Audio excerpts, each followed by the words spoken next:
minus 40 degrees, winds over 60 miles an hour. That's the great north of Canada. Yeah. My name is Cyril Chauquet, and I spend my life traveling the world chasing monster fish. I love pushing my limits, and that's why I want to try surviving conditions that I've never seen before. Canada's Great White North. Everything is complicated here. It's cold, the ice is very thick, but also dangerously unstable in certain places. The distances between fishing spots are very long, exhausting, and risky. It's also the territory of some of the world's most dangerous predators and wild animals that can sometimes be a threat to humans. Ice fishing is an ancient technique that's been used for survival by the native people of the North for generations. I've fished on ice before, but never in such extreme conditions as in the Great White North. Oh yeah, that's a big one. I know that some monster fish can be caught in these icy conditions. And this time, I'm here on a mission to catch one of the Arctic's strongest fighters. Fish. A fish known here as the laker.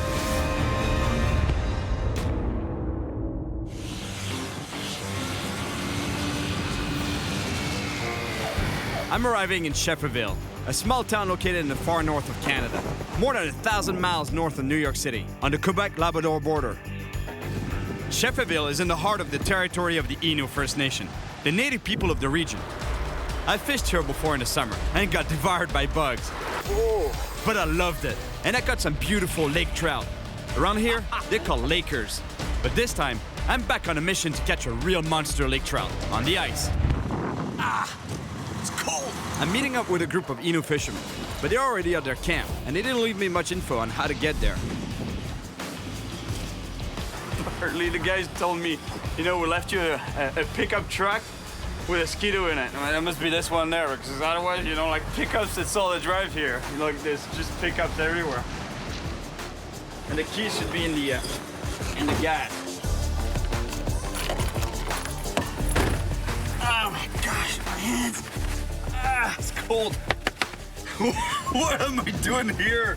Honestly, I could have gone anywhere in the Caribbean and Mexico. Crystal blue water, turquoise waters, big fish, everything. No, I just had to come here and freeze my you-know-what. But it's beautiful though, and it's gonna be cool. Yes, it's gonna be cool, really cool. No kidding. Today's temperature in Schefferville, minus 40. Well, welcome to the Arctic. By the way, dog sleds are barely used here anymore. Nowadays, people use snowmobiles. I have to stop at a local restaurant to get the exact coordinates. In addition to the language spoken by the Innu, people here also speak French. Quelqu'un qui m'a donné un bout de papier là, pour toi, là, pour ça, je sais pas trop. Ils ont dit d'aller le rejoindre à ces coordonnées-là. Aucun problème. They're sending me 70 miles into the woods to meet someone I don't even know who that is exactly. But, the only thing I have is GPS coordinates and a snowmobile. I gotta get going because I have 70 miles to travel and no idea what condition the trail is in. It should take me about 5 hours to get there, and I need to make it before dark. But at least I have GPS coordinates and some experience with snowmobiles. But it's been a while. That's gonna be epic. And here we go, Canada's Great White North.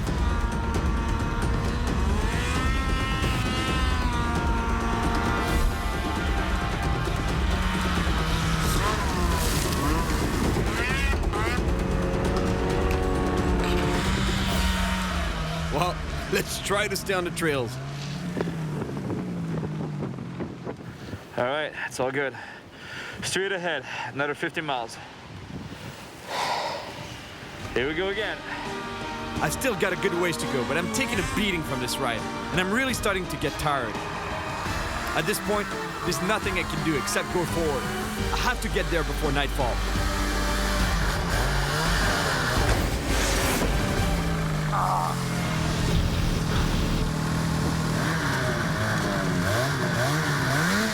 My snowmobile is flipped on its side, and I can't get it straight again.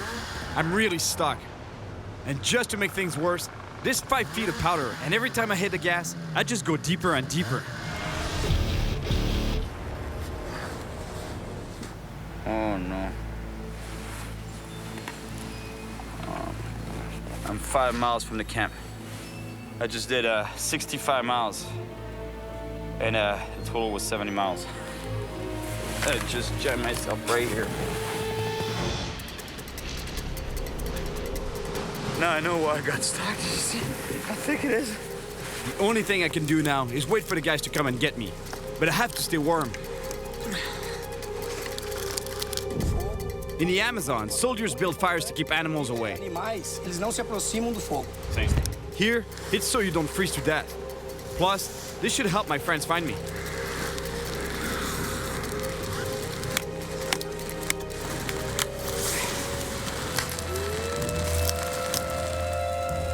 I just hope that wolves are scared of fire, because they don't sound very far.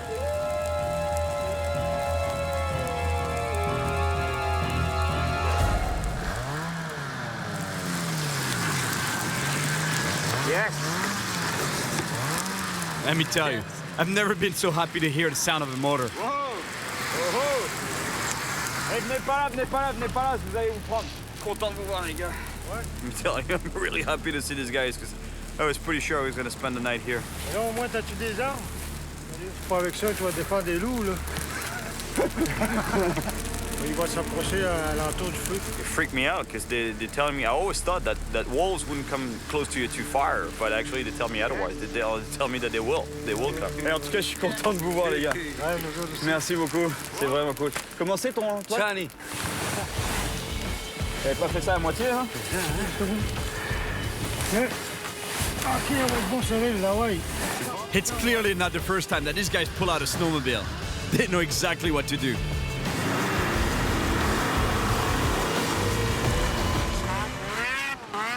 I got really lucky. Tonight, I get to sleep in a warm bed before going fishing tomorrow. Rule number 1 when traveling alone on a snowmobile: never leave the trail. I think I'll let the guys take the lead to the camp.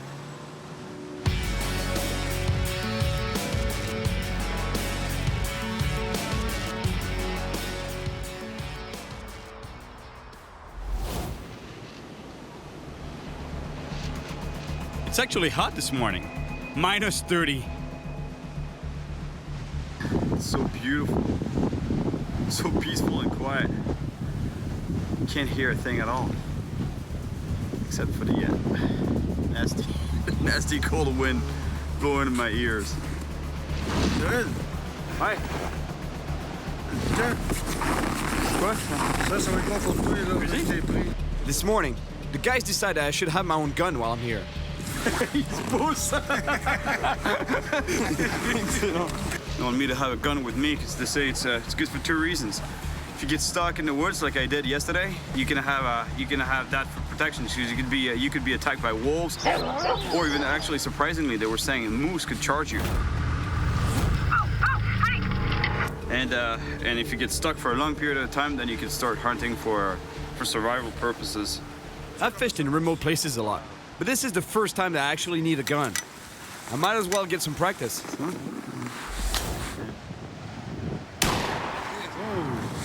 Ah, je crois que je l'ai eu. All right, it's time to go check out the ice for some lake trout.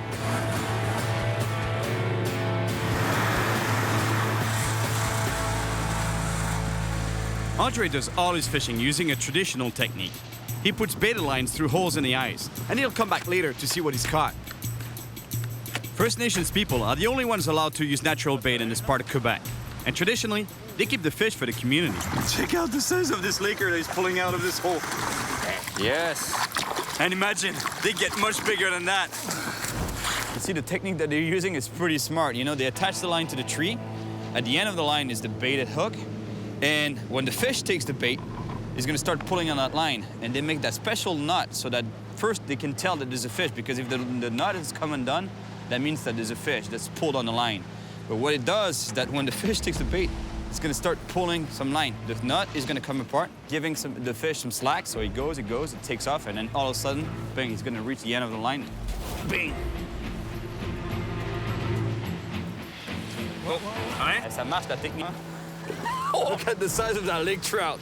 That's a beautiful fish.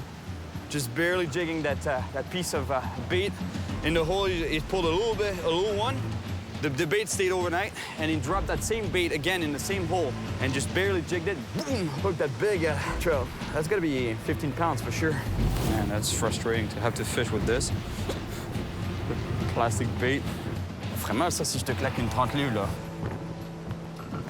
This little rod is actually made for ice fishing, because if I was using a regular rod, I'd be at least 6 feet away from the hole and not be able to feel the bite so well. Surprisingly, these rods are very strong and can handle a lot. Oh! Encore! Oh no! This guy's killing me! I can't believe it! We're gonna try a different spot, and this time I'm starting to fish first. Because if they put any bait in the water, I think I don't stand a chance at all.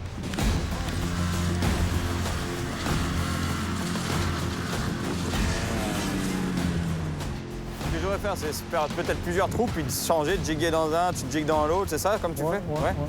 Well, guys, if you've never seen this, it's a nice drill, or a nice auger, that would be the right term for it. And what it is, it's basically sort of like a chainsaw motor on a giant corkscrew. And it's gonna get me through the ice. Il y a de l'essence au moins dans votre machine là? Let's go.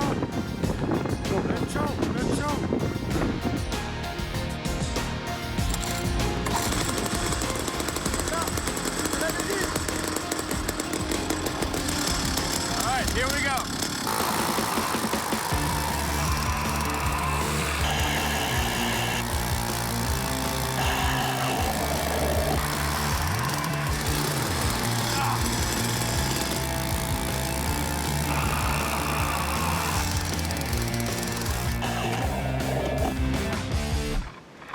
Let me tell you, ice fishing, it's definitely a sport. Try to drilling 3 holes like I just did. You'll see what I'm talking about.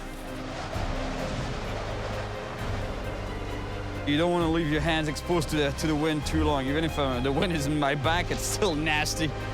All right, let's catch a monster laker on that jig. But the guys don't seem convinced by my artificial lures. Yes! Oh! Je l'ai loupé. Laisse-les là. Faut pas la bouger en fait. Oh, yes! Ouais. Oh, elle est revenue. C'est ton absence, je t'avais dit.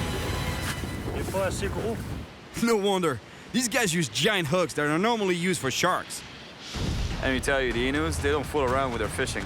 They're after monsters. Comme ça, Jules, comme ça. Oh, c'est elle que j'avais au bout de la ligne. Tu me l'as piqué. Sometimes fishing is about patience, but in this case, let me tell you, it's about willpower, because it's cold. If this was a competition, they'd be destroying me right now. I don't even have a catch to my name yet. But I can't give up. Even with my artificial lures, I know I'll land one eventually. Fish on, fish on. I got one. Oh. See, that's what I was telling you. Look how cool it is to fight a fish on such a tiny rod. You feel the fight. Oh. He doesn't like the sight of that hole.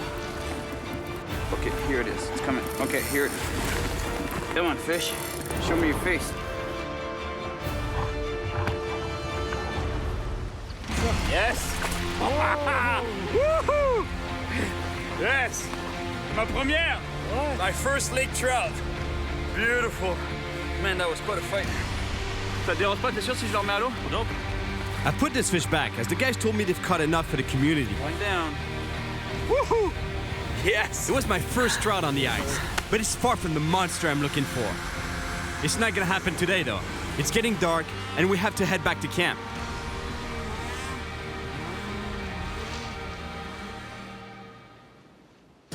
Andre caught half a dozen lakers today. And guess what we're eating tonight? Grouse, or ptarmigan to be exact. Man, that's gonna be good. That's a wild ptarmigan right there, and I've never tried it before. And caribou filet mignon. That's gonna be awesome. Pas l'énergie pour retourner à soir, là. À soir où? À Schefferville. The guys have been here for a few days and are starting to get tired. They want to head back to Schefferville tonight. Okay. But at least we have a great meal to recharge our batteries before our long and very cold ride back. Caribou's so good. Hey, you want to see how cold it is here? Like, I'm not joking. I opened the door earlier today, and now look. Now you know what I'm talking about. That's not smoke. There's no fire outside. It's too cold. It's just like you open a freezer. Thank you very much, guys. Honestly. It's too bad that my friends want to head back tonight. I was really starting to get the hang of this ice fishing thing. Well, I guess I'm gonna have to figure out a plan B. After a long snowmobile ride, I'm back in Schefferville. I may not have caught that giant lake trout I was hoping for, but I have a good idea where to find it. On the ancestral land of my old friends, Christian and Albert.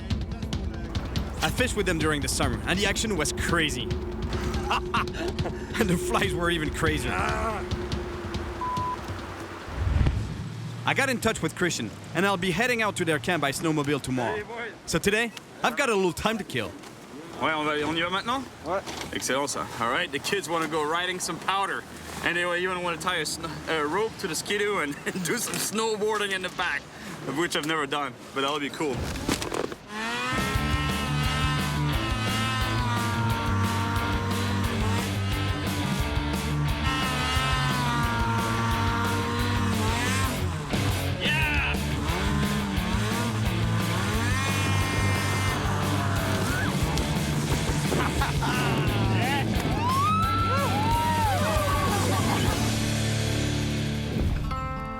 The snowboarding was really fun, but there's a giant lake trout with my name on it, 185 miles away from here, on Christian and Albert's land. That means 10 hours of riding to catch a fish. The great news is that Alexander, a friend from around here, has offered to get me there. And tonight, he's invited me for a traditional Innu supper. Quick. Bonjour Alexandre, comment vas-tu? Ça fait plaisir de te voir. Aside from Alexander, I'm also greeted by the chief of the village and other members of the community. Caribou meat is on the menu, and so is the head. There's no waste whatsoever in the traditional ways. Before eating, the village elder, Ms. André, wants to have a word. She explains that she's proud to share this traditional supper with us all. It's crazy how much their diet consists mainly of meat. They were nomads, right? So they would need the protein to travel long distances and hunt. And I don't know if you know that one, but vegetarian is an old Innu word that stands for bad hunter. Merci beaucoup. Comment on dit merci déjà en Innu? Tenuskometen. Tenuskometen. T'as compris. True to the Innu ways, after a good meal, it's time for some music and dancing.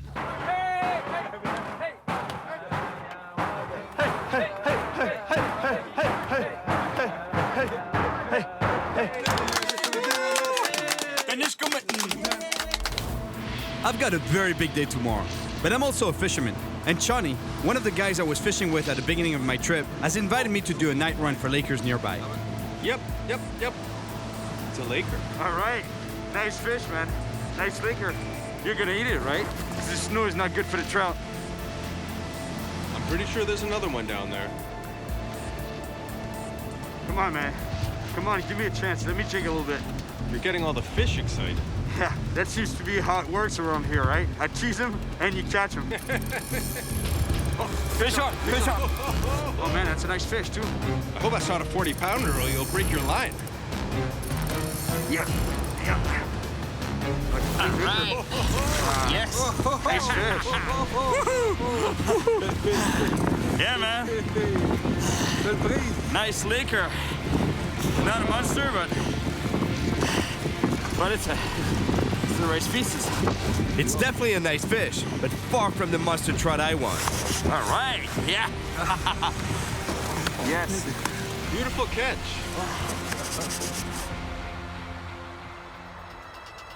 And here we go for a very long 185-mile snowmobile ride. If we're lucky, it'll take us 9 or 10 hours to get to the camp. The ride is brutal, and there's absolutely nothing on the way there. Not even a trail.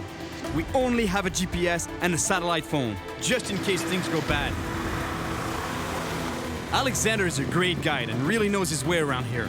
But when you're in the middle of a huge lake, sudden blizzards will sometimes hit you out of nowhere. There's nothing you can do but stop and wait for it to pass by.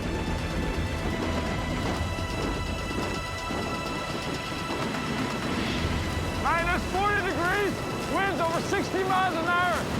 After what seemed like forever, the blizzards eventually died down and we can keep going.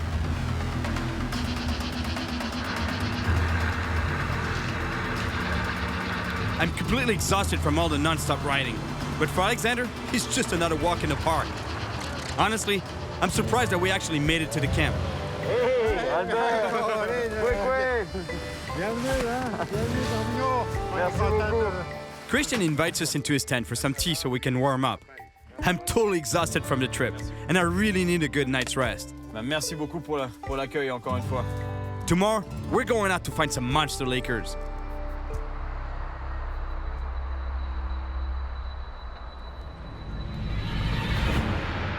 This is how every day starts in the north.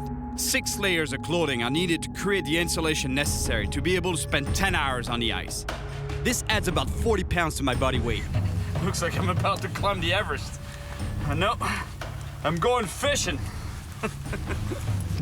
Christian knows a really good spot for lake trout just at the foot of some rapids, but we have to be careful here. The thickness of the ice varies because of the underlying currents. Yeah, let me tell you, this is one of the most extreme fishing conditions, if not the most extreme fishing conditions I've ever faced. I think if you get stuck here, your life expectancy, not very long. Aside from being extreme, ice fishing is also very tricky. It's truly the definition of looking for a needle in a haystack. I'm fishing in a 10-inch hole when the lake is about 10 miles long. So the fish could be anywhere. We drill another hole, hoping to hit the right spot. But the thickness of the ice is just ridiculous. We can't even go through it with that drill. It's more than 45 inches thick. 100 yards from here, we drilled another hole there, and it was this thick. That's it. You know, only this much ice. And here, we can't even go through it. Toi, tu voulais même pas y aller, là, vers le rapide, hein? Non, carrément pas. This kind of ice is extremely dangerous and has taken several Innu lives. Tu connais des gens qui sont tombés sous la glace? Oui, des gens de Schefferville qui sont disparus sous la glace. See, what he's telling me is that they lost a few people from the nation actually under the ice over the years.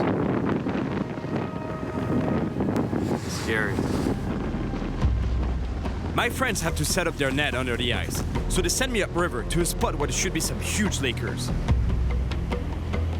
I'm a little stressed now that I'm alone. If the ice breaks and I go underwater, I'm done.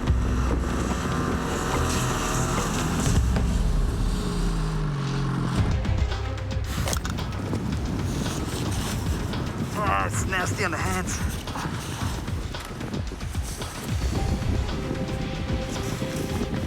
After the stories I've been hearing, I'm kind of nervous to drill holes on this river. But there's supposed to be some big lake trout around here.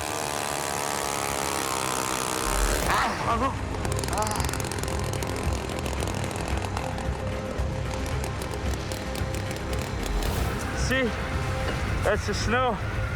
But here, I'm in some slush. I'm in some wet snow.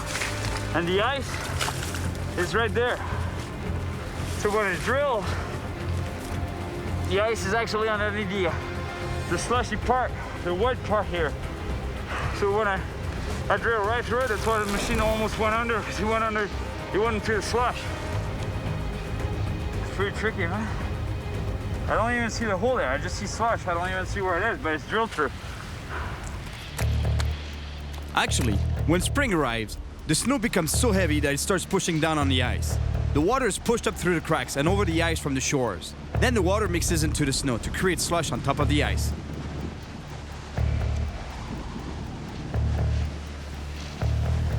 Hey, anybody down there? Come on, wake up.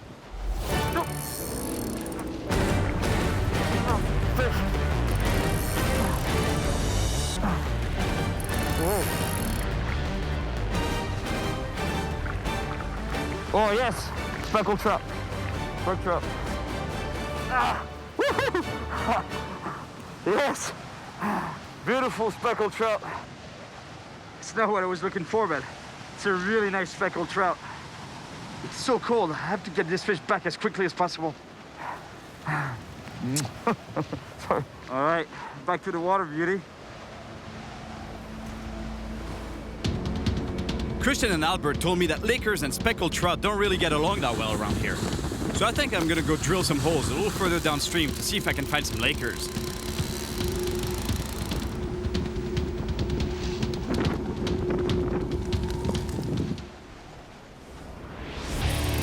Fish on, fish on. I think that's a Laker and a nice fish. Come on, fish, get your head in that hole. All right, nice Laker. I just wish it was 20 pounds heavier. But still, it's a beautiful lake trout. I caught 2 fish, but no big one yet. I'd keep on drilling holes and jigging for that monster trout, but I have to get back to camp and check out what the guys caught in their net.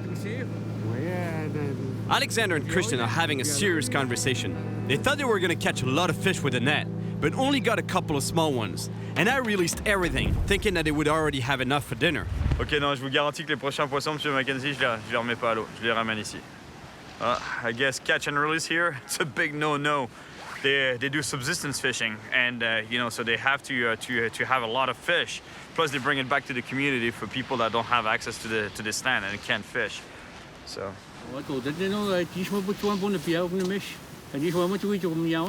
We have no choice. We gotta get some food. So Alexander decides we should go hunting for grouse with Bernard, another guy staying at the camp.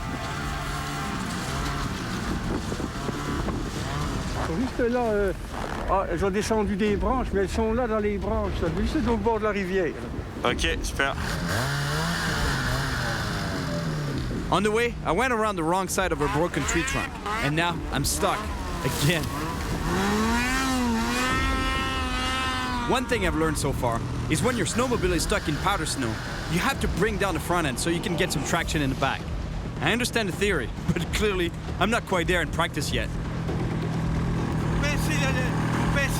Quelle idée t'as sorti de la piste? Il voulait faire son dur, et puis là, il est pris, là. I feel really bad because I'm just slowing everyone down. Okay.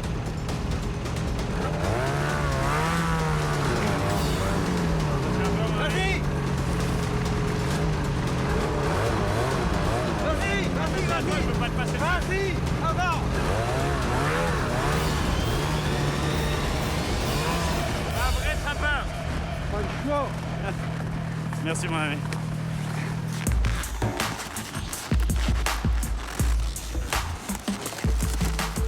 Alexandre, les miennes, elles sont un peu moins traditionnelles, disons. Hein?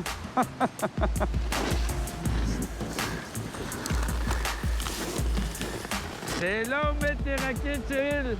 Toi, tu les as mis en littéralement 5 secondes chacune. C'est ça.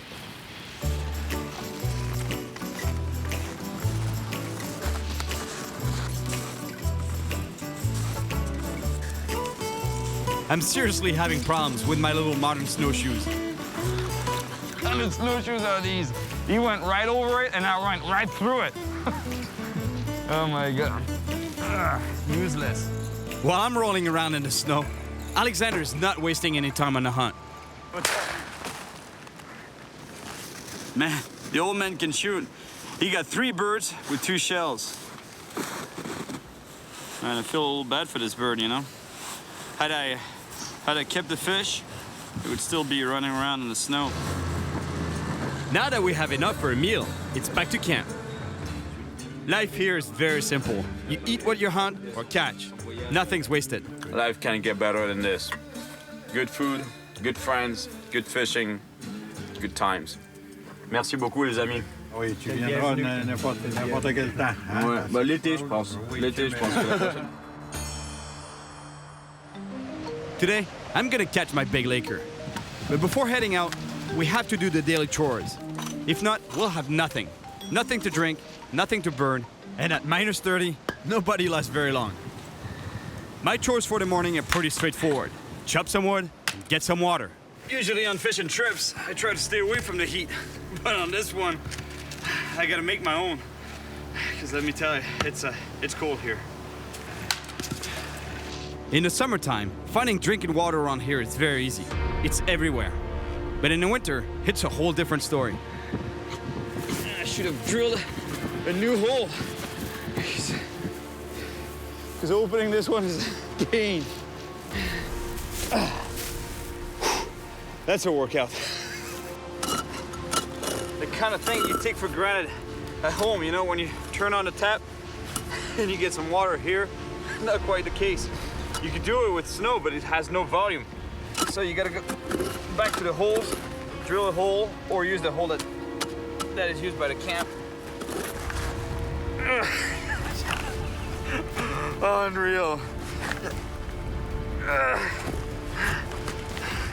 Everything freezes around here.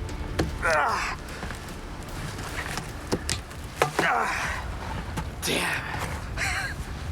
What am I doing here? Honestly. Beautiful. It's hot today. Weather's nice. Blue skies.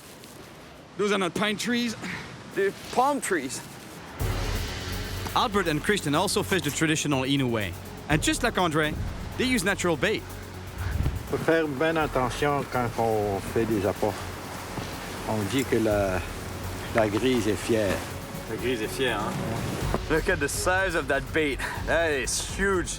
We're in freshwater here. We're in Canada. We're not catching sharks. We're trying to catch a lake trout, a monster one though. Because those fish, they have huge mouths, very big mouths. So what's gonna happen is that the lake trout is gonna turn around the whitefish thinking, that looks good, I wanna take that hole, you know? And it's exactly what's gonna happen. The lake trout is gonna turn around that whitefish thinking, I really wanna eat that. And usually, they take the fish, they swallow the fish head first.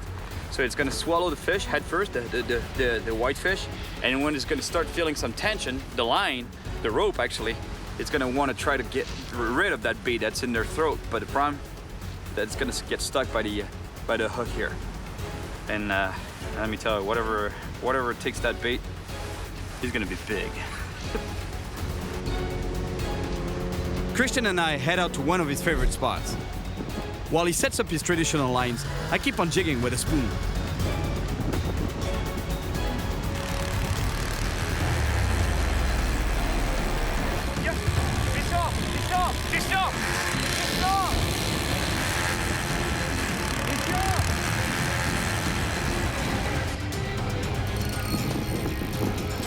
Big fish. Ah ouais, t'as pogné? Ouais, viens voir. Yeah, it's definitely a nice fish. Whoa. Hey, c'est une belle truite, ça? Oui. Oh. It's either a big lake trout or a really big pike.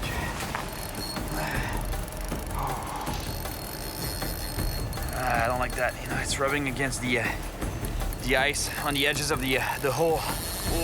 Oh. It's just like exactly the same thing as jigging in salt water, in the ocean. You know, butterfly jigging, you fish vertically, and when you get a hit, Yeah, that's gotta be a big fish. I've been on this fight for at least 6 or 7 minutes. Easy. Une chance qu'ils n'ont pas cette technique-là, les Innu, ils seraient gelés de...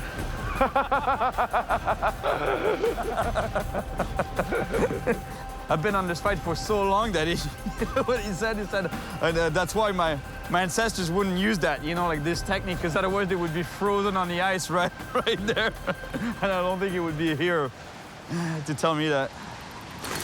Ok, elle arrive, je la vois. Ouais, elle est là. The fish doesn't want to stick its head in the hole. All right, I've got it. Yes. Yes. Beautiful lake trout. Look at the beautiful colors on that fish. The yellow hue on the fish's flanks. Beautiful. Tu la veux? Ah, On la certainement. ramène pour Alexandre, non? Oui, pour Alexandre, oui. A beautiful lake trout, but I'm sure I can catch a bigger one. As for now, it's time for lunch. The guys are preparing the fish for a traditional shore lunch. Meanwhile, they send me out to get some wood. Let's just say that this part is a little less traditional.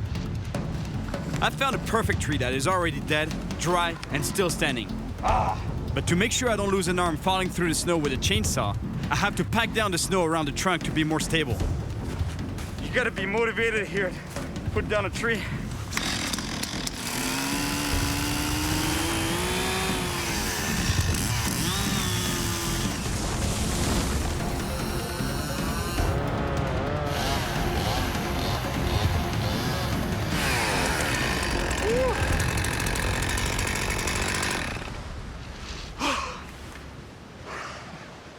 The advantage of cutting your own wood is that it heats you up twice. First when you cut it, second when you burn it.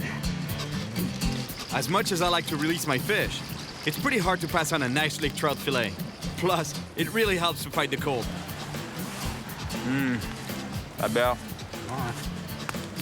So tasty. Feels so good to eat something hot, especially the freshly caught fish. We just caught it right there about 5 minutes ago. No, maybe 10. I'm not giving up on my giant trout yet. But today's the return to Schefferville. We don't have enough gas left to make it back though. But that's not a problem. There's a bush pilot flying out towards East Labrador, and he's dropping off a barrel of gas for us. In this kind of environment, the only way to survive is by helping each other out. And that's what people do up here.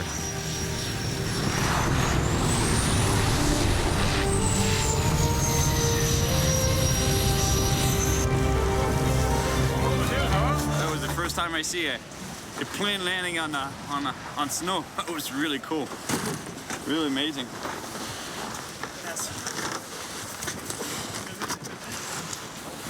C'est quoi, c'est un fût de bière? Yeah. Ah, c'est bon. Il faut regarder les autres d'abord.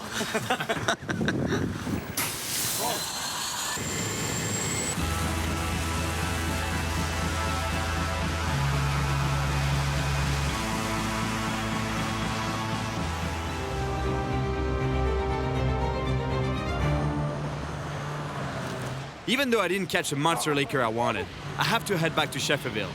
But at least I'll get one last chance to land a huge lake trout there. Last night, Christian told me that I was wanting it too much.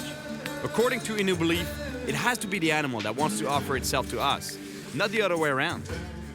He also told me that I should visit a shaman to purify myself and get a closer connection with nature.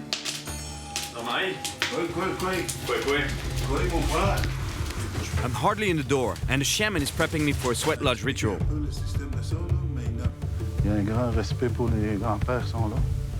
That's going to be quite an experience. It's the first time I try this. This is Jean-Marie is a shaman, so he's invited me to his sweat lodge, and it's meant to purify me. On va chercher un nouveau Cyril.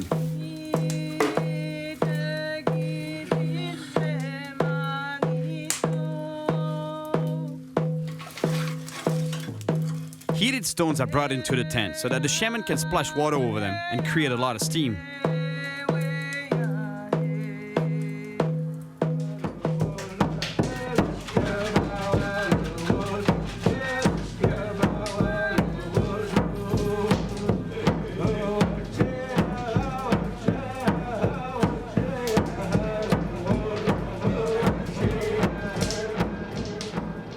What an amazing experience. It's impossible for me to explain just what happened in there, but it was intense. Even though I'm kind of lost in my thoughts right now, there's one thing I haven't forgotten about, that monster lake trout. Since I'm back in Schefferville, I get in touch with Andre and Chani, the same guys I started this adventure with. They invited me to head out to one of their favorite fishing spots not too far away. And here we go again. Drilling a few holes to maximize our chances of catching a big lake trout. And then, I keep jigging. It's pretty cool actually, fishing in a hole like this. It's really mysterious. You have no idea what's going on down there. You can't see anything. Everything goes on here, in your mind. You can imagine that the fish going around the spoon and looking at it. Fish on! Ah, dropped it again. I just lost a pretty big fish. That was quite a hit. I can't believe I just lost that fish. It might have been my last shot at a big laker. Fish on! Allez belle, les gars! Nice fish. That's quite a fight I'm getting right here.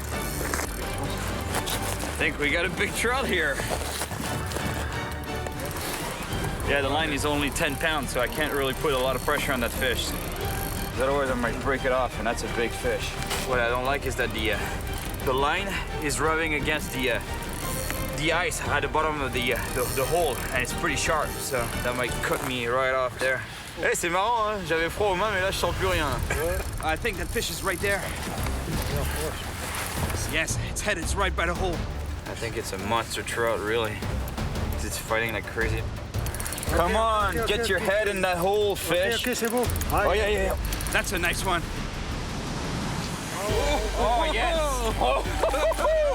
Yes. Yes. Yes. Now I'm happy. That's a nice lake trout right there. Nice fish. Avec une canne à pêche d'enfant. Vous êtes sûr que ça vous dérange pas si je la remets? Non, vas-y. Oh, my hands, man. Yes. Ça marche finalement la cuillère. Merci beaucoup. I came here to catch a monster lake trout on the ice. And I ended up living a true northern and cultural experience with my Innu friends. Merci. Merci beaucoup. Even though the cold was brutal, What am I doing here? the scenery, the snowmobiles, the fishing, and the amazing people made me forget about the sub-zero temperatures. And I got to live one of my best adventures yet. Woohoo! Yes. Sure, I got stuck with my snowmobile a couple of times, but in the end, all was good. I even got to snowboard behind a snowmobile. Ice fishing in the Great White North is not easy. You have to be ready to take the pain on a trip like this. And every fish caught is well deserved. This kind of fishing is great, and I loved it. But let me tell you, it's no vacation. Beautiful. It's hot today. Weather's nice. Blue skies. Those are not pine trees. The palm trees. I think I'm gonna go to bed. Come on, show me a little respect here. Came all the way here, drilled a hole, showed you some light. The light of the sun. This is the light of the sun. You should be coming here and checking it out. I'm a walking popsicle.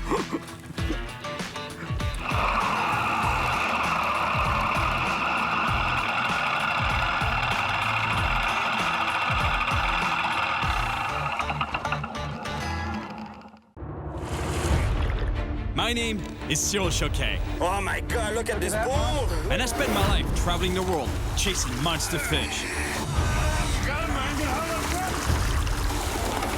This time, I've heard about a monster freshwater predatory fish caught in Quebec, Canada, in a remote forest area that contains hundreds of hidden lakes and rivers. This place is really wild, and it's patrolled by all kinds of predators, including dangerous black bears. A friend of mine sent me a newspaper article about a fisherman who caught a huge pike in Lake Ishwani. A pike this big is rare, so I'm heading to explore this area for myself. Because if there's one this size, there must be others. I've caught these explosive fish before, Fish on. but I've never caught a pike in this remote region. With more than 700 sharp teeth Look at the teeth on this guy. And let me tell you, that's a small pike. and a powerful torpedo-like body, the northern pike is also called the freshwater wolf. They can attack prey half their own size. And this cannibalistic fish even eat other pike. And these hunters have an even bigger and more voracious cousin, the muskellunge, aka the freshwater shark. To come face to face with this predatory fish, I'm gonna have to go deep in the Canadian wild. And if I manage to find a monster, I have no doubt it's gonna be an epic battle. Oh, yes! Yes! Yes!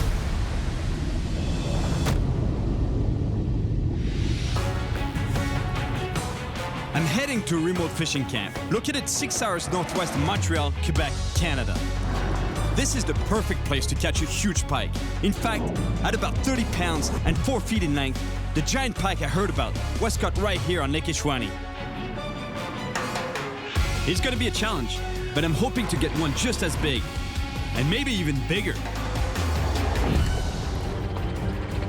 I've been deep in the wild Canadian forest before, and I can tell you, it's rough and so remote, barely anyone ever ventures out here. And that makes it ideal for monster pike. Fish on. Yes. Check out the size of this pike. And the pike I want to catch this time is much bigger than that. It was a long drive, but I'm finally here. This place is wild and pretty far from civilization. it has to be a good spot to find huge fish. Hey, salut! Ça va bien? Ça va et vous? Bienvenue au pavillon Chèque. Jessica, Farid, and Eric run the camp here. And Farid explains to me that the local pike specialist, Nicholas, will only arrive tomorrow. So in the meantime, he's got a plan for me, if I'm up for it. There's a distant lake where few people have ever been before, and there might be some massive fish in it. But I'm gonna need precise directions, because this forest is huge and filled with wild animals. Cet après-midi, si tu veux, c'est de prendre le side-by-side. Farid shows me how to access the remote lake. A road goes partway there, but then I'm gonna have to walk through the woods and find my own way, because almost no one ever travels there. J'ai aucune idée, ça fait combien d'années qu'il n'a pas été pêché. Il y a du brochet. Il y a du brochet. Du gros? Il y a du gros brochet. That's exactly the kind of pike I want to catch myself. Je vais prendre un petit 5 minutes, jaser avec mon guide de chasse à l'ours. Ah ouais, moi Je montrerai comment, du coup, t'en croiser, comment les probabilités d'en croiser, c'est parce que... The risk of coming face to face with a bear is pretty slim. But Jack, a bear expert, is gonna teach me about these potentially dangerous animals, just in case. Like if I was to walk in the woods, like would it be possible to get attacked by a bear, by a black bear? It's possible. There are some very, very, very infrequent attacks. Usually it's in an area where there is a very good bear population like and a here. very small and a very small human population. In other words, you come out and there's a female that has cubs. She's never seen a human before. You're a threat. She may not attack you. She may just do a bluff charge just to move you away. Okay, and what do you do in that case, for example? Slowly back away from the bear. Don't turn and run, because then you're an object to be caught. Bears will normally stay away from humans, but if they find you alone in the woods, they can definitely attack. Jack's warning was a bit frightening, but I spent a lot of time in the Canadian woods, and I'm sure I'll be okay. I need to focus on my goal and find that lake deep in the forest where there might be some huge pike. To get there, the guys told me I could have fun with their buggy.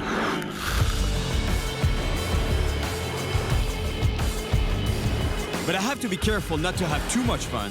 These machines can go pretty fast, and these dirt roads have some tight corners.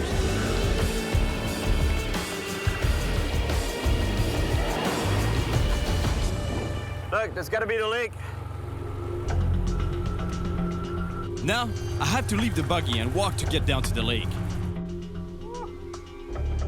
Man, I ate a lot of dust. Let's put it this way.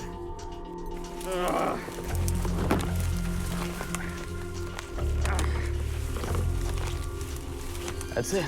It's the lake water. Sounds beautiful. It's so much work to get here. I think there's a good chance I'm the first one to fish in this lake in a long time. And that can only mean one thing: big pike. Oh yeah, baby. It's been a long time.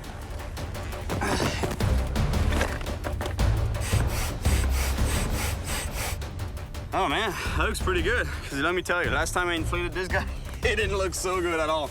I was actually in New York City. And I was on a parking lot in Jersey City, just right across from the city from Manhattan. And I really wanted to fish New York Harbor. It's pretty good for stripe or striped bass. There's a lot of them there. So I started inflating the thing on the parking lot, and all of a sudden, I see a big hole on the side, and it goes down like that. So let me tell you, my motive just swallowed a mosquito. My motivation went right down. Looks like the mosquitoes are actually more of a problem than the bears. But at least out on the water, I'll be away from both of them. All right.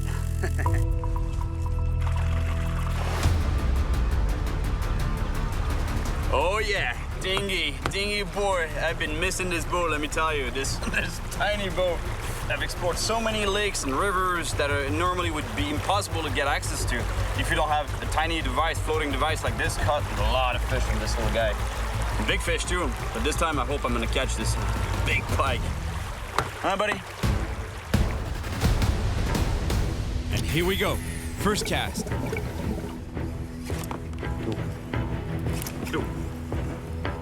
Whoa, look at him. He's right here. Look at him. Oh. It's confirmed. They're pike here, and they're pretty big. You see what I'm doing right now is I'm slowly trolling along the shoreline.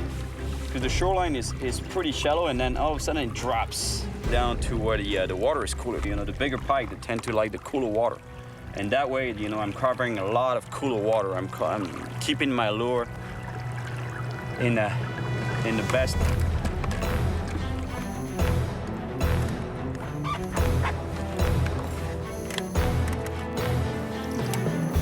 I hit the bottom with the motor, and I really hope it's not completely broken.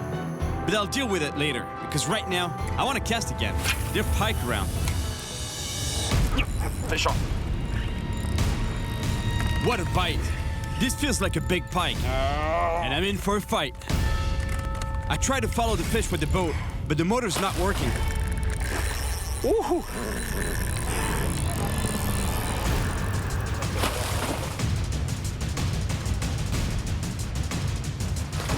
I really don't want to lose this fish, but it's barely hooked by its fin, so I need to bring it back to the boat very slowly. This fish is caught. Oh no! Damn it! Damn it! Oh man! That was a good fish.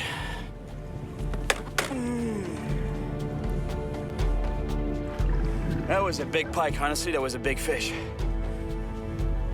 And what happened is that this fish must have missed my bait. You know, when it turned on it, he missed it from in the mouth. I must have jerked on the bait at the exact moment when he was attacking it, and he got caught on the fin. So the fish, the wind blowing this way, the fish going this way, and putting a lot of strength. I was kind of slacking up a little bit on the drag, so not to put a lot of pressure on the fish, but still it got away.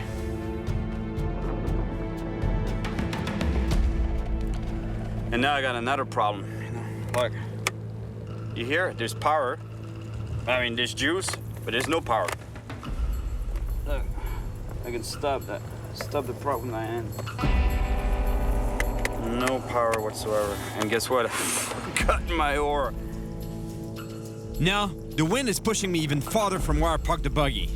It's not looking good. At least, I'm able to get to shore without having to swim. But I'm about 3 miles away from my buggy. It looks like luck is not on my side today. I lost a huge pike, I'm stranded, and I don't really know where I am. I have no choice. I'm gonna have to hike through the woods to get back. And I remember what the bear expert told me. There are some very, very, very infrequent attacks. Usually it's in an area where there is a very good bear population like and here. very small and a very small human population. Well, there's definitely not many humans around, and hopefully there aren't many bears either. I crossed a couple of interconnected lakes in my boat, and it's really hard getting back on foot. It's not even the lake I was fishing on. That's another lake. Well, I was looking for a remote and wild place, far from civilization, and I definitely got it. The shoreline is so rugged. I think the fastest way for me to get back to my buggy is through the woods. I want to get there as quickly as possible, especially because I have a weird feeling that I'm being watched. There's a bear. Either the bear doesn't know I'm here, or he doesn't care. Either way, I'm not sticking around. So I take the bear expert's advice and back away slowly. After 2 hours in the forest, I finally find my buggy, but my boat is still somewhere on the lake. Luckily for me, a friend of Ferry just dropped by the camp in his float plane. Ah ouais, Cyril, on va retrouver ton petit bateau. Ouais, tu penses? Oh oui. Bah, tu le connais, toi, ton territoire? Ouais. Hey, je suis désolé, les gars, je me sens vraiment comme un con avec cette histoire. Tu viens d'avoir ton brevet? Non, ben, on n'a pas besoin de brevet en forêt. Non. I feel so bad about this whole thing, you know, losing my boat and having to use the plane to find it, but at least they had planned to use the plane to go scout something in the territory. I don't know what exactly. Getting a ride in this float plane will give me a great view of all the lakes around here, and maybe I'll find a good fishing spot. But more importantly, I hope we find my dinghy, because I've been all around the world with it, and I really don't want to lose that little boat.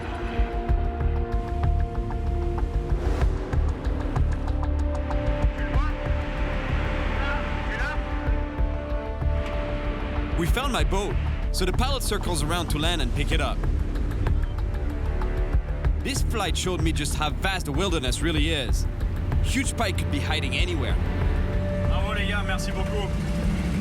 Mission accomplie. Ouais, vraiment cool. I found my dinghy. How cool is that? No more fishing today, but first thing tomorrow morning, I'll be back out on the chase. Today's the day. Nicholas, a fireman and local pike specialist, has just arrived. He knows this area like the back of his hand, and he also knows where to find huge pike. Salut. Salut. Comment ça va? Pleine forme, toi? Ouais. C'est toi alors le fameux guide? Effectivement. Le pompier guide? Exactement. Excellent. Pompier guide. Nicholas doesn't mess around. He takes me directly to one of his best spots.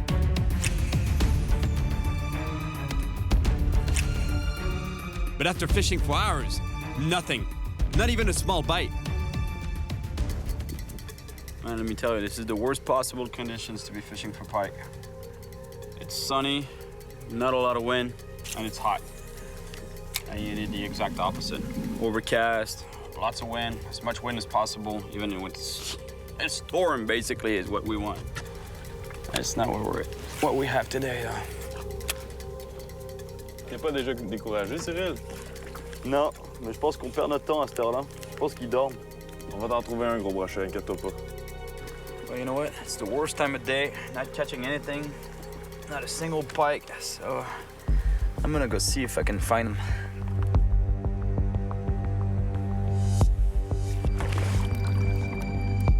Oh, man.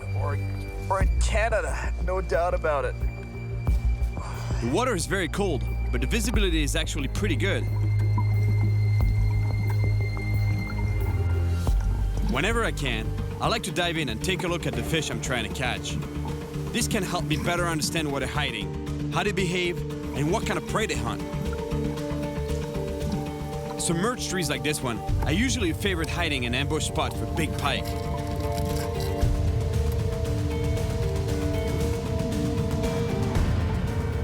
There, I just found a big one, and it looks like it's on the hunt.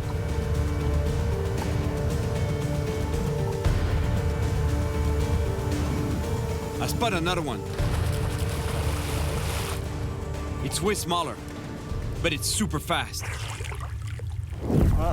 Yeah, for sure there's pike. You know, I saw one right on that tree, actually. It was swimming around the branches. Now, you know what? If we're not catching, it's because we suck, because they're here.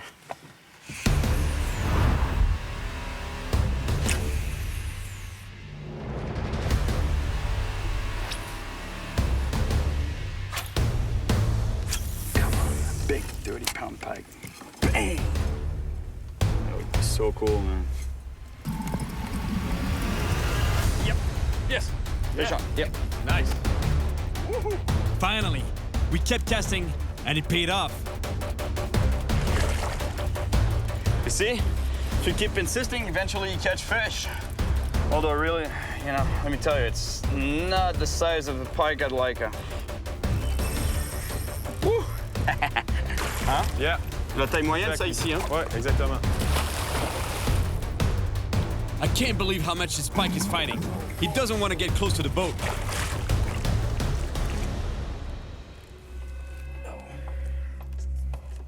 That's a pretty good sized fish, you know? It's look, it's chunky. Look at the back on this fish. It's not a long fish, but it's thick. It's well fed, for sure. It's been eating like a pig, this guy.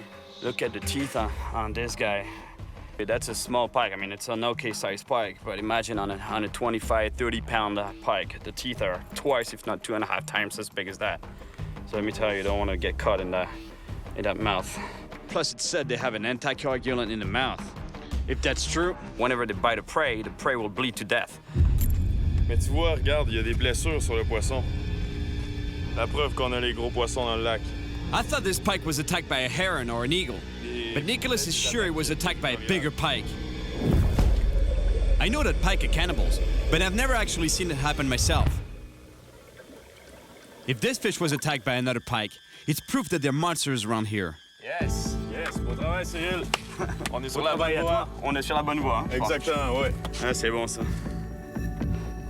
Imagine the fight that I got from this little fish. I mean, little, it's a good-sized pike. Don't get me wrong, it's a beautiful fish. But imagine a 30-pound pike. That's another 20 pounds that you put on the same fish. So it gives you an idea of the fight. We keep fishing for a monster until dusk, but it seems like the giant fish won't happen today. This morning, we're changing locations. Nicholas is bringing me to Lake Ishwani. This is the exact lake where the record 4-foot pike was caught. All right, now let's change strategy. We're gonna try to locate the prey of the pike. And the prey of the pike in northern lakes like here, they tend to feed on suckers or whitefish. But in this particular case here in this lake, there's a lot of walleye. And if you can find a walleye, most likely the predators, in this case the pike, will be around. And hopefully the big pike. But first it's a matter of finding the walleye.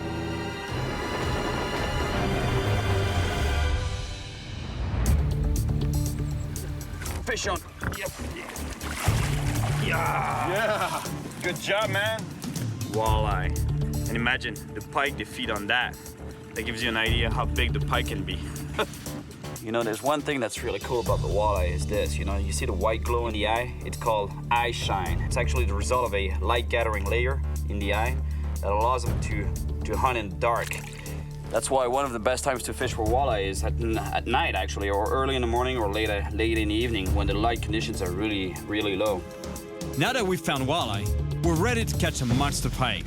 And I have the feeling there's one nearby. Fish on. Yeah, man. Yeah. Oh, un beau doré. Oh non, c'est un pike. Un gros brochet, non? Un gros brochet. Ouais. Yes. Oh. Come on. See what we told you? Oh! Looking for walleye, we can find big pike. And that's exactly what's happening. This guy is feeding on the walleye. This pike is big, and yet it's barely half the size of the fish I'm looking for. He doesn't fit in the net. No. Yes. Oh. Yes. Yes! Yeah! Excellent. Yeah. 13 livres. Ouais. It's still not the monster we're after, but it's we're definitely on the right path to 13 pounds of pike right there. I'm sure that fish was here feeding on the walleye. Yes. Yeah. Bravo. Merci, bravo. merci. Hey, beau travail d'équipe. C'est à mon tour maintenant. Excellent, vas-y. Come on. There's got to be a bigger pike around here. Bigger northern pike. Monster. 28 pounds. Imagine, that's more than twice the size of the fish that we just got. He's here somewhere, swimming in peace. But the day's almost over, and we need to get to a camp deep in the forest if we want to go fish an even more remote lake tomorrow. Check this out. Looks like the Amazon, only in Canada. This is really cool. I love it here. On est là.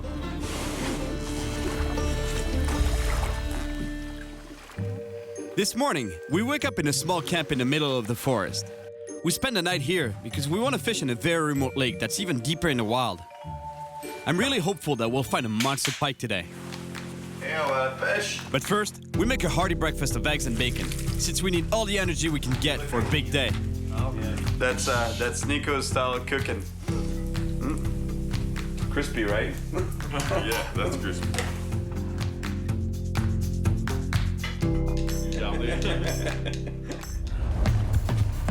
Here we go, on our way to the remote lake where we hope to find really wild fish, some which might never have seen any humans before. In fact, they're probably going to be really aggressive, and I'm sure they'll attack any lure we throw their way. Watch out, Rock! But first, we need to get there, and this shallow river is filled with rocks and logs.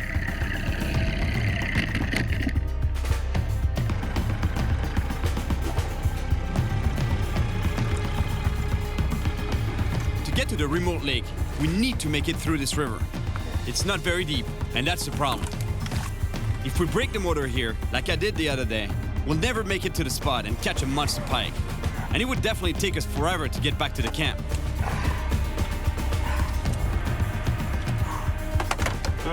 T'as vu sur ton pied? It's a leech, and it's trying to feed on my blood. But I won't give it a chance. The motor trouble, the rocks, the leeches, and the really hot sun. It's definitely tough to get to that remote lake. Whoa. To the right,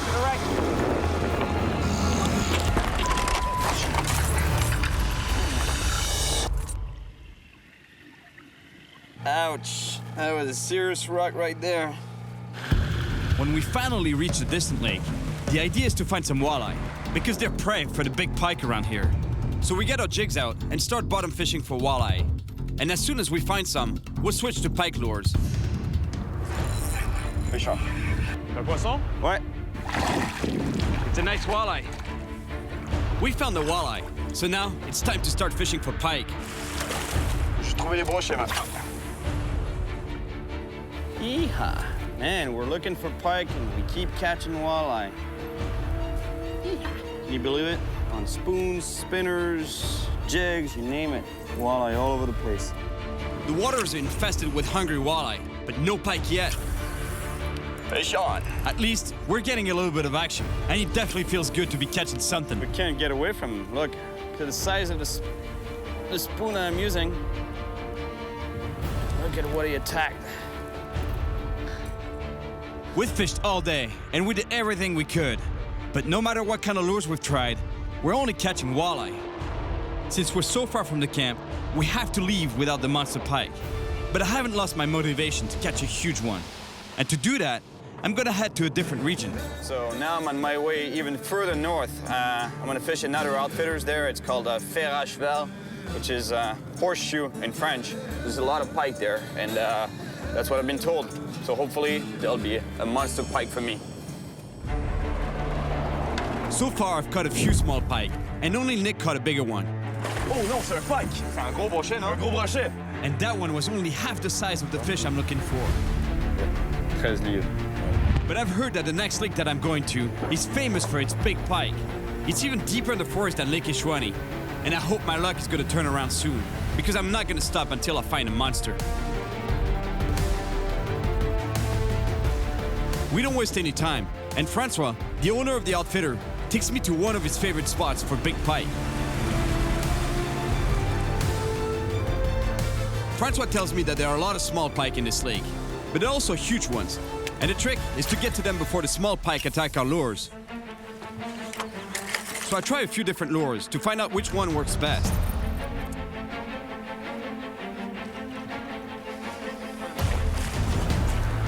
I finally found a lure that works. But it's not the monster pike I'm looking for. There's so many small pike around that every time we cast, we get a hit. You're cute, but... Francois and I even get a fish on at the same time. And even though they're not big, they fight hard. Imagine if I find a big one. Should be going the other way, you know? Should be getting bigger, but it's actually the opposite. We've been fishing for hours, and things aren't looking good. Until Francois has a crazy idea. Cyril, j'ai un ami qui a un hélico. OK. Il me semble que ça serait une bonne idée de t'embarquer avec puis aller voir le territoire. Ah, mais il peut pas se poser ici? Ah, il est débrouillard. On va se trouver un petit coin. Ça prend pas grand pour un hélico. On va trouver une façon. Si tu veux embarquer, on va trouver une façon. Ah ouais? Oh oui. Bon, bah cool. Ah ouais, non, j'adore ça, moi. OK. Excellent, merci.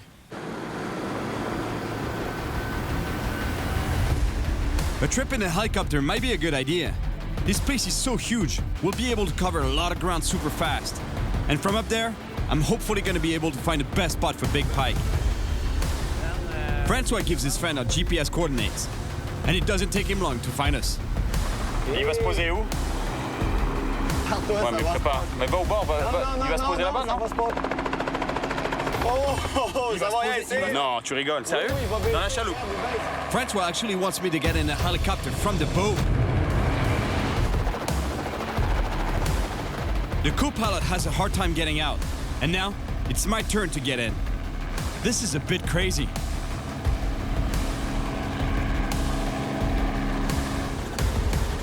I can't believe I just climbed into a helicopter like in some action movie. It went well because the pilot is a professional, but don't try this at home. It's really dangerous.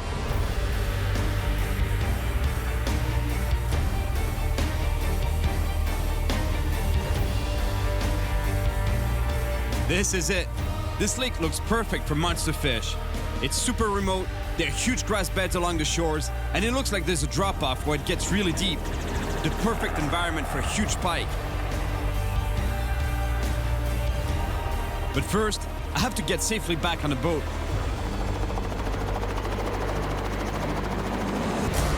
I'm not exactly graceful, but I made it. Now, the helicopter needs to come back for the co-pilot. The pilot is so good. I'm amazed how smoothly the transfer goes.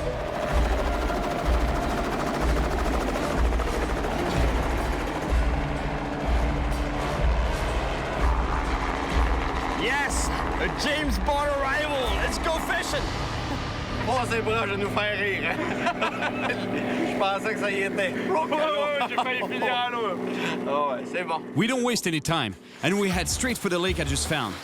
I hope this plan works, because it's my last day in this region. On veut plus gros, on va trouver. On veut toujours plus gros, hein? Ah, on va trouver. We finally arrive on the lake I spotted from the helicopter. And hopefully, we'll find the huge pike I'm looking for.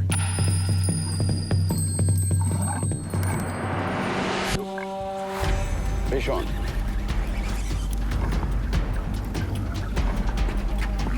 Better fish, finally. Yes. Fish.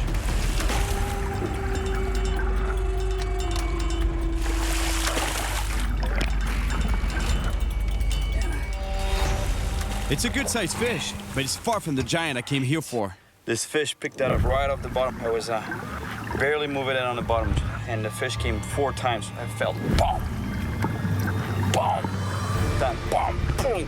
Come on here, buddy. We've tried it all the techniques and all the lures, and I'm running out of ideas.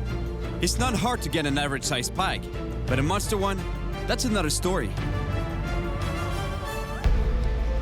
This is my last night here, and I think I'm gonna have to find a plan B if I want to catch a monster fish on this trip. Well, I didn't catch the big pike, but, you know, look what I got as a trade-off. It's beautiful. Got a lot of fish, you know, not the monster one, but that's pretty cool. It's beautiful here.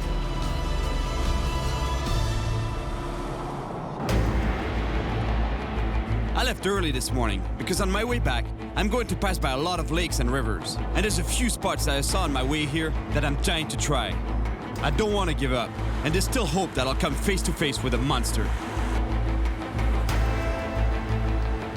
I fished every single fishing hole I found. I mean, maybe not quite, because I'd be there forever, but at least 10 spots, you know, like rivers, creeks, lakes, anything that I find on the side of the road, I make a few casts. Because I still believe in catching a monster fish, man. I can't go back home without catching a big fish. I have a friend of mine, Mike Phillips. This guy specializes in muskellunge fishing, and this fish, man, they're huge. They're the cousin of the pike, same family, but they get much bigger. 70 pounds for the biggest, close to 5 feet long. You know, that's for the world record size. But let me tell you, if I got even half that, I would be really happy right now. I'm starting to have a good feeling about this. I arrived at Mike's place, and his boat is ready to go. Man, you look good. Fine. Oh, thanks a lot. You've been working out or catching a lot of muskie, right? I'm trying to stay young. There's some monsters out there? Oh, yes, definitely. Real big ones. Come check this out. Oh. There she is, man. Thank God. That's unbelievable. Yeah, that's what they look like, man. Check this out. That's exactly what I was talking about. The muskellunge. A big pike would get big, but this is something else. This is a step above for sure. That's what makes it the ultimate freshwater predator fish in Canada. And actually, it's one of the fiercest predator fish in North America for sure, and in the world. You know, in a way, it's on the list of the ultimate predator fish of the world. Definitely. This thing is so big. Look at the mouth on it.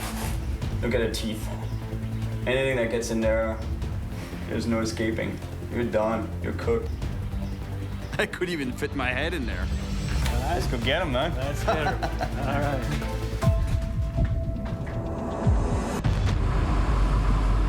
I'm heading out on the St. Lawrence River near Montreal, Canada, with my friend Mike, chasing a massive freshwater predator. Holy, look at this thing. Oh. Yeah, I think that right now I'm throwing the heaviest lure, or if it's not the heaviest lure on Earth, it's certainly not far from it. This thing is incredible. That's a pound, right? It's a pound, right? It's a pound, yeah. The muskie is the bigger cousin of the pike, and it's often called a freshwater shark. It's a real predator and is incredibly voracious. I'm hopeful that we're gonna find a big one, because Mike knows this area very well, and he's so good at finding muskie, his nickname is Muskie Mike. Oh, got one. Got one. Oh, yep. All right, man. Oh, I lost him. Darn. Man, there's muskie here, and they're active They're right here. now. Yeah, we got a good chance. We just arrived at Mike's spot, and already he had a bite. I have a feeling things are starting to get really serious.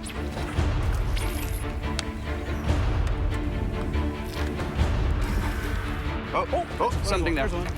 Oh, geez. See him? He went that way. Let me see him. But they're here, huh? Yeah. Mike got chased by a muskie. He was coming fast for it. We were pretty sure he was going to take his bait, then turn around. Just lost his interest, I guess. That's why the last moment, we gave it a last sweep, with the lure, because the fish might be just underneath the boat and might hit the bait at the very last moment. You might not see it, and bang.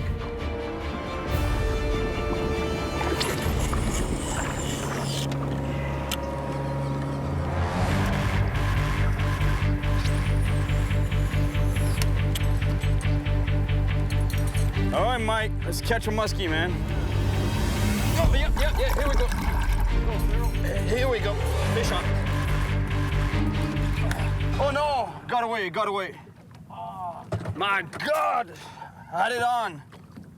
Right here. Look at the fin. Was it new? Yeah. Look at the fin. Almost. Yeah. Almost bit it off. Let's get them while they're hot. And there's a few fish here. We got a few follows, big fish following all the way to the boat, following the bait.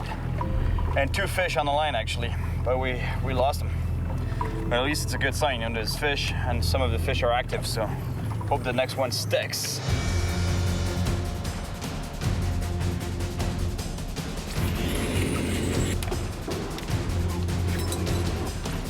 It often takes a lot of casts to catch this freshwater shark. It's definitely not an easy fish. We need to keep casting our 1-pound lures non-stop. It's super hard on our arms, shoulders, and backs. We're getting close to 1,000 casts, right? I think I'm 997 now. I'm 998 right there. After all, that's why it's called the fish of 1,000 casts, 10,000 casts. The 10,000 casts. 10,000 casts. No, the 1,000 casts. Is it not? I thought it was 10. No, I think it's only 1,000. So you're trying to give me a hope there, right? Some days it's 10. Yeah.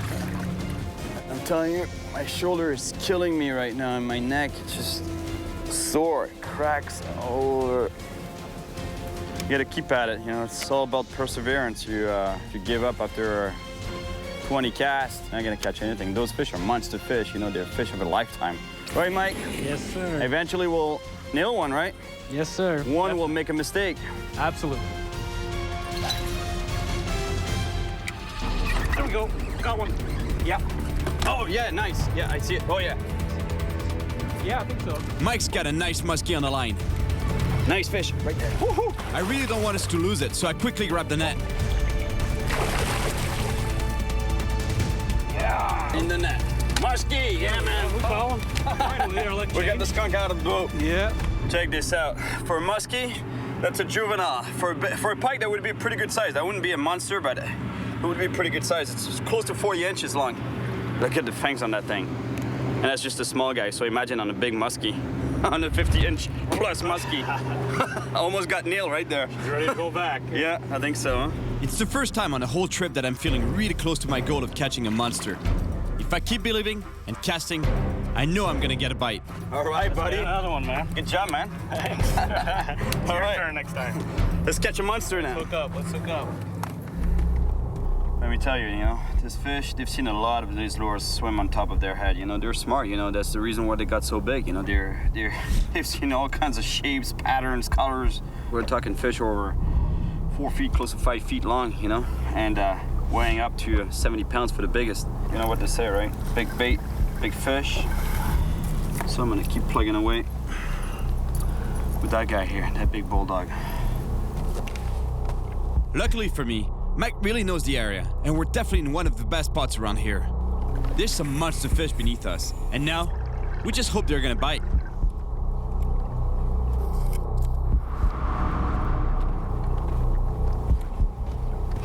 Yes, fish. Okay, here we go. Fish on. Here we go, Cyril. This is it. A muskie just attacked my lure. All right. I'm gonna go easy on him. Woohoo! This time, I'm not losing it. I need to land it, but it's not gonna be easy. It's fighting hard, and it's definitely the biggest fish I've had on my line this trip.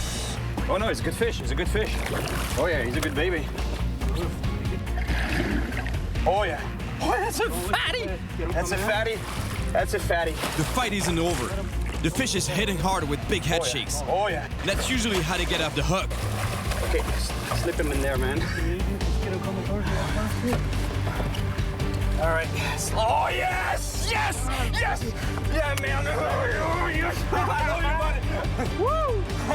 Yeah.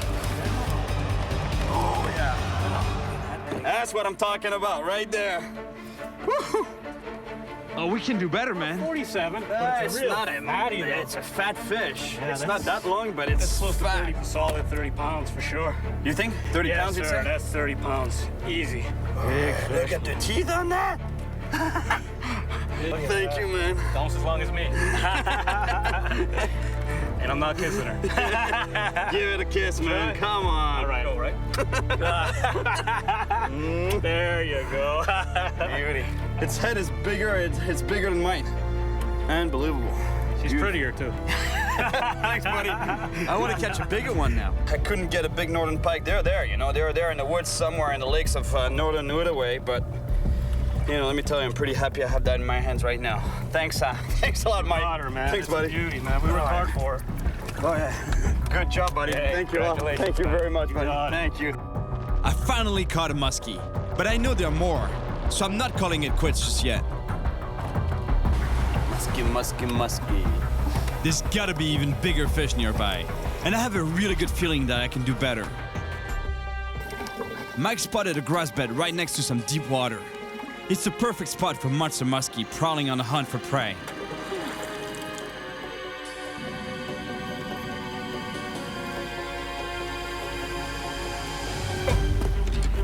Fish up. Here we go. Yahoo! Oh yeah. It's a good fish. This muskie is even bigger than the last one. I can't lose it. It's the fish I've been looking for. Suddenly, the fish swims down deep, and I fight to keep it from getting into the grass bed where I might lose it. Oh yeah, that hooked in on the mouth. Get on the side here and I'll scoop on the bed first. All right, yeah.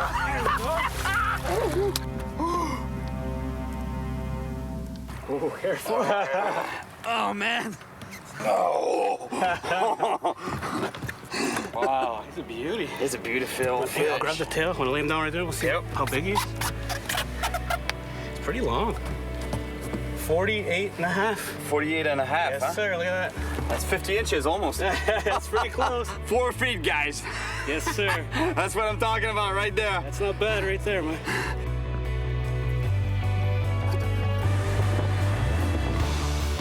I began this adventure in western Quebec, Canada, because I heard there are monster pike swimming in the remote lakes and rivers of that region. And although I didn't catch a huge one, I know I'll be back there one day to finish what I started. What a trip! Yes, man. I gotta say, it was sometimes frustrating, but I had a lot of fun. And it was really great to get to fish with some passionate fishermen. Got one. Oh, yes! Yes! Yes! That's what fishing is all about. I don't believe in giving up. And after a lot of searching, and almost breaking my arm casting 1,000 times, I was finally able to catch a monster. There you go. I'm gonna be fishing very soon, looks like. Just if I can get out of this thing.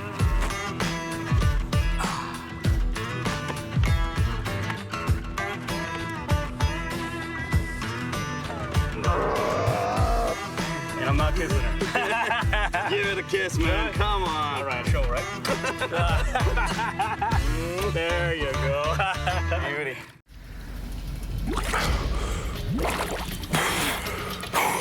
There's a big cat in there. I got bit again. I ran out of there on the first pass. I'm gonna go down again. No! He's going out. Go get him. I'm Cyril Chauquet, and I spend my life traveling the world chasing big fish. And that passion has brought me here, to Oklahoma, USA, on a risky mission. Oklahoma's waters are home to the muddy monster fish I'm after. Yeah! A slippery and powerful animal that nests in dark holes in the murky rivers and lakes here. The catfish. I want to catch this spiky and slimy beast in their lairs in a very traditional way. With my hands. Oh! In the best case, I get bitten by an angry catfish.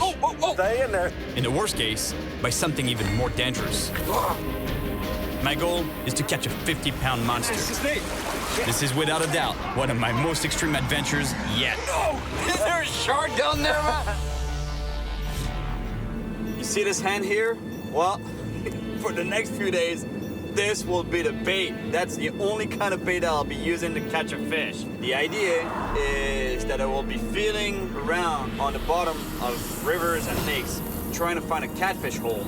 And if I do find a hole, that's good news. That means that I have now to put my hand in that hole, trying to provoke the fish into attacking my hand or my feet. I can then grab that fish by the mouth and pull it out of its hole. And that's how you catch catfish here in Oklahoma. It's called noodling. It's pretty dangerous because there could be other creatures living in those holes. They could be snapping turtle, beavers, or even worse, cottonmouth snake. And let me tell you don't want to get bit by any of those. I'm in Oklahoma, where Native Americans were the first to practice the art of noodling thousands of years ago.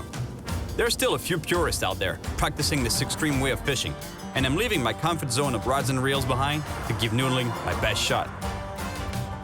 But first, I'm going to meet Bob Clark, one of the top snake specialists in the world, to learn more about the dangerous reptiles I might encounter while noodling. Bob? Hi, sir. Hi, how you doing? Great. How was your trip? Pretty good. Good to meet you. Come on in. I'll show you some snakes. Oh my God. You got a lot of snakes here. I do. I think I have more than anybody. I want python, man. I'm gonna give you a call and order a couple pythons. It's what I do. I'm sure my girlfriend would love that. That's huge. That's a reticulated python. You won't find this guy in Oklahoma, no? Not unless you're here. And how much does he weigh, you think? He's about 180 pounds. Really, huh? Yeah. 180 pounds? Yeah, you can lift him up if you like. I'd love to. It's pretty long still and heavy. South of where you are. Why, imagine when I was fishing in the Amazon and I grabbed that anaconda.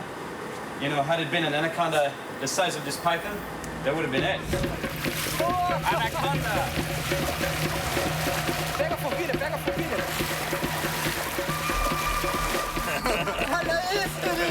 Check out this beautiful anaconda. Well, luckily the snakes I might come across, you know, while noodling are not as big, you know, here for sure, but they're pretty dangerous. They're just as dangerous as this guy, just in a different way. This guy is a constrictor. The ones that I might be facing are venomous, highly venomous, actually. What kind of snakes can I run into though while noodling? I think around the water it's likely to find some water snakes or maybe a cottonmouth. The cottonmouth, yeah, that's the one I've heard of. It's bad. Do you have any of those here? I don't keep any of the native species here, but I think if you want to go out in the field, I'm pretty sure we can find some. Really? I want to see that. Let's I do want it. to see the expert in action. The rivers of Oklahoma are filled with a lot of different snakes. Hopefully, an expert like Bob will help me understand the difference between a venomous snake and a less dangerous one. And what do they look like, cottonmouth? Stocky, not too long, dark color. Dark color. Okay, see? Can you see them there coming off? Yeah. See the weight? Okay.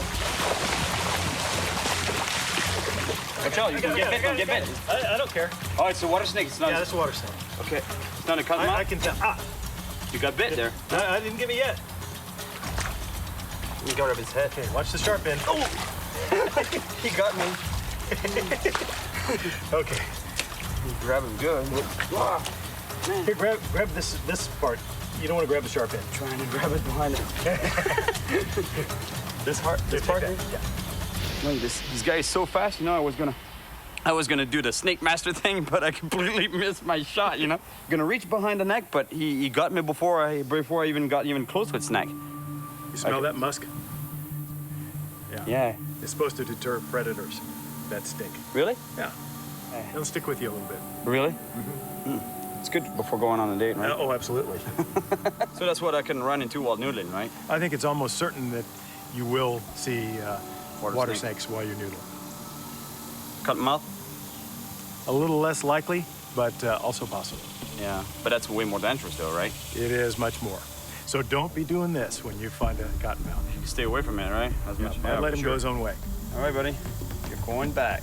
Luckily, this is a non-venomous water snake, and I'll just have to clean my wound to avoid infection. But a cottonmouth bite can cause tissue damage and hemorrhaging, and if left untreated, can be fatal. Before putting my hand in an aggressive catfish's mouth, I want to learn a little bit more about them. So my next stop is the Fisheries Center, where I'm meeting a catfish expert. Two main species of catfish can be noodled, the blue and the flathead. Noodlers usually target the flathead, since it is more common, and the biggest can get over 120 pounds. But if I noodle a 50-pounder, that would already be a true trophy. Hey, Dan. Hey, Cyril. This is an awesome spot, man. Oh, thank you. Really? Come see some catfish? Oh, for sure. That's what I'm here for. There they are. My gosh, you were not kidding about catfish. You got a lot of catfish. You got to be really careful when you're fishing for these guys, especially hand fishing, and you're sticking your hands in their mouths. They can be really tough to deal with, especially as the fish get bigger. Check this out. It's in these mouths that I'll be putting my hands or my feet.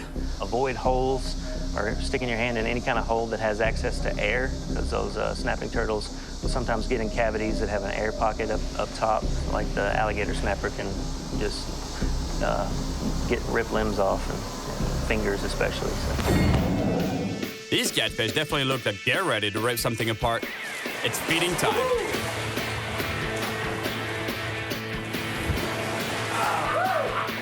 Imagine soon it's gonna be my hands in there. All right, you sure you're gonna go noodling now with these guys? I like my hands. I really like them.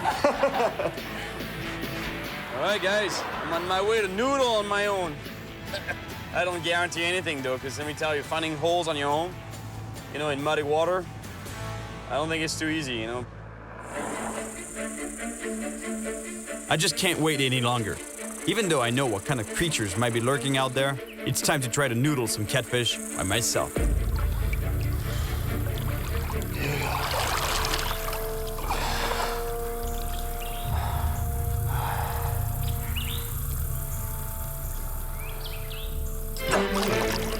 Whoa, just hit something right there.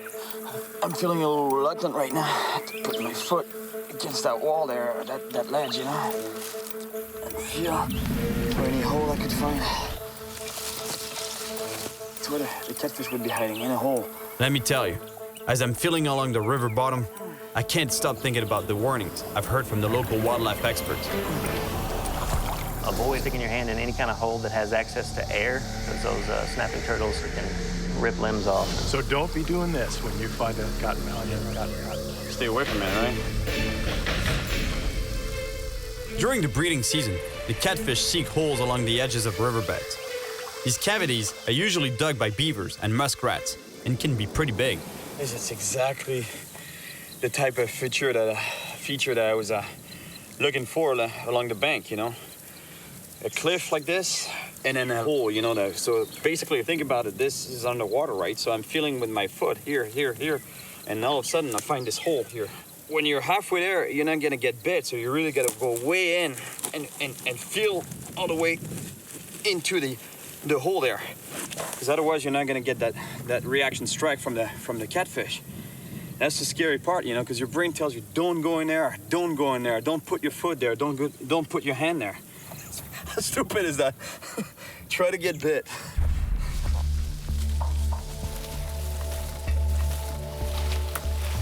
Check this out. The snake skin.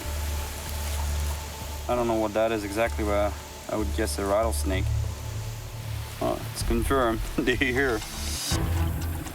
I'm not too comfortable in deep water, so I move my search to the shallows. Finally, I find a small hole, and it's not empty. Hey, something just moved in there.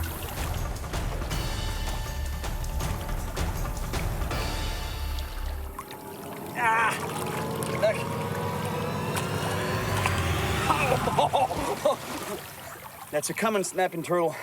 But let me tell you, you gotta stay really far from that mouth because it can reach out pretty far and bite you. And these turtles, not only they have a powerful jaw, their beak is really sharp.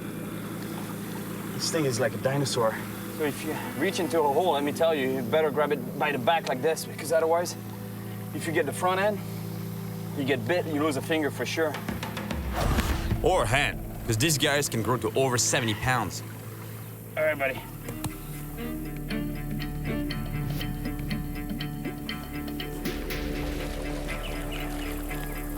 It's been hours, and I still haven't found a catfish hole. I really think I'm wasting my time. Look at the size of the river, it's endless. There could be holes anywhere, everywhere, pretty much, but so far I haven't found any, because when I'm feeling the bottom and the banks of the river, I don't really go right in there, you know. I'm kind of scared, you know, to put my foot right in the holes, because it's so dangerous. There could be you know the drill, right? There could be a turtle, there could be a beaver, there could be anything in there, a snake. Honestly, I think I'd be much better off with a guy from here, you know, a guy who's noodled before. And if there's a man who knows everything there is to know about noodling catfish, it's Bill Wisnett. His family has been doing it for generations. Hey, you must be Bill, right? That's me. How are you? I'm doing good. How are you? Hey, what happened to your hand there? It can't be a fish that did that to you, is it? No, sir. No. Bill tells me that he lost 2 of his fingers from a dog bite. But that makes me wonder what could happen if I get bitten by a snapping turtle or a beaver. Wow. It's pretty serious stuff, that noodling thing, right? You can get hurt pretty bad. Yeah, you can. You gotta sure watch what you're doing. That's the only apprehension that I have when I put my hand or when I put my foot at the end of this hole. I don't care if it's a fish, that's good, but if it's anything else, that's what scares me. You know, you never know if it's going to be a snapping turtle. What it's going to be. How many fish do you think you've noodled in your life? Oh Lord, I almost didn't make numbers that high. Is that something that people would do back in the day a lot, or? A lot more back then than what they do now. Well, back then everybody, mostly it was to eat. So do you still do any noodling yourself? No, not anymore. My health just won't let me anymore. Hey, really nice meeting you. You too, sir. A real pleasure. Thank you. Thanks, Bill. Thank you. I hope you catch a big one. Thank you, man. Bill is not too old to show me the tricks of noodling, but he gave me the names of some of the best noodlers in the state.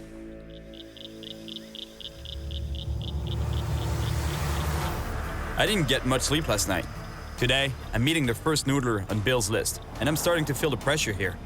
I realize I'm gonna have to put my hand in an underwater hole and get bitten by a catfish.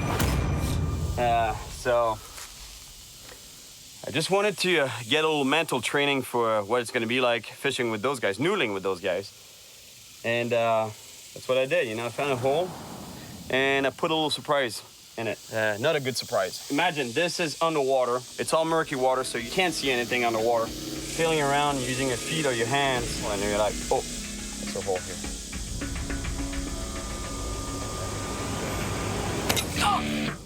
Ah!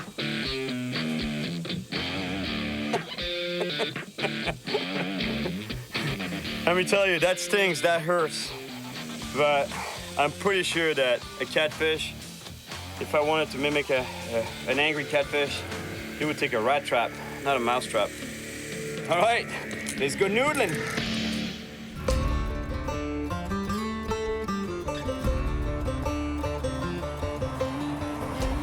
I'll tell you, I'm really in the middle of nowhere, USA. Temple, Oklahoma. There's nothing going on here. It's kind of cute in a way, you know, it's the far west. I like it. Cool vibe to it. All right, train. There's gotta be my guys there. Skipper. Yeah, that's him.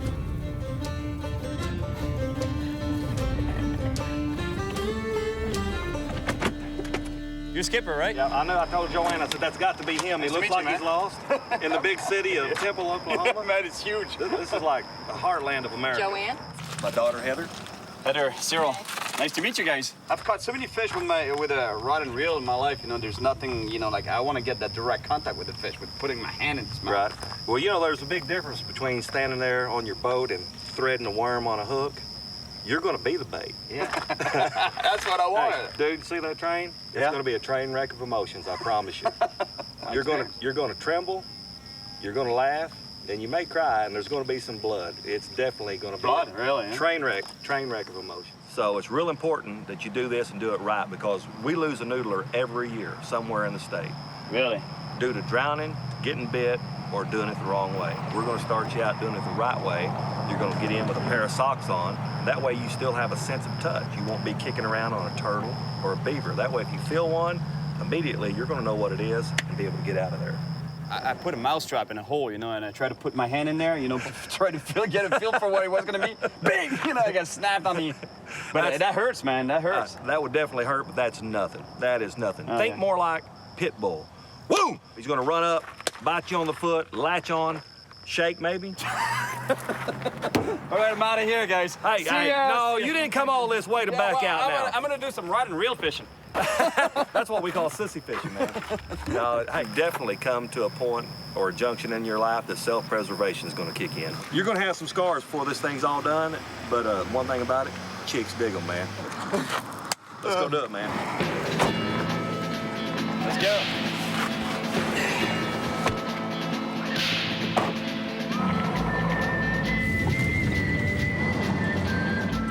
Man, I was telling you this morning that I felt the pressure last night. I'm feeling it even more.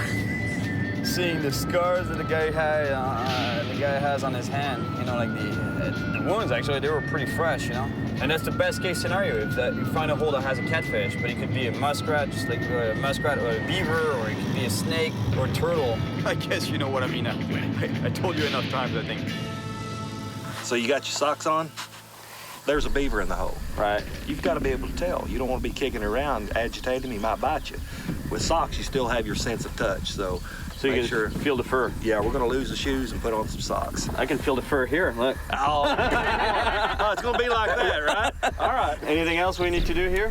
Lord bless us and keep us, and he prepared a fish to swallow up Jonah, and we're looking for a fish to swallow up Cyril. Oh, nice, nice. In Jesus' name. All right. Let's go get one. It's these Oklahoma mud baths that I take on a daily basis. That's why you look so good, right? That's why I look so good. All right. Well, it's getting muddy. Glide through it. Remember that good old Oklahoma mud bath I was talking about? This is it. This is it. This is it right there. Oh, man. Almost feels nice. Oh, yeah, it does. I'm telling you, you'll be a real man when we get out of here. Noodlers usually work in pairs, so if we find a hole, Skipper's gonna stay by my side, just to be safe. And it looks like Skipper's found something. You got one? Yes. Over the branch there, right? To find out what lives in this hole, I'm gonna have to stick both my legs all the way inside it. Yeah. Oh, man. Now, how big a fish could be in that? Holy smokes, that's deep. Now, I haven't been in it yet. Feel to the left, feel to the right, feel up and down. Don't kick it, could be a turtle. You got your first taste of a sure enough fish den. Yeah. All right, that's an empty one. Let's go find one. All right, let's go find some real fish, man.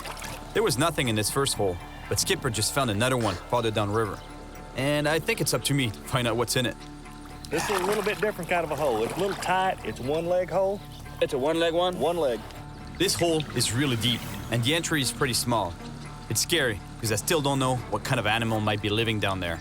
And in order to find out, I'm gonna have to put my whole leg inside it and get bitten.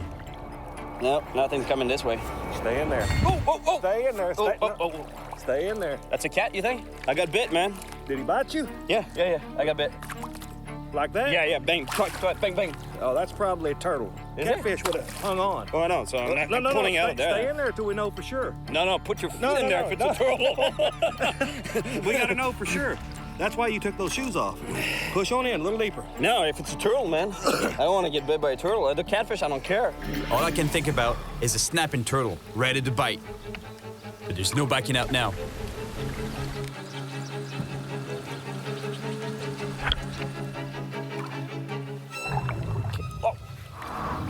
Okay, oh, he's moving. You feel him? Oh, he's a big fish. He's a good fish. It's not a turtle living down the hole. It's a catfish, but it's getting really angry. Just go ahead and get out on the side of his head and bring him to you, right up to you, Joe. Okay, he's here. Where you got him? Where's he at? Okay, I got his mouth. Okay, all right, I got him. Both feet? Wow, he's biting hard. Oh. Don't let him out. Don't pull him out. Get a hold of him. You can't him out. All right, pull me up. I got him. Yes, I got him. Got him. Yes. Oh, man. There you go. First cat. We're looking for his daddy's what we're looking for, his grandpa. Can you believe that little guy would bite? Yeah. Man, I can't believe it's small. I thought you had him. Welcome to Oklahoma.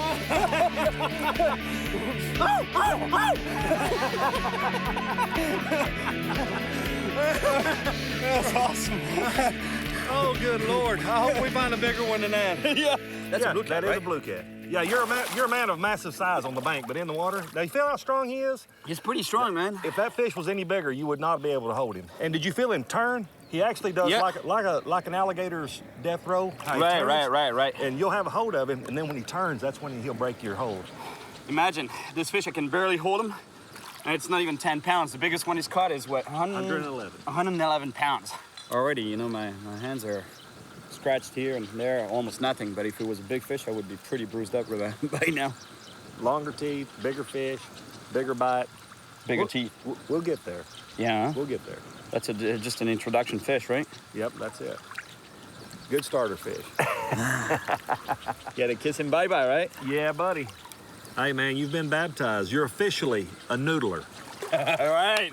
That's pretty cool, man. Let's keep on noodling. Yeah, let's find a big one. I just caught my first catfish barehanded. But what I really want is a 50-pound monster flathead. Skipper knows that the bigger catfish are really powerful, and it's almost impossible to hold on to them. He wants to use a stringer, a rope that goes through the mouth of the catfish to keep them from escaping. But I still want to try to catch a big one with just my hands. After a long search, Skipper finds another hole, and there's something big moving inside it. I didn't get it. I felt a bite. It's a pretty good bite. Let's get him. No! He's... Go get out. Go get him. I'm in 5 feet of water, blocking a deep hole inhabited by large catfish. To catch it, I'm gonna have to submerge and get inside its lair to provoke an attack on my feet. Then, I'll try to bring the fish to my hands and pull it out of its cavity. This water's murky, and anything could happen down there.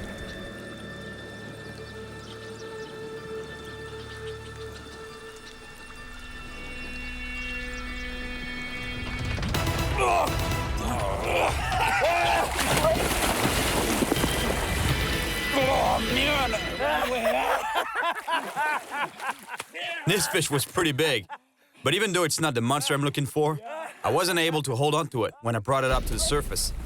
I wonder what's gonna happen if I found a really big one. How much more power does that 50 or 70 pounder have? Oh my God, look at my hands. The adrenaline rush. When he runs up, boom, boom. There's nothing like it. I mean, you just feel it all come up into your neck. Yeah, I know, it's great. Like a noodle. Look at my thumb, it's totally destroyed. The catfish's powerful jaws are armed with tons of small teeth, kind of like coarse sandpaper. And it can really mess you up if they get hold of you. This is for real, let me tell you. Those fish, when they clamp on your thumb, you really feel it. Look, there's almost no skin left on my thumb here. It's blood, you know, like I can't even imagine if it's a huge fish that bites on my thumb. What happens next, you know, I lose my thumb or... Man, I'm tired of losing fish. I mean, you did catch them. Yeah, no, for sure, I don't want to... But you can only hold them that long because they're so strong. The big ones, you can't hold on to them, right? Yeah, they're too strong. When you had to hold them by the mouth, slid it right through his bottom lip, pulled it, run it through the end of the slot right there. If we have to do that, let's do it. You bet. The stringer's fine, but to be able to put it to use, I still have to get bitten by an aggressive catfish and pull it out of its hole. In other words, I'm still in for a beating. Look at this landscape. Pretty eerie, huh? It's beautiful, but at the same time, it's like you think that the end of the world happened already. In a way, it's pretty sad, you know? 'Cause maybe that's what the world would look like one day. If we're not careful. Check this out. Another danger of noodling right there. That's an old trout line. So basically what it is a rope, and every 20 inches or so, you know, there's another piece of line with a hook attached to it, and normally there would be a bait on it. And you just set this line fishing on its own, basically. And they mainly target catfish. And this one got lost, you know? So imagine when you're feeling on the bottom, if you get snagged in one of the hooks, pretty intense. You don't want to get caught in one of those.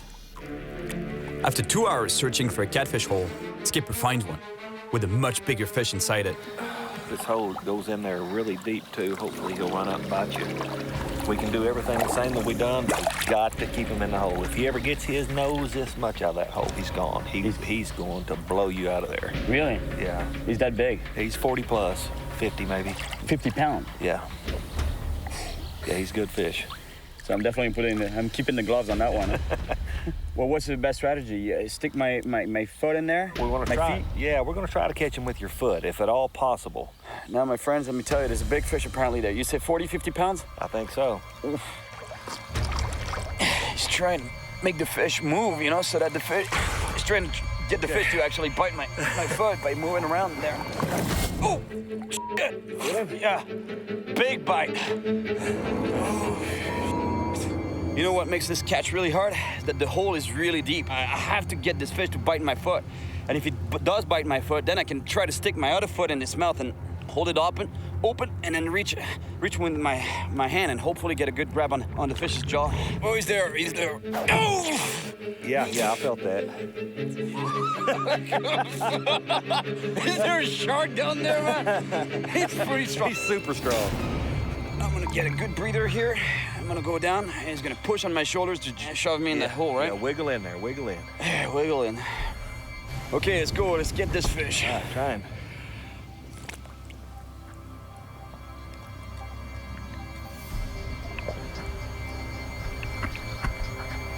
He's working him.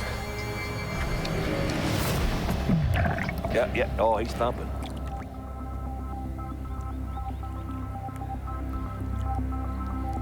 You got him on your feet? Yeah. Okay, keep him jacked.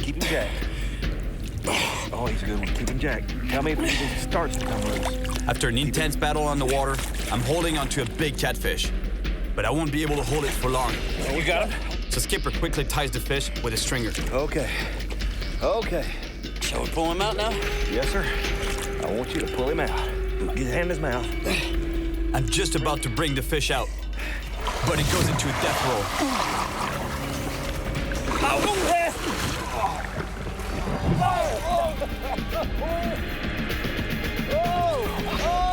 He's twisting up. He almost broke my wrist, man. Yeah. Big old flathead. Oh, aren't they strong, though? Do you feel him when he cranked with you, when he rolled you almost over? broke my wrist. I'm telling you, like, I had to go with him, otherwise it was breaking my wrist. Right. This thing was going... Oh, man, these things are hosses now. He's just one solid muscle. Beautiful. That way you Good job, buddy. Hey, man. It's all you. Awesome. Yeah. Good fish. I'm glad I didn't have to come in there after. I'm proud of you, you know. Hey, hold that dude up. Hey, that's a big fish.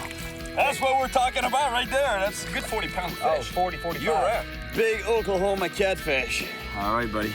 Going back. I'm pretty happy with this beautiful 40-pound flathead catfish, which is already a solid accomplishment for a first-time noodler like me. But I'm still looking for a bigger one. And next time, I want to try to catch a monster catfish without a stringer. He rolled good right there. He's yeah. I felt that twist, man. Well, you got to watch that stuff. It'll get infected really, really bad. So really? When you get home, get a pan of salt water, just as hot as you can possibly stand it, and put about a handful of salt in it. I think I need a little break from the noodling. My hands can't take it anymore. My hands are forcing me to take a break from noodling, but I'm not gonna stop looking for a monster catfish. All right, let's go catch some big catfish on a rod and reel this time. Yeah, man. I'm back to my good old rod and reel, this time in Texas at Lake Texoma, to fish with Cody Melanix. He has the state record for the biggest blue catfish, 121.5 pounds, which was also the world record for a while. Though I'm taking a break from noodling, I'm still hoping to catch a real monster in a more conventional way.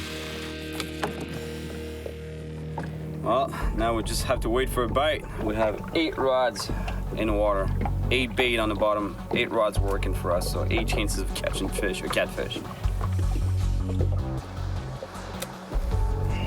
Does it look like it's hot here in Texas? Yeah, there's some days I sit out here and it's just unbearable. I mean, it's everything you got just to stay out here, and then all of a sudden, you know, one of them rods just go crushing down. You may get one. Yeah, monster fish. You may get one, you may get 2, maybe get 3.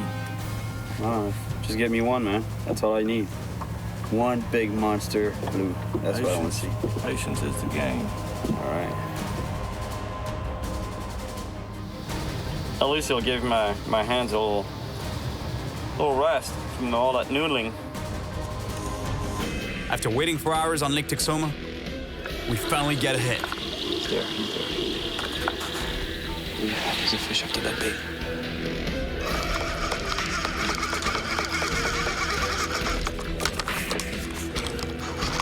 Yep. Come on over here. He's circling around. Look at the power of this fish. Imagine on your hand. Hang on to him. Big fish, big fish.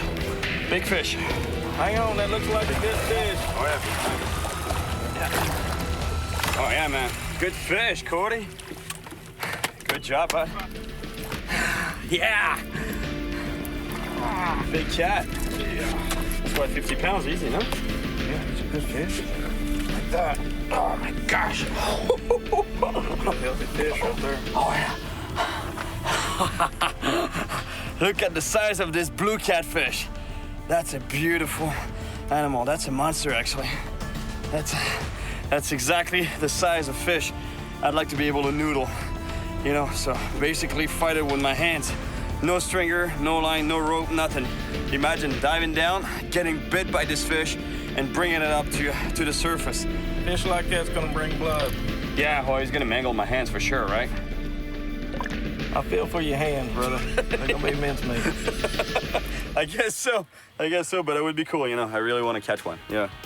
Well, thank you again. Power to you. Thank you, man. That was a beautiful 45-pound blue catfish. Noodling a fish this size would be great, and I feel I can do even bigger.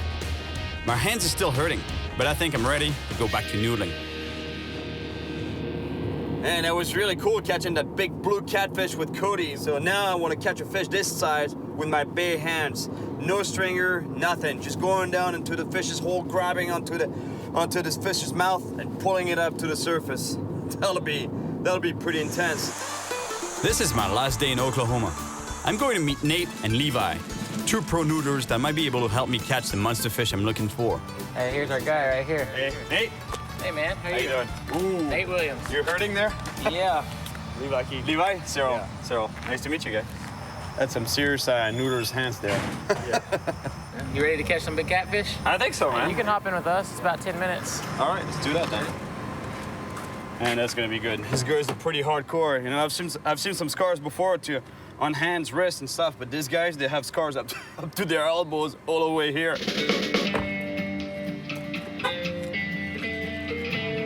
Yep. Let's go. Let's catch some catfish.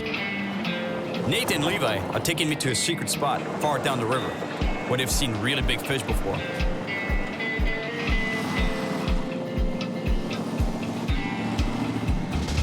True American style fishing right there, you know, at the back of a pickup truck. To get to the spot, we have to walk beside a busy highway and then climb down under it to find the river, where there's a canoe waiting for us. Here we go again, chasing catfish with my hands.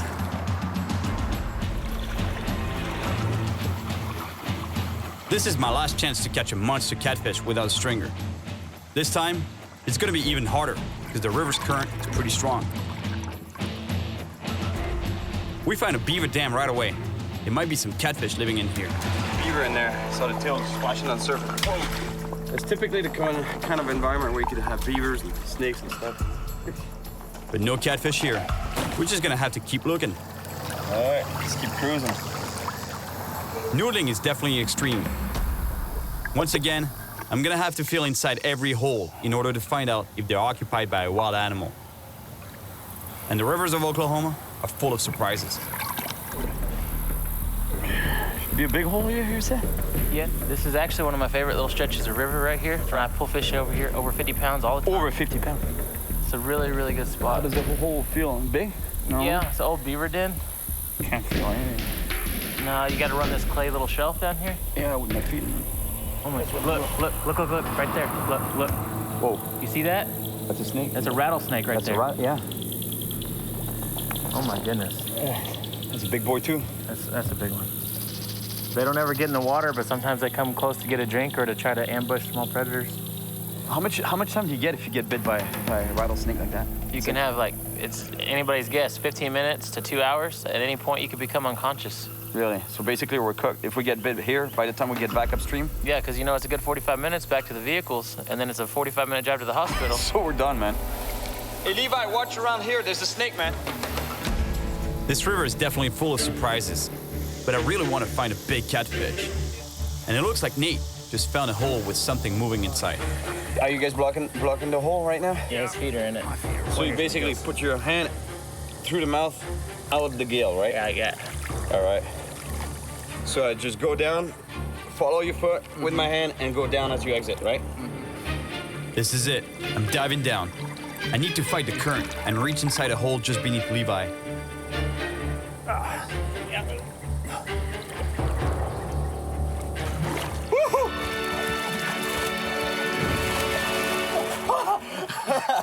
That was a good practice shot, but the catfish was pretty small. I need a monster one now. He was down deep. Yeah, he was. I heard him bite you, too. Yeah. I could hear it. He bit hard on my thumb. We head up a little stream where there might be some big catfish lurking around. Hey, that's a big fish, man. There's fish like that in here? Yeah. When the water level drops after heavy rains, fish can get trapped in the streams, sometimes for weeks.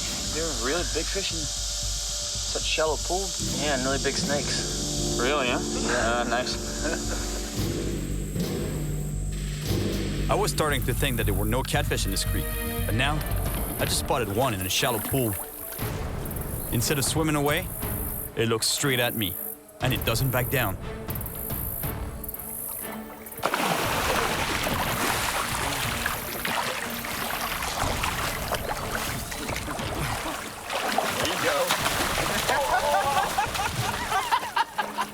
They're hard to hang on to, man. Strong, man. You gotta get a hold of him. You almost broke my fingers.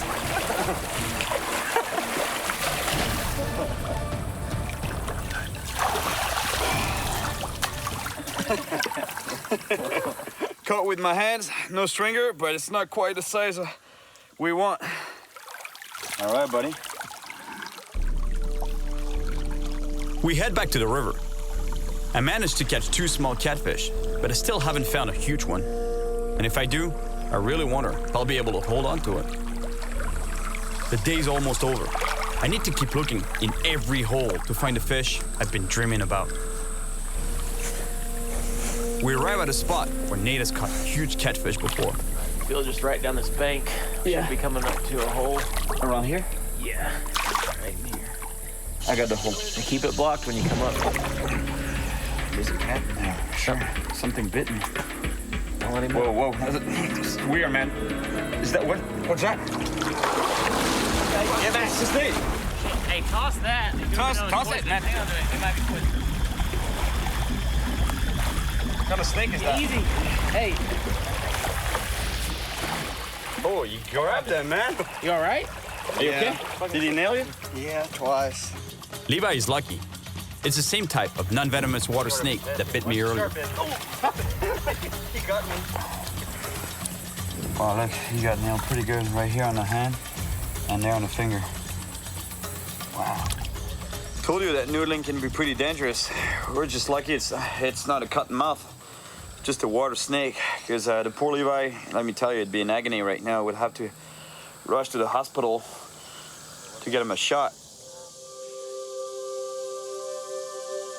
The day's almost over, and I still haven't completed my mission. I really want to catch a monster flathead catfish with my bare hands. And there's still one more spot to check. Last year here, I cut my elbow open and had to go to the hospital and get 6 staples. This farmers throw all this junk in here to stop erosion so they don't lose their land. Really? Yeah, but it's really, there's stuff all through here. Car bodies, tin horns, barn metal, sheet metal. It's all through here. You can hit your feet on it and get cut up pretty bad, so be careful. It's good for fish though, right? Good for fish. There's lots of places for them to hide. There's a fish in here. There's a fish there? Yeah. Right. How is it set up here? Like it's... We just found an unusual hole. It's a jagged, rusty pipe. Inside it is a huge catfish, and it can escape through 3 exits.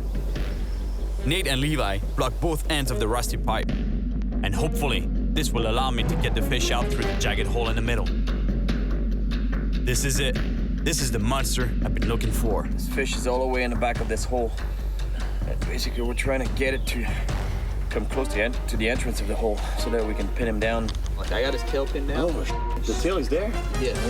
That thing is big. I'm gonna try to get my... Right there. There you go. Now you got a good hold of him. Yeah.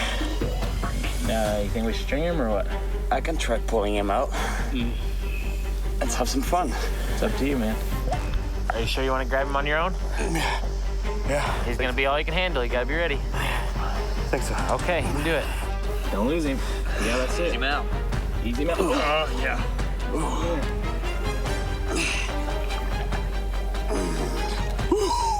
There you go.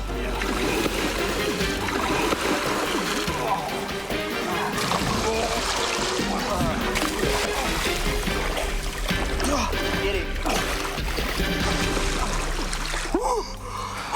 You got him? Good job. Oh, boy. It's a big fish.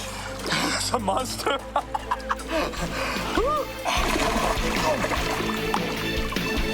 Yes. That's a monster. That's the fish I was chasing.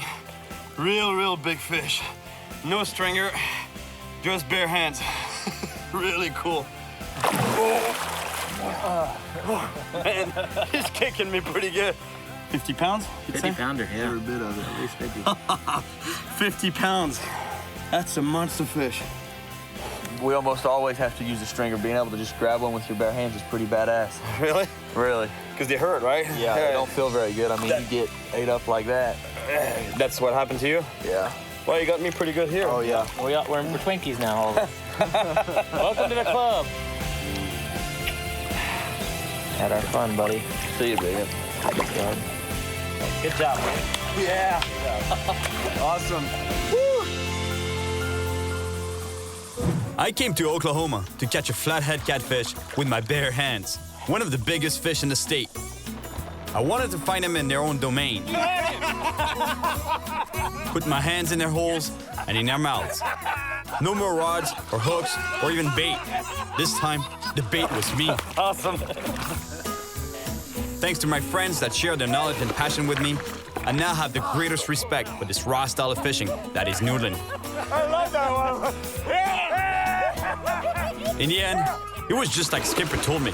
You're going to tremble, you're going to laugh, and you may cry, and there's going to be some blood. But you're going to make a memory that's going to last a lifetime, I promise you that. And now that I've been through it, That's hardcore noodling right there.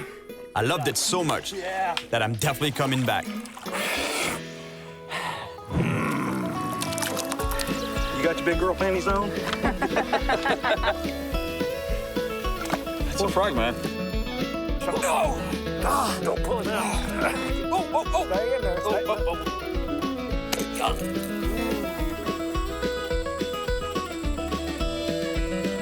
He's a big fish, and you really got to watch him. Oh, they do that. Watch him now. Oh. You're out of your mind. You're gonna tear your hands up. You think so? Oh yeah, he's gonna rip every little piece of skin off. I'm Cyril Chauquet, and I spend my life traveling the world chasing monster predator fish. Oh my gosh. Oh, big shark. And there are few places in the world where fish grow as big as in Florida, USA. So I'm back here on a hunt for a fish known around the world for its legendary size, the Goliath grouper. Prowling in underwater structures, this colossal beast can grow to nearly 900 pounds. Get him, Cyril! Stay on it! Stay on it! and it has such a large mouth that it can swallow huge prey whole, even young sharks. You can tell he's sizing you up thinking, can I eat that? Not afraid of humans, Goliath groupers have even been known to attack divers. I've already caught Goliath groupers with a rod and reel, but getting these huge fish out of the structures they lurk in by rod has its limits. Which is why I want to try a more powerful technique. This is it. That's where we come up with the phrase man versus beast. He's on it, he's on it, he's on it, he's on it. I've tried it with smaller fish before, but I've never tried catching a Goliath grouper with a hand line. It's impossible. This fish is way too strong. I want to catch a Goliath grouper in a way I've never done before. Just a rope, a hook, and my hands. That's it. That's basically the rig. It's one of the most primitive way of fishing. But imagine, these animals are huge. They can get longer than me and much heavier than me. So imagine the tug of war that'll be on a rope. But there's two problems. There's a big weather system moving into the Florida Peninsula, and it's making the water really murky, so it's hard to find a fish, and the bite is not really good. And the other problem, and the main problem, is actually a lot of the wrecks that we want to fish are infested with monster sharks. And the Goliath grouper, they live on the bottom, so by the time the bait reaches down to the bottom, you never know what you're gonna hook. You might hook into a monster shark. Goliath groupers are real titans of the deep, and the big ones aren't afraid of people. As a local spearfisherman, Arif witnessed firsthand. Cyril. How you doing, man? Doing very well. Good to meet you. You as well. Yeah, that was some pretty impressive video I saw there. Thank you. It was intense. At the time, I didn't know that it was like a big thing for grouper to come up and attack people. So what happened exactly? You were spearing fish there? I shot a little lesser amberjack.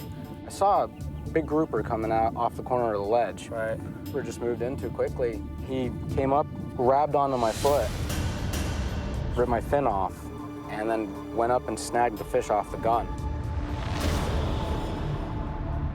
Honestly, I don't think that the grouper wanted to attack Arif. I think he really just wanted to take the fish that was on his spear. But unfortunately, Arif was in the way. Wow, I want to catch one on the hand line, man. It'd be insane. Yeah, really? You're out of your mind. You're gonna tear your hands up. You think so? Oh yeah, he's gonna rip every little piece of skin off your hands.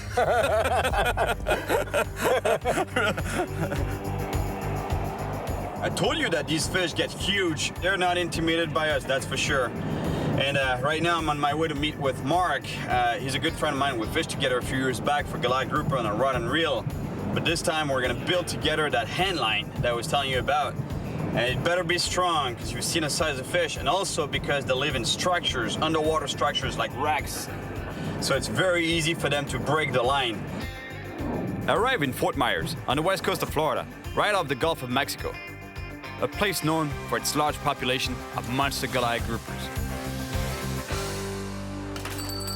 Hey, Cyril, how's it going? Hey, Mark. How you doing, buddy? Good, how you been? Good to see you, man. It's been a while. Yes, sir. You ready to get this thing going? Yeah, for sure, man. That gives you an idea of the kind of fish we're going after, I guess. Mike, do we have any roping back? That's half-inch. You feet of that. Definitely the half-inch is what we want to go with. Really? Yes. It's too thick, no? I've got a customer that was using real small line, and if you don't use something like this, what's going to happen is you don't have anything. That line will slide through your hand. This cat that we know had to wrap small line around his hand, couldn't get the line from around his hand, and it cut his thumb off. You know what? I think we're going to go with the thicker rope. Rope as main line, 1,000-pound rated swivel, 480-pound metal leader, a 6-ounce egg sinker, and a 20-odd circle hook. Whatever latches onto that is definitely coming out. Shall we test it? Sure, sounds good. Let's give this thing a tug. I think that'll be a pretty good test. This vehicle here is 6,000 pounds, but it's in neutral, and it's sitting on flat. So it's basically like a fish. You know, a lot of people ask me always, you know, how do you pull a 400-pound fish on line that is 100-pound, for example? Well, the fish is neutral buoyant in the water, so you're not actually fighting the weight of the fish. You're fighting the strength of that fish in the water. And it's very rare that this fish will exceed its own weight in terms of power. Same thing here. I'm gonna pull this truck, but I'm not pulling 6,000 pounds. I'm pulling a truck that is in neutral, I hope. Is it in neutral? All right, Cyril, ready to go. All right, let's go for it. I'm giving this line all I have. and so far, it's holding. But the truck isn't moving yet. Finally, I get some movement.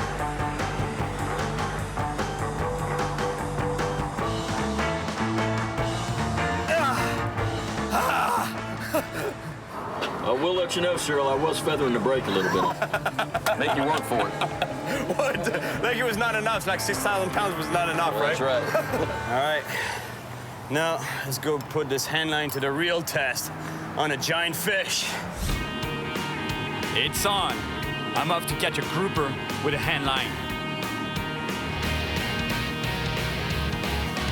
Well, we're approaching the C-span bridge right this minute, and these 3 pilings that we're coming up on now seem to be the most productive. Let's do it. Let's suffer.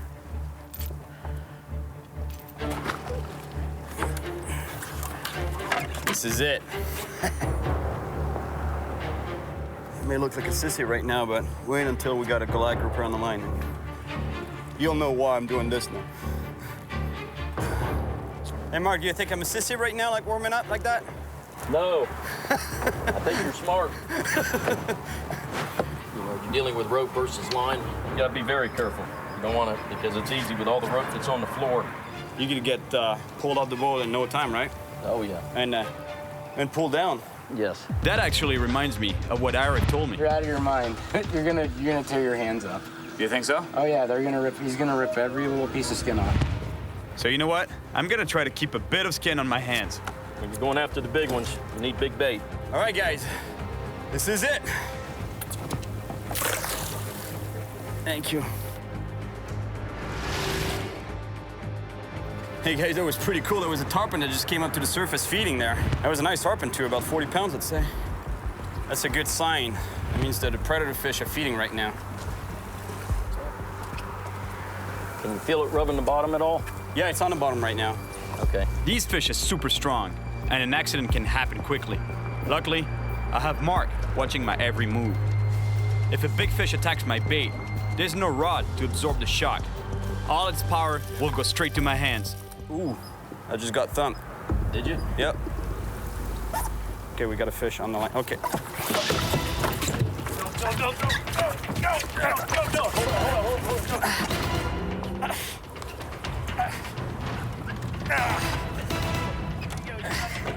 All right. Let go. Did he come off? Yep. That was a monster. What a bite. There's a monster down there, so I throw the bait back in the water. In fact, I throw the bait several times, trying to get another bite from the big fish I know is down there. But there's a big storm coming. This is getting dangerous. Strong winds are pushing our boat around, and we could hit a pillar.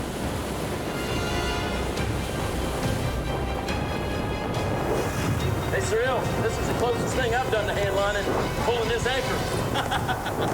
We have no choice. To get away from the storm, we have to leave this spot and the big grouper we know is down there. Luckily, Mark knows another even bigger bridge where the pillars are home to huge Goliath groupers. You know, these giant fish, they love this type of structures, you know, bridge pillars or pilings, fenders. It provides, you know, think about it, underneath the surface here, it's the pillar continues all the way down to the bottom. So basically around that, you got a lot of barnacles, and those barnacles, they attract all kind of sea life. So not only they have a bunch of food around it, you know, like the food supply stays around those pillars, but it also provides shelter and a break from the current. You see the current is pounding on the bridge pillar, meaning that around it, you know, you got some sheltered areas so that they don't have to be struggling against the current permanently. So that's why they're in here. He's on it. Is he on? Have a bump? Yeah, that was a fish.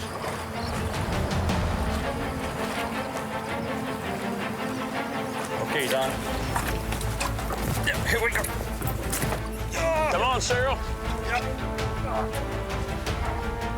I've got the boat away. Got the motor on. Get him. Hold on. Don't let him get in there. This fish is so strong that it's pulling the boat towards the bridge. That's a big fish, man. Mark fights to keep the boat from hitting the pillar using the electric motor.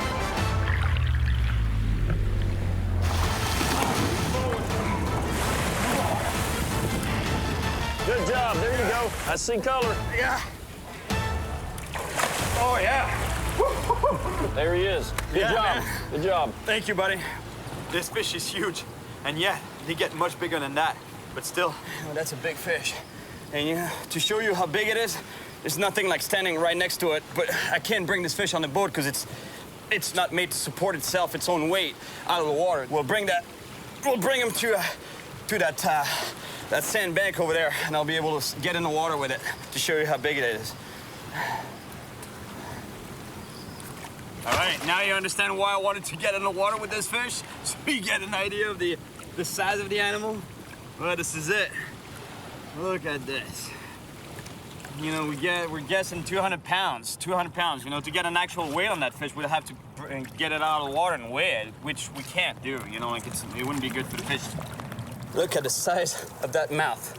And the way this fish feed is that they come up onto a prey and open their mouth, and that mouth is so big that it creates a suction effect. So basically the prey is there, they open the mouth, and the prey gets sucked up the mouth. It's a giant, but for a giant grouper, it's a big fish, but it's not a monster. I want a bigger fish than this. I can do twice as big.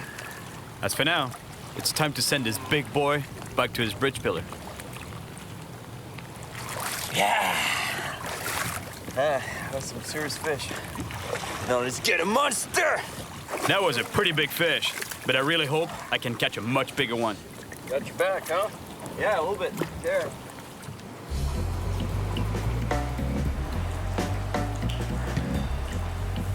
Let me tell you, fighting a monster fish on a hand line or on a rope, whatever it is, it's confirmed it's violent. You know, let me tell you, because this morning I came out of bed, I was like, oh, my poor back. You know, like, and I have a tendency to have back problems, a bad back in general, but at least today it's no fishing happening. You know, there's no going offshore, no going even inshore.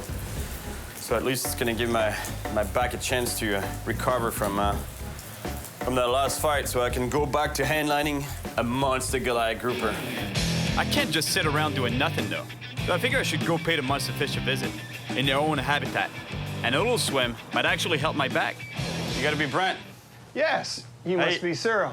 How you doing, man? I'm doing very well. Good to see you. How are you doing? Is your back doing better today? It's kind of sore, you know. Like I didn't really feel it in the moment, but when it got cold, it's started hurting. Right. Well, and you know, Brent's been diving for years, and he knows some wrecks inhabited by huge groupers that we can dive down to see. How's the visibility? You were saying that. The visibility is going to be questionable, so, you know, there's the possibility that when we get to see one of these things, it's going to be right there. If you see the Goliath grouper right there in your face, I mean, it's the same thing for a shark, though, because there's monster sharks out there, right? They're there, but I'm not really worried about them because, you know, there's a lot of area for them to cover, and they travel through those passes, and for the most part, they shouldn't bother us at all. For the most part. Yeah. But that doesn't mean that they're not there, right? Oh, that's exactly right. They're there, but... That's gonna be pretty intense, you know. The visibility is almost zero on the water, so that means that if we see giant groupers, they'll be bang right in my face. That's gotta be scary. Plus, there'll be a bunch of sharks around, so you know, if I don't see anything down there, that means there might be a shark right here, looking over my shoulder. All right, this is it. We're just about to get in the water with giant groupers that have been seen here over 500 pounds. Just a few minutes, Cyril. We'll be diving with some big fish. Monster fish, I hope. Monsters. Hope to see maybe one the size of a VW. I hope it's just a beetle. There's a big barracuda right here, right underneath the boat. There's a shark too, actually. Oh, there is. No, that's a shark. Oh, that's a shark. Black tip.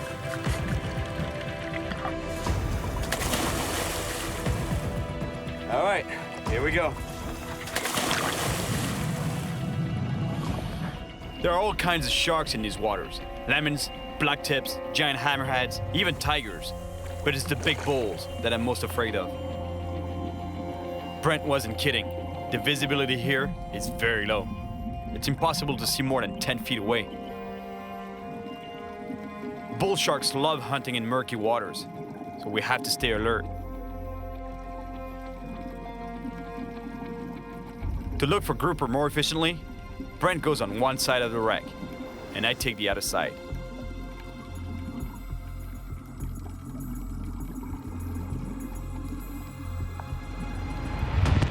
I finally spot a grouper. It swims away. I'll try to chase it down.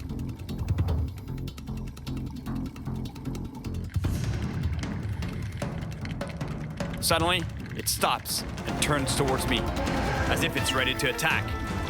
It's amazing how these fish aren't afraid of anything. It makes me think of Arif and his close encounter with a Goliath grouper. This fish isn't even that big, but it still isn't afraid of me at all.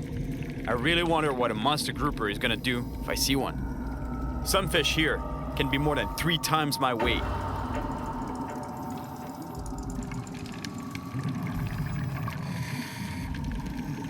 Still nothing. Maybe there's a monster hiding deep within the bowels of the ship.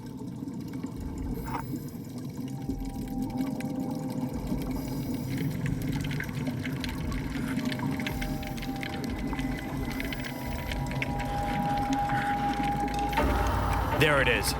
There's the monster.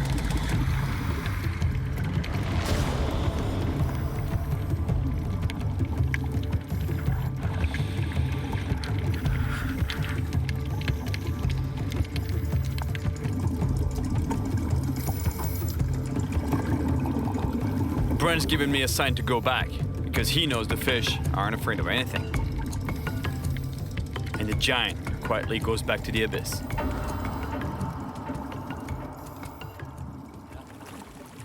All right. Good job. That was Nice. cool. Yeah. That was a nice dive. A great dive. You handled yourself very well when you got up face to face with one of those Goliath groupers. They're scary at first. Then they come and meet you with that big face up there, getting a fish out of the structure with a hand line. That's gonna be a different story because you see the amount of structure down there. They can go right underneath there and cut you right off on the structure. So that would be pretty intense. After a day of rest, my back is a little better, but still not enough to fight a huge grouper with a hand line. So today, I'll try to catch the giant I'm still chasing with a rod and reel. Hey, Mark. Hey, Cyril, how you doing? How's that back? Still sore a little bit, but it's all right. I think it'll do. All right, let's go for some monsters on rod and reel this time. You know, the rod and reel, in theory, it'll help them out back because, you know, there's some absorption of the shocks, you know, by the rod itself. But it's still gonna be a pretty intense fight, let me tell you, so I hope my back holds up.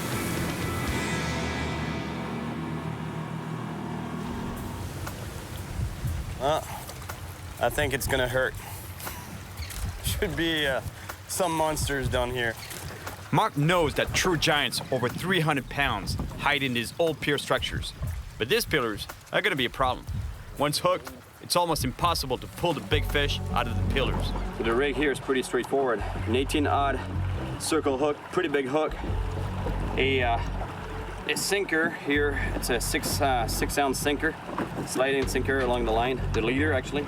And the leader is about 6 feet long and attached to the main line by the swivel, the monster swivel that I told you about that could tow a truck.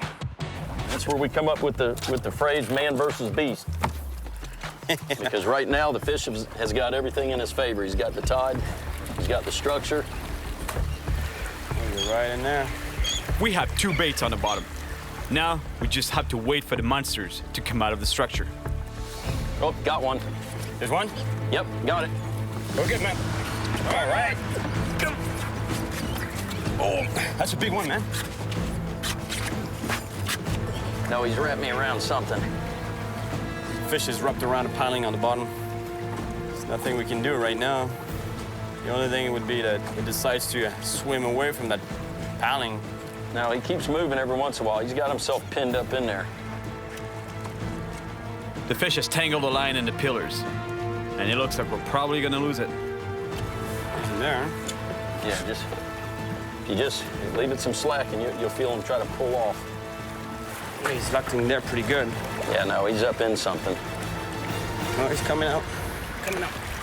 Get him, Cyril. Get him, Cyril. You got him out. Just stay with him. Stay with him. Don't let him get back in there. Hold it. Hold it. Keep going. Stay with it. Walk up this way if you got to. Go. Oh. Clean cut. That must be the barnacles and stuff, huh? Yep. Cut off right there. We'll see what happens. Cyril, I think this time, since we just got cut off as easy as we just did on that monofilament, I think on one of these outfits, we'll try putting some cable on there. Not only are we going for a steel leader, but also a much more powerful rod, loaded with 200-pound braided line. That drag is pretty tight. The bait is in the lion's den. Who wants to do this? Cyril. Knowing the size of the giants down there and the brutal fight that they can put up, I'm not even sure I want to hook up. I'm scared right now. Honestly, like my legs are shaking.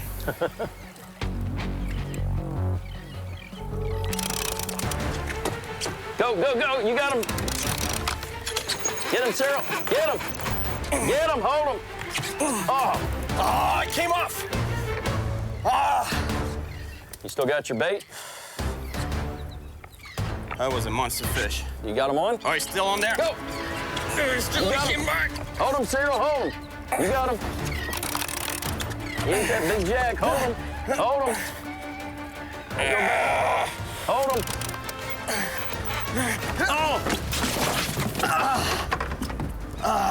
Oh, you okay? Yeah. Man, that was a big fish. Good gracious. You ate that whole jack. Unbelievable. That was a monster. Yes. The line has rubbed on the pillars and may be damaged. The fish is excited and aggressive though. There's no time to retie another rig. So I throw in a bait on the only rod that's ready. The trouble is, it's my lighter rod. Someone's playing with him. There he is. Go, go. Get him, Cyril. Come. Pull it. Get him, Cyril. Stay on it. Stay on it. On it. Oh. Get him out. Keep going. Stay with it. Go on, Cyril. Don't let him have any more. Come on. Back up. You got it. Get him out. He's coming. You got him out now. Good job. The powerful fish is trying to swim back to the pilings. If it gets there, that's it. Everything will break. I don't know how much more that rod can take. Stay with it. Good night. Where is it? Oh, yeah, he's a monster, man. Yeah, no, that's it. That's a good. Stay with it, Cyril.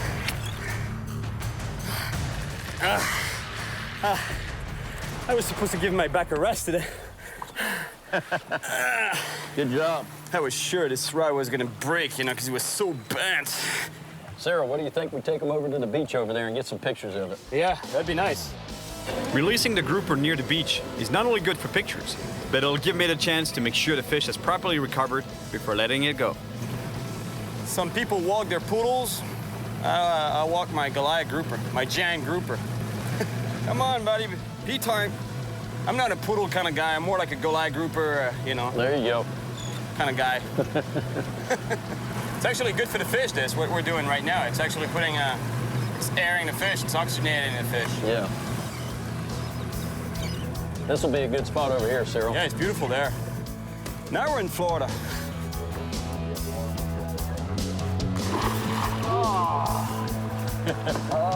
At about 200 pounds, this fish is really big, but the one I want is twice as heavy.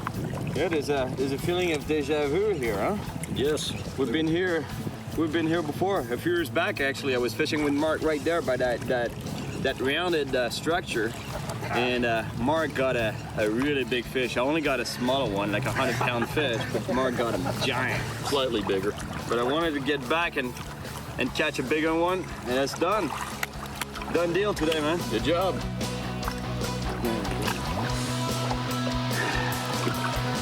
Ooh, that's some big lips. All right, my friend. See you, grouper. My back held up pretty well. I think I'm now ready to tackle a true giant Goliath grouper on a handline again. Unfortunately, a tropical storm has hit the west coast, so I have no choice. I have to keep hunting that beast somewhere else. Well, I've been blowing off the west coast. The weather over there is so bad right now. Storm after storm. It's really not looking good. However, on the East Coast, the weather is holding up pretty good right now. So today I figured I would go down to the Everglades and fish with another buddy of mine, Pete. How you doing, buddy? Oh, man, nice Good to see you. Likewise. Good to see you, buddy. Ozzy? Cyril. Nice to meet you. Nice to meet you. He's got some big Goliath grouper spots too. The problem though is there's a lot of big bull sharks in this spot, so it's really hard for the bait to go all the way down before they get taken by sharks. So at some point I might be fighting a A big bull shark on a hand line, who knows? We head out to sea, to a wreck that Pete knows very well. Great, we just found the wreck. We anchored right next to it. You should see on the sonar there. There's on the fish finder, there's a lot of fish in there. What it means that the predator shouldn't be too far. So let's drop a bait down there and try to catch a monster. Ozzy decides to catch us some fresh bait. Oh, cobia. Nice. Oh, look at that. Oh, big shark there, big shark. Whoa, whoa, whoa, whoa, whoa, whoa! The shark's on him. Shark's on him. Oh, yeah, the shark is on him. The shark is on him. Watch out, watch out, watch out. He's underneath you, right behind you. Man, this big bull shark that came up to eat the cobia. Oh, big bull. Where's the net? The bull shark just ate the cobia. He cut you We're off? catching bait, and the distress of the bait that we're catching, the fish that we're catching, you know, it attracts the shark, the predators. He cut you off or he ate you off? One of the two. To increase our chances of catching a monster grouper, I hang a bait up the boat using the handline I built with Mark, while Pete prepares a second handline. Now, let's just hope that bait reaches the bottom without the sharks taking it first. Beautiful. We're gonna get it. What are you looking for, brother? I forgot my gloves. Man, I can't believe I forgot my gloves, because now I'm gonna have to use this rope here without gloves. And let me tell you, that's gonna hurt. Because normally I would have used, especially without gloves, I would have used my thicker rope. But the thing is, it's too short. Here, there's a lot of shark, and especially a really big shark. So if we hook into a shark, we want to be able to stop it to bring that fish back to the boat to remove the hook.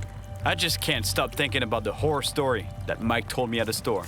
I've got a customer that was using real small line and cut his thumb off. But I have no choice. There's no going back. So I have to use the longer, thinner rope to try to catch the giant I want. Here we go. Still feel your bait? Yeah, yeah. He's around. He's next to the bait. I can feel the fish swimming by the bait. Somebody's chewing on it. Yeah.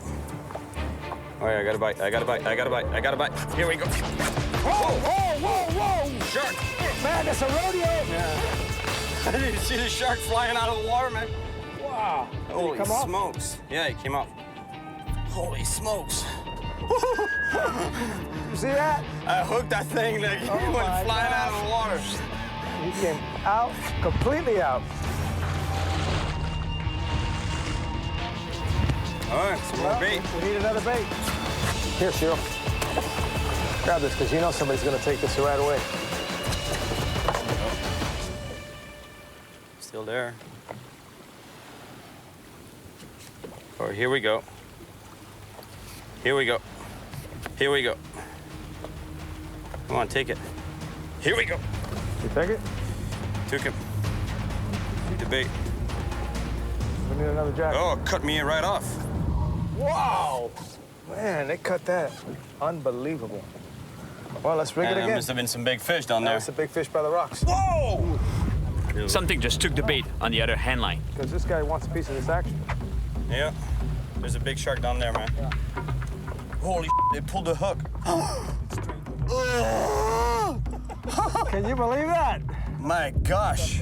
Unbelievable. This is the hook that towed the truck the other day. That's the same hook that I used for the Goliath groupers. You towed a truck? Yeah. I'm not sure I want to fight this. No gloves, nothing. They tell people. they tell people. You show that to people, they don't believe it.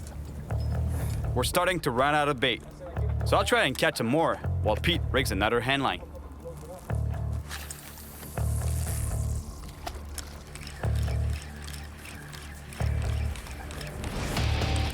Oh. Pete just felt something pull on a line. Uh-oh, somebody's playing with him. He got nervous. Oh, here we go. You're on. Hold on. We got him. You got him, Cyril. Hey, man. Wow. We're going to need that little float out of the bucket. We're running out of line. Stop him. Let's stop him. Yeah. All right. Stop. He's stopped. We got him. Okay, let's get some line back, man. Let's get some line back. Give us rose. What's that? What's your head? Open the cleat. Watch your fingers, guys. We're tied up. Watch your feet not to get tangled up, man. I'm not sure what kind of fish is at the end of the line, but my feeling tells me it's a monster shark. It really takes off. It's almost impossible to hold this line, this rope. Oh yeah, watch out, Cyril, watch out. Running into the motors here. You saw the boat, you didn't like that. No, this really takes a lot of talent and skill and... Especially without gloves, man, that's crazy. Yeah. Oh my God, look at this bull. Look at that bull. All right. That is some big bull shark, man. Oh yeah, man. It may not be a giant Goliath grouper, but this is pretty exciting. Good job, buddy. Thank you. You had the bull ready, right? That's a monster right there. Look at the... Is it your biggest shark here? This is absolutely the biggest shark that I've caught here. Really? He's what, 10 feet? Easy. Yeah. He's easily 10 feet, easy right? 10 foot, yeah. Really? There is nothing you could throw down. Big jacks, or catch big jacks, or big cobias. These sharks come in here and take everything. But there's monster Goliath down there, right? Oh, there's monster Goliath, but you can't get down to him. Look at the size of this bull shark. Unbelievable, the size of this animal. And this guy is the only natural predator of the Goliath grouper. This guy would definitely go after a Goliath grouper, let me tell you. He would go after us, too. I mean, I would never swim around here. Never swim here. Straight down. Hard. There we go. The hook is out. All right, you gotta push him forward. 1, 2, 3, let him down. Cool. The shark is totally fine. No gloves. No gloves. Thin hairline. That was crazy, man. And a monster shark. Look at how I'm sweating. You were right, that tiny line works, man. Oh, man. Good job, buddy. Congratulations. Oh, man. Thank you, Ozzy. But there's something coming our way that's even more threatening than a big shark. The huge storm from the west coast has followed me here. We have to find shelter somewhere up in the river.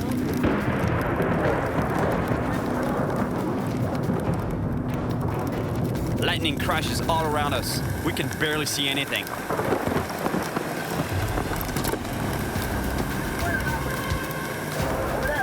But then I spot the entrance of the river. We have to hurry. The storm is getting worse. We've made it to the coast, but we can't see any shelter. I've been stuck in bad storms before, but nothing like this one. Finally, we find a small shelter.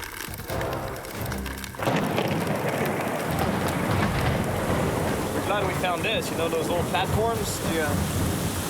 Get some coverage. Let me tell you, it's getting pretty hairy out there. It's my last day in Florida, and though I've caught some great fish, I haven't caught the monster Goliath grouper yet. It's time to change strategy. All right, now I'm meeting with the Lee family. They're commercial fishermen by trade. And one of the things I love about commercial fishermen is that usually they know the spots because they've been doing it for generations. So at this point, I think these guys are my best shot at catching a monster. How you doing? Good. Good to see you. Good to see you too, man. Chad Jr., I guess. Chad Jr. My father, David. Glad to meet you too. So I guess there's a grouper out there. You guys know where it is, right? We've seen a lot of them, that's for sure. You dive too, right? Yeah, my son, Chad Jr., he's really into spearfishing. They don't care about us, right? To them, you were like nothing, right? No, they size you up too. Yeah. When you dive with them, they'll swim up to you. The biggest one of the bunch will swim up to you, and he'll look at you, and you can tell he's sizing you up, thinking, can I eat that? I got a good feeling about this boat. Good old commercial fishing boat, you know, it's dirty, it smells like fish in here. That's a pretty good sign we're gonna catch a monster fish.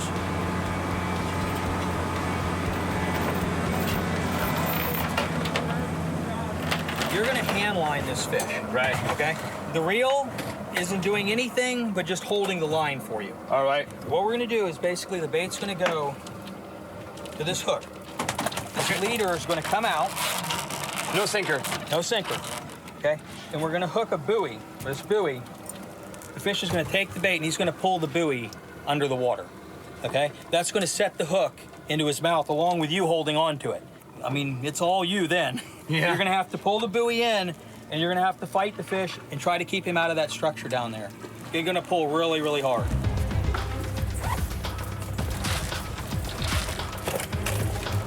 After what these guys told me, I think I wanna go safe here.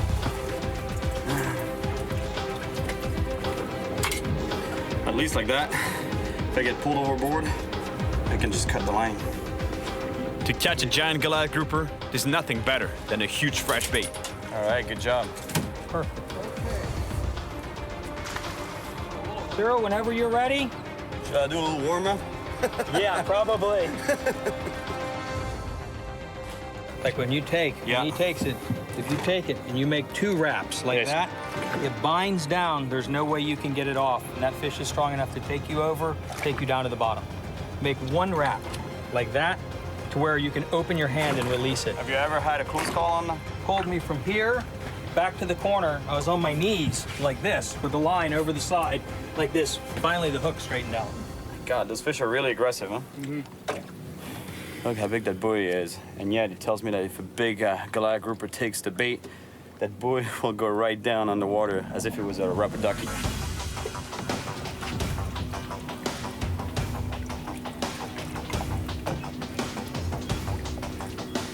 This is 700-pound mono here. After a few minutes of waiting, something big takes the bait. Cyril! Stay with him, stay with him. Oh, he broke us off. He found some structure. He broke us off clean. Unbelievable, the size of the fish that must be down there. They're unstoppable, even with commercial fishing gear, you know? We have to move away from the structure so the fish can't run back into it and break the line. Now we got 2 baits in the water. One with a bobber, and one with no bobber. Hey guys, what's the plan if we get ahead on one of the line? Pull hard. Yeah. We don't care. We just want to get ahead. Right there. Got it. Cyril. All right. Oh, clipped out. Got unclipped, and that was a big one. That was a big one. Broke the line. Oh, it broke the line? Broke the line. Really? A monster just broke the line. Oh my gosh. All right, Junior. Fresh bait, man. So we threw another bait out right away. Oh yeah, something on it. Something's on it. Something bumped it. Leave it out there, Cyril. Let him take it. There you go. He's got it. Wait. Let it go. He's on it. He's on it. He's on it. He's on it. No, wait. Drop back. Maybe a small shark. Goliath should have taken it down already. Yeah. Right down. Well, he's here. Cyril, bring it in. Yeah, he's back. He's back. He's going. Got it. All right. Go ahead. No. I don't know why he's turning it loose. Yeah, I know. It's a Goliath. There's no teeth marks on it. No, it's definitely a Goliath. It's a Goliath. Yep. No teeth marks. Back up on top of it. It's my last day here, and there's another storm coming. I have one last chance to catch a monster. You know what I think? I think you and Chad ought to jump in and see if you can't chum some up. What do you mean? I mean, jump in the water, swim down to the bottom. But but I'll spook the fish more than anything else. No. These Goliath groupers, they're very territorial. I mean, they're in a school somewhere around this structure. When you go down there, they're going to come up to you. You've done that before? Yeah. It works? It worked. Got a little bit of lightning in the background there. When you're diving with bull shark, lightning will be the least of your problems. Indeed. Chad Jr. gets his spear gun ready, just in case we get attacked by a predator. If you see the giant tiger shark you've been looking for, and he happens to eat you, can I have your fishing poles? You can have it, man. Thank you, man. The goal is to provoke the giant groupers to attack the bait at a distance from the structure. We have to be quick. It's really not the barracuda that I'm worried about. It's the sharks. And not even this guy here, but the big ones, like bulls and tigers. Oh my God, look at this bull! Sharks like the one I caught in the Everglades are all over the Florida coast.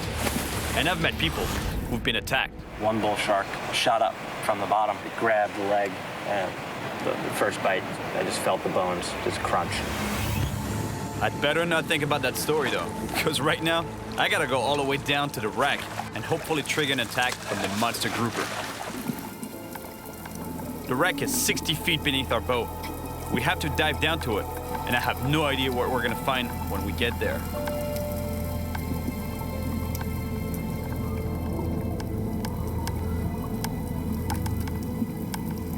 We really need to hurry. Chad's bait is attracting small fish, which could attract bigger predators.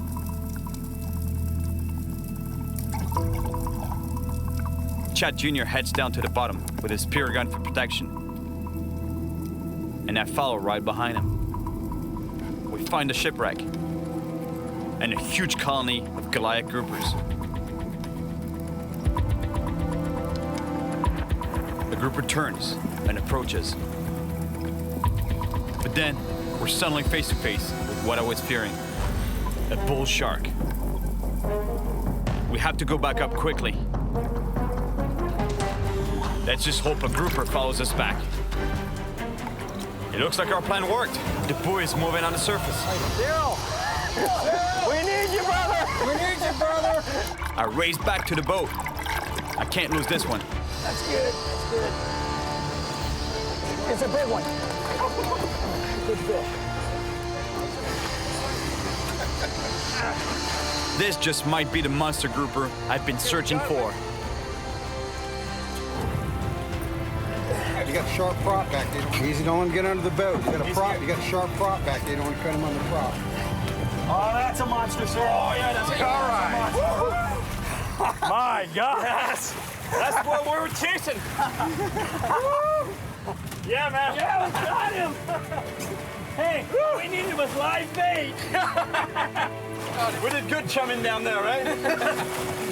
Sign of this fish, we can get next to it.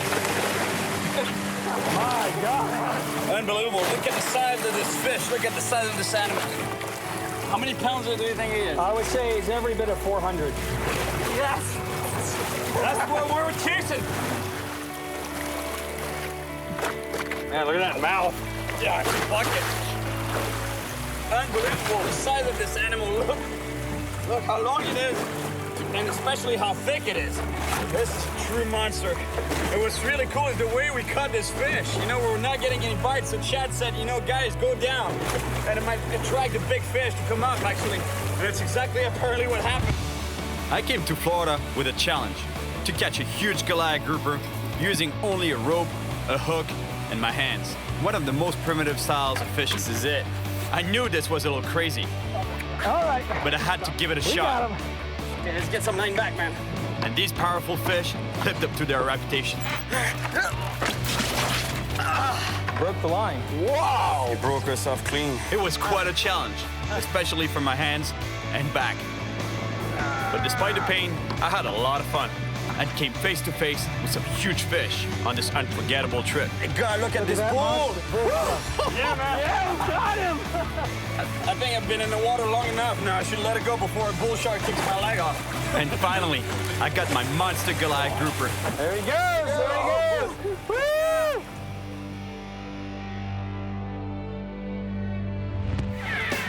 Jellyfish got me pretty good. Look at it. You know what they say fixes that, don't you? Yeah, you gotta pee on my back? Yeah, but it's not going to happen. I'd rather stick to my pain right now. I believe that. Some big lips.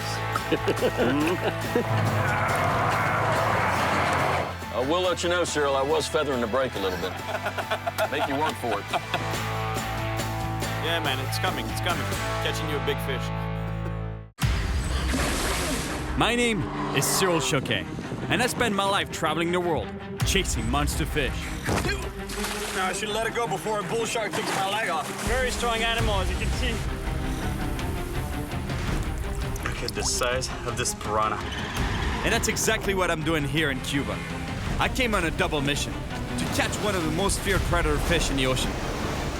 Lightning quake. Something, man. Oh! And with a mouthful of razor-sharp teeth, the barracuda is definitely one of the deadliest killing machines in the water and can cause some serious injuries. I've seen monster barracudas before. You guys want to see a big cuda? But they're true giants here in Cuba too, and I want to catch the biggest one possible. The second part of my mission is to catch another predator fish known for reaching gigantic sizes and giving an incredible fight, the tarpon.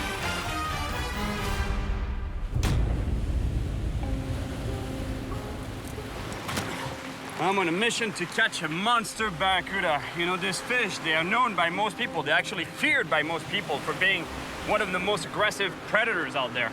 And in a way, you know, their reputation is justified because those things, they have nasty teeth on them, about this long. They can be almost as tall as me, really, like really, really big. And at the end of a run like this, let me tell you, it's the fight of your life. And also, while I'm here, I'd love to catch myself a monster tarpon. You know, those things also, they get really, really big. You know, close to 300 pounds. They're prehistoric animals. You know, the last fight I had with a tarpon, that was in Western Africa. It was quite a fight. But first, that over there looks like a really good spot to catch a big barracuda. I'm near the Bay of Pigs, in western Cuba, on the shores of the Caribbean Sea. The famous writer Ernest Hemingway would fish off the shores of Cuba, chasing enormous blue marlins. But the fish I'm looking for can be found pretty close to the coast and can actually be caught right from the shore. In fact, Cuba is one of the best places in the world to find the two predator fish I'm looking for. Plus, tarpon and barracuda can often be found in similar environments, along the shore and in river estuaries. See, when you're fishing off of rocks like here, you really got to be careful because it's really dangerous. You don't want to get too close to the water's edge, even though it's pretty tempting. You want to cast as far as possible. You want to have the best presentation for your lure as possible. Stay away from especially the wet rocks. You know, they give you a pretty clear indication of where the surf is going to break and where you might be washed by a wave or knocked out by a wave because you're going to get slammed back onto the jagged rocks. It's like blades. You don't want to fall on that. Let me tell you. A few years ago, on a deserted island off the Pacific coast of Nicaragua, I was caught off guard and knocked over by a huge wave that dragged me along some sharp rocks. Oh my God. The rocks here are just as dangerous, if not more. I have to be really careful. If I got hit by a wave here, it'd be really bad. But to catch properly, I don't really have a choice. I have to get close to the water.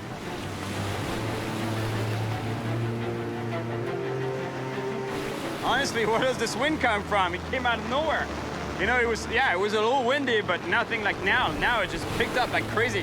The wind is whipping around me, making it even harder to stand on these jagged rocks. I'm casting my lure parallel to the shoreline and close to the breaking swell, because barracuda and other predator fish will hunt the easy prey that are disoriented by the crashing waves. Yeah, fish on it.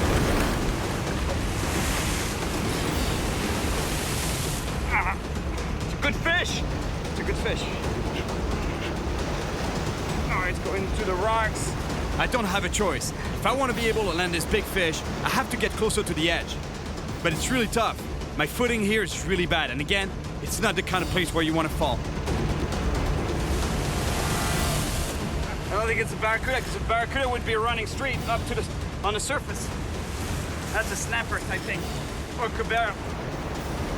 The problem is that the fish managed to get under a rock and the line is rubbing against it. Now, it's going to be almost impossible to pull it out without breaking off.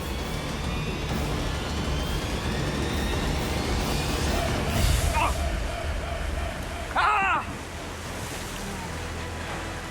Ah!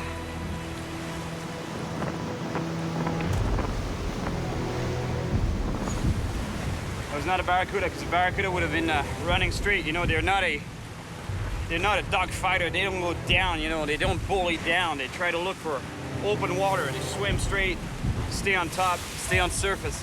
This guy was going down, but I was either a big snapper or a big cabera, which is still a snapper, but it's another type of snapper, big cabera snapper. I think that's what he was. Even if it was not a barracuda, I would have loved to catch this fish. I have another 5 days in Cuba, and I'll definitely get another shot at the barracuda. But I'm on a double mission, and today I'm going for big tarpon on the Hatiguanico River, which is really close to a famous historical site. So I gotta make a quick stop.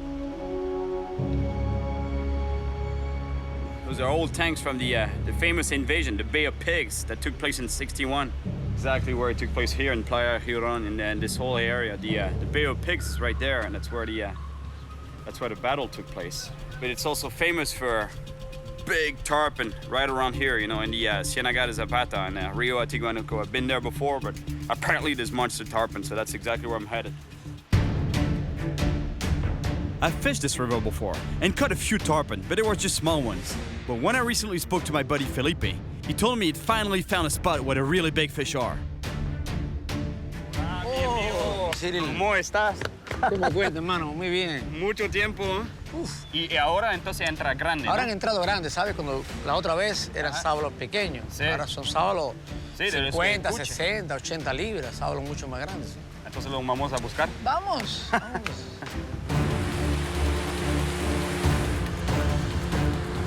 My buddy Felipe hasn't changed a bit. Always super motivated when it comes to chasing big fish.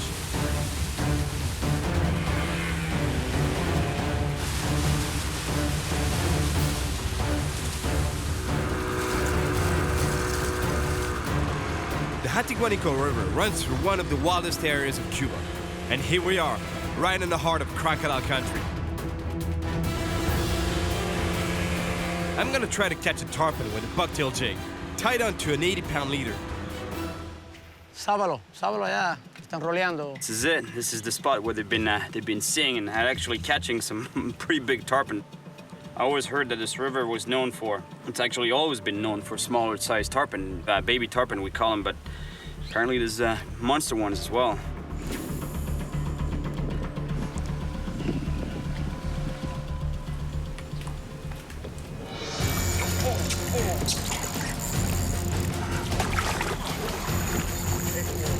Oh yeah. Oh yeah, big snook. Big snook. Oh.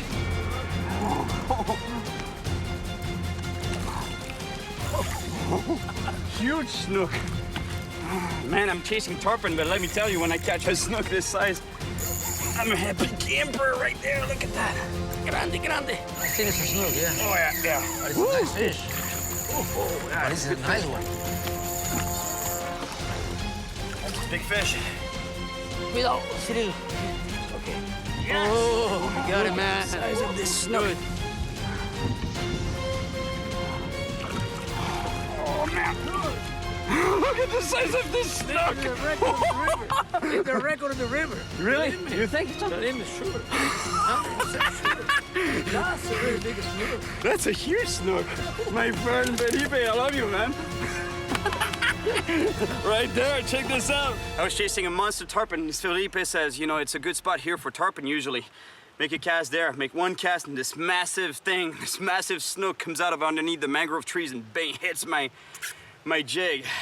It's a monster snook. It's a big snook. Let me tell you, it's my biggest snook, and it's actually Felipe's biggest snook on the river No, here. that's right. That's Right? Normally 3-4 kilos, but this is 6-7 kilos. 6-7 kilos, huh? Yeah. Close to 15 pounds, I would say, right? 14-15 pounds, yeah. 15 pounds, yeah, for sure. I'm gonna let that fish breathe a little bit because I want to pull it out again and show you something about it. You know, there's one thing that you really have to be careful about when you handle snook, and especially big ones like that, you know?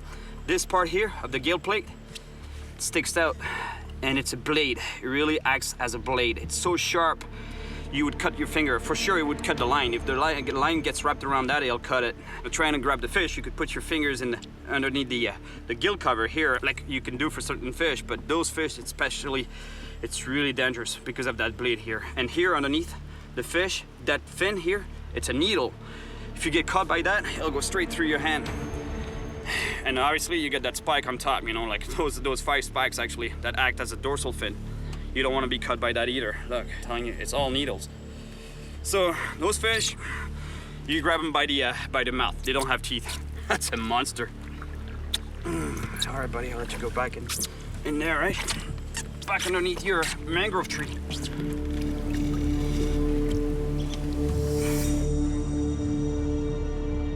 Mi más grande robado de mi vida. No, para mí también, ¿eh? Me robado así, ¿no?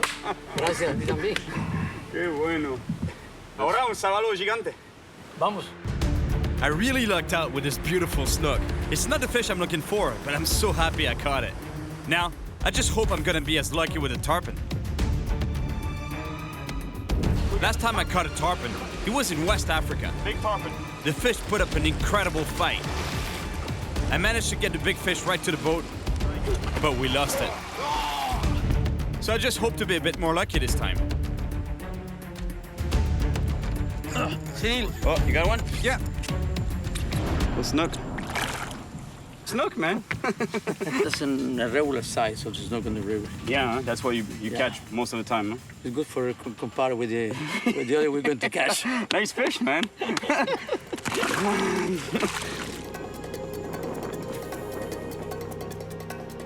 And there's not a lot of tarpon activity today on the surface, because those fish, they can breathe underwater just like any fish, but they can also come up to the surface and breathe normal, regular air. They have this ability to do that, and especially when there's really low oxygen levels in the water, they have to come up to the surface.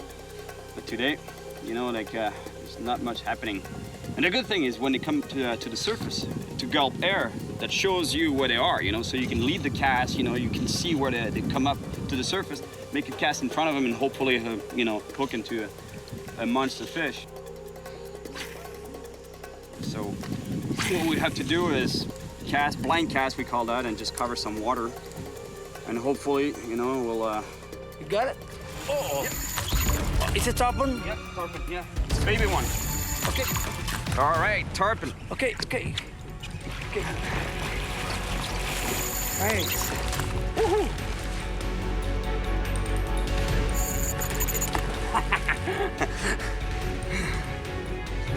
It's not what we want in terms of size, but it's a tarpon. At least it's the right species. Baby tarpon. There you go. Ready? Woo. All right. Baby tarpon. Oh, my God. Unbelievable, the power of this fish. I grabbed this fish by the mouth, you know, and the mouth is pretty much the only place you can grab this fish. You know, I don't really like grabbing them by the gill plate, but the inside of my mouth, look, it's like a fowl. You know, they don't have teeth per se, but it's so rough. When the fish shook its head, it got me in the knuckles here. Look, it's not the fish's blood. It's mine. So imagine this fish in 150 pounds on the boat. You know. We got a tarpon. You know, you don't want to bring them on the boat, actually. That's why, you know, we release them boat side. If we get a big fish like that, you don't want to bring it on boat because they'll destroy everything, including us. Man, they're powerful.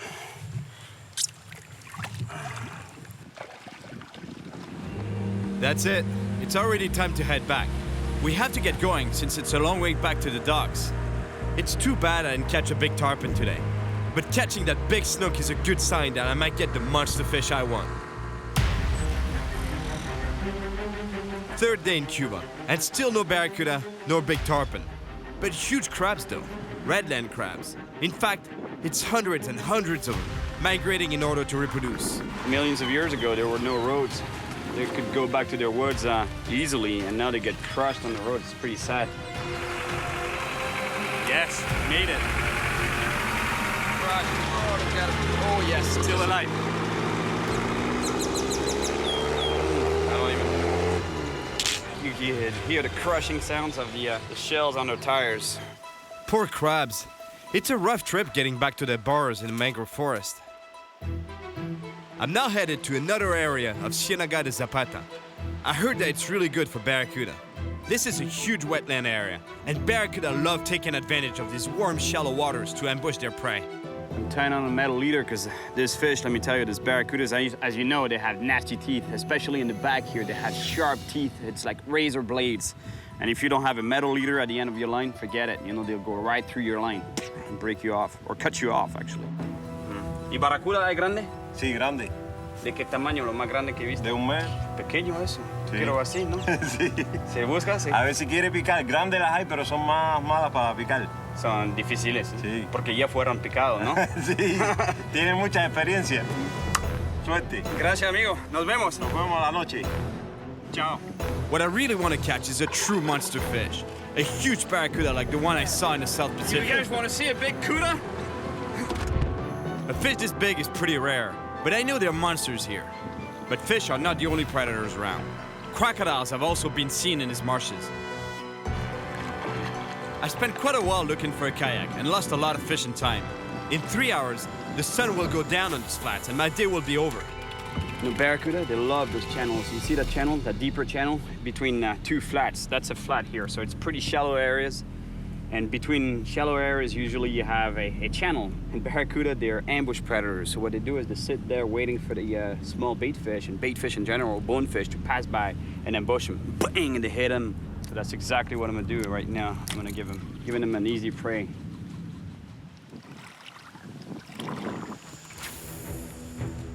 Barracuda love to chase prey that move fast. So to fish in these shallow waters, I'm using a topwater bait that mimics the erratic movement of an injured bait fish fleeing on the surface.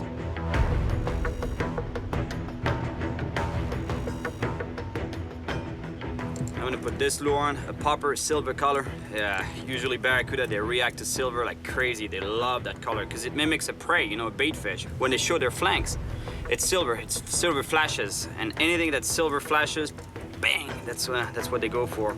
That's why there's a lot of accidents with a barracuda, because if you're wearing a bracelet, for example, or a watch, a silver watch on the water, and you're swimming, you know, that silver watch, when you're swimming, when you're making movements, it's gonna make some flashes in the water, and that's what barracuda react to. So they attack the bracelet thinking it's a prey, and it's actually your hand. But let me tell you, when it's a 30-pound barracuda that attacks your hand, it's gone.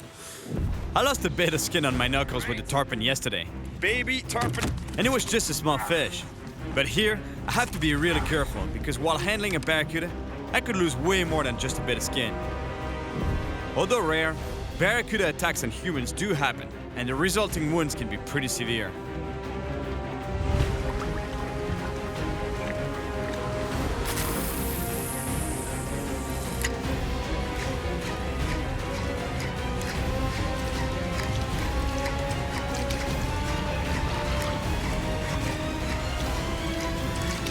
Here we go. Fish on. That's a good fish. That's not a big one yet. That is not quite what we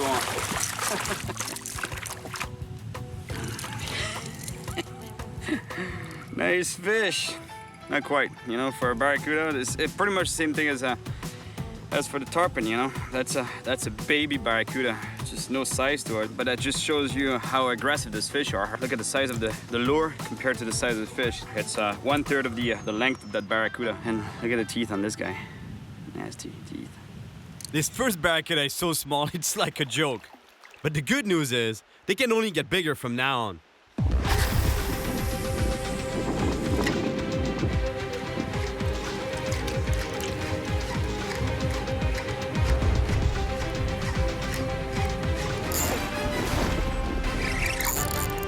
Fish on. That's a good fish.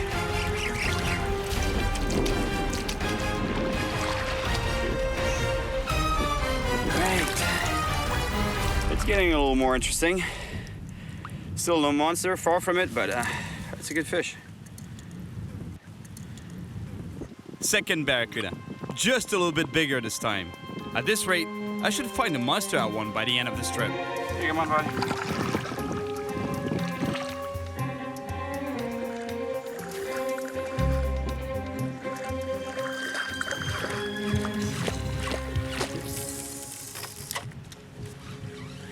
Well, I don't think I'll catch that monster barracuda today. It's too bad, because they are out here for sure. There's got to be monsters here. You know, fish like this long, like 3-4 feet long. Teeth on them, like this. Although that's not the end of the trip, you know? I'm here for a few more days, so I might still get a shot at a monster barracuda. Although now I'd better rush back with that kayak, because the sun is setting fast. Fourth day in Cuba, and I'm still chasing a monster barracuda and a big tarpon. Well, it was cool catching this barracuda and the baby tarpon, although, you know, they were not really big, you know, that's why they're called baby tarpon in a way. You know, I want size now. I want a big monster barracuda and a big tarpon. Yeah, honestly, it's doable, you know, I still have a few more days in Cuba. Should be doable, catching monster fish now. This morning, I'm headed to the Zaza River, which is known for its strong population of big tarpon. There, I'll meet up with Louis, who I've fished with before.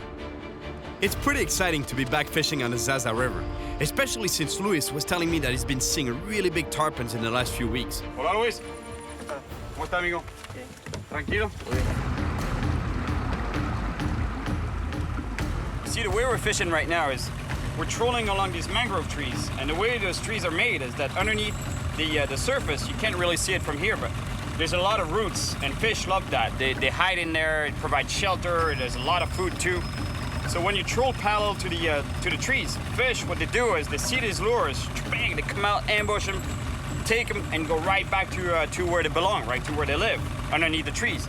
So if you're not fast enough, if the captain is not fast enough steering the boat away from the structure, away from these trees, they get tangled up, and most likely you lose the fish. ¿Es bueno para pesca aquí? Sí, aquí es muy bueno.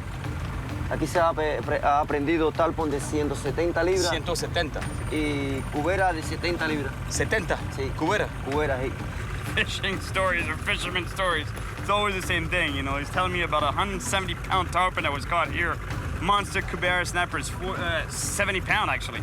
And a 50-pound barracuda. That's huge fish. You have no idea. That's monsters. But obviously, all that stuff happens when you're not here.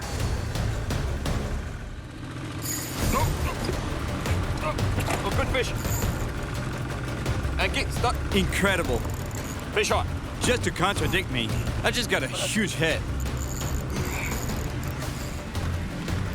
It's a good fish. It's not a tarpon because he would have jumped already, but I don't know what it is.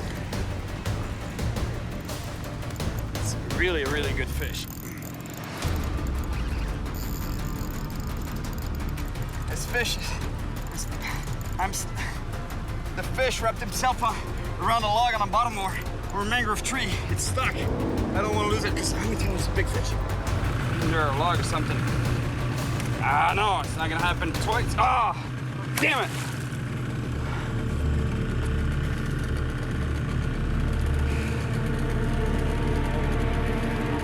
No, aquí está.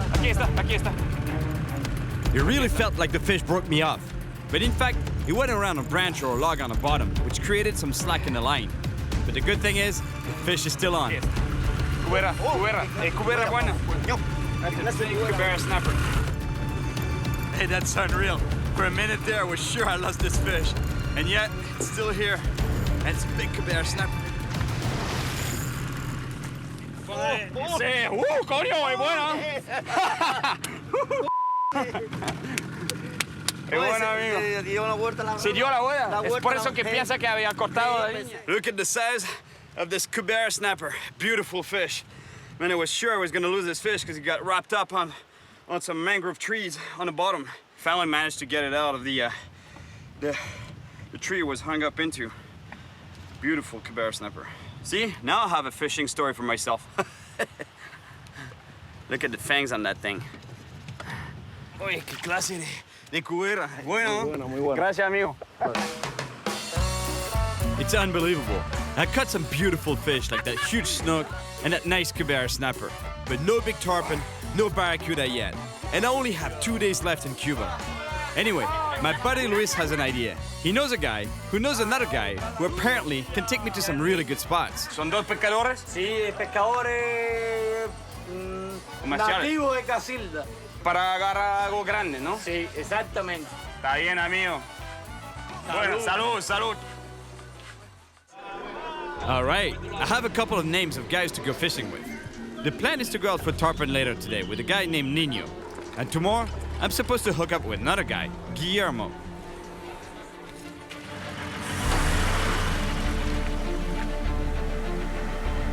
Es lindo ese carro, ¿eh? ¿Hace cuántos años que trabaja ese carro? 57. 57, ¿eh? Wow. All right, let's go for that monster barracuda I've been telling you about. I'm on my way to the Trinidad Marina to meet with one of the fishermen that the guy at the bar was telling me about yesterday. I talked to the guy this morning, and apparently, you know, he's good. You know, he's been fishing here for many years, and he was telling me that this monster barracuda, they're not easy to get, they're scarce, but there's monsters. So hopefully I'll get that monster fish, monster barracuda I've been telling you about since the beginning of the trip.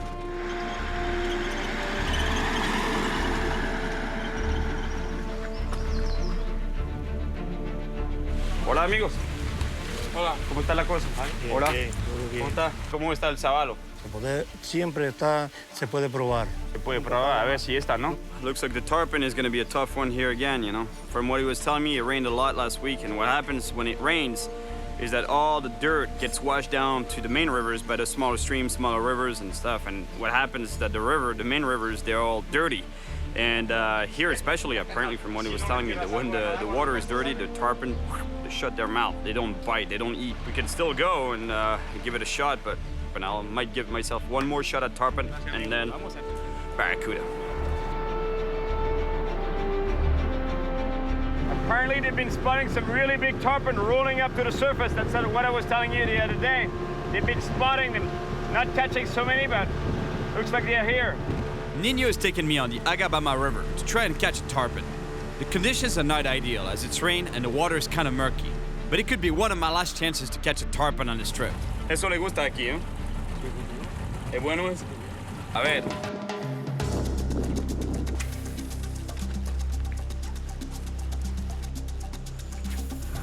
It's not to justify the fact that I just got snagged, but honestly, you have to get snagged. Because the fish, they live in structures, they live under those mangrove trees and stuff, you know, so if you don't go in there, you know, you're not gonna catch. But if you go in there, you might get snagged. But in a way, if you get snagged, it's a good thing. Because that means that you're fishing in the right places. I cast all along the mangrove trees, but no sign of any fish. So I decide to troll a little bit, to cover as much water as possible, and hopefully catch a tarpon. After all, the trolling landed me a big snapper on the last river I fished on. Look at the size of this Kubera snapper. As you know, it's my favorite technique, right? Love it.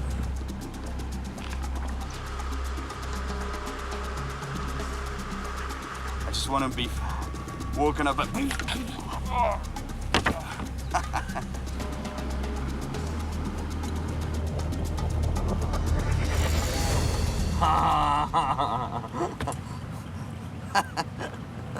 I'm trying to stay positive and keep thinking I'm gonna catch a tarpon. But I gotta say, I'm kind of losing hope here.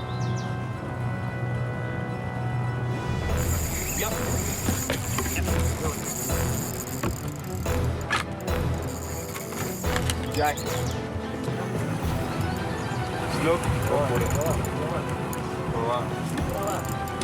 I think that's a jack. And the weight moves.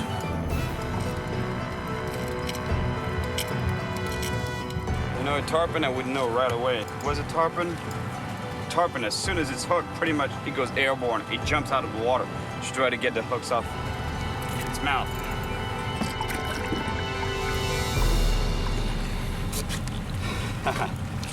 Jack Crevalle. See the grunting sound? This grunting noise that they make? It's actually a distress or warning signal that they emit to the rest of the school because they live in schools. But I'll let you go, buddy. There's no distress here. You're going right back to your buddies.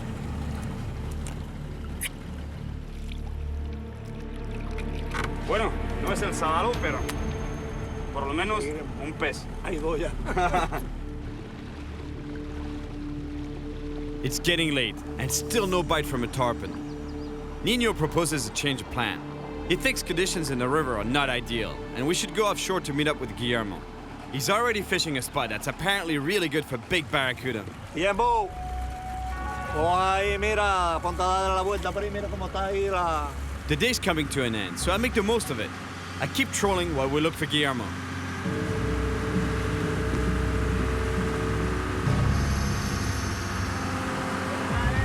Finally, we found Guillermo at sea. The problem is that it's getting late, and we're really far out. Plus, according to Cuban law, it's forbidden to navigate at night. Bueno, niño. Muchísimas gracias, amigo. I don't know how we'll make it back to the harbor before dark. But anyway, now we're all motivated to catch a barracuda. And a big one. Chao, niño. Bueno, buena cosa. ¿Cómo te fue? Bien. Muy bien. Ya, grande, seguro. Mentiroso.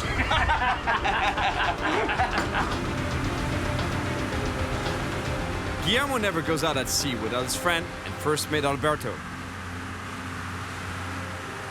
Here we go for that monster barracuda. I just tied on a 100-pound fluorocarbon leader. We set up a few rods for trolling. The plan is to cover a lot of water and maximize the chances of catching a big barracuda. Speaking of barracuda, the last one Guillermo caught left him with a bad scar. Oramos con 2 metros de altura. 2 metros, así. 2 metros de altura, un ancho de cabeza. You know, they hooked into a barracuda while trolling. They fought it, brought it onto the boat. The thing was 22 pounds, so about this long. So the head on it was must have been about this thick. And those things, let me tell you, he was telling me that he was thrashing around. He got nailed, you know, like he knows fishing, obviously, so he got just time to actually remove his hand, but still, the barracuda got him on the finger and barely touched him. But already look at the cut. Para evitar la infección.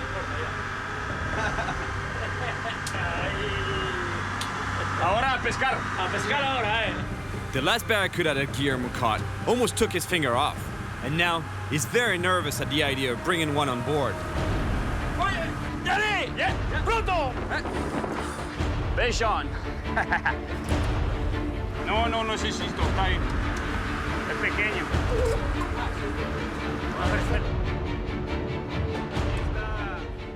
It's not the monster that I'm looking for, but at least it's bigger than the barracuda I caught on the flats. We barely have an hour left to fish, but with a bit of luck, I might catch a huge one. ¿Viste? Ahí. Ah. Ahí donde está. Ahí donde está. Ahí. Look at the teeth on this monster fish. For a fish, it's a nice fish. But for a barracuda, let me tell you, it's still a baby barracuda. Bueno, padre, felicidades por coger el pez. ¡Coño! Gracias, amigo. Dale un besito. ¡Ay! No, eso no es besito aquí. ¡Es un beso todo aquí en la mano de la boca! ¡Qué bueno! He wants to keep it because that's our meal for tonight. I would have loved to release this fish, but in this case, if we're stuck at sea, it's all we have to eat. Guillermo was telling me that it's impossible. They can't travel by night, and it's already dark, so we're gonna have to spend the night on an island nearby. I guess there's cheese over there. That's pretty cool. At least we'll have some fish to eat. Alberto and Guillermo just spotted an island to spend the night on. Approaching a remote and deserted island, it's like we're back in the time of the pirates.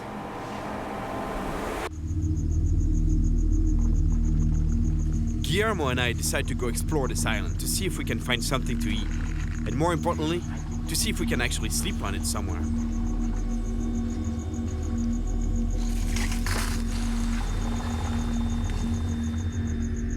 An iguana? A jutilla, which is a large rodent? What other creatures are we going to find on this mysterious island? This mangrove island is full of life. It's not very reassuring to know that we might sleep among it all. At the least, I need to make sure there are no crocodiles or scorpions here. Look at the size of this crab. Unbelievable. Look at the size of that thing, that claw. Unbelievable.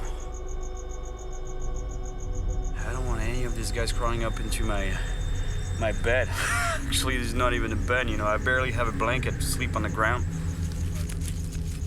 In many areas of the world, eating barracuda can give you a severe illness called ciguatera poisoning. But in this region of Cuba, the guys guarantee that the fish are safe to eat. A la manera cubana. These guys know how to deal with their stress. What started as a tense situation turned out to be a fun dinner. Honestly, I had no idea that this fish would taste so good out of a can. The fish is so good, it's so tasty, they actually cooked it with rum. That's why it tastes so good. That's their recipe, Cuban recipe right there, man. I love it.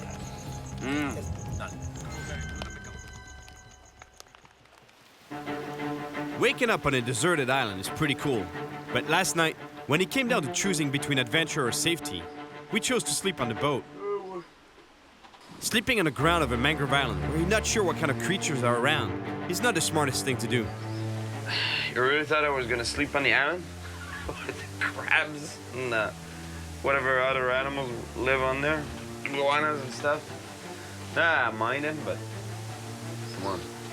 Much better off on the boat here. Guillermo! Talking about a prehistoric animal, we got one right there. The iguana. Man, these things have been around millions of years. I don't know how old exactly, but I'm pretty sure it's not far from the tarpon. It's my last day in Cuba, and I have yet to see a monster barracuda. It's really time my luck changes. Brand new, just out of the box. I just tied down an artificial lure that mimics the movement of a bait fish swimming just below the surface, where barracuda love to hunt. All right, let's go find that big barracuda.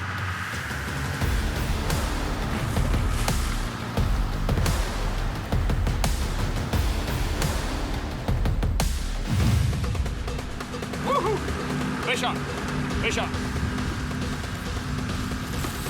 Oh, yes, it's a good fish, it's a good fish. Woohoo!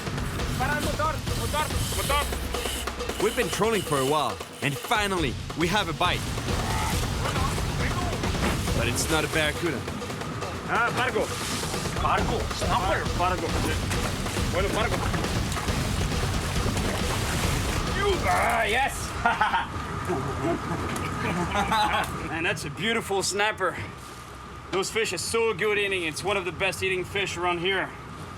So I think they'll want to eat this fish. ¿Cómo vas a hacer? Lo devuelto? No, No. That's what I was telling you. Bueno. Gracias. Que de nada, hombre. ¿Te gusta el señuelo, ah? Seguro. Time is running out, but we're really far from the harbor, and we have to turn back. The guys want that big barracuda as much as I do, but Cuban law prohibits navigation at night, so we just hope that we get lucky on the way back. Oh, yes. Oh. Es buena esta. Qué buena, buena, Another fish on the line. That's a barracuda. Un poco más grande, ¿no? Yes. Similar. Pon la ola, pon la ola. Ahora, vamos, ahí. Look how nasty these things look. Mean. Killer machine. Look at the fangs on that beast. All right, buddy. Going back. It's still not a monster, but certainly 4 or 5 pounds bigger than the last one. The good news is, this barracuda are around, and they're on the hunt. Qué bueno. The sun is going down, and Guillermo lets me troll for a few more minutes on the way back to the harbor.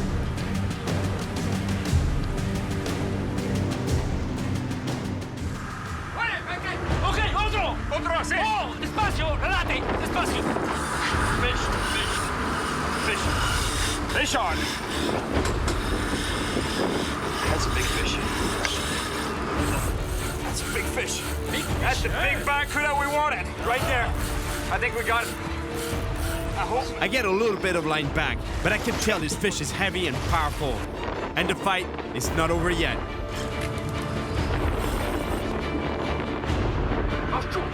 Oh, vamos. Ahí, despacio, despacio. Calma, calma, ahí. Despacio ahí. Trabala, trabala. Trabala ahí. This fish is putting up a big fight, but he's getting tired and he's getting close to the boat. Muy grande, grande. Mira cómo grande. Oh, ven acá.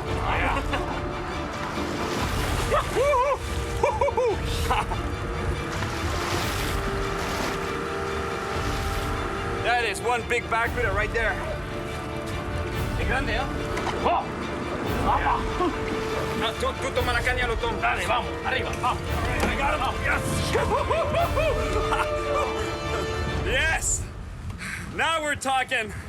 That's a big cuda. That's the monster I was talking about. Look at the teeth. Look at the fangs on that thing. They got hit by something, huh? The other...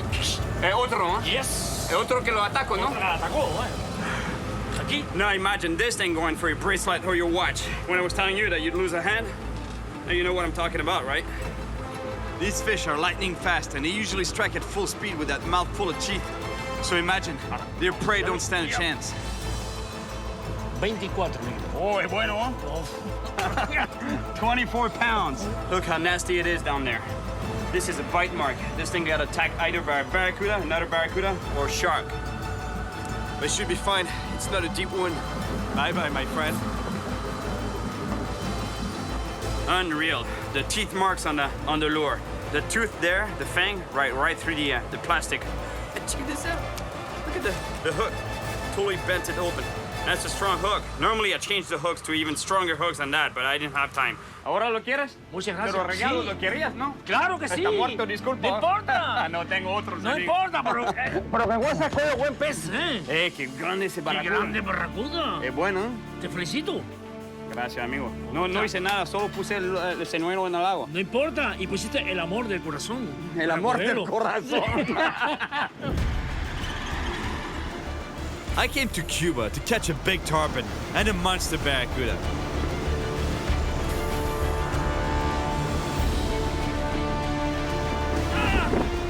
Although I never found that big tarpon, I still had a lot of fun catching the baby one.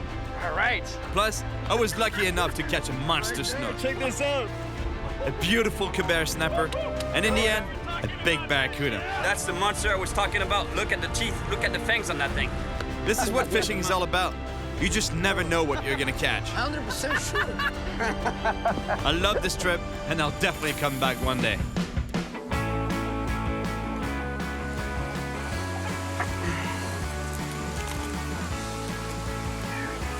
The way to hold these things, you know, you have to grab the claws first, obviously, otherwise you get nailed. Yes, made it. Oh, look at him. Oh, yes, he's still alive.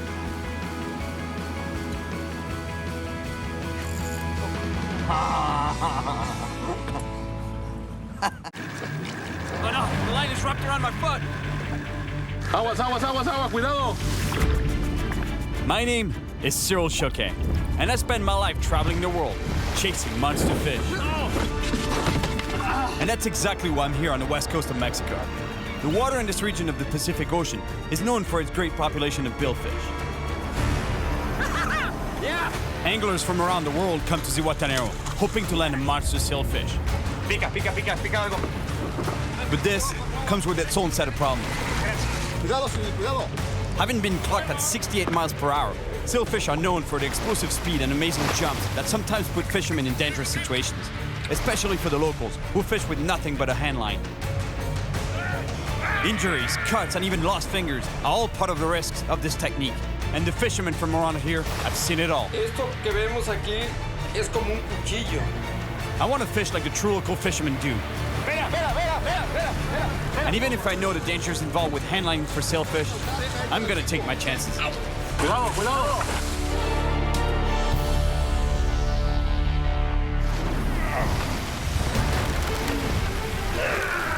The story of the old man in the sea has always fascinated me. One fish, one man, joined together by a simple line, a hand line. I've caught big fish on hand lines before, and let me tell you, when you're fighting something like a big bull shark, it's extremely violent and almost unstoppable. But with the sailfish, it's like holding on to a torpedo. Vamos, vamos, vamos. There's even stories out there of fishermen getting tangled up and pulled out of their boats or even getting their fingers cut off. And I just hope that everything will be all right and I'll be able to leave here with all my body parts. The west coast of Mexico is one of the best places in the world for billfish angling, especially around the town of Zihuatanejo. Located around 130 miles up the coast from Acapulco, Zihuatanejo has always been a sleepy fishing village, until recently. Since the 70s, the population went from 7 to 65,000 people because of tourism, and the fishing in the area is still really good. I'm here to land a sailfish on a hand line, and there's no better place to find someone to do this with than the local fish market. Most anglers come here to fish on big charter boats, but that's not what I want to do this time.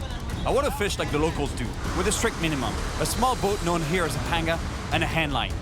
No rods, no reels, and no bells, just my hands holding a line, and at the end of it, a raging billfish, just like the old man in the sea. I definitely seem to be in the right spot. Some locals show up with the fish that I'm looking for. Anda mucho? Poquito. Cerca, cerca. That's pretty good. At least there's some sailfish around. But if I want to catch a sailfish on a hand line, I'm gonna have to start by finding someone who will bring me out to the fishing grounds. Easier said than done. Something weird here, you know, that I'm not getting. Normally, and I've done it a million times, you go see a fisherman, you ask him to take you out, and usually they're really happy to do so. They just take you out fishing, come back, and everybody's happy. But here, you know, I've asked a few guys, and they're like, oh, and they're all like, no, no, no. Every time I mention the hand line, especially, they're like, no, no, no, can't take you out. It's like they know that it's really risky, and they don't want to be responsible for an accident with a gringo on their boat. But these guys don't know that I've fought quite a few fish on hand lines before. I've even caught sharks on a remote island of the South Pacific. There, the local fishermen insisted that I catch one to get accepted in their group.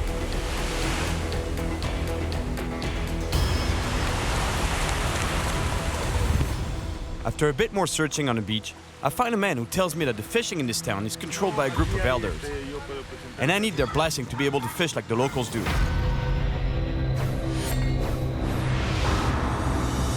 After offering a couple drinks, the elders accept to have a talk. La pesca que hacían antes era como la pesca de artesanal, como la historia de Hemingway, del viejo y el mar. Sí, el viejo y el mar. Así es, de la canoa. These guys have been handlining for years, and they know the risks.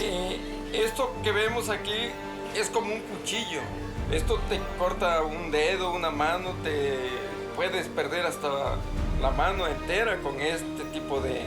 After insisting on the dangers of handlining, one of the elders decides to share a story that scarred him for life. And that is one crazy story what he's telling me here. He was out at sea on his own, trolling with a small boat, small motor, and a lot of line on the floor. That's his mistake, actually. There was way too much line on the floor from what he's telling me. And yeah, he was holding the line like this, because that's what you do when you're trolling. You hold the line to feel the bite. But the bite was so powerful that sailfish hit so hard that he had to let go of the line. So much line was left on the boat, like I told you, that the line got wrapped around his ankle as the fish pulled the other direction. So when the fish was pulling the other direction, the boat was still moving there because he couldn't get to the motor to stop the engine. So basically the boat was moving. He was wrapped up by the ankle, being pulled, almost being pulled overboard. He got really lucky that the line ended up breaking, but it still got scarred for life. Pretty intense what can happen when you're with a hand line. After telling me about all the bad things that could happen, the elders finally accept to let me go handlining with a respected local fisherman called Martin. Man, those guys freaked me out with their stories there. This actually might be more dangerous than I thought.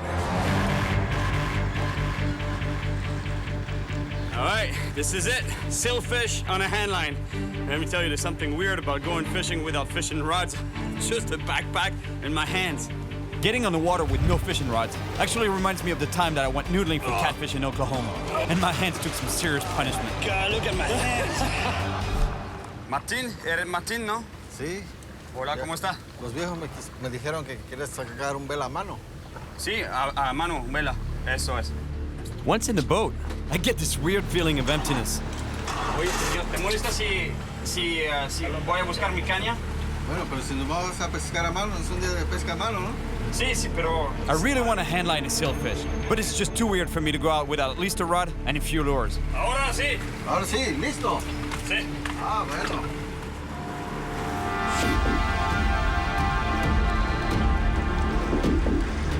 It's a handline fishing day, but at least I have a fishing rod on the boat. I feel much better about it now. On the way out of the bay, I noticed some action on the water. Oye, mira, jurel. Son jurel, sí, cazando. ¿Vamos? ¿Quieres probar? Sí, con línea a mano. Castea una, a ver si sacas, a ver qué tan bueno eres para castear. I gotta make at least a couple of casts to see if I can catch one.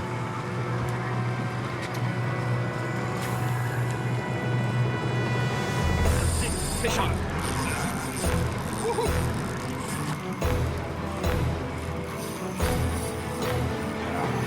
It feels good to catch a Jack Crevalle on a fishing rod just before I go for a fish on a hand line. This jack is just about 20 pounds, and yet he has a lot of fight. You see the fight of this fish on a fishing rod? Imagine a sailfish on a hand line. Puedes sacar el pez. Con línea a mano. Línea a mano, a ver. Después. Weighing up to 220 pounds, more than 10 times this jack, pulling in a sailfish with my bare hands is not gonna be easy.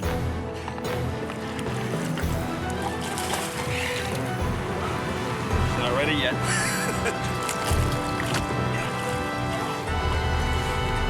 Yes. Woohoo!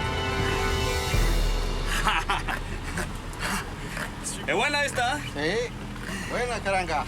Man, I love Jack Crevalles. They fight so hard. Such a powerful fish. They're great. And this guy is the exact same family as the Atlantic version of the Jack. But what I've noticed is that in the Atlantic, their fins are more yellow, whereas here in the Pacific, they're more grayish. And you hear that sound that they make? It's caused by their pharyngeal teeth that they have in the back of the throat. And they make that sound when they're in distress. Such as here, I guess, on the boat, but don't worry about it. I'm gonna put you back in the water, so no worries.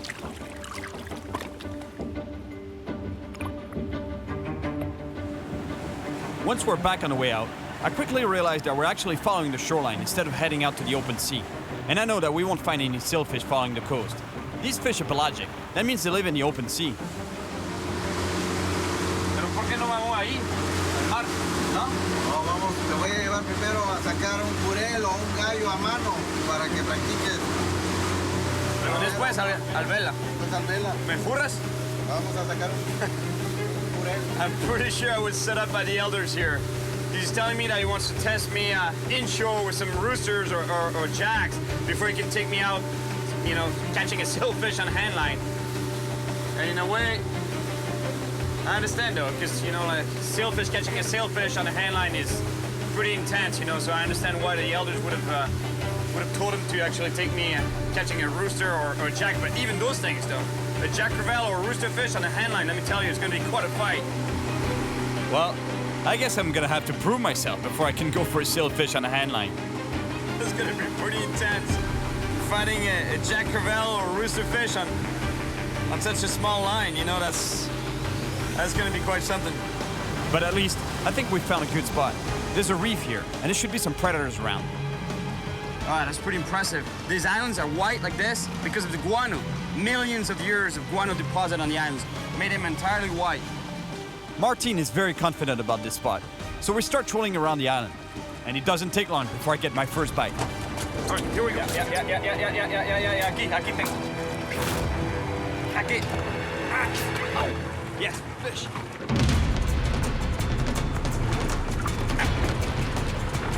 Ow. But the fish I'm fighting here isn't very big or strong for that matter. I just hope it'll be enough to satisfy Martin. A needlefish. Not sure that counts as a fish that'll get me out there for sailfish, but I'll give it a shot. Eso vale, ¿no? Una aguja. Mira, lo que sacas es una aguja. Eso no. Vale. Hey, ¿es un pez? Siente que te corta el dedo. He says no, you need one that cuts your fingers off. Well, I guess I have no other choice but to keep on fishing. El wahoo debe ser loco, una pelea de... El marlin. El marlin. ¿Sacaste marlin con línea, man? Wow, can you imagine? He's caught a marlin on a hand line. Not a very big one, about 300 pounds, but still. That would be quite a fight. Let me tell you, if I can catch a sailfish on this, the next step up would be a marlin. It's exactly what Santiago, in The Old Man in the Sea, that's what he caught, a marlin. But first, I need to catch a fish. Any fish will do. Otherwise, these guys will never take me out for the big boys. I'm a very persistent fisherman, but not so patient. So I decide to pull out my rod and do a couple of casts while leaving my hand line in the water. Who knows, I might even land another jack or even a rooster fish. This handline thing is getting a little long, you know? Feels good to make a few casts. Woohoo! Hey, Cyril, ven. Aquí. ¿Sí?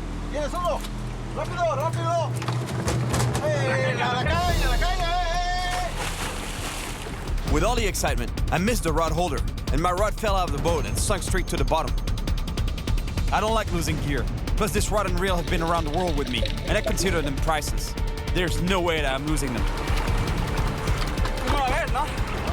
No la puedo ver. Súmete más. Otro clavado más. Sí, oh, man. I can't see it. It's really deep here, and there's a lot of current underneath. ¿Y el pez se te fue? Se desganchó. Se desganchó? Ah, we lost it all. We lost the fish. He broke him off.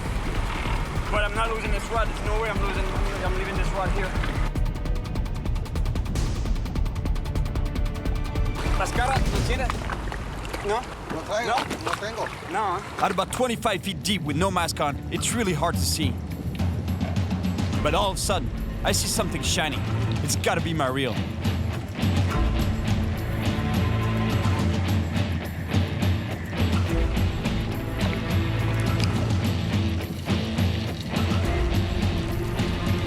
Hey, Cyril, ¿qué? ¿Ya tienes la caña? Aquí, mira. Oh, buena suerte. Eso es buena caña, no la quería perder, amigo. I lost the fish on a hand line, but at least I got my rod back. Martin's patience is starting to wear out, and if I don't land a fish soon, my chances to go handlining for sailfish will be gone. But finally, I get a bite. Oh, pica algo. Dale. Sí. Dale. Yep. Fish on. Sí. bait hooked up on a Dorado. That's a Dorado I have at the end of the line there.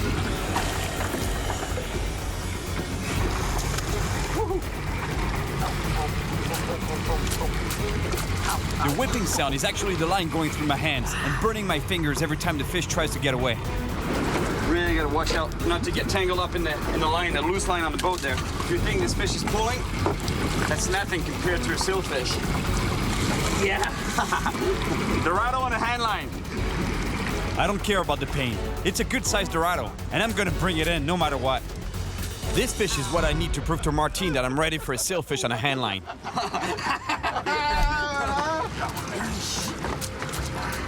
Let me tell you, when that fish starts pulling like that, you really fit it.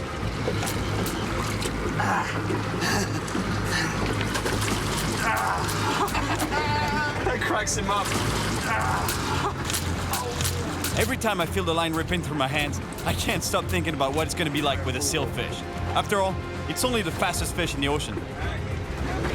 Just to get this fish on the boat, and I think I'll have my approval for a sailfish on a hand line. Yeah. Woo. Ahora puedo ir al pez vela? Claro, vamos por el pez vela ahora. Bonita, ¿eh? Bonita. Beautiful mai, female mai. Lo vamos a comer ese pez. ¿Lo quieres? ¿Me lo quiero comer? Sí. ¿Te la quieres comer ahora?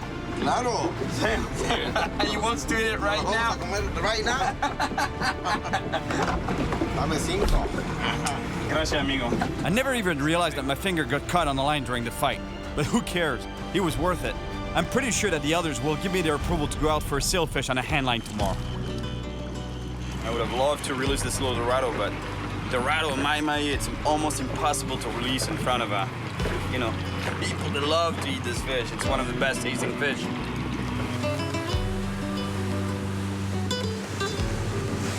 That's pretty cool. I think I got his full respect now. I'm even driving his boat while he's preparing something really nice there.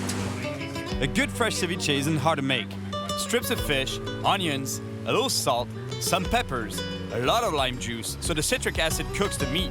And here we go, a quick and tasty meal. Buen día. Oh, ¿qué pasa? Ah, la cortada. Today, I head back to the elders and they tell me that I have their blessing to go handlining for sailfish. But I have to wait 2 days before an outing is possible. But in the end, this turns out to be a good thing because that little cut that I got while fighting the Dorado has infected. And the pain is starting to be really intense. Nos podemos dar cuenta que tiene una infección. She's got a little tackle box, Barbie style. Pink and all. That's cute. Her tools might be cute, but let me tell you, they really hurt. I think I would have liked it better had she cut me straight, without the shot, the anesthesia. I can't wait to go handlining for sailfish, but this 2-day wait is gonna make me go crazy.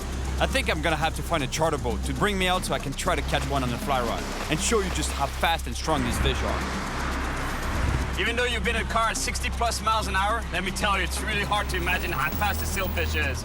And actually, one of the best ways for me to show you how fast these fish are would have been to catch it on a fly rod, especially because I love catching sailfish on a fly rod. You would see that reel spin like crazy. Then you would really have an idea of how fast they are. But the problem, I lost my flies on the way here. Number on your plane receipt. Can't believe it. I forgot the flies, my fly box. It feels like everything is trying to stop me from going fishing. But building a fly shouldn't be a problem. Here at the local market, they should have everything I need. So let's see if I'll be able to find what I need to make a homemade fly. I need something that will grab the attention of a sailfish, and chicken feathers should be a pretty good start. Hola, hola. Plumas de pollo, ¿no tienen? Got the eggs. The chicken shouldn't be too far. Hola, señora. Hola. ¿Cómo está? Bien. Pluma de pollo tiene? ¿Seguro? No, en la tienda no hay. Creo que sí. Sí, eso es. Perfecto. Yes. She's got feathers all over the floor, actually. Exactamente lo que necesito. Sí. Gracias. Muchísimas gracias. Me salvaste la vida.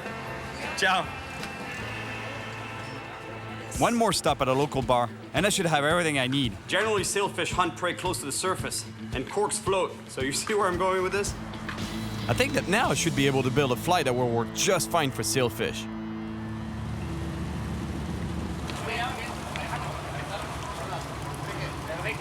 All right, it's nice to get some comfort for once. You know, I usually like the more traditional kind of boats. You know, the pangas, local style boats like over there. You know, the fisherman's village there. That's where I want to fish. Don't get me wrong, I like sitting in a comfortable chair. But right now, I really want to be with the local fishermen.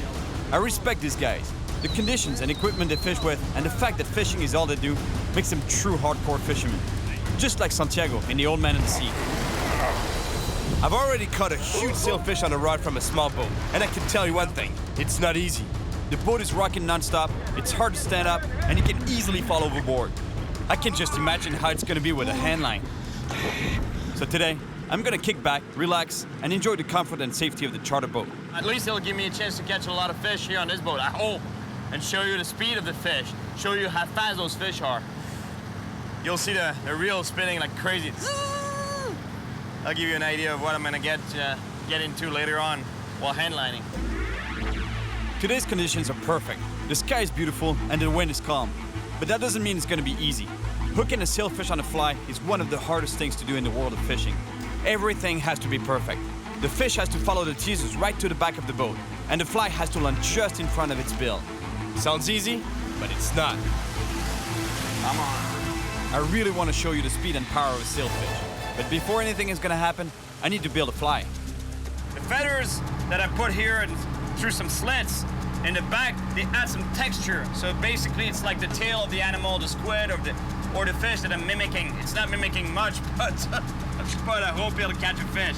The idea of the cork is not only for the fly to float, to stay on top, because the sailfish are really attracted to what stays on top of the surface, but it's also to act a little bit as a popper. So when I strip, you know, the line will be running through the cork, and as I strip this fly, when I move it on top of the water, this front part is flat, so it'll act as a popper, so it'll make some distressed sound, so sort of like poof, poof. Just like a fly that I used in Guatemala. Just hope it's a good year. It smells good. The crew members are not convinced that my fly will work. But honestly, as long as the action on the surface is good, I think I should get a bite.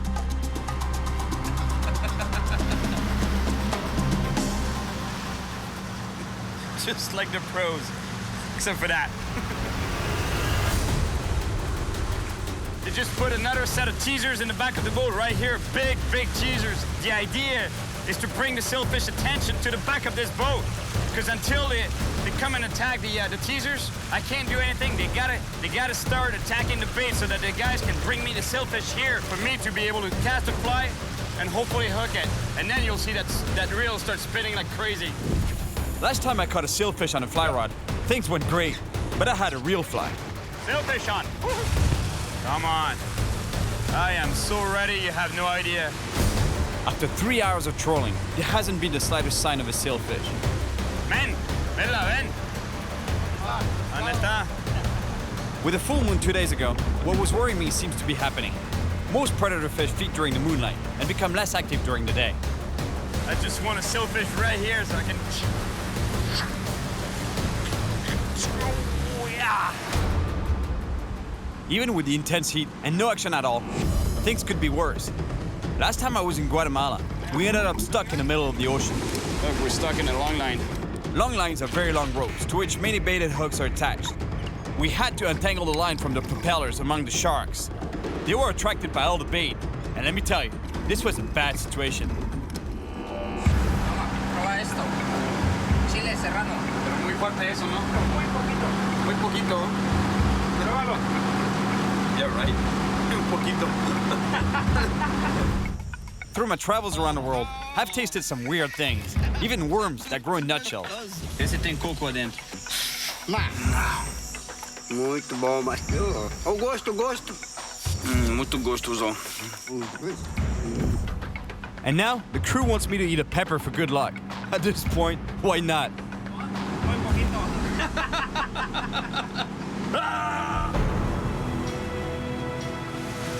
Well, I really hate to have to do that, but we had to bring in the the teasers, the hookless teasers, and put some hooks on some bait, you know, in the back of the boat because we're not getting anything right. Oh, sailfish, sailfish!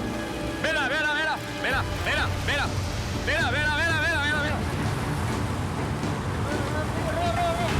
I have to get my fly in the water as fast as I can because I only have a couple of seconds before the sailfish loses interest in the teasers.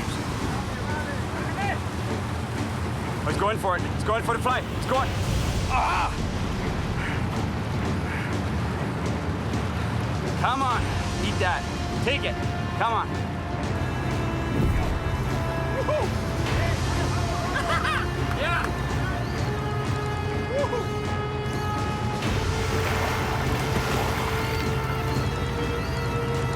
Woo-hoo. Beautiful. I start seeing colors, man. Vámonos. Ah. Sí, guatanejo. Muy buena mosca. They can't believe I caught this fish with my homemade fly, the corkscrew fly. Man, I thank that guy that had that bottle of wine last night. I think I'm gonna have one tonight. Woo! Yeah. Es fuerte ese. Grande, grande. Now you understand how fast these fish are? Imagine with a hand line. Aquí, vera. Yeah. And I got him. You got him? Yeah. Woo-hoo. Pez vela a la mosca. A la mosca hecha aquí. Yeah. Yeah. Yes.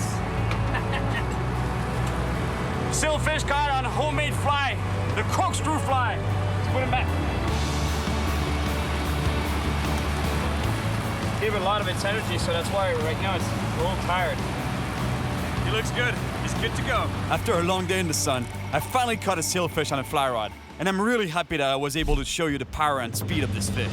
But I can't stop myself from thinking about the crazy stories of handlining sailfish. Esto que vemos aquí es como un cuchillo. Every time my reel would go crazy, I was imagining holding the line in my hands. And this makes me nervous because tomorrow, it's my turn with a hand line. It was so cool to catch a sailfish on the corkscrew fly. I couldn't believe it, but it took it, you know, and in a way, you know, whatever floats in the back of that boat at that moment where the fish comes to the back, I was pretty sure it was gonna hit it, and it did. Yeah. There's something about sailfish that I love. They're beautiful, so efficient predators. They use that sail-like dorsal fin to act as a wall, you know, and they circle around the bait to push them into a ball, and that's what we call a bait ball. And then once they have a concentrated bait ball, they go one by one into the bait ball with their bill, and boom, boom, you know, and they stun the fish or they kill the bait fish, and then they only have to grab them and eat them. Tonight, all of Mexico is celebrating the Lady Guadalupe. This is a national event that you don't want to miss. People from everywhere join up to parade and play music in the streets. They also lay out flowers and effigies of the Virgin Mary in front of the churches to receive her blessing. With what I'm gonna do tomorrow, maybe a prayer or two wouldn't be a bad idea.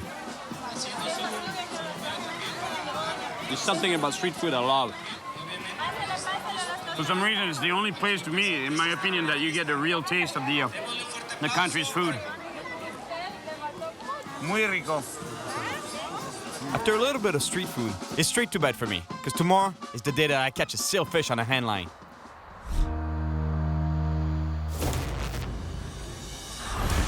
All right, this is it. This is the day. Martin hooked me up with a couple of guys that are willing to take me out. So hopefully, today, I'm catching a sailfish on a hand line.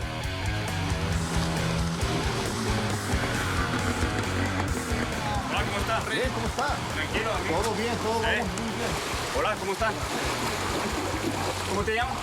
Arturo. Encantado, Cyril. Arturo and Freddy are considered the best sailfish handliners around. With these guys, it's just a matter of time before I get to catch a billfish just like in the Old Man and the Sea.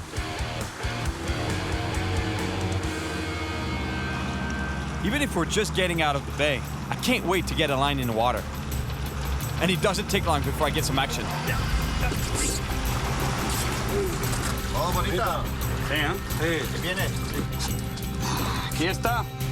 La comida. All right, we got dinner. Oh, check this out. Look at that. That's exactly the situation that he was describing me, one of the elders from the village the other day.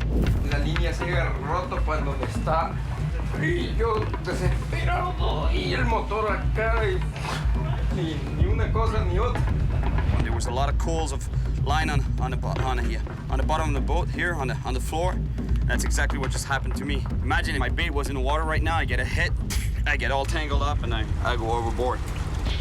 All right, time to head out towards the deep sea, the pelagic predators' hunting grounds. All right, today I'm catching a sailfish on a hand line. We're getting close to sailfish territory, so to get their attention, Arturo and Freddy put some hookless teasers in the water. And now, the essential part. The line, the hand line. It's not much at all, let me tell you. It's just a lot of line on the spool and a hook. That's it, and obviously, that's the main tool. But this time I didn't forget my gloves. Let me tell you, if we get some action, it's gonna burn. I'm gonna feel the burn. These guys have felt it before. ¿Y tú te falta dedo? No, tú mira, ¿no? No te falta nada. No, tranquilo. Dicen los ahí que es peligroso, pero no es tan peligroso, ¿sí? Pues a veces sí. Sí, ¿eh? Arturo explains to me the different dangers between a small and a big line. One thing's for sure, if something goes wrong, things won't be pretty. The thinner the line, the more likely you get to get cut. The fish is pulling a lot of pressure, so that line will go right through your finger.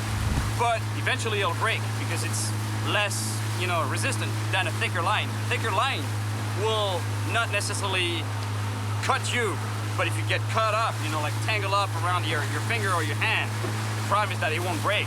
And what happened is that you lose a finger or you're worse, you could possibly lose a hand. I doubt it would happen, but you're pretty dangerous. So you know what? I'm not gonna take any chances. All right. I know I'm sporting a little Rambo style here, but if stuff starts to hit the fan, you're pretty happy you have that, let me tell you.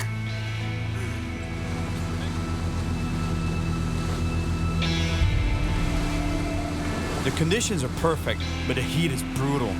And we've been trolling for hours. It really seems like we're gonna strike out.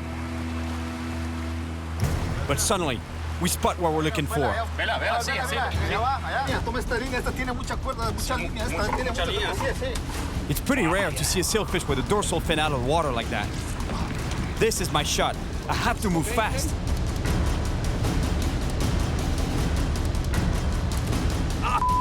My gloves got caught up in the line. I throw again as fast as I can. But it's too late. The sailfish is too far. I feel like an idiot. I just messed up the only chance we've had all day.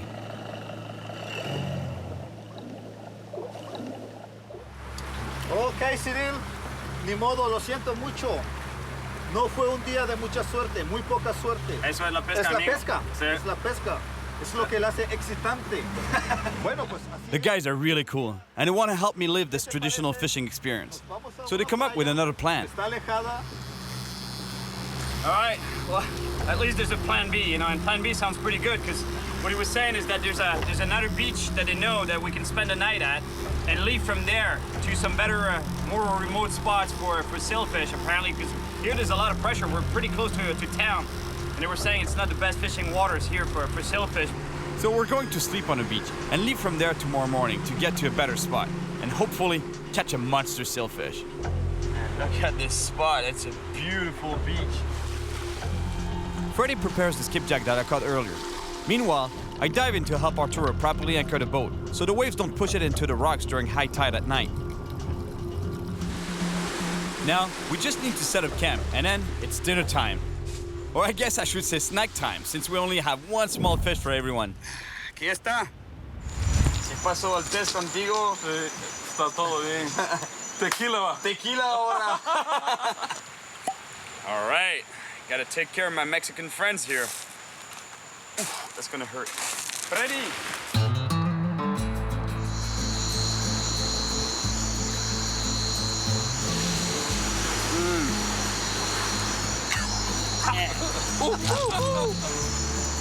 Buena tequila.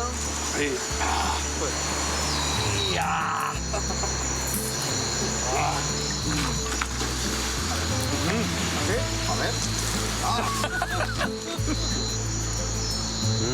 Bonita steak or skipjack steak. That's gonna be pretty good. You know, a lot of people consider this fish trash fish, but I tell you one thing, it's pretty tasty. It's the same family as tuna, so tastes pretty much the same. ¿Cuál es la luz que vemos ahí? Aquella. Sí. El mar. Están sacando carnada. Pescadores de carnada. Pescadores. Those guys that we're seeing out there, they're commercial fishermen. They're fishing for bait fish. Little fish like this that can be used for any kind of fishing, but are really, really good for sailfish. We're gonna go pay these guys a visit, especially because they're fishing with hand lines, so it can be a lot of fun catching a few fish with a hand line, getting some practice for hopefully catching a sailfish tomorrow. Hola amigos, ¿cómo está la cosa? Bueno, más o menos la pesca. Más o menos. The fisherman is a really nice guy, and he even offers me one of his lines so I can catch myself some bait. Buena pesca eso. Cuatro. ¿Cuántos quieres? ¿Cuántos quieres? Buena pesca. Buena carnada. I would stay here and fish all night, but it's time for us to get back to shore and get some sleep, because tomorrow is going to be a big day.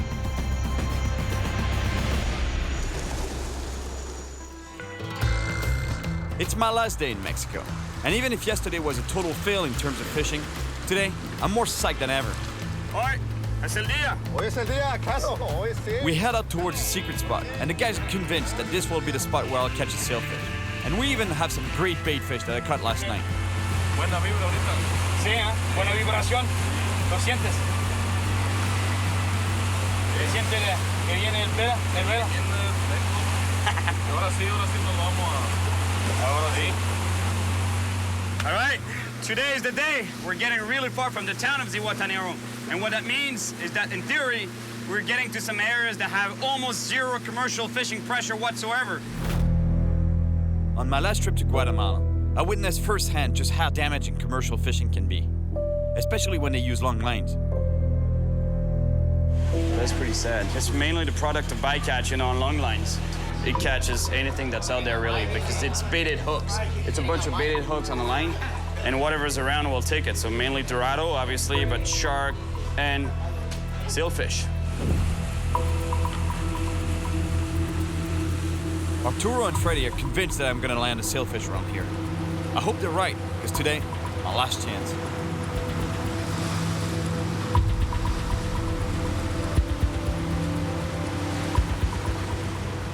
We've been trolling in the area with no teasers for about 20 minutes. When finally...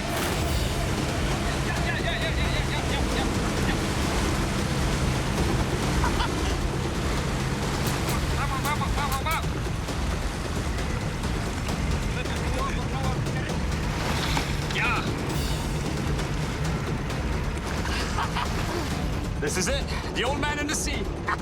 Cuidado, cuidado. You see, just before they jump out of the water, they take off on a run.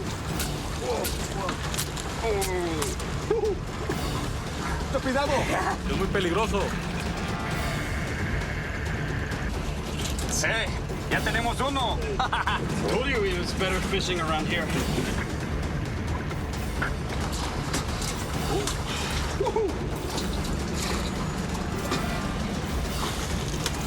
Yes.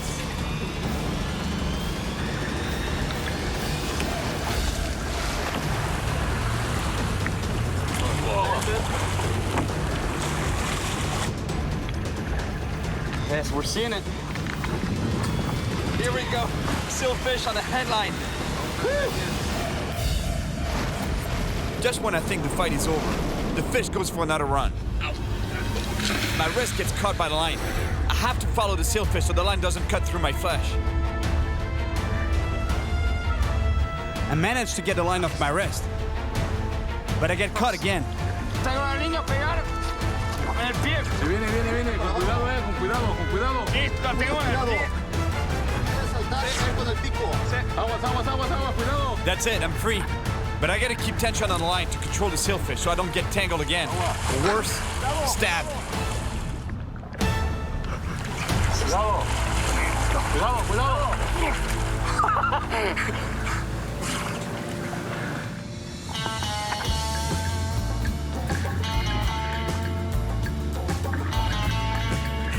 Yes, sailfish on the hand line.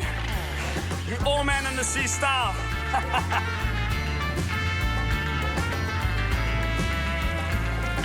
Now we're gonna unhook it so we can release it as fast as possible.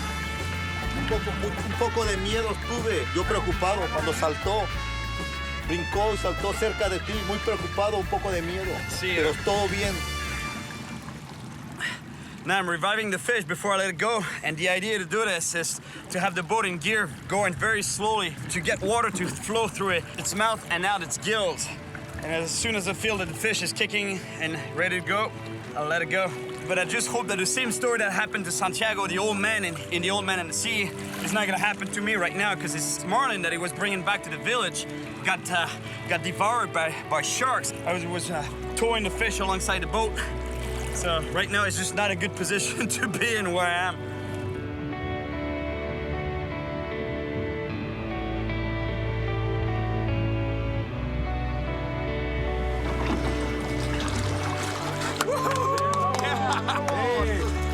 Bueno, Olvera se fue. Buena captura. Sí. Felicidades, amigo. Lo hiciste. Otro pescador más en Zihuatanejo. Un pescador. Pescador, ¿cómo los ahí? I came to Zihuatanejo, Mexico, to live the experience of the old man in the sea by catching a billfish on a hand line. Things were not easy, and at times it seemed like everything was against me. I wanted to fish like the locals do, and I did. Esto que vemos aquí es como un cuchillo. In the end, I finally managed to catch a sailfish on a hand line. The Pacific sailfish is an amazing fighter. Yes. Things were complicated and risky, especially when the line wrapped around my wrist and I got pulled overboard. It wasn't the safest situation to be in, but at least nothing happened to me. Yes, sailfish on a hand line. I got lucky, and I still have all my fingers. Plus, I met a couple of friends. The next time I read Hemingway's epic story, I remember every second of this amazing adventure.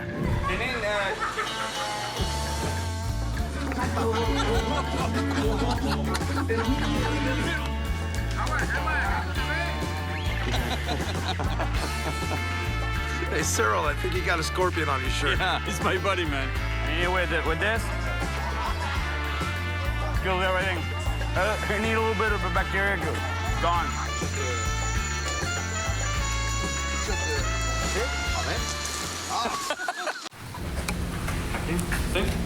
Seguro? What did I just get myself into here? Here. Oh yes!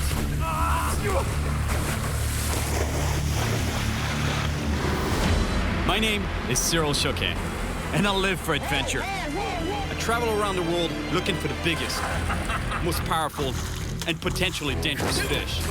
And that's exactly why I'm back here in Brazil. The Amazon forest is one of the wildest and most dangerous places on the planet. It's massive, but this environment is very fragile. And the biggest fish of the Amazon, growing to over 400 pounds, is a perfect example.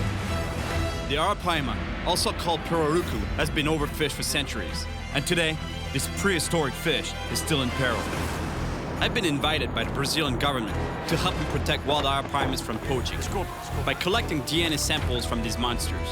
So I'll have to venture deep into the jungle, a place teeming with predators, to see if I can find them. Anaconda, right there. I'm gonna make a little bit of noise on usually draw the piranha's attention. And when I find the arapaima, I can tell you that with such a monster on the line, I'm in for the fight of my life. Look at the size of that thing!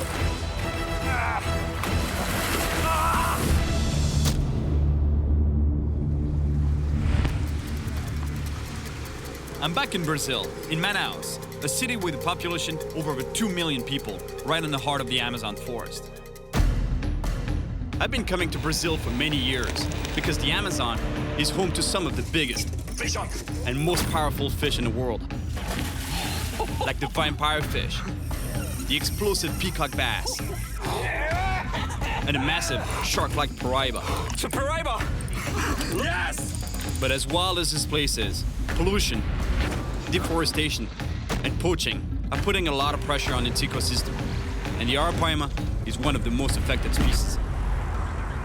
The Before I start my search for arapaima, the government has invited me to spend a day with the police so I can witness for myself just how strong the demand for wild arapaima meat is on the black market.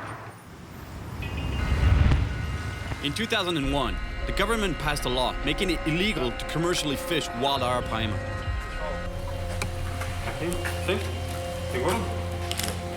What did I just get myself into here? Estão decidindo agora qual a rota cada uma das. It's telling me that we have two teams entering from two different sides of the market, the two main entries. That way they can't escape. Because its meat is so highly valued, poaching and the illegal trade of arapaima, or pirarucu, as it's known here in Brazil, is devastating its population. Each year, more than 7,000 tons of arapaima disappear from the Amazon basin, and the species is still threatened. Right now, we're on our way for the first operation of the day. We're gonna bust a market, and I'm in the undercover vehicle because we're gonna be the first arriving at the location. But there's two other teams of cops. They're gonna take the market and sandwich. And from what he was saying, that there might be some pirarucu meat, illegal pirarucu meat. They had someone investigate the location for the last week, and they're pretty sure they're gonna bust someone. To be honest, I'm feeling a little nervous. You know, I don't really know what I'm getting myself into. The fact that they put me a bulletproof jacket is not a good thing. We just got radio confirmation. Our contact in the market just spotted a vendor selling illegal wild arapaima meat. He's trying to escape, so we have to rush.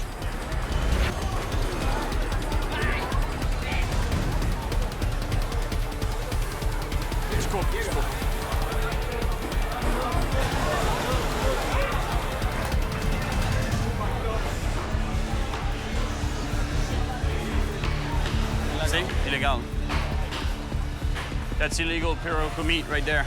Last week only, they caught 2,000 kilos. That's about 4,500 pounds of pirarucu meat here. That's why I wanted to show you this. You know, like I don't really take any personal interest of going into the market and busting people, but I just wanted to show you how bad it is, how bad the situation is. We found the arapaima meat, but we're still looking for the suspect. And the officers start questioning the vendors. Let me tell you, I've done quite a few markets around the world, and usually it's good vibes, you know, high-fiving, a lot of people there, but today it's not the case. The fact that I'm wearing this is, you know... Esse é o lago.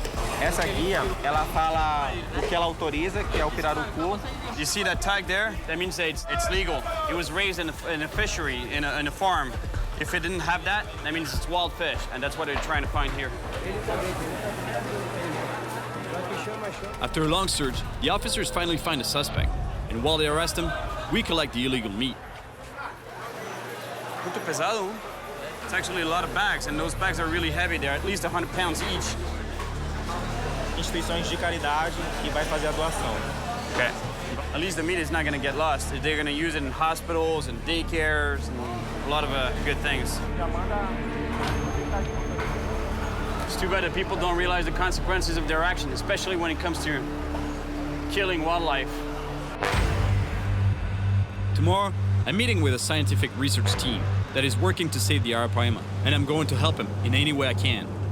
But in the meantime, I want to see for myself if there's any arapaima left around the city of Manaus.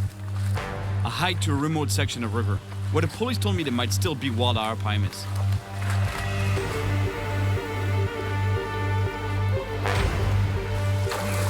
Wow, did you see that? I don't know about fish, but there's definitely caimans here. I'd better watch out. Caimans are great at sneaking up on their prey. The slow water on this side looks like a good fishing spot, but it's not ideal for arapaima. You know, the only thing that seems a little bit off to me is that moving water there. It's not fast moving water, but still there's a little bit of current. Normally, arapaimas, they don't like moving water. But since I walked all the way here, I'm still gonna give it a shot.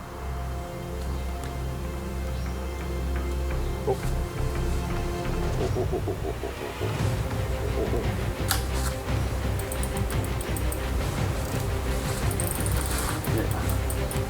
Come on. Yeah. This one. It's a big fish. Whatever this fish is, it's really strong, and it's pulling me in. But with caimans around, I don't want to get too deep in this river. He just caught me by surprise. This fish was not fighting that much, and then all of a sudden, boom! I still don't know what it is, but it's huge. The drag is almost locked on my reel, and the fish is still headed for the underwater branches. If I don't stop it, I'll lose it for sure. I want to keep him away from that log. Right here. It's a really big fish, but I know that our palmas tend to jump in combat, and this fish isn't even coming close to the surface.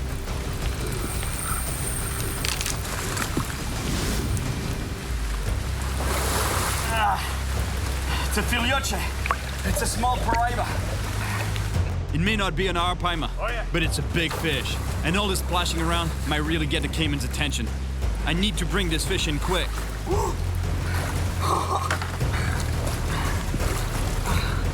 Yeah, beautiful fish, beautiful paraiba. Actually, this fish is called a filioche. The same animal can have different names at different sizes. Under 100 pounds, it's considered a small one, so that's why in Portuguese, filioche means the son. And over 100 pounds, it's a paraiba. The only problem is that the fact that this guy is here means that I'm not in a good arapaima spot. I think the water's moving too fast. This guy's like moving water. I'd like to catch a couple more, but you know, I'd better get going if I want to catch an arapaima. I may not have found an arapaima, but it's still a good sign that there are monster fish around. Tomorrow, I'm meeting the biologist, but right now, I really want to see some arapaimas up close, and I know the perfect place to do it. You see, the legitimate arapaima farms I was telling you about? Well, this is it. Today, commercial fishing for arapaima in the wild is banned, but demand for its meat is still strong, which is why the fish is heavily farmed, and sadly, poached as well. And while I'm here, I want to test the strength of these animals. This is a bait that they put on a rope. There's no hook in it. It's just made to give me a really good idea of how strong the pirogu are.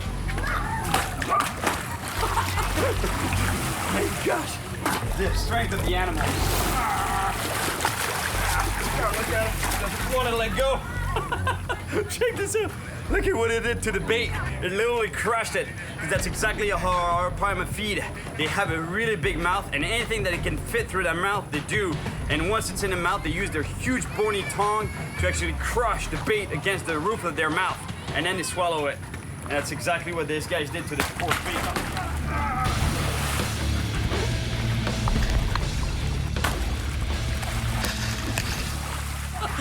Let me tell you, I can't wait to get one in the wild. That was a lot of fun, but it's kind of sad that it's easier to find arapaima in the farm than in the wild, which is why I'm meeting the biologists to help with their work protecting the species. The last time I was here at the Institute of Biological Sciences, researchers asked me to go deep into the Amazon rainforest. They needed help collecting samples of peacock bass fins, and they know I love traveling to places where it's difficult for them to go themselves. That's exactly where I was a few years back, right here.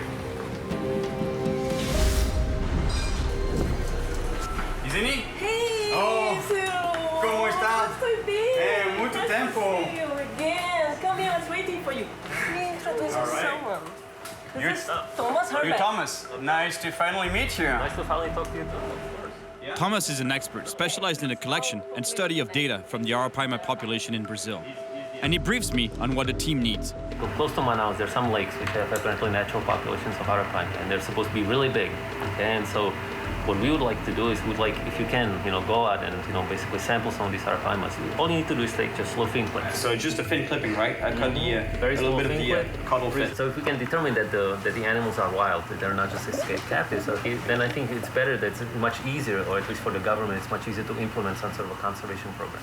They can focus on that area and try to conserve it. I'm dying to see the results of this. Me too. I'm pretty excited. All right, sounds good. My mission is clear. Collect DNA samples to determine where wild arapaimas still exist, not just farmed fish that have escaped, so they can be better protected in the future. Thomas and Izeni set up a meeting for me tomorrow morning with Kitita, my guide for this mission. But today, they've sent me to a place where there might still be arapaimas near Manaus. Not sure I'll catch anything here around Manaus, but we'll see.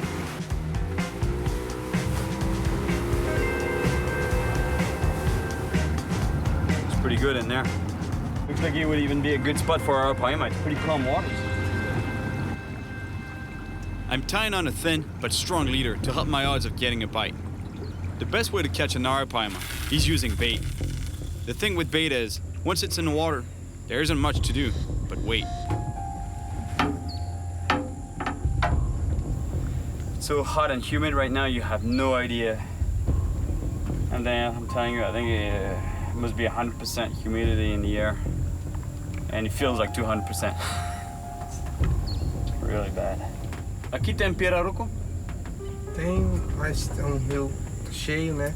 Aí o peixe se espalha, muito difícil. Mas tem? Tem. Sim. Pequeno ou grande? Tem médio, grande é lago fechado e tem grande. Sim, é.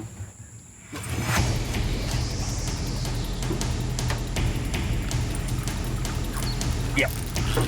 Oh. Fish on. This fish is really strong, but I can't tell what it is yet. That's a big fish. Come back here. I was really not expecting that, but...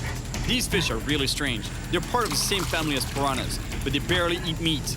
Still, they're super powerful. The boat is really high off the water, and it's a pain to land this fish. Yes. Yes. Tambaki. Let me tell you, this fish is really unique. Look, it's got human-like teeth. It's pretty weird, huh? Isn't it? Its diet mainly consists of fruit and nuts that fall from the trees, and I'm pretty sure that this fish was here feeding on those little berries that you see here in the brush there. I'm pretty sure that there must be a few tambakis down there feeding on that. But those fish are also omnivorous because they'll take advantage of any kind of food that they can find. Proof is, he took my bait, and my bait was fish. The fight they give you for this size of fish. Do you see that? E esse fruta se come? Come também. A gente pode comer também? Pode também. Toda uma fruta que um peixe come, a gente pode comer também. Ah, faz bem pro peixe e faz bem para nós. A ver se você está dizendo a verdade. Muito bom. Well, at least I caught something today, but I doubt there are any arapaimas around here. Anyway, it's getting late, and it's time to head back to Manaus. Tonight, there's a big party in town, a kind of carnival. It's my last night in Manaus, so might as well have some fun. Check this out. I asked for whiskey and Coke. That's a whiskey and Coke Brazilian style. Put me this of whiskey and that room for Coke.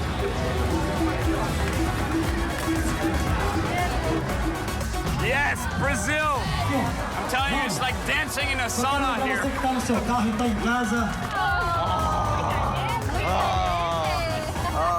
Que bom! Obrigado! Last night finished pretty late, actually early this morning, but I'm super excited to meet Catita. He's the guy trusted by the research team to take me out to some remote spots where huge arapaimas have been seen. Hey, Catita! Olá! Tudo bem? Você é Catita, sim? Sim. Como está? Bem? Muito bem. Muito bem. Fica lá. 2 horas e meia. 2 horas e meia. According to him, it's about 2.5 hours to get to the first spots where the arapaimas have been spotted. Look at this. This is a truly unique phenomenon. It's called the meeting of the waters, encontrage das águas in Portuguese. And that's exactly what it is. Here you see the Rio Negro's waters. They're dark, acidic, and they meet with the Rio Solimões waters that are more muddy in a way. You know, that's why they have this color. But what's unique is that the waters, both rivers, don't mix until a few miles downriver to form the mighty Amazon River because of the difference in density, temperature, and velocity. As for us, we'll be heading up the waters of the Solimões River in search of the wild arapaima.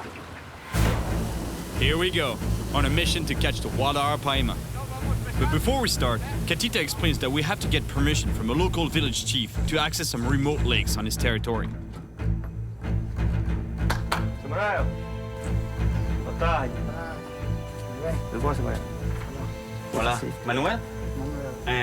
Muito prazer. Trouxe esse senhor aqui para tomar tarde e pegar um pirarucu grande. Pirarucu tem, a gente indo pescar provavelmente a gente pega. E pirarucu grande tem? 100 kilos, 100 The chief explains that the arapaima had almost disappeared, but now that efforts are being made to protect them, he's seeing more of them around. That's confirmation that this pirarucu here, arapaima, he was telling me that back in the day, actually, there were way more arapaimas around here, and huge ones, but there was a lot of commercial fishing that was done around here in the lakes. And apparently now, there's fewer fish, but he says that there still might be monsters out there. It's just, he's just unsure. Muito obrigado, muito. Now that we have the chief's approval, he and another villager help us drag a boat to a closed lake, where they've seen huge arapaimas in the past. They're gonna give me a heart attack. Yeah. I can't wait to fish, but before we do, we have to catch some fresh bait first. And here, one of the most common bait fish is piranha, because the water is teeming with them. I'm preparing a line right now. Metal leader, metal on a hook, on a tiny hook, to catch the ultimate predatory fish of the Amazon. Look what we're using for bait. Beef. Chunks of beef. Get a little bit of noise on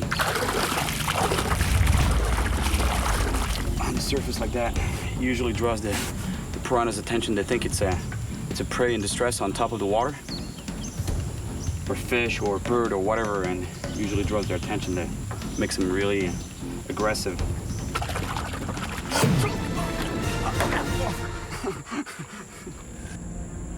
These waters are infested with piranhas, and it doesn't take long before one of them takes my bait. Yes. All right, bait. They'll do just fine. With the ball. Piranhas often feed in groups, so it's not long before I get another bite. There we go. Another piranha. Oh, this one is really nice. Look at the purple hue on the back. Same fish, just different colors on them. It's more obvious. The purple is way more obvious on this fish. And look at the teeth on this guy. Now that we've got piranhas and other small fish as bait, it's time to finally start fishing for our arapaima.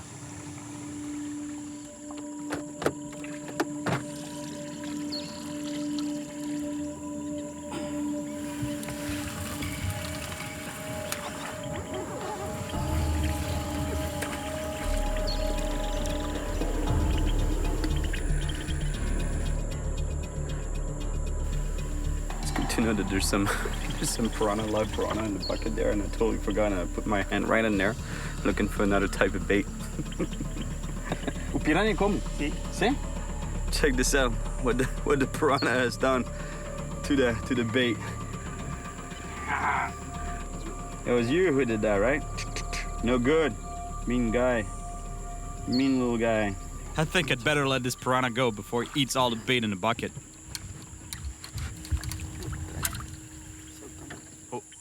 Here we go, here we go. Come on, take it, take it.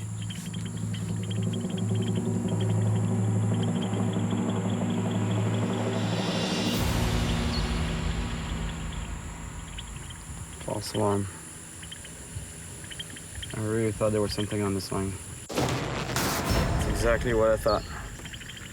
The piranhas took care of them. You know what's really amazing about the Amazon is that you could be burning up in the sun, literally, and I'm not kidding. 5 minutes later, solid rain. Sometimes it lasts though, sometimes it doesn't. Luckily, this time it doesn't last. Hours pass, and still no bite. I'm starting to doubt that we'll ever find an arapaima. But then, finally, I get a bite.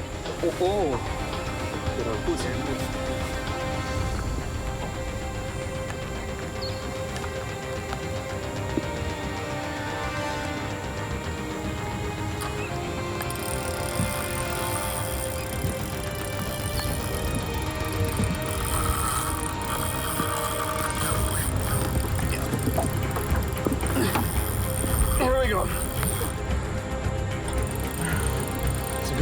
That's a big fish. That's a big fish. Ah, that.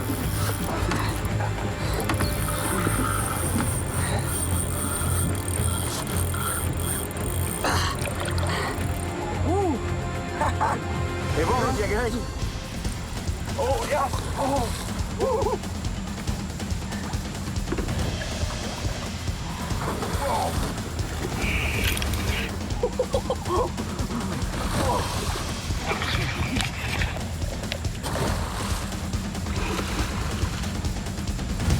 Arapaima are big, but can be fragile, and I have to release this one quickly before it gets too tired. I gotta put this fish in the water really quick. The water is really warm. And the stress of the fight. This is the species of fish I'm after, but I can tell the fight really tired it out, and I don't want to risk taking the time to collect the fin clipping. I put this fish back in the water right away. He felt like he was really tired already. He was going on the upside down, and that's not a good sign, so that's why I put this fish right back into the water. But it's confirmation they're here in this bigger Arapaima. But let me tell you, that was not a monster one. It was a decent sized fish, but that's not the monster Arapaima I'm looking for. Obrigado, amigo. Bom peixe. Sim, valeu. Não é um monstro, mas é bom. Sim. Even if I didn't have time to take a fin sample, at least now we have proof that Arapaima are around here. But it's been a long day, so Katita invites me to have dinner at his friend's ranch. It's a beautiful place, and everyone around here is really friendly. The food looks delicious, and they've grilled one of the most popular fish in Brazil. The same fish I caught earlier, the tambaqui. Yes, tambaqui. The fish is so big, look, it looks like I just got some ribs. This is so cool, honestly. I'm so privileged right now to be invited for supper. É muito bom.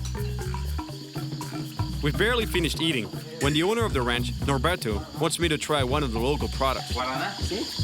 Pode ralar e afrodisíaco. Dormo com ela. Sim.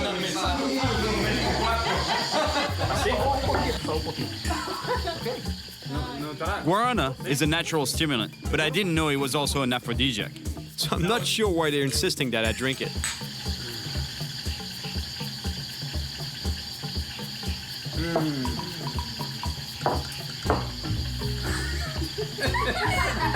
I'm not sure that was a good idea, you know? I'm gonna end up spending the entire day tomorrow just like that.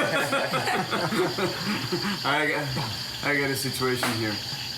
Now that supper's over, I want to talk to the chief of the village about where I might find huge wild Arapaimas.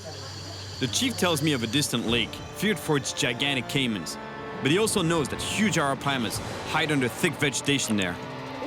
Arapaima is way over 200 pounds. The only problem? They're almost impossible to catch. Saúde. A esse lago. Ao pirarucu enorme que vamos sacar desse lago. After all this talk about fishing, I really need to catch something tonight. So I get creative, fishing without a hook. Sometimes in Brazil, after a little bit of a cachaça, you start fishing for toad. Grande vai pegar.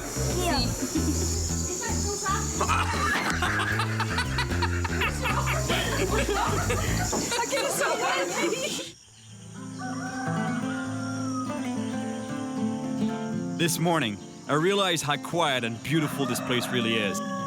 But I can't stay. I need to focus on my mission. The biologists Thomas and Izeni are relying on me to bring in Arapaima samples. So we're heading for the mysterious lake the chief told me about.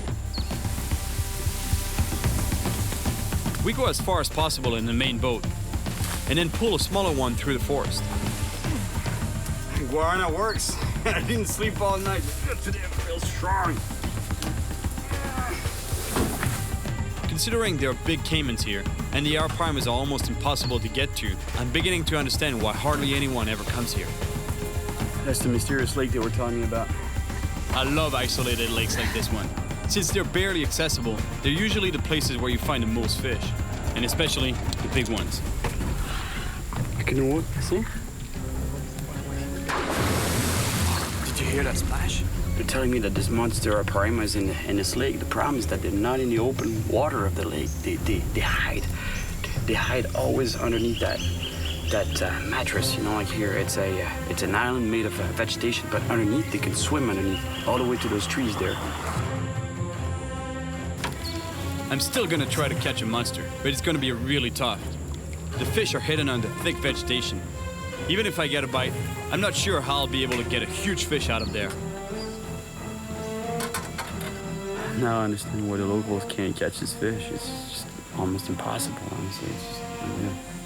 To have any kind of chance in this thick vegetation, I need something that will allow me to pull even harder than a rod and reel. The only thing I can think of is going with this 200-pound line, monofilament, directly, and a hook. So basically a hand line.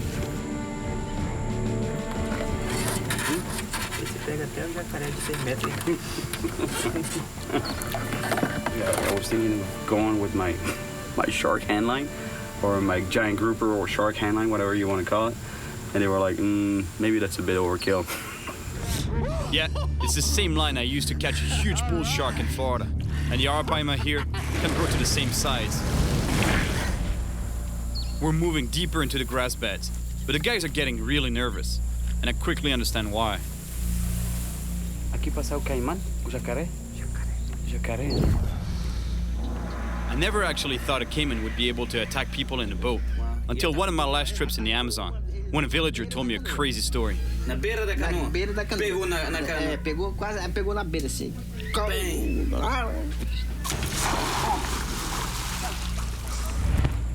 Some big caimans aren't afraid of boats, so I understand why Kitita and the chief are nervous around here. Did you hear that? I tell you, that's one of the weirdest fishing situations I've ever been in. This is almost blind fishing to the extreme. Arapaimas have the amazing ability to breathe air outside the water. So when they come to the surface, it's usually to breathe air in low oxygen waters. But sometimes it means they're chasing prey. And from the splashes I'm hearing, it sounds like they're hunting. But right now, it feels like they're hunting everything but my bait.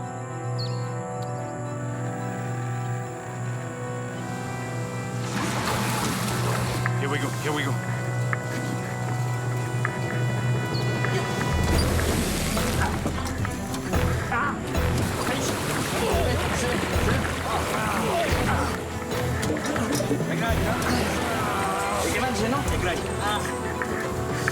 The line's really burning my hands.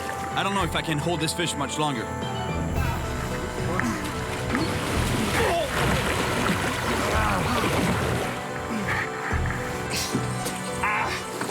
I'm fighting a huge fish somewhere beneath this vegetation, and it's so big I can barely stop it. I use all my weight to try to get some line back. Oh no! Oh no! No! Look, Wow. The size of that fish. Unstoppable. There was nothing I could do, honestly. I was just pulling. Unstoppable. The boat! This thing moved the boat all the way here. He got off the hook.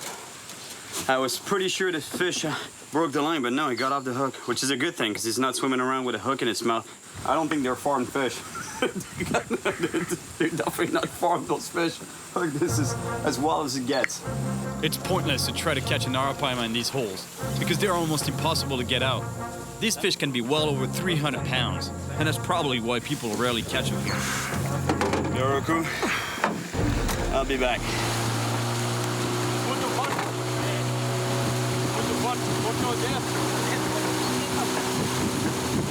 Well, I thought I had done some pretty extreme headlining with groupers, giant groupers, sharks, sailfish. Let me tell you, that was something. So much structure, unstoppable. It's like trying to stop a freight train. Can't do it. I haven't managed to collect a single fin sample from a wild arapaima yet. I really need to get some if I want to help the research team protect the species against poaching. The chief thinks my work for the research is important, so to keep my spirits up, he's invited me to share a drink at his home. É bom, muito bom. E a gente quanto tempo vivendo aqui? 50 e poucos anos. 50 e poucos anos. Aqui, no mesmo lugar. Manuel tells me how important it is to live in harmony with our environment, which can provide all we need if we take care of it. And I'm telling you, this guy's life, I think he's just got it. You know, like we Westerners and people that live in the cities, we always want more things, more objects, more money, more whatever. You know, it's always more. And in the end, it's what more stress. Whereas he eats his own chickens. He's got his own fruit, his own vegetables. He's got his own everything. And he doesn't have much, but in the end, I think he's more happy than a lot of people. This is my last day in Brazil, and I still haven't collected even one fin sample from an arapaima. Catita can't come with me today, so I'll have to venture alone into the jungle. Pouco negro. E esse aqui é o lago que a informação que eu tenho que tem tem muitos paus. Muito obrigado por eso. No sé. Check this out. This is my map. You go straight through the woods, and then you're gonna come up to a river, apparently dark water, black water. You can give it a shot there, and if you don't find any fish there, keep going through the woods all the way to a lake, apparently green color, green muddy water type lake with a lot of logs in there. That's my map, guys. That's my plan of the day.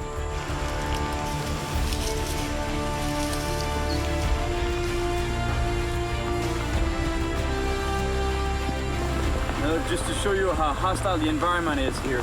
Even the plants have a way to defend themselves. Look at the thorns on that thing.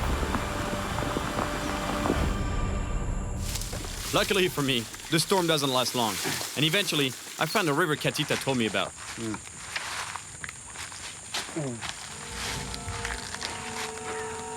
Anaconda, right there. That's a pretty big one.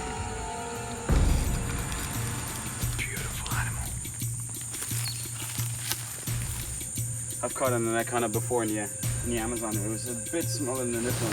Pega foquilha, pega foquilha. That's a pretty solid one. This one is over 10 feet. I'd like to show it to you, but it's a bit big. You know, I don't want to take any risk for nothing. Anacondas can grow to almost 30 feet long, and there's just one more thing I need to be careful of. Looks good, but it looks infested with snakes. I think it opens up into a lake there, though. I'm gonna go check it out. I hope that Catita's information is good, and that there really is a lake in this direction. And if there is, I really hope there are huge arapaimas in it. Yes, that's gotta be a lake he was talking about. I have to walk carefully, since there could be caimans lying on the bank, sunning themselves. A small one. Something came up on the surface over there. There was a small one. I don't know, it might be an arowana, I'm not sure. I really feel good about this lake. Lost and wild, just the way I like it. This is definitely my kind of place, and it feels really fishy. Oh my gosh. For sure there's a big arapaima in here. I saw it there, came up to the surface. That's a big one. I threw the bait right in the area where it surfaced to gulp air.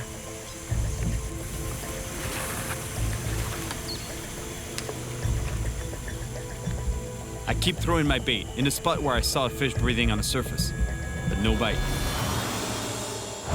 There's something that's happening with this fish. They're not taking the bait, so they must be seeing either the hook or the leader and the leader material. So I think I'm gonna downsize to 80-pound fluorocarbon leader, which is way more subtle, almost invisible in the water, and a smaller hook.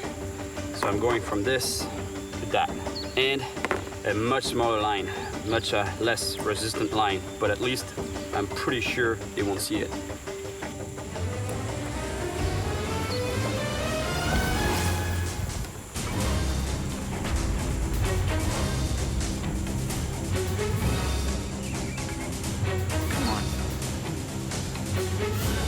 Here we go. Here we go.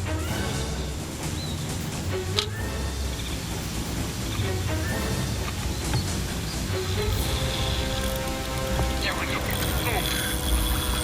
Ah.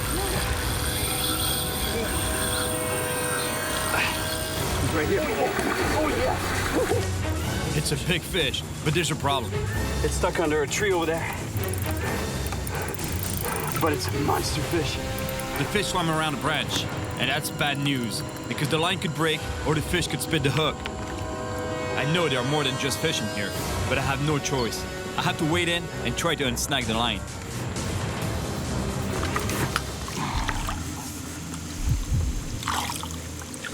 I just lost a really big fish. There's so much dead wood on this part of the lake. The fish swam under a couple of logs. That's it, lost him. Got off the hook.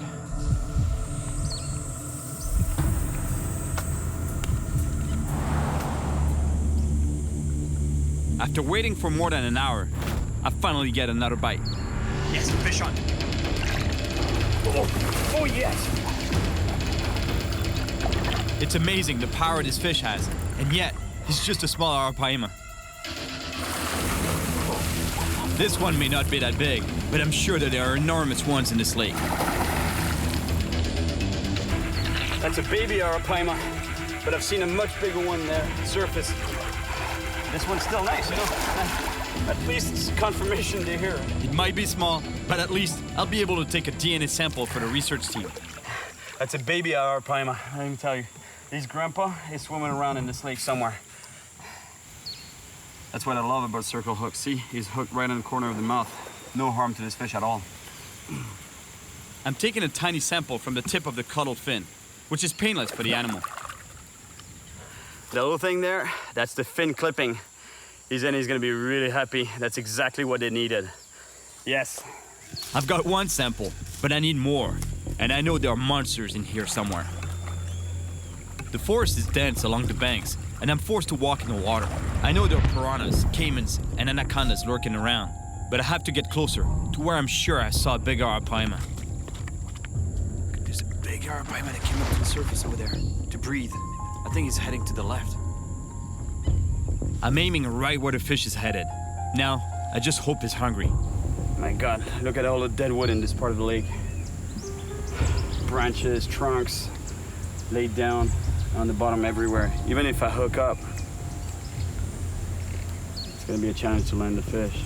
A real challenge. Oh.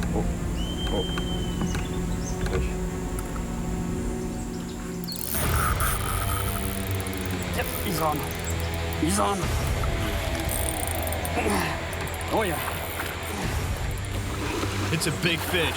It's huge. It's the fish I've been looking for. And to avoid losing it, I have to get in the water to go around the branch that the line is tangled in. All right, it's untangled.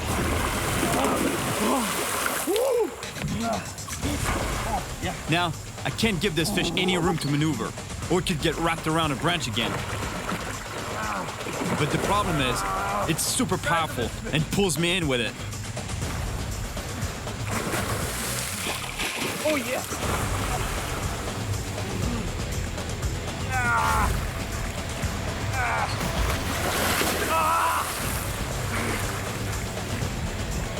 Oh my gosh!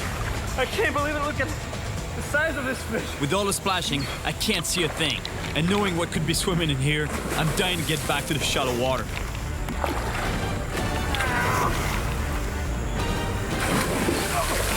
I can't believe it! Look at the size of that thing! That's what I've been chasing!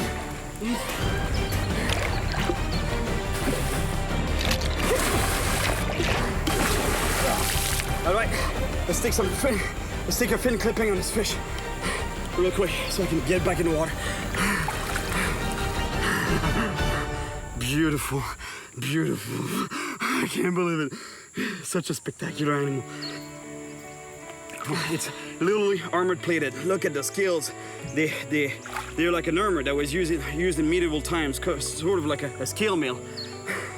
Oh my gosh. It's no wonder caimans and piranhas can't even get their teeth through them. See what it just did now? It took a breath, because those fish, they're air breathers. They live in very low oxygen water. Like here, this lake has almost no oxygen, plus the water is really warm. So that's why they have this ability to come up to the surface and gulp air.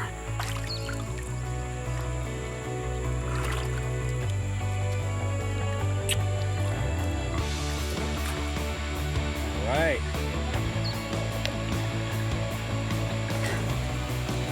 all right. Got all I need right there. For Yezeni, she's gonna be really happy with this. I've always believed in fishing with respect, in harmony with nature, but not everyone shares the same values when it comes to animals. I'm glad to see that countries like Brazil are committing to protect their natural resources and wildlife. I came to the Amazon to help protect the arapaima, a powerful and prehistoric fish. And it was definitely a great adventure. Finding wild arapaimas was tough, but it was nothing compared to the incredible fight they gave me. I was really happy to help the biologists and the Research Institute, and I hope their work will lead to greater protection for the arapaima in the future. Around the world, there are amazing fish on the brink of extinction, but there's still hope for their survival. And whenever I can, I'll do my part to help their cause. After catching that arapaima in the wall, I said to myself, I have to go back to the farm.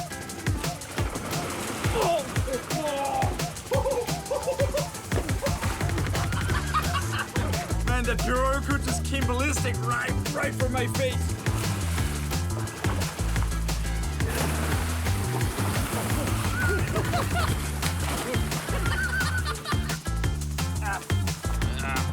I'm stuck.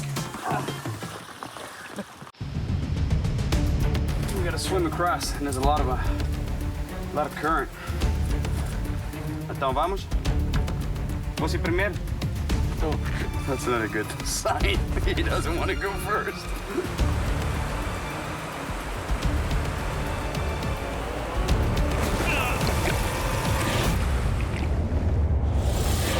My name is Cyril Chauquet, and I spend my life traveling the world chasing monster fish, especially the big predators. And that's exactly why I'm here in South America, in the Amazon rainforest. Even though it's one of the most dangerous places on Earth. It's bad. I love it here. Electric eels. It's very dangerous. It can shock you. Caimans, piranhas. Look at the size of this piranha. And even anacondas are everywhere. But it's also where the most colossal and rare fish can be found.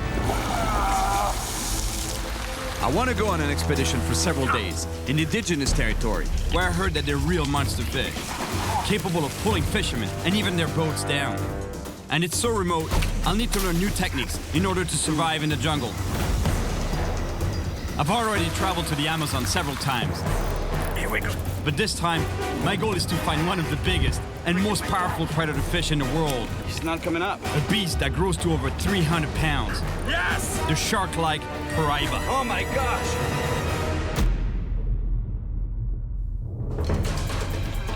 I've caught monster fish in wild areas around the world. From the jungle coast of Africa to the deep south of Texas. Oh my gosh!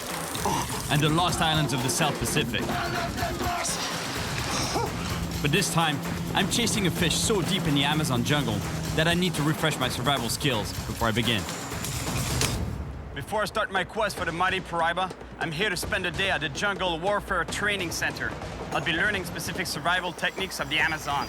These guys, they're known as SIGs, and they train armies from around the world on how to fight and stay alive in the jungle. I know it sounds a little extreme, but I'm spending more and more time in distant places, and having a couple new tricks in my bag won't do me any harm. The SIGs are an elite division of the Brazilian army. They specialize in combat and survival in the Amazon. Armies around the world come to train here and learn their techniques. And my goal is exactly that, to learn new survival techniques for my trip in the jungle. Let me introduce you to Simba. He's the mascot of the SIGs. I don't like seeing animals chained up, but the SIGs insisted on taking precautions. All right, it's on for survival training. Obstacle 1, snakes. This is cool. They're gonna show me some snake handling. There's a couple of ways to grab a snake. They were telling me that the safety range of the snake is usually about 1/3 of its length. So you don't want to get any closer than that, because otherwise they can coil up and get you. So 1/3 is the right distance. Diretamente, posso... Com a mão? Sim? Sim. Sim? Só puxar, puxa um pouquinho. This is the right way to hold a snake. See, this is pretty safe. With my finger here under its jaw and my thumb right in the middle of its skull there in the back. And here, the snake can't really do anything. Posso ser SIGs? Yes, I cut the snake 6 way, no sting. Obstacle 2, finding drinkable water. The water from the river is not drinkable if it's not boiled, so it's critical to find alternative sources of water. This is a water vine. It's critical when you're in the jungle and you want to find water, especially in the curvy part here. It's gonna be full of water, so that's why I have to cut it here. Can keep the vine up there without losing the water that's in the bottom part of the curve. It's tasty water too. Obstacle 3, sleeping in the forest. Pode ter serpente, mas assim, à noite, a selva, a gente não se caminha à noite. He was basically telling me that it's very important to set up camp before dark, because after it gets dark, the jungle comes alive. Snakes, spiders, all kinds of wild animals. Plus, you know, you don't see anything at all. Fogo é muito importante. Muito importante porque animais, eles não se aproximam do fogo. Sim. Eles têm medo do fogo. Obrigado. Muito obrigado para você. Muito bom. Sempre bem-vindo aqui, viu? Muito obrigado. At least now, I have a few more survival tricks up my sleeve. Knowing how remote I'm going, I'm pretty sure I'll need them. My destination, an almost unreachable native territory. And from what I've heard, there are massive paraibas lurking out there. The Amazon is a huge wild place. It's almost the same size as the United States. A third of the world's animal species live here. But the reason I love the Amazon so much is because it contains more than 3,000 species of fish. Look at the teeth on that thing. And potentially many more to be discovered. Suddenly, we're engulfed by clouds. There's no visibility whatsoever.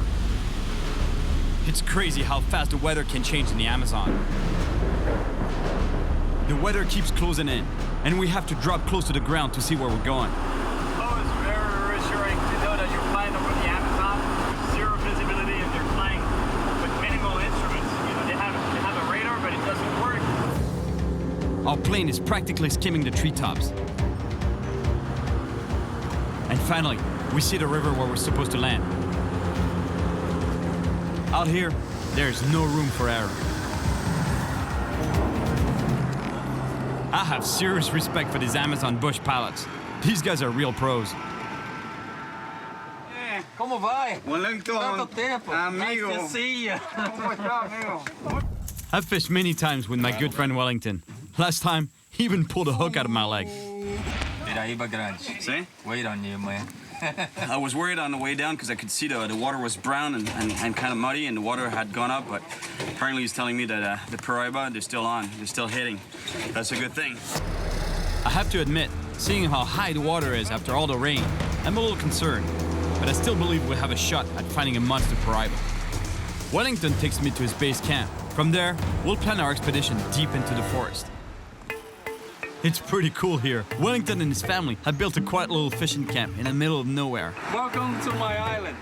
But the huge Paraiba I'm after is somewhere out there in the jungle rivers, and I can't get too comfortable here. So Wellington introduces me to my guide for the next few days. Isaiah is gonna be your guide. So he's the one that knows all the way around. Yeah. So he's gonna take you to some spot that you gotta work for it. So Isaiah, you can trust him. He's my man. He knows everywhere around. My new friend Isaiah isn't very talkative, but hey, at least he looks like the real deal. And anyways, there'll be plenty of time to talk on this trip. All right, here we go. On the hunt for the Paraiba. To be honest, I don't really know what I'm getting myself into. Wellington was saying that it should take 3 days to get to the spots. We'll see. I've been fishing rods to catch some fish, and he's got his bow and arrow. The guy looks pretty hardcore. He was already sharpening his arrowhead as I was talking to Wellington, so I'm pretty sure we won't starve.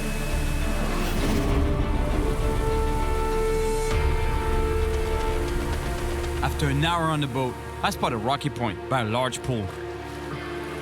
Big catfish love deep pools like this, and the Paraiba, growing to over 300 pounds, is the biggest catfish in South America. And this fish is super powerful too.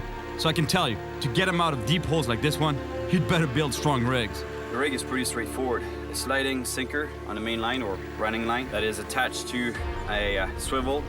And the reason why I'm using a non-flexible metal leader is because of the piranhas. Here it's infested with piranhas. And so this keeps the piranhas and the piranhas' teeth away from the main running line and to avoid cutting you off.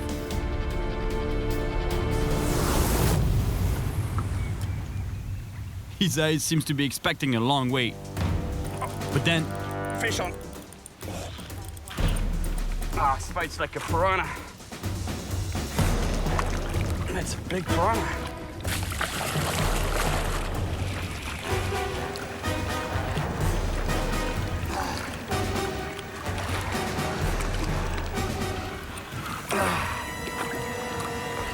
The black piranha is a voracious predator, known for having a fast and powerful bite. The black piranha, the largest species of piranha in the world. We brought some hot dogs to grill, but let's see how quick this piranha bites into them. The bite strength of this fish is equivalent to 30 times its own weight. This fish is about maybe a pound and a half, couple of pounds. That means it's about 60 pounds of pressure in the jaw. So if that was my finger in there instead of the hot dog, pretty sure it could bite through the bone. One thing is sure is I wouldn't go skinny dipping in there. Seeing what he did with the hot dog. If there's one piranha around, most likely there'll be more, and they'll keep taking my bait. And since I'm not here to catch piranhas, we're off to another spot where Isaiah says they're monster piratas. See, that's what I love about bottom fishing, especially here in the Amazon. There's so many species, you never know what's gonna come out of that hole. See, big black piranha, that's the proof. For sure, for a piranha, the gear is oversized, but at any point, I can catch a piraiba. This gear is what I normally use in the ocean to catch big fish, shark, giant trevallies, you name it. Now, if I catch a piraiba, I'll be glad I had this, let me tell you. And like everything else in the Amazon, even the weather is unpredictable. Like starting already. Let me tell you, we're not out of the woods yet. Suddenly, Isaiah puts our quest for the piraiba on hold when he spots a caiman. Out here, it's all about survival. I told you this guy was intense. You know, we just spotted a caiman, and you know what's coming next. One of the caiman's favorite foods is fish, and even piranhas. But the caiman itself also happens to be one of the favorite meals of the indigenous people of this region.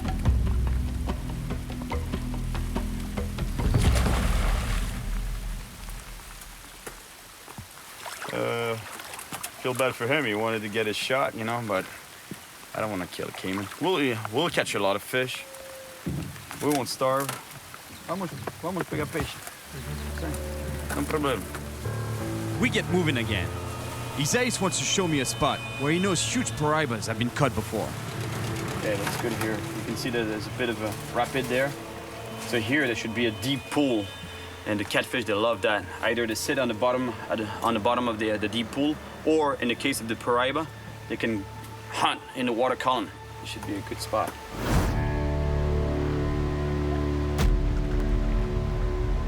Now, we wait and see if there's a monster piraiba in this pool.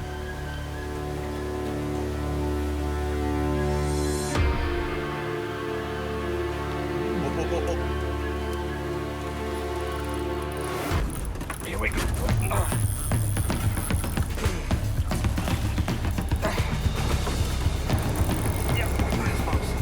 Fish on. Isaiah moves the boat towards the middle of the river so I can fight the fish away from the roots and branches along the shores.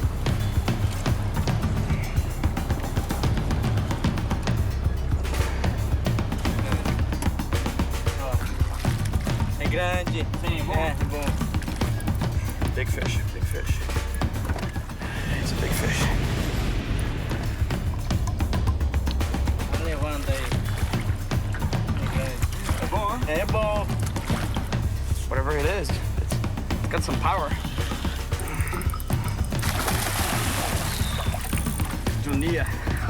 Jundia. It's not a piraiba, it's a jundia, a leopard catfish. And even though it's barely 15 pounds, it has so much power. So imagine the strength of a 200-pound piraiba.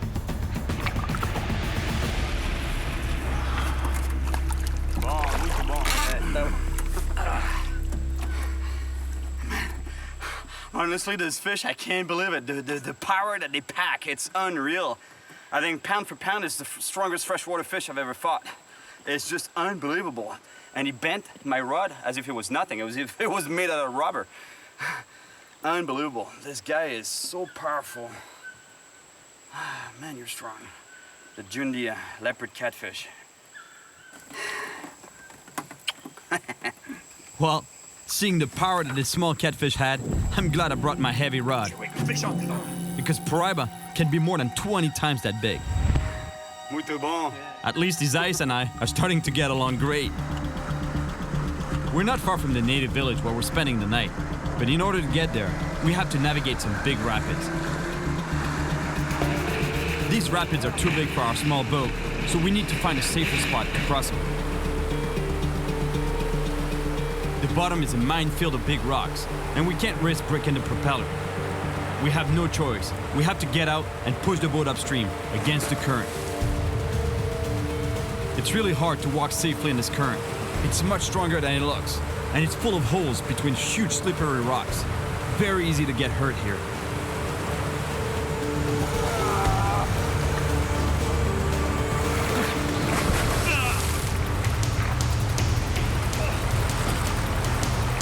I slipped and lost my grip on the boat, and now I have to catch it before we lose it downstream.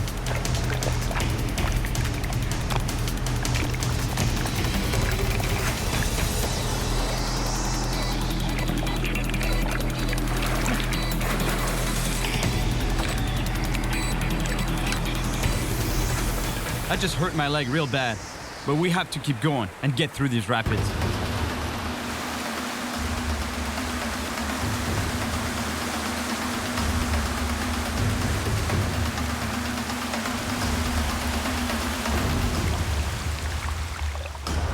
We made it. Fortunately, we didn't tip the boat or lose any equipment. It's really intense here. When I fell in that hole, the thing that went through my head is like, oh no, my leg, I can't lose it for the rest of the trip. I need it. I need to walk in the woods. But it's not too bad, actually. It's a ligament. We finally arrive in the village that Isaias told me about, and we'll spend a night here.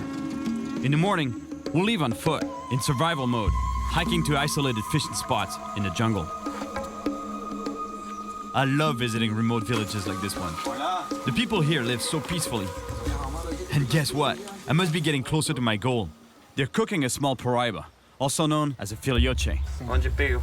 No rio aqui? Nesse rio. Nesse rio? Nesse rio pega até lá em cima que pega. Lá que pega mais grande que mais. Tem muito grande? Muito grande. Esse filhote, mas tem grande? Grande. Sim? É cabeça assim. Cabeça assim? É. Muito grande. Verdade. Verdade mesmo. Wow, that's a good sign. Look, that's a filioche's head there. That's a baby paraiba. That's a really good sign. That means I'm in the right area. Sim, para pegar paraiba. The chief knows that I want to catch a really big paraiba, so he tells me a story about how their gigantic size and incredible power can make them very dangerous. Wow, that's a crazy story. He's telling me that one of the villagers was in a canoe fishing with a hand line, actually a rope, and he hooked on something that was so big he was pulling the canoe around and pulling him around. And at one point, it flipped the canoe. The canoe went literally down, and the guy got ejected from the canoe. He had to swim to shore. He had no idea what happened. A fish this big can only be a giant paraiba. That's the only species that could do that. Before bedding down for the night, the chief invites us to eat with him. Tonight is our last meal in civilization, so I don't want to miss this chance to have a delicious jungle barbecue. Too bad that the piranhas ate the hot dogs, otherwise I would have put a couple on the grill. The big day has arrived. See, when I was telling you that I hurt myself when I was pulling the boat through the rapids? Check this out. That's what you call a bruise. My leg really hurts, but the fishing spots we're headed to are inaccessible by boat, so I have no choice. I gotta walk. All right, here we go. This is finally happening. The true expedition is starting. After the paraiba. I know some survival techniques, but I'm not sure I would attempt this trip without his ice and his machete and bow. This guy is a real survivor. See? He's not just blindly cutting everything he sees in the forest, he's actually marking the trail so we can eventually make it back. But when we arrive at his ice's spot, it's a real disappointment. This spot is totally underwater and almost impossible to fish from shore. The water level has gone up, so we lost access to a lot of fishing spots. A lot of the shoreline is completely flooded. We're here though, so we're gonna make the best of it. Isaias uses a stick to fish for piranhas, because we need to start thinking about dinner. That's what you call setting the hook. I think his ice is better with a bow than a fishing rod. In the blink of an eye, he disappears into the forest. I guess he's gone hunting for our next meal.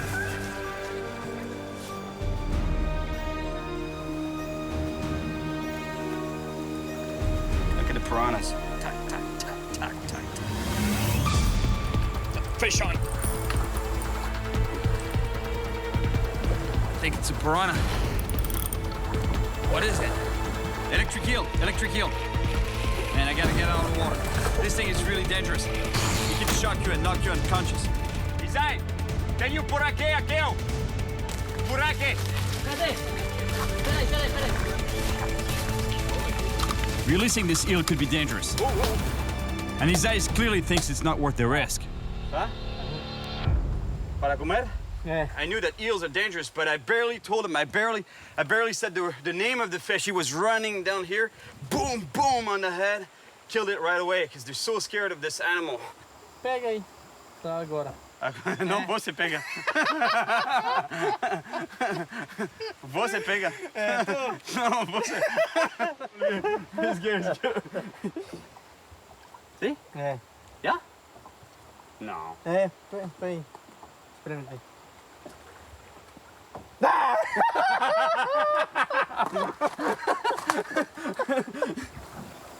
Look at the size of this eel. It's too bad we had to kill this animal, but at least it's gonna make a nice dinner tonight.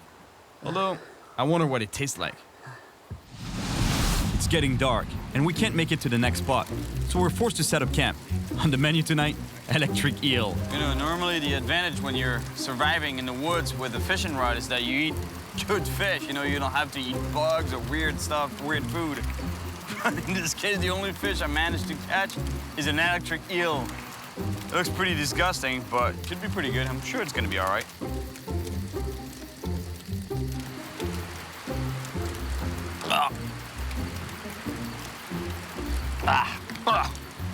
Você gosta?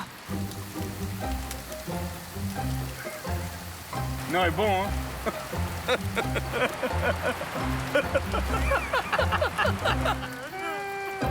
He doesn't like it either. Oh my God. There's nothing better than waking up hungry after 4 hours of sleep, especially when you know that there's a long day of walking in the forest ahead of you.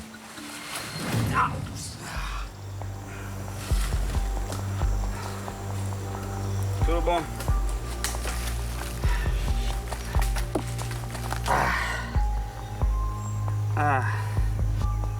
That's bad. I just slipped under that log there. I don't know how I could cut myself like this, but God, the only thing that worries me is an infection. I'm not gonna let this cut slow us down, so I quickly disinfect the wound, and we keep going. We still haven't eaten this morning. Although that eel wasn't very tasty, it's kept us going until now. But it's time we catch something to eat. And Isai's found us a spot where we should be able to find some delicious peacock bass. But to get there, we have to cross the river. He wants to go fish in the rocks there. Big boulders. He says it's a good spot for peacock bass. The thing is, we gotta swim across, and there's a lot of current. But it's pretty deep too. Então vamos? Você primeiro? Oh.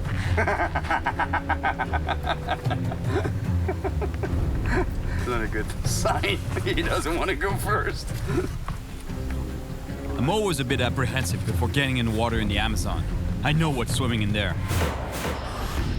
And this time, I have a fresh cut on my foot.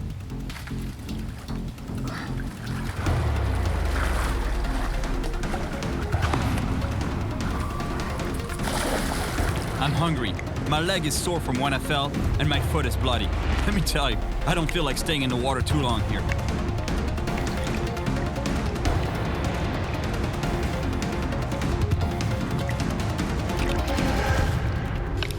We made it, and we didn't get eaten alive.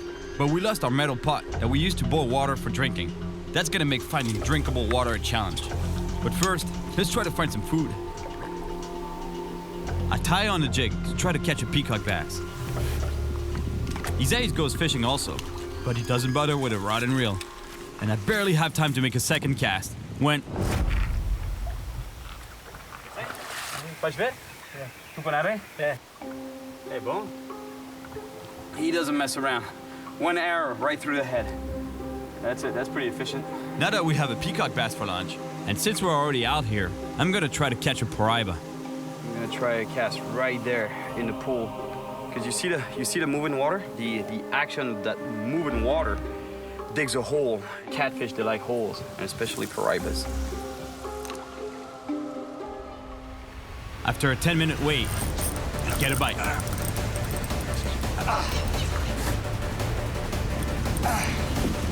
It's a piranha. It's a black piranha. It's a big one. Look at the size of this black piranha. What a beautiful animal. The largest species of piranhas in the world, right here in my hands. It's nice to know that I just crossed the river right there to get to these rocks. And that's what's swimming in those waters. Look at the teeth on this fish. Same kind of teeth as a shark. I think there are too many piranhas around here to catch anything else. Another spot, and still no paraiba. And now, we have to find a place with dry wood to make a fire. So, we're back in the forest again. We're crushed by the heat, but at least we find something that will give us some energy and help us on our hike. A Brazilian nut right there. Comes from that huge tree here.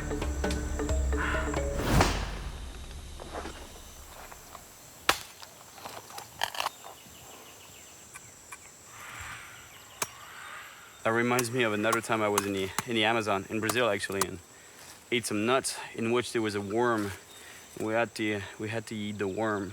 Oh, muito bom, mas actually the taste was pretty good. You just had to forget the fact that it was a worm that you had in your mouth. Para você. Bom.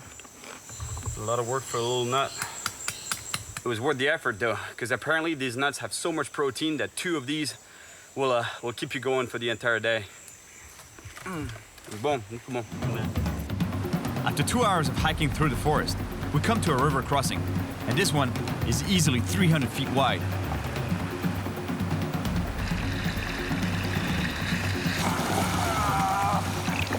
As if the current isn't hard enough to deal with, the bottom of the river is filled with slippery rocks too, and there's holes everywhere. Plus, I still have a sore leg. I really have to be careful not to be swept away.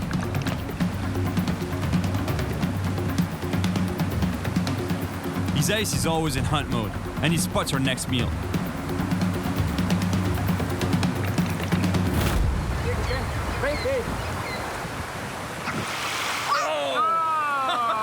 Wow, unbelievable. Did you see that? He speared the fish, and not even using the bow, you know, he just saw the fish and speared it, you know, with the arrow. Unreal. Look at this fish. That's a voracious predator, let me tell you. It actually makes the piranha look like a poodle. Look at the teeth on that thing. Look at that. The Trout. Giant Trout. I've caught him before. And they're ambush predators, so they sit and just wait for something to come by and bang, they latch onto it and kill it. So I'm glad that Isaias saw it first, because I could have stepped right in that fish's hole and boom, my foot. Let me tell you, at this point, we're really hungry. We have to find a spot to eat our fish. And what better place to make a fire than a beautiful beach in the Amazon?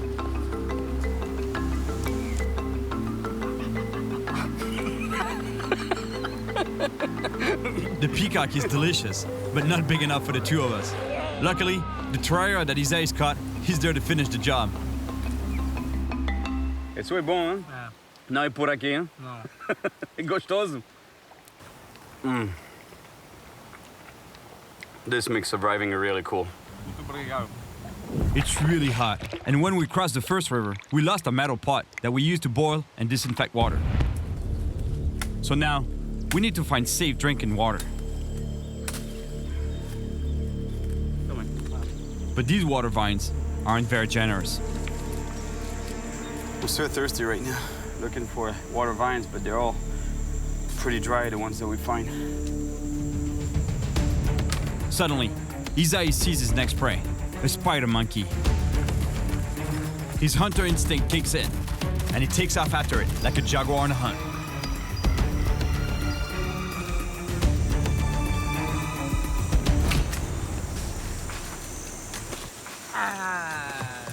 Cyril! Macaco? É, macaco aqui. Estava aqui? É, não sei, agora. And he took off so fast after a spider monkey. He missed his shot though. It's a pretty good thing. I was gonna eat monkey, and I don't feel like eating monkey. I don't want to see a dead monkey, to be honest. Now, it's my turn to catch the next meal, which will allow me to do two things. Get some fresh bait to fish for Paraiba, and save some monkeys from Isais.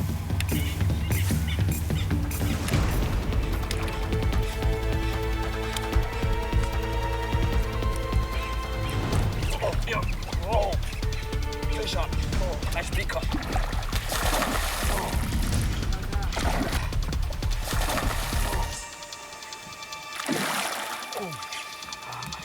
Look at that. Beautiful peacock bass. Beautiful animal. I really want to release this fish, but in the Amazon, you always need to have your next meal ready. Você tem com fome, não? Muito. The forest is dense, and there's just no way we can get to the next fishing spot before dark, which means we'll be walking through the jungle at night.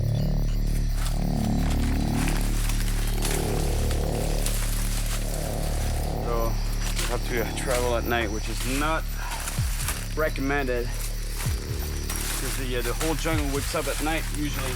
There's animals there that are moving around during the day, but at night it's even worse, you know, like and the main thing is the snakes. We broke the 6 number 1 rule by not setting up camp before dark, but we had to make sure we found a secure spot. All right, we're gonna set up camp here. At least before setting up camp, I apply another 6 rule. Fogo é muito importante. Muito importante porque animais, eles não se aproximam do fogo. We make a fire to keep the animals away, especially panthers. And then we put up our hammocks. Feels so good to be laying down. Normally we have a tarp that we would install on top of the hammocks, but I'm way too tired right now. I'm beat, honestly. Boa noite, amigo. We hardly slept, and we're very thirsty. Sim? Veneno. Ó. Não. Não. É veneno? É. Sim? Ó. Chega. Isso não é bom, hein? Se bebe, quando bebe aí, morre. é. Sim? Wow. Oh. This vine, although it's got water, it's poisonous. If you drink it, You might die from it. I'm really tired, and I'm getting a little discouraged. The high water is keeping us from accessing the good pools. But before we turn around, Isais knows one last spot where I might be able to fish from the shore. let me tell you, it feels good to be out of the woods for a little bit. It's nice, especially on the beach. Because it's so dense in there, it feels claustrophobic completely, you know, like the forest is right there in your face. I have a good feeling here. I can see the sky, the weather is beautiful, and I have another shot at the monster fish I'm after. I just hope that there's a Paraiba around.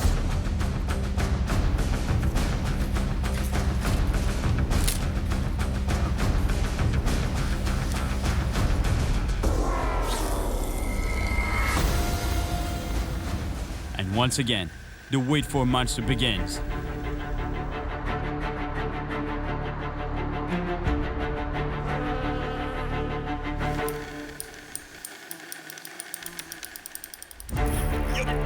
Fish on.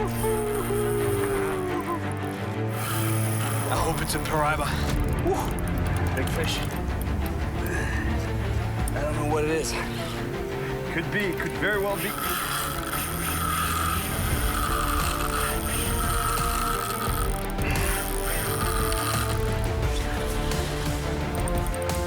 This fish has given me an incredible fight. It could be the monster Paraiba I've been looking for.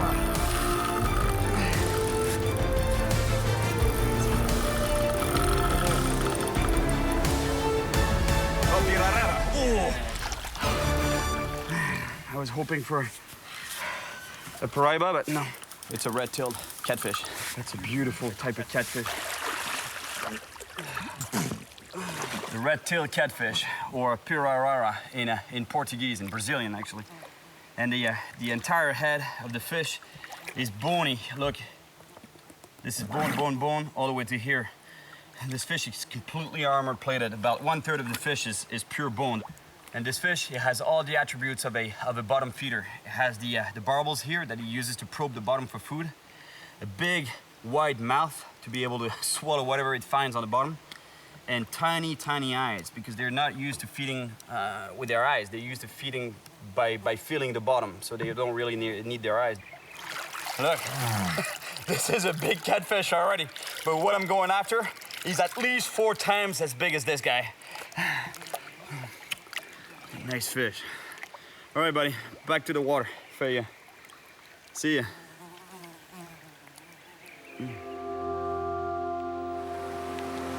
Isaias tells me that we should turn back. We've gone far enough, and it's really hard to fish from the shore. But I can't give up on the monster paraiba.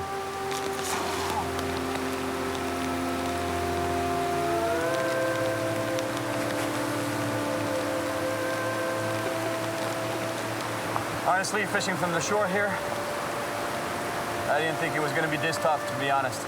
This river is great, but you know, there's a lot of good spots that I can see from the shore here, but fishing them from the shore is impossible.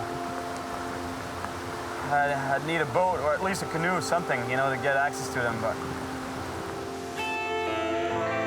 We're exhausted, but the hardest part is that we have to turn back. We're just on our way back to the camp now, to Wellington's camp, and I think we'll figure out a plan B from there, because this is not working out for sure.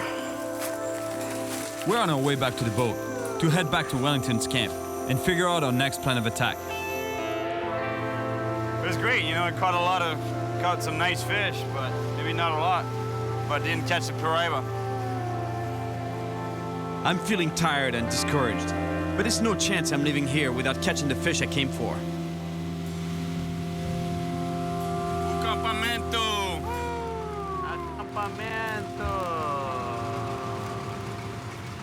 Oh, man. Valeu, Cyril! This is gonna be luxury.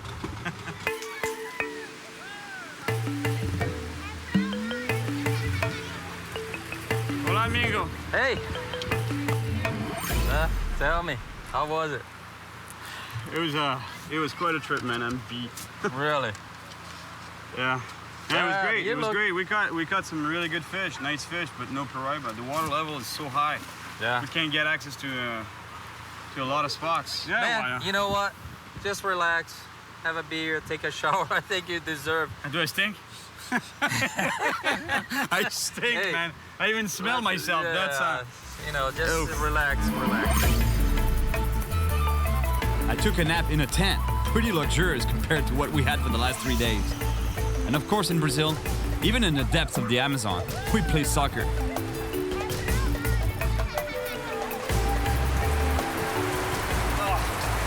Running water and soap feels so good, you have no idea. So tell me a little bit what happened up there. Well, I think it's just that the water level was way high, you know, like way too high actually to fish from the shore. You know, I don't want to take the risk of getting bit by something there. A pessoa não leva o Cyril para pegar piraíba se eu pegou naquele dia grandona. Yeah, you know, she brought up an idea. Yeah. She was talking about paraiba there. Yeah, she said that why I don't take you to the place where we seen some big ones before. Give it a shot? Yeah, give it a shot. All right, let's drink to that, man. Here you go. But I'm glad you made it back safe, buddy. yeah, that's a good thing. It's my last day here, and Wellington has one more spot to show me. I trust him. He knows this area like the back of his hand. But after everything I've been through, I don't want to get too excited.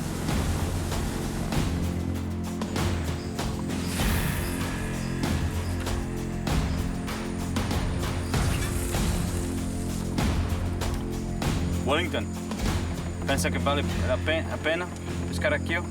Vamos tentar. Let's give it a shot.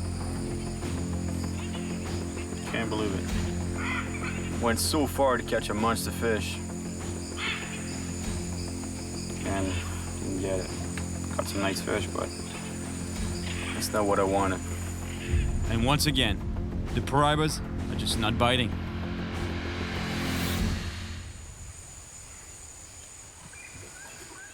But then... Oh. Here we go.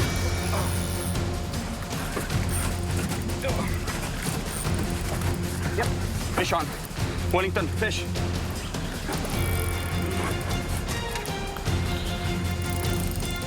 Is heavy? Yeah. I don't know what it is. It's not moving much yet. This fish is seriously heavy and powerful. It's dragging our boat across the river.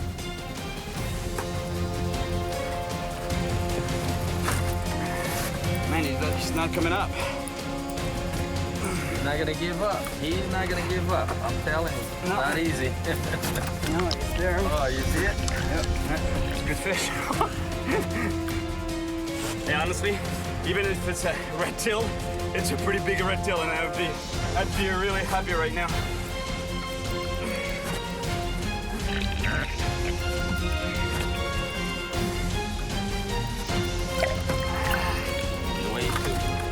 It's coming up now. It's coming up. Right, it's a Paraiba. Yeah, it is. I can't break him off or lose it. This is the fish I've been chasing. I can't believe it. Honestly. Look that monster, man. Oh, man.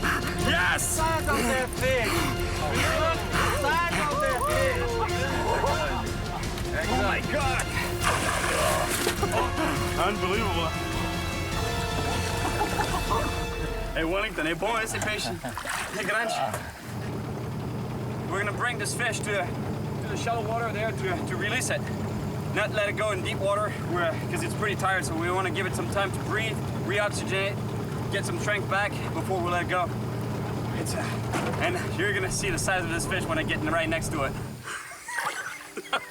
6 feet long and about 180 pounds. That's the Amazon right there. Look at the size of this thing. Unbelievable, the size of the animal. Beautiful Paraiba. That's a monster. One of the biggest fish in the world right here in my hands. My gosh. Look at that wide head. Big, wide head and slender body. Very muscular. It's funny when you think that I went running around, in the bush, like trekking around, trying to find the most remote waters to try to catch a thing, living with his ice. And then, finally I catch it right here. I come back with Wellington, and we catch this monster right by the camp.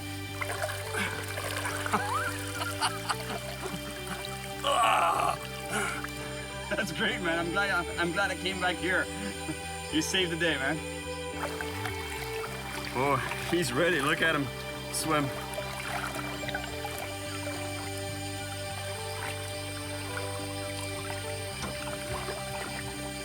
Deus, amigo.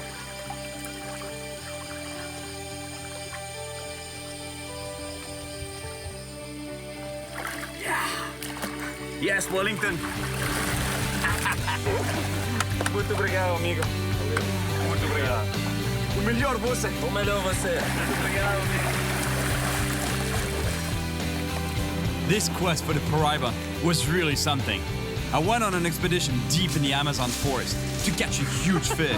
Unbelievable. And along the way, I learned many new things about survival. Yes, I caught the snake 6 way. This is one of the most remote places on the planet. And I've got to say, it really wasn't easy. And just when I was about to quit, it was thanks to my friends Isais and Wellington that I finally managed to catch an amazing fish.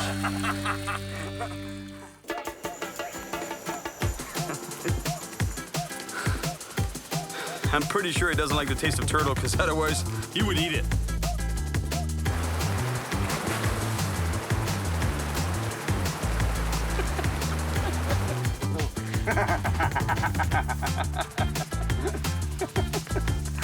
Not a good sign. He doesn't want to go first.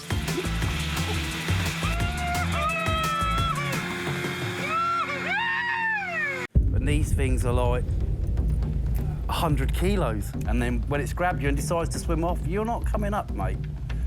You're not coming up. Coming to you, coming right to you. Easy, easy, easy. Working easy. Work, that was it? Yeah, hold him. That was a fish? Get a hold of him, Cyril.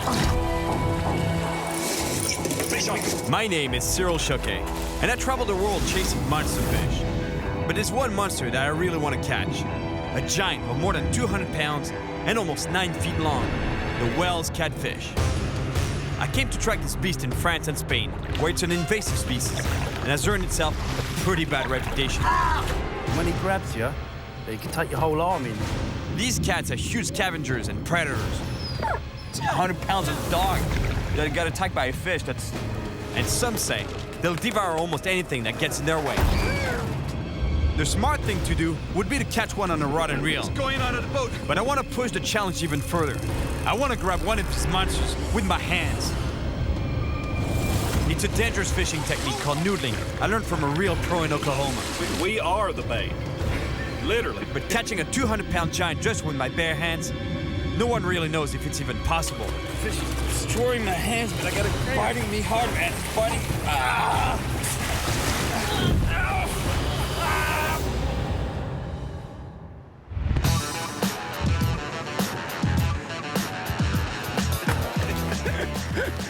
Paris might seem like a pretty bizarre place to fish, but I've heard that in the Seine River, right downtown Paris, there's monster-sized Wels catfish, fish that can be over 8 feet long and close to 300 pounds. And that's exactly why I'm here in Paris, to try to catch one of those, the biggest one possible. Yep, that's right. I'm in downtown Paris, in search of the biggest freshwater fish in Europe, the Wels catfish. Originally, Wels catfish didn't come from France, but from nearby eastern countries. It's an invasive species that was introduced into the Seine River in the 1970s. My first goal is to catch one on a rod in Paris. But since I caught catfish by hand in Oklahoma, I definitely want to try to get one of these monsters with just my bare hands. Oh, excuse me. But for that, I'm gonna need my buddy Skipper. He's a pro at bare hand fishing. Woo! Well, he's gonna run up, bite you on the foot, latch on, shake maybe. We're gonna hook up in Spain for some hand-to-hand combat with a giant catfish. My first problem, though, is getting to the Seine River. Parisian traffic is pure chaos. I tell you, this is worse than crossing a river infested with piranhas in the Amazon.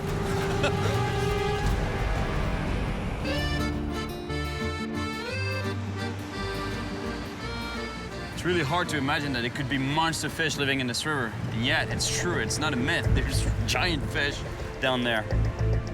The more I look around me, the more I realize I'm surrounded by fish. And most of them look really strange and scary. The angels don't seem too comfortable either. In fact, it's not only the angels that worry about these monster predators. In the 90s, Brigitte Bardot wanted to eradicate all Wels catfish from the lakes around Paris. She said that catfish were eating the ducks, swans, turtles, and even little dogs.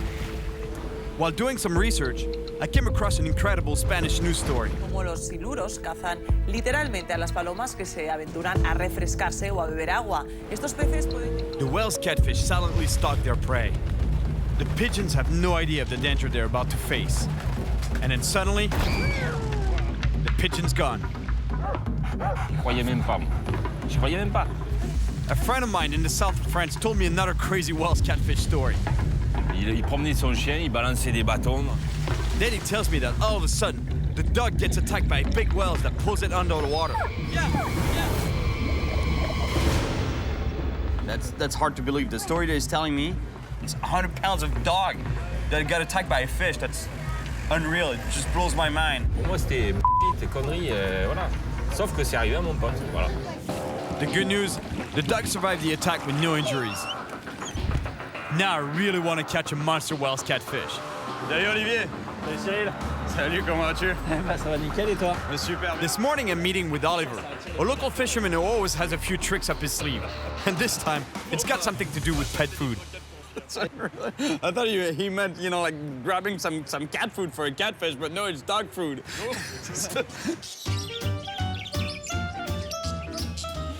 C'est lesquels les meilleurs? Celles pour Chihuahua?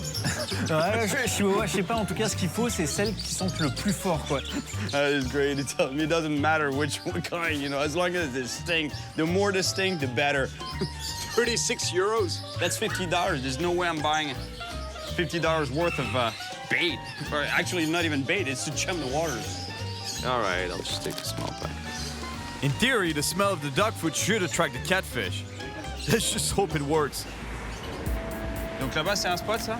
Alors ouais, t'as un spot là-bas, là, du côté des arbres. Oliver has to go, but he points me to one of his favorite spots. Salut! I love discovering new fishing spots. But I must admit, this one is particularly beautiful. I know there are monsters in this river, but my time is limited. In France, we're only allowed to fish up to 30 minutes after dark. I really hope this is gonna catch their attention. Cat food, dog food, I mean.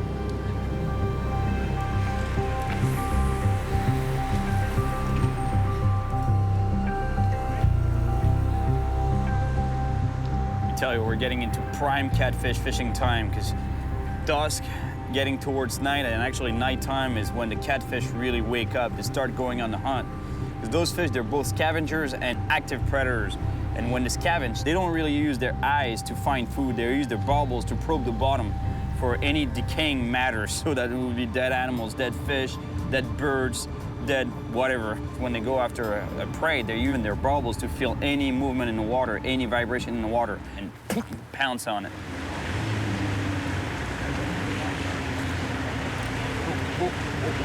Fish on, fish on, fish on, fish on, fish on. Come on, come on.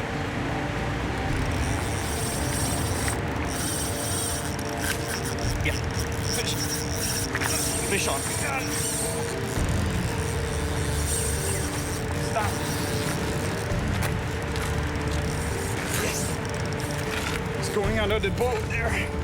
Ah. Now he's going under the boat. That's not good. Oh yeah, it's a big fish. I just saw it steal. Oh no. Oh man, that was a big fish. He must have gotten wrapped around a piece of debris on the bottom because I could feel the line rubbing against something and the fish was pulling the other direction. At first he was going towards the boat, but I pulled it out of the boat, went underneath here and broke me off. That was a big fish. I hate to lose fish, especially big ones. But hey, that's fishing. In any case, if I want to have a better chance of getting this monster, I'm gonna need a little help from my friends. Salut Fred! Hey! Comment vas-tu? Ça va, ça fait tellement plaisir de te voir. Fred is a buddy you haven't seen for years. Today he runs a school that teaches kids to fish. It's a great initiative. It keeps them off the streets and gives them some self-esteem. Let's see if this younger generation can teach me some new tricks. Cyril, faut que je te dise un truc. Ouais. C'est fini la casquette incurvée comme tu l'as dans ton style.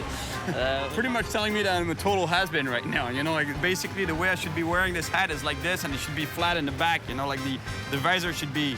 Is this cool, no? C'est bon? Ouais, c'est bien comme ça. Et baisse le pantalon aussi. Ouais. J'ai gagné 10 ans, là, c'est bon? C'est bon, c'est bon. Là, tu passes inaperçu, là, c'est bon. C'est bien, là. Dans Paris, c'est parfait. Now that I'm cool, it's time to go catch a monster. Street style.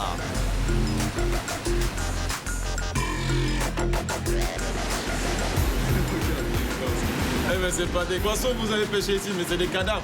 On n'a pas ici. We make a few casts, but no luck. Plus, there's so much debris on the bottom that my line keeps getting snagged. I was sure I had a fish on for a while. That's a chain, bicycle chain.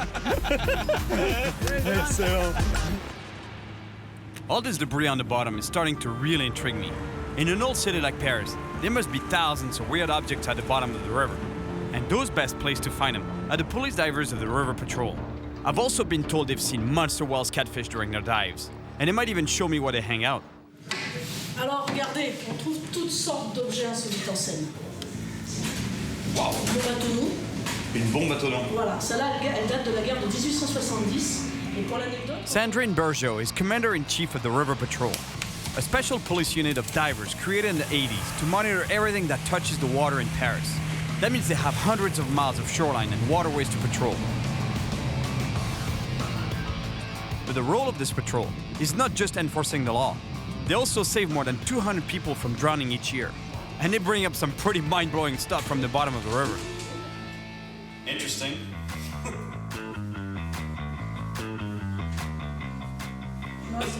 That is cool. Napoleon. All this is very cool. But what I really want to know is where are the catfish? Alors là, j'ai quelque chose qui va vous intéresser, le fameux silure. Finally, a Wells catfish. It's not a monster, but hopefully it's a sign of things to come. Now that's what I'm talking about. That's exactly what I want to catch. Even a fish this size, I'd be really happy. A Wells cat. The police take me for a ride to see Paris from another angle and to show me some spots where they've seen huge catfish. Man, I feel really privileged being on this boat, taking a tour of the city that's on a police boat. How cool is that? What's the biggest catfish you've seen in the river? Le plus gros spécimen pêché, c'est 2,83 m. 2,83 m dans la Seine? That's more than 7 feet long. That's a monster catfish, and apparently there's a lot of them there. Le pont de l'Allemand. I don't know if I should believe this guy. I think the cops are just worse than fishermen in terms of stories. They just make them. If Wells catfish reach enormous sizes, it's because they're top dog in the food chain. That doesn't mean that they destroy everything, but they'll for sure feed on almost anything they can get their mouths on. L'événement particulier, en fin de compte, c'est une voiture qu'on a retrouvée un petit peu par hasard lors d'un entraînement de plongée. What he's telling me is that they got called in on a mission, a rescue mission of a car that had been sitting on the bottom of the Seine for a long time. So the divers went in, you know, they're looking, so it's murky water, they can barely see where they're going. They get in there and they see this body, and all of a sudden, inside of the car starts moving. The diver is freaking out. What's happening, you know? Is it the body that's coming alive?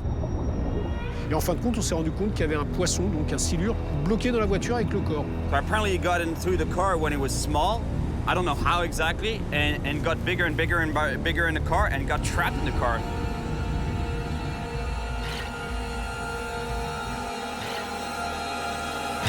The suspicion is, how did the fish get bigger? Well, most probably it would have fed on the body, the dead body, which freaks me out a little bit. Hallucinant cette histoire quand même. Now that's a creepy story. To take my mind off it, I called my friends for a fishing session. Hopefully one of us will finally land a monster Wells. We return to a spot across from Notre Dame. It's late afternoon and the catfish should be getting more active. Et Olivier, elle est vraiment sale, la Seine, non? Ouais, elle est super sale. En fait, elle est haute, non? Elle est très haute. En fait, ce qui s'est passé, c'est que la semaine dernière, il y a eu des orages très violents en France. He's telling me that last week, you know, there was some major flooding in France, all over France, and especially around Paris. And that's why the river is blown now. You know, it's all dirty, muddy water, plus the water level is really high. So basically, it's going to be a mission almost impossible. The idea is to cast the bait upstream a little bit. You cast upstream, and you see the current is going down that way. So I'll let the bait go all the way down to the bottom, and as soon as I feel the bottom, I start retrieving a little bit. So I basically bounce it off the bottom. And as it's going down, I move it up, goes back down, move it up, goes back down, move it up, goes back down. I'm in Paris, fishing the Seine River for a giant Wells catfish. Fish on, fish on. And I've got something big on my line. En tout cas, c'est lourd, hein? It's not a fish. I don't know what it is yet, but it's big. It's really big. I just hope it's not a dead body.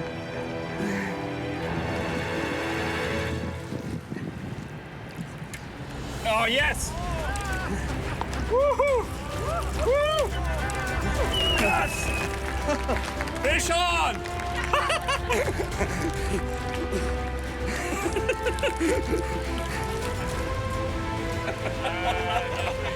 Honestly, I think it's one of the best catches of my life so far. Unreal.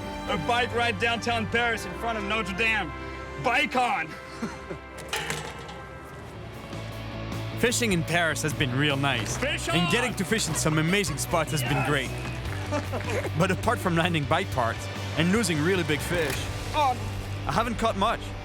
It's time to look for some better fishing conditions.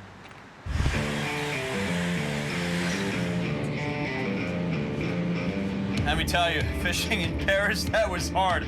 For sure, I didn't get the right conditions, but at the same time, you know, that was tough. You know, like, I got skunked really bad. But now I'm headed to Mequinenza in Spain. That's the mecca for big Wells catfish.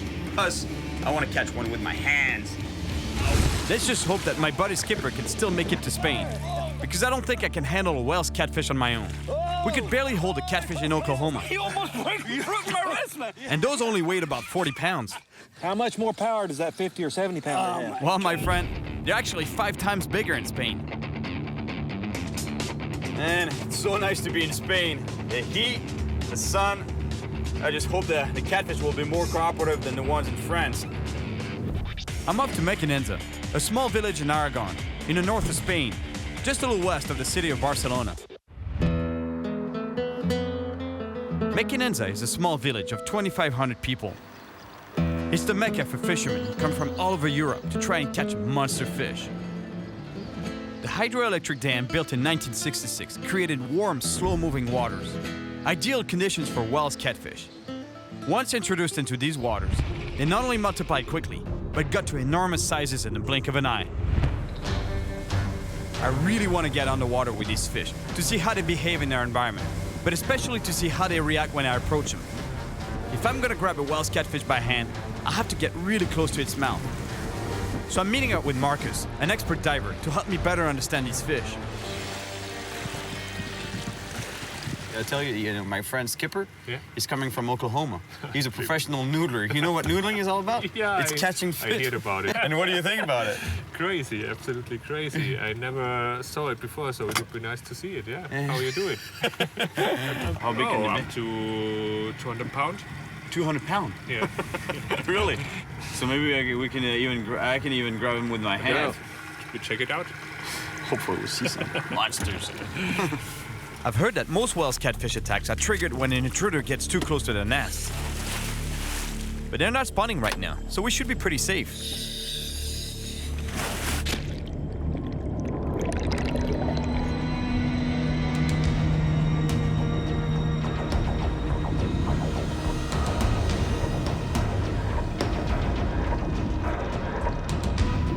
It's amazing how clear the water is. If there are any catfish here, we'll see them for sure.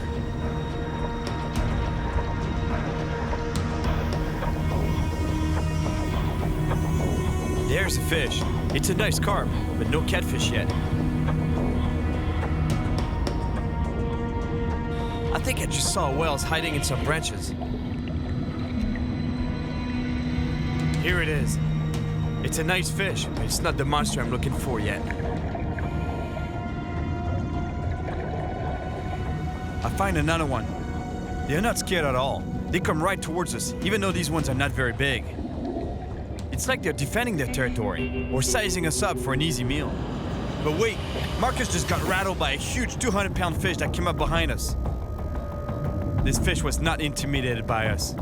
They're so big, they're definitely the top predator around here. We just found another one. Honestly, these fish are huge. I'm not sure if it's such a good idea to try to catch one of these giants by hand. Do you think it's even possible to catch one of those? I think you'll have to be a bit lucky and a bit careful because when they grab hold of you, it's going to be a battle for sure. Yeah. At the local diner, I meet up with Andy, a guide and expat fisherman who's caught over 3,000 Wells catfish. And these things are like 100 kilos. I'll see them breaking 85-kilo line, snapping people's rods. They're really angry, strong fish. And when he grabs you, he could take your whole arm in if he wanted to. They're sandpaper-like teeth. Your immediate reaction is to try and get your arm out. Of course, as you pull, it just strips all the skin off you. Really? They can rip your entire skin off. To catch one by hand, it's going to be awesome. I've got to see it. What did I get myself into? And then when it's grabbed you and decides to swim off, you're not coming up, mate. You're not coming up. That's why I called my buddy, you know, Skipper. He's from Oklahoma, man. That guy is a hardcore noodler. That's what he's done his entire life. He's noodled catfish. Yeah. I'm not from there, you know, like I'm not a noodler. Maybe the fight of my life. Yeah, possibly, yeah. Ah, man. Andy's warning hit me like a ton of bricks. Noodling these beasts alone might actually be suicidal, so I need a real pro on my side. I check in with Skipper just to make sure he hasn't got cold feet, and he's still coming. Yes, how you doing, it's Cyril? Skipper is a 5-time world champion catfish noodler, and a great guy. We noodled catfish together in Oklahoma a few years back. If I'm gonna catch whales with my hands, I will definitely need his help. Yeah, it looks good, man. I've seen fish. I don't know if they're catchable, but I've seen them, and they're big. I'm always ready and willing to try and catch a big old catfish. You're biking your stuff, huh? All right, man, so I'll see you here in Spain. Yes, Skipper's in. Well, this is it. Here we go. Headed to Spain, going across the big pond in search of the elusive whales, man-eating catfish. Skipper is only arriving in a couple of days, so while I wait, I want to try and catch whales catfish on a rod and reel, just to see how strong they are. All right, here's Claude. Salut, Claude. Yeah. Salut. My guide is Claude, a French expat known for formerly holding the record for a whale's catch of 246 pounds. Grand pêcheur de stylure. Aussi grand que toi, tu vois. On n'est pas très grands, nous deux. On va tout faire pour, en tout cas. Cool. Bon, bah, allez, go. Go fishing? Allez. Claude has been fishing Mequinenza for many years, and he knows a lot about the whales and their habitat. So to start, he thinks it would be a good idea to do some sight fishing along the banks of the reservoir, where you can actually see the fish. There's only one problem, though. Can you seriously believe that, you know, I left the cold of France to actually find out that they had a major cold snap here, too?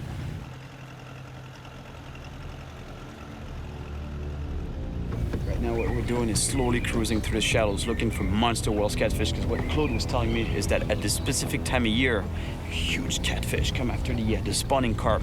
The carp spawning through the shallows there, you see them in the grass, and the big cats come after them, chasing them. But the idea is to keep cruising, and hopefully we'll come across a cat. We have to spot it first to be able to cast to it. Nice carp right there. Non, non, c'en est un, regarde, il bouge, le monstre. Oui. Regarde ce monstre. Man, it's huge. Voilà. Oh. Ça, c'est 2,20 m. It's too bad. We spotted this fish too late, and we didn't have time to cast. Claude, I see one right there. Man, it's gonna be hard to cast under these branches there. Ouch. Ah, the bait was so close. Didn't touch it. Man, this fish is sleeping or what? It makes me want to jump in and try to catch one with my hand. Mais c'est vrai que c'est très frustrant d'être à moins de 2,2 m comme ça et de ne pas pouvoir les attraper à la canne. The only thing is that the catfish in Oklahoma, they were 50 pounds. Those here, they were over 200 pounds. I don't know if it's possible. Period. The fish are not reacting in the clear water of the reservoir. So to better our chances of catching a monster, we head downstream where the water's murkier. Over here, I think the fish will be less wary and should be easier to catch. There's monster fish in this main channel here, and the good thing is that from what Claude was telling me, the bottom is pretty clean. There's not a lot of obstacle. There's no debris like branches or trees that the fish could get hung up into. So basically that tells me that I can use this gear to catch a big fish, and this gear is lighter than the normal Wells catfish equipment. Normally you would use 100-pound test. This is 40-pound. But when the water is clear, when there's no obstacles, you can use lighter gear like this, and catching a monster fish on this type of equipment is a lot of fun.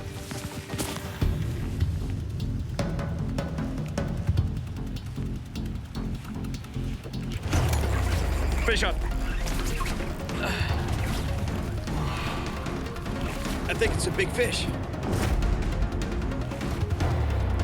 My God, what a hit that was. Look at the power of this fish. It's unreal. Il a mordu tout au fond de la rivière, 9,50 m là. 9,50 m de fond. Là, je le vois à l'écho. Oh, he's going out of the boat.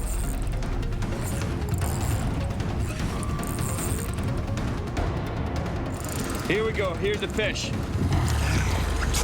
Oh yeah, oh, it's a good fish, man. This fish. Claude, don't do that, don't grab it. Lâche-le. Ah non, j'ai pas voulu mettre de gants, c'est bien fait pour moi. Have you seen Claude's hand? I don't think we're gonna try to bring that fish up on the boat again. Plus, it's not really good for the fish anyway. So what we're gonna try is bring that fish to shore, because we're really close to shore, and release it right in the water, right in its element, so that we don't risk hurting the fish nor Claude's hand. Fais attention, Cyril, bride-le. C'est plein d'obstacles au fond.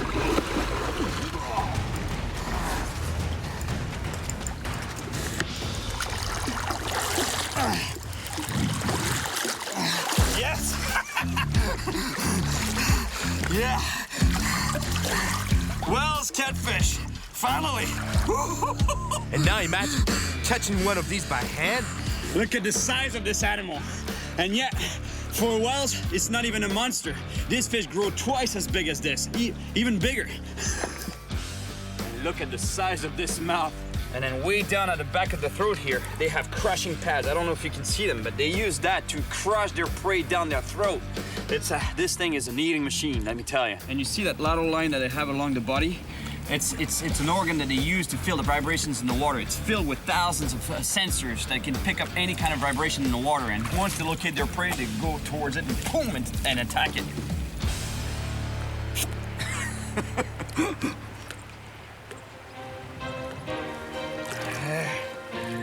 Yeah, merci beaucoup. Merci beaucoup. Finalement, on l'a eu. Ça fait un petit moment que je cours après. Now that I've caught a Wells catfish on a rod, my ultimate goal is to catch one with my bare hands. All right, I'm just about to pick up Skipper and Heather, his daughter Heather. Last time I was in Oklahoma, I actually stayed a little bit longer and went noodling with her. She's a true hardcore noodler, just as much as her dad. Duck downstream, sis. Oh. Oh.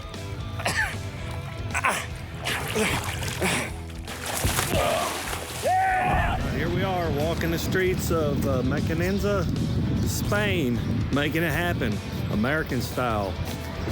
Oh man. ¿Cómo está usted? ¿Habla inglés? Hey! There we go. Hey, man. Good to see you, my friend. Yeah. How are you, man? Good. Yeah, Skipper's here.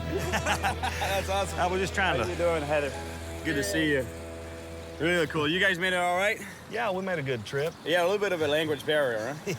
Yeah, to say the least. Pes. Oh, fish. Yeah. That's all you need to know, man. Catch pes. They'll get it. There we go. Hey, man, I got to show you something. You got to see this thing. All right, let's check it out.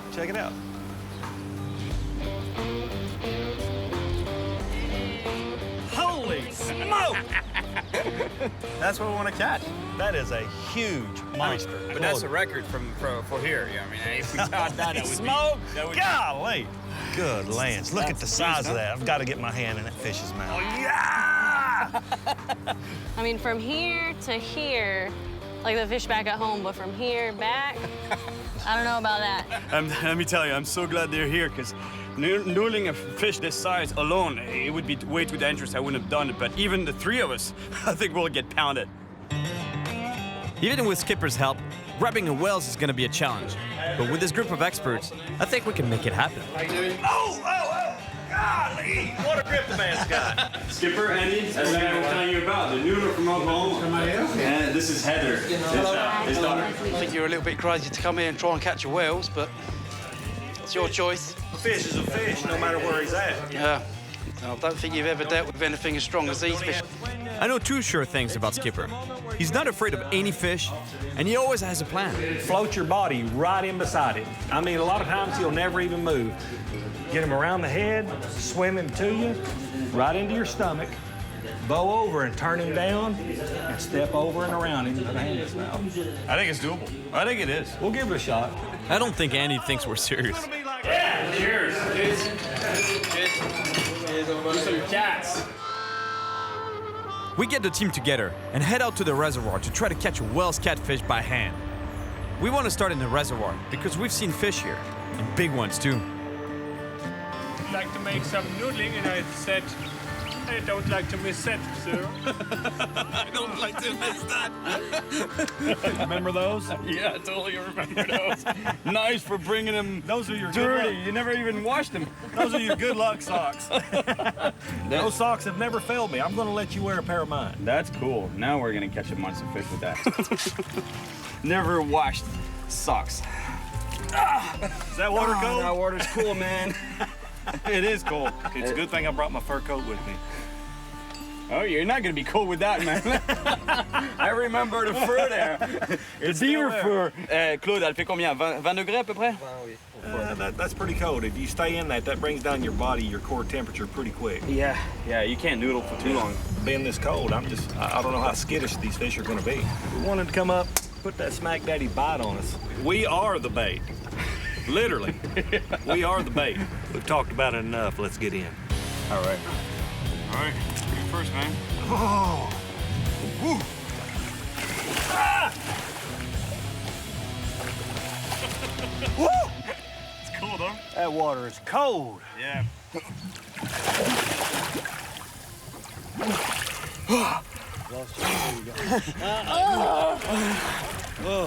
Yeah, thanks for calling me in. I'm excited to do this. You're welcome, buddy. I knew you would like it. I'm not sure if it's excitement or fear. I don't like to be afraid of anything. I think this fish scares me a little bit. Yeah. Oh, that brush looks good, man. We keep looking around the brush, in the same area where we saw the giant fish while scuba diving the other day.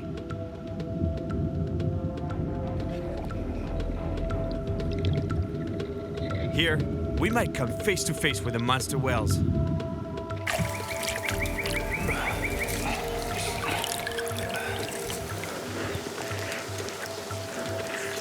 Is it the first time you knew the water this clear?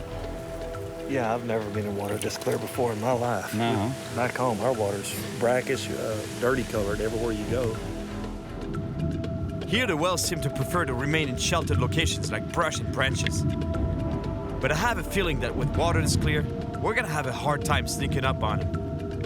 Maybe if the fish is really deep, deep in the brush, maybe you won't see us coming, right? Well, the brush can kind of help us trap him. That's it. If the fish's head is really deep into the brush, there's a chance that this fish won't see us coming. And skippers caught fish this way, you know, caught them by surprise. You know, like, and it actually uses the bush as a fence, and the fish just gets stuck. So if it arrives from behind, that fish can't back up. He's stuck in that brush, grabs it. Maybe it worked in Oklahoma, but over here, it's a different story. That is the weirdest looking frog I ever seen. You know what he said? Huh? He just said, those guys are idiots. There's big catfish in there. So are you going to start doing some noodling, or is it just synchronized swimming? It's too clear. The water's too clear here, huh? I think they're running from us. Yeah. They're seeing us and hearing us come.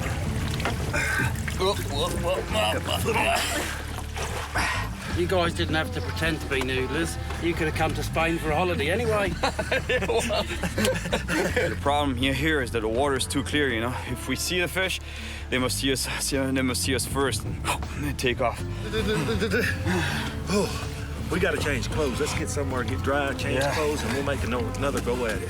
It was great to finally get out and noodle for Wells catfish, but the clear and frigid water isn't helping our cause. So we're back in town to regroup. Most of the big fish get caught right in front of Mequinenza, right here, right actually in this channel. C'est ça, hein, Claude, non? Ça, elle est amenée par l'afflux, déjà par le Cinca, l'affluent du sec, et depuis ici, tous les sédiments sont encore en suspension et l'eau est vraiment très boueuse. My gut instinct tells me we should try here. These smaller rivers that are feeding in. Yeah. These fish should go upstream, and maybe we can get a better chance of getting on a fish in a smaller area. That'd be good. Sort of like, it's gonna look more like back home, I think, around there for you, right? Yeah, I crossed the bridge and it looked really, really good right up in here somewhere. Oh, you already spotted the area, huh? That noodler's instinct kicked in. On the way in, I crossed that bridge and I thought, that's the spot. All right, man. I like this idea a lot. That sounds good. It's big fish. They seem to love that muddy water. Plus, here we're gonna be able to use the muddy water to our advantage. That means that the fish is not gonna see us that much getting close to it. So hopefully we're gonna be able to get close to it and grab it with our hands. Yes. Let's do this, guys. Hey. Hola. Buena. Ya. Ya. Buena. Hey. ¿Sabes lo que quieren hacer esta gente? americanos. Quieren sacar siluros a mano. A mano A mano. Now we're gonna catch a noodle. Kilo noodle catfish. No, siluro no. Hombre, show him what you got, man. He thinks we're joking here. ¿Hacemos un curso o qué? Il propose un bras de fer avec lui. Oh, yeah? Au bras de fer? C'est vrai? Oh, yeah, now we're talking. Pero, dile que tenga conocimiento, que no me rompa el brazo. He says he's gonna break your arm. No, he's a professional. He's a pro.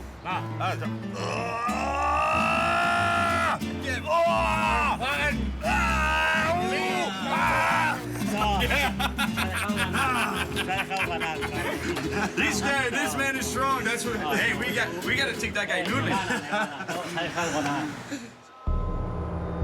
It was pretty obvious that Skipper let the old man win. But when it comes to catfish, he doesn't mess around. So we pull up our socks and head to another part of the river. Time is running out before we have to head back home. This is a last shot.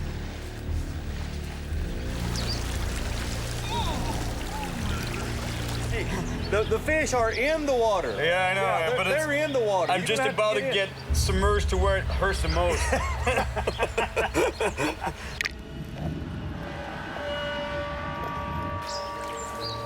You feel all the way down? Yeah, I'll come under it. There's got to be a catfish in there, man. Mm-hmm. Oh, Cyril. Hey, I touched one right here. You did? Yeah, I touched one. Oh, the carp maybe, no? No, it's catfish. See the swirl he made right there? Oh, yeah. Big underbank. Go to right there. Maybe he didn't come out already. Go to there. I'll come under here. All right, Heather, get right here. Get under this brush. Get your feet under right here. Let me come around the backside and work it just a little bit. Get up in here, Cyril. Get right beside her. Yeah. Let me come in here and work it back to you. I'm slowly working that brush pile, with my legs. I'm just trying to make a wall, actually, and as I'm going down, I'm making a wall, trying to push the fish towards the skipper so he can grab it. If there's a fish underneath here. So he'll go and hold onto your feet, and then you'll hold on to mine. Just don't let go. It makes a chain all the way back to the surface. Right. All right, let me... Yeah, just don't let go.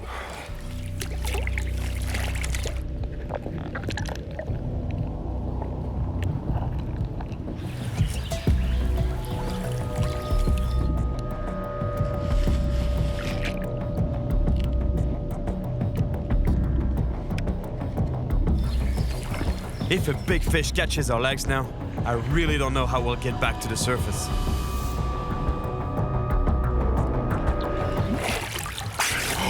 Did you hear that when we were under? There was boom. Yeah.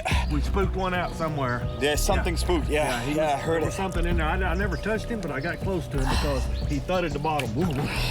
Something big moved there. Yeah. We were so close that I could taste it. We must have spooked that big guy, though, and he won't be coming back. So we moved further downstream.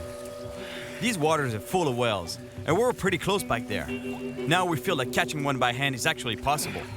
As long as we move slowly, the murky water should hide us from the catfish. I told you I like noodling. And it's a perfect spot. You go to that corner. Go to that corner right there, and I'm going to come through here and work it back to you. Okay. Y'all set?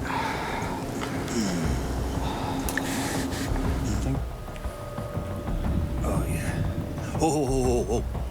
Don't move. Let me come out easy. Big fish laying right there. Big fish. Yeah. He moved just gently, but he's not moving out of this brush pile. We need to figure out how we're gonna come in on him. What do you think is it still in there? Yeah, he's gonna stay right here under this heavy brush. He's not gonna leave, man. I'm telling you, if we get a shot at this fish, he's a giant. Let me move in behind him and send him right into you, okay? Let you come over to this side. Where was he when you felt it? He's facing this direction. Let me move in.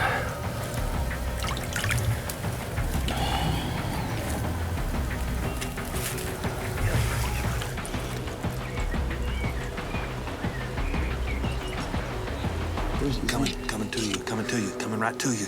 Easy. Work him easy. working. That was it? Yeah, hold on. That was the fish? Yeah, hold on. Get a hold of him, Cyril. Get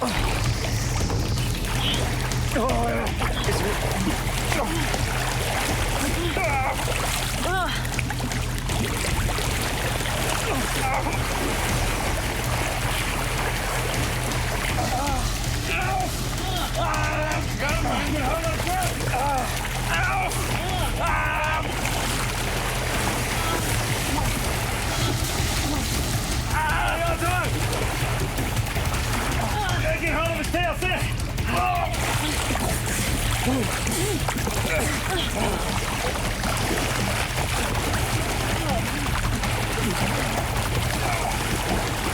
Watch out, my head. Get him, Heather, get him up. Grab it. Hang on to him. He's still fighting good. He is. Hold it. I've got to reach my stringer. He's biting me hard, man. He's biting. Oh, he's putting the stringer through its mouth.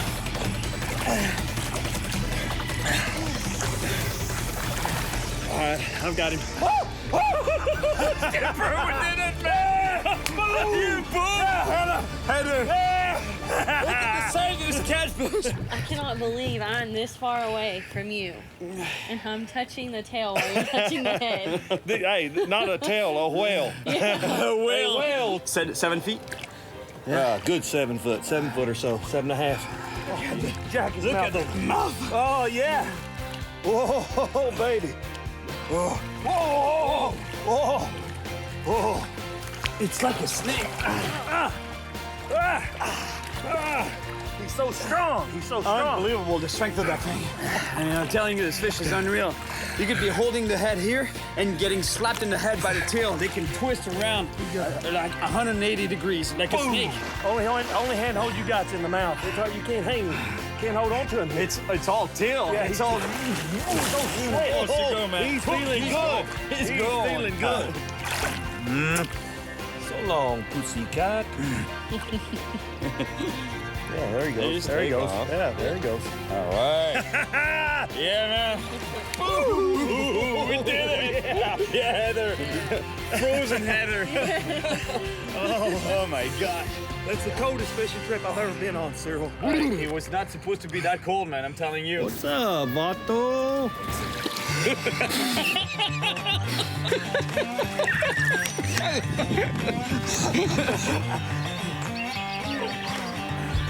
We're gonna have some shrinkage going on right here, right now.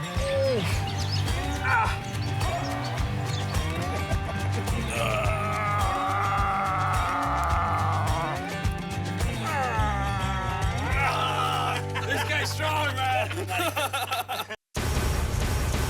We're looking at swabbing the mouth of a live shark. My name is Cyril Chauquet, and I spend my life traveling the oceans, rivers, and lakes of the world, chasing monster fish. This time, I'm in Florida on a unique and dangerous research mission to catch the ocean's most notorious predator, sharks. Very strong animal, as you can see. Although sharks rarely attack humans, when we venture into their domain, we're taking a deadly risk. First bite, I just felt the bones just crunch. I've been recruited by a medical research program to catch sharks. All right, shark on. And help their work in finding which antibiotics fight dangerous infections caused by shark bites. Infection is a significant issue here. The team needs me to help with the most perilous stage of their research. Not only do I have to catch sharks, No, I gotta swab you, buddy. but I have to get up close and personal with them to collect bacteria from their jaws.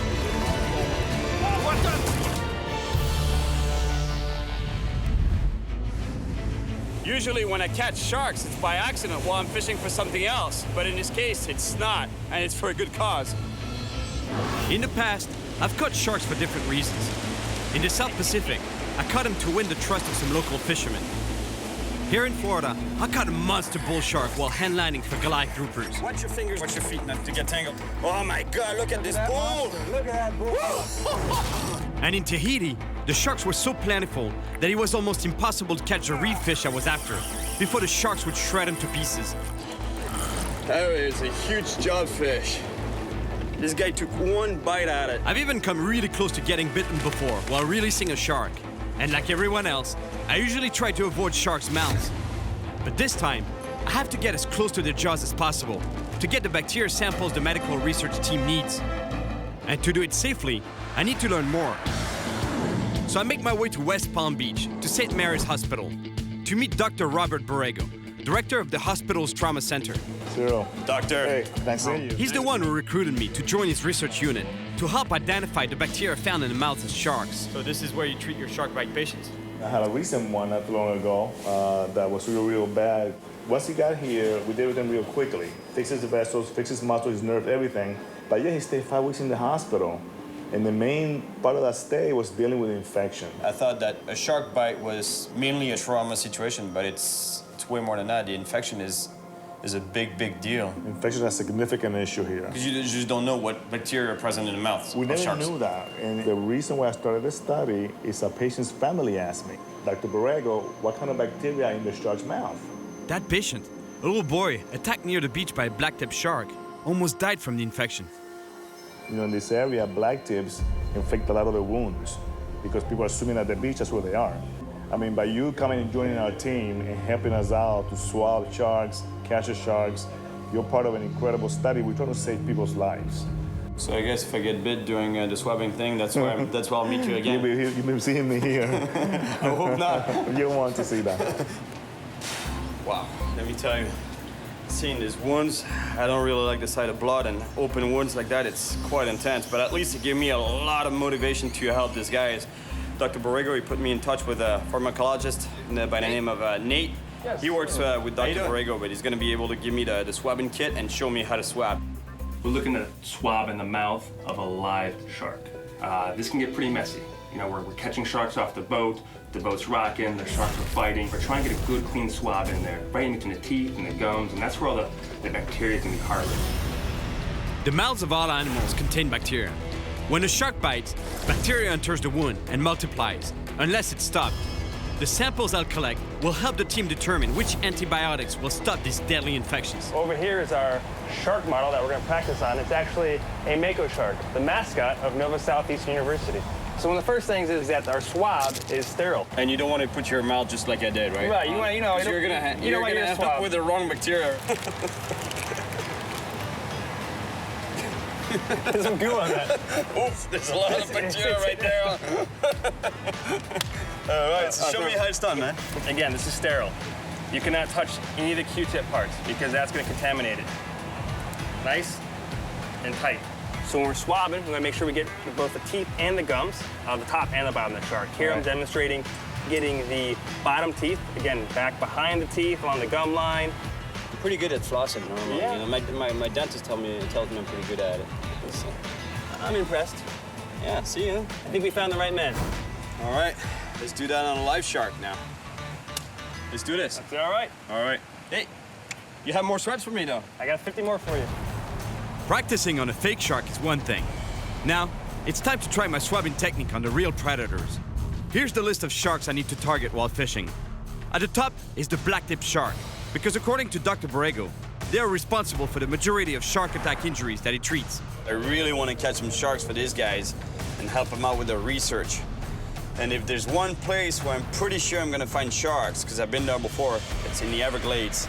And as far as I know, they run kayaks there, so kayaking out to a remote beach and catching sharks from that beach, that would be cool. How you doing, man? Can I help you? Yeah, sure. I need a kayak. Okay, so let's see. You're gonna be back, say 5 o'clock? If I'm not back by 5 o'clock, send a crew out there. Party. Yeah, we'll send the Rangers out.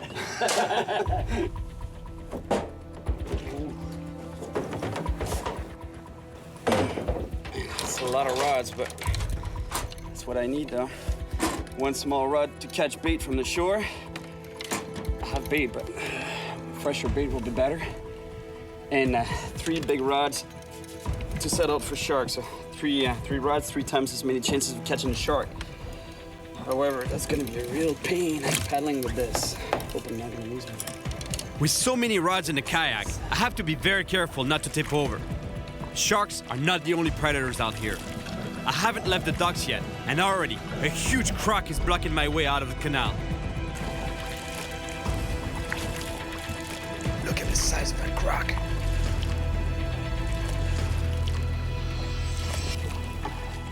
The croc takes a plunge. Time to go. I just hope it doesn't come back up as I'm passing over it.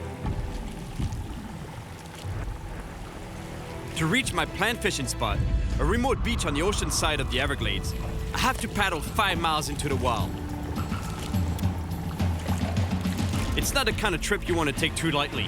Besides crocs, several species of sharks patrol these waters, especially big bull sharks.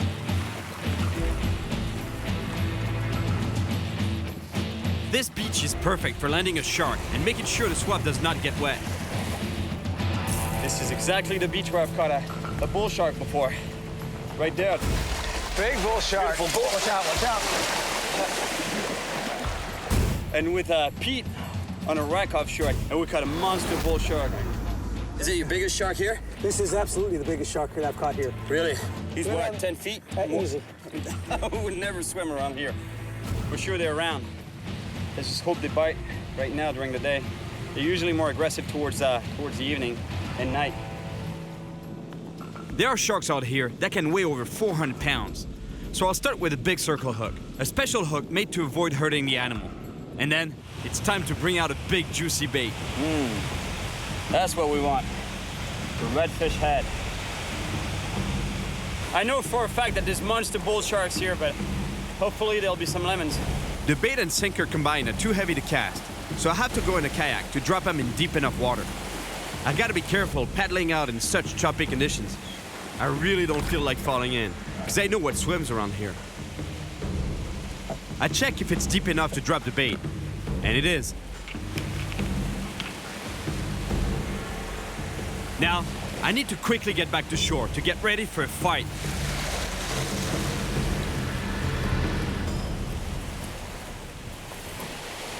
The rod is set, and the wait for a big bite can begin. I start rigging another rod to maximize my chances of catching a shark. Oh, shark there. He's taking off with the rod.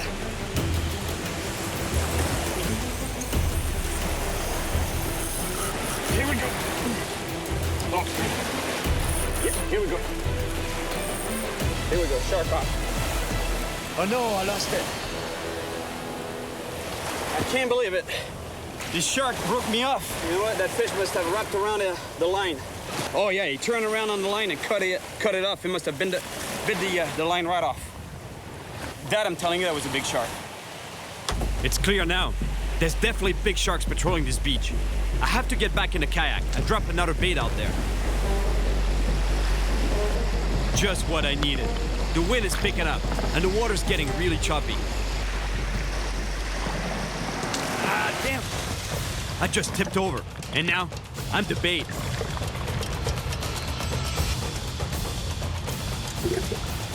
I've never gotten back into a kayak so fast in my life.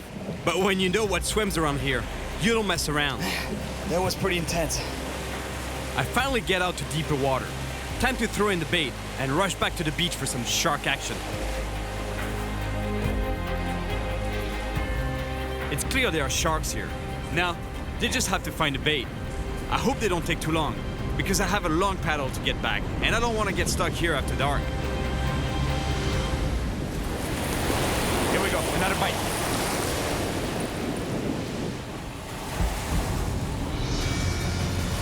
Here we go. All right, we've got a shark on the line. I know it's a shark because of the violent movements at the end of my line. That's typical of a shark movement. You can feel that head shake there. Strong, powerful head shake. This shark is pulling hard, and it's tough to see what species it is yet. But one thing's for sure, it's big. You might see a dorsal fin very soon. It's there. That shark. Shark. Yeah, yes, sir. Okay. It's a big lemon shark. I don't like to bring sharks onto the beach, but the only way to get a clean swab is to keep its mouth as dry as possible. Now the problem is I have to land this shark, pull it up on the beach so I can swab it. The safest way for me to get this fish out of the water is to grab it by the tail and bring it onto the beach without hurting it and without getting bitten.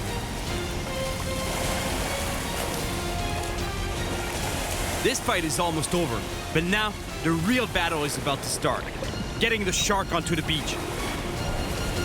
Come on, buddy. Lemon sharks are super flexible, and this one could twist around and bite me in a split second.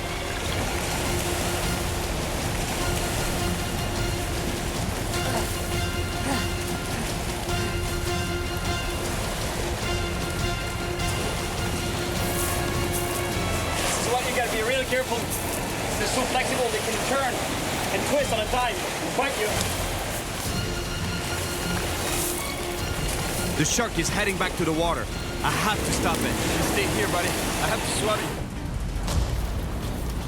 you. In order to get a clean swab, I have to keep the shark's mouth open. Sorry, buddy. Just gonna take a minute. I think I'm getting a pretty good swab here. Okay, got it. The hook is out. The fish can go back to where it belongs. It's really important to remember that most sharks need to swim in order to breathe, so you don't want to keep this fish out of the water too long.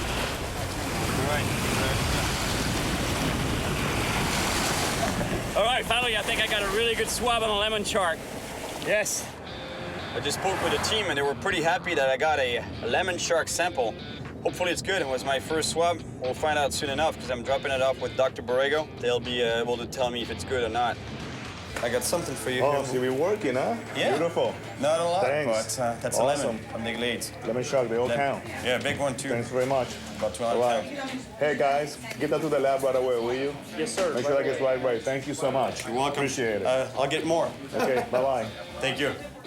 First shark is done. A lemon from the Glades. But this is just the beginning. It's one down and 3 still to go. The next step is to meet up with Josh, another fisherman on the research team. We're gonna try catching sharks off the beach again. But this time at night, when sharks come closer to shore and use the darkness to sneak up on their prey. Josh. Hey. Come on, man. How's it going, man? I didn't recognize Any shark? Got 2 bites, but it's pretty slow. You've been kayaking the bait out? Yep. Are you getting kayak going on too? Yeah, I can do it. Yeah, why not? It's a very good idea to bring really fresh bait out in the dark in some shark-infested waters. Once again, getting the bait into deep enough water requires a ride in a kayak. See ya, man. Nice knowing you. And Josh is the first one to make the trip out there. I have no choice but to watch, wait on shore. It's going far, man. I thought I was crazy, but I think he's pretty intense. He's way up there.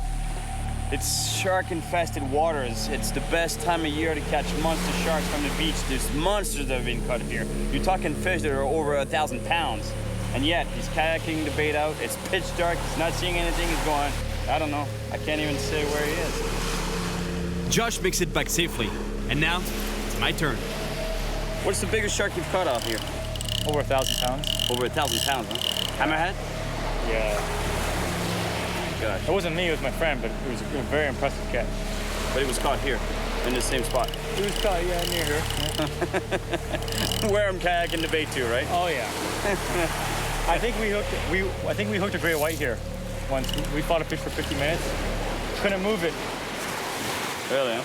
Dude, that kind of freaks me out a little bit because they'll hit your kayak. Well, we're cool with one bait on the bottom, man. If there's a shark, you'll find this bait. Give me this thing. Are you scared? I'll drop it. Ah, come on.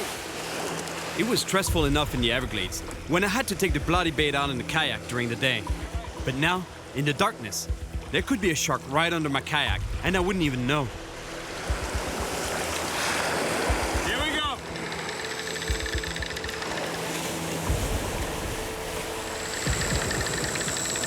He's doing good. I'm impressed.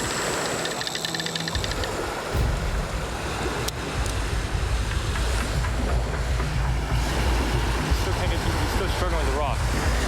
He's tangled up. Oh, so drop the rock.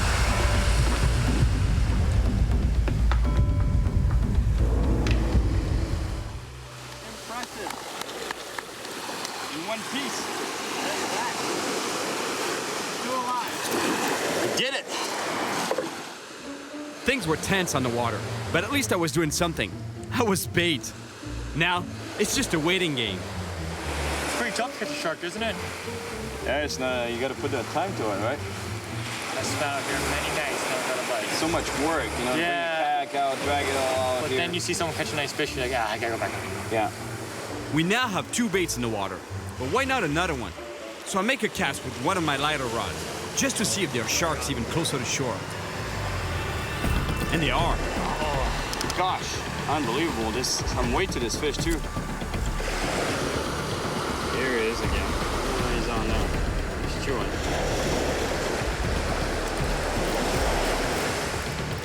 Nice clip. Oh, no. Open the bail, open the bail. Oh, yeah, he's on. Lost him. Oh, you got away with the, cut me off. Well, whatever it was a pretty big fish because he bit right through metal leader.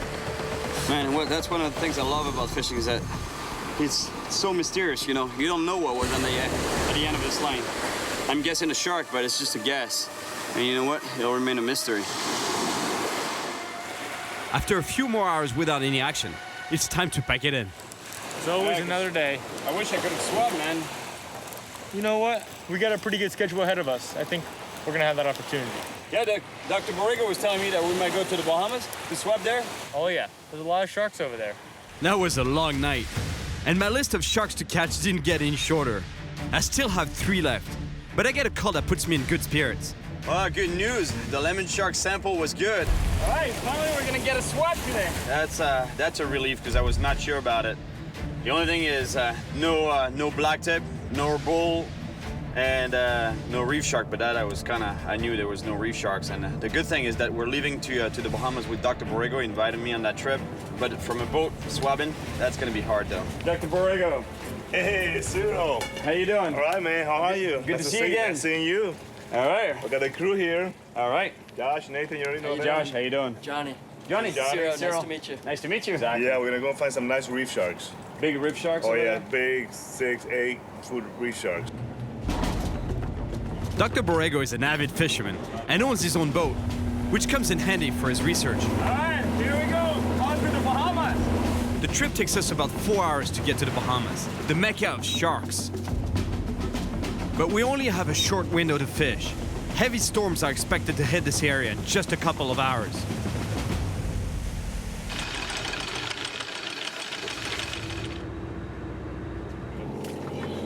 You're a pretty serious trauma surgeon there, huh? Yeah, well, you know, I'm comfortable with blood, let's put it that way. To attract sharks, we put a bag of chum in the water, a smelly mixture of fish parts and guts. So predators should come and investigate our boat very soon. And hopefully, we'll do better than last night. I see a shark. I see one. A shark is circling the boat. I put my bait right in front of its nose. Got it. Here we go. There we go. Fish Oh, that's good. That's good. You catch it, we'll swab it. All right, man.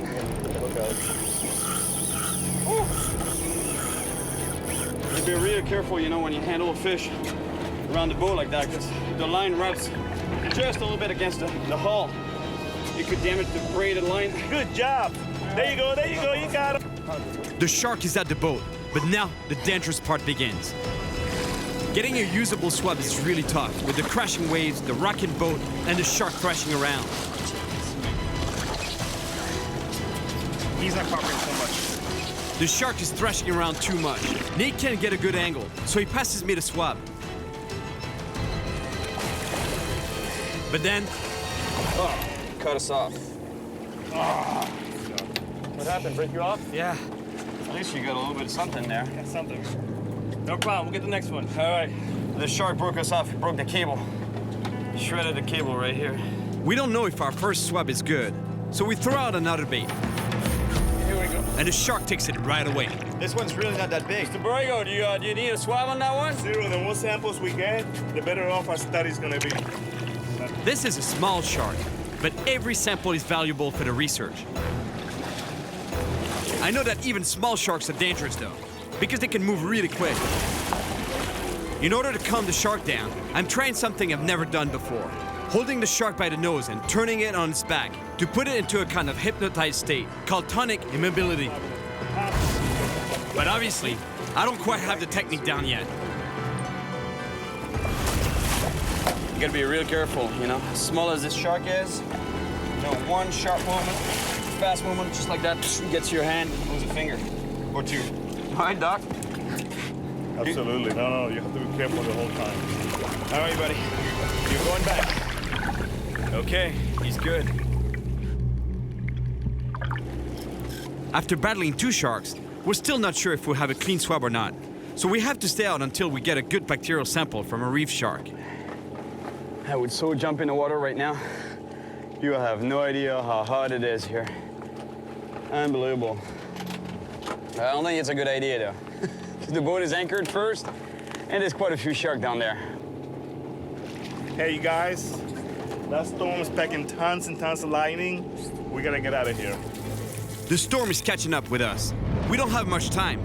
Josh sets up a gigantic bait. And now, let's just hope we catch a shark in the next 10 minutes.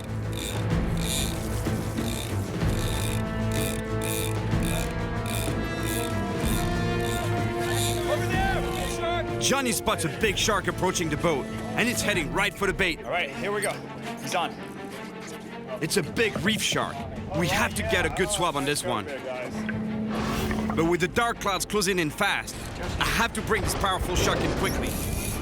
I have no idea how we're gonna calm this animal down enough to get a proper swab.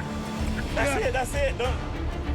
Don't lose him, so that's good, that's good. Nice big shark. That was a big old reef shark. Good job, guys, good job. All right. Big reef. Yeah, I'm taking the swab. Okay. Yep. I'm gonna have to be really careful to get a usable sample. This is my last chance today to get this right. We're gonna get too much water in there. Nate and Josh managed to stabilize the shark. Good job, guys. Getting a really good sample here. That's a clean one. The swab is done. Now we can let this shark go. The guys cut the circle hook in half so it can easily fall out of the shark's mouth. All right. Great sample. You guys get him off. Good job. You're gonna be happy with this one. Good job. That's a nice Thank you, man. Thank you. All right, we got samples. Yes. Mission accomplished, and just in time to avoid the storm. We got 3 reef sharks. Now, there are only 2 more species of sharks left that I need to get samples from. It's Nate. Really? Not good? Oh, just one? That was Nate. Imagine, he was telling me that out of all the samples that we got in the Bahamas, only 1 is good. Only 1. It's funny, you know, he was with me there, you know, it's hard, you know, the boat is moving, the fish are thrashing their heads. Pretty hard getting a sample from a boat. So I have an idea. To get better at handling sharks beside the boat, I'm going out with some biologists I know who specialize in studying sharks. Nice meeting you, finally. Oh, I know. This is cool. This is Casey Zender. She's one of the students at UNF. Cyril, nice to meet you. These guys are pros at getting sharks as steady and calm as possible. Derek, nice to meet you. That way, they can run tests on the animals before releasing them. How far do we go up? Pretty close. We're gonna be about less than a mile and a half from shore. Hell yeah. It's crazy how many sharks can be that close to shore. Yeah. Yeah. How big? And how big they are, huh? It can be 10 feet. 10 feet long, huh? The biologists intend to catch and study as many sharks as possible today. And if I'm lucky, we may catch a bull shark and a black tip. What we're doing here is we're baiting about, you said 50 hooks, right? Yep. 50 hooks to put on a long line. It's used commercially for offshore fishing and all kinds of fishing, actually. And but in this case, it's going to be used for scientific purposes. Right now, we're about to pull the main rope to which we'll attach all the baited hooks. Casey, looks like you've done that a couple of times, huh? Yeah. Yeah. Well, I'm standing in a pool of blood, so it's a little slippery. Hey, Derek, you did a good job, huh? Absolutely. you know how to not get dirty there. Sorry. All the baits are set. Now, it's time to see if we have any sharks on the line. Well, I say we're gonna have some luck with this long line. I think so. The long line should be good, yeah, I agree.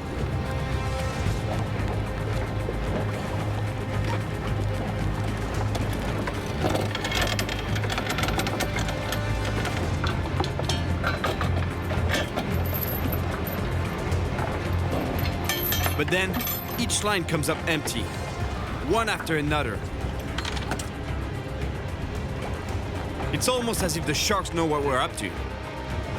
We get through almost all 50 hooks, before finally... Got a shark.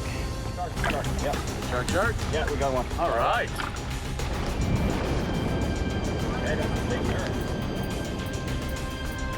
He's a big nurse shark. Nurse sharks are not one of the species I need to swab. But the biologists are very excited because they can do an ultrasound for their research. And to do that, they want to bring it on board first by lifting it by the tail. So while Derek clears the deck to run the test on the animal, Jim clips the shark onto the boat railing.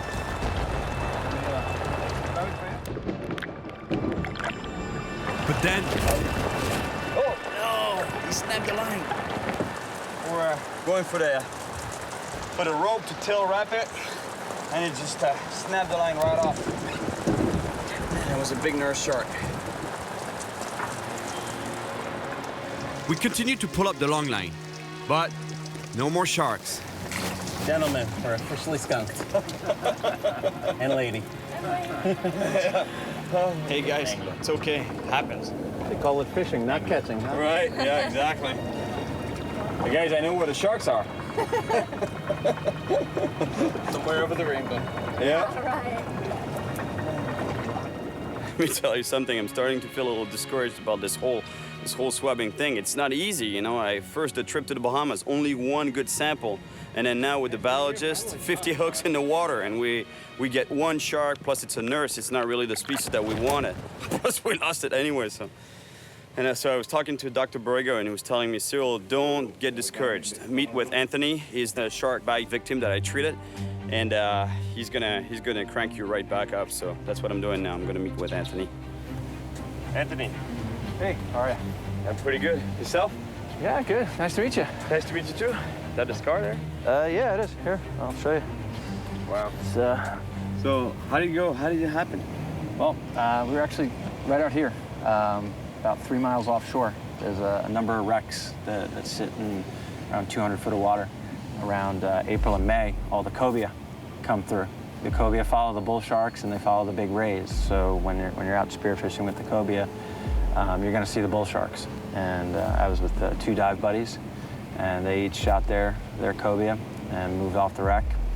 I shot the last cobia, taking my time to get a lift bag on it, and out of the murk, one bull shark shot up from the bottom, and I looked down, and all I saw was the head and the mouth coming straight up from the bottom. The first bite, you know, I just felt the bones just crunch.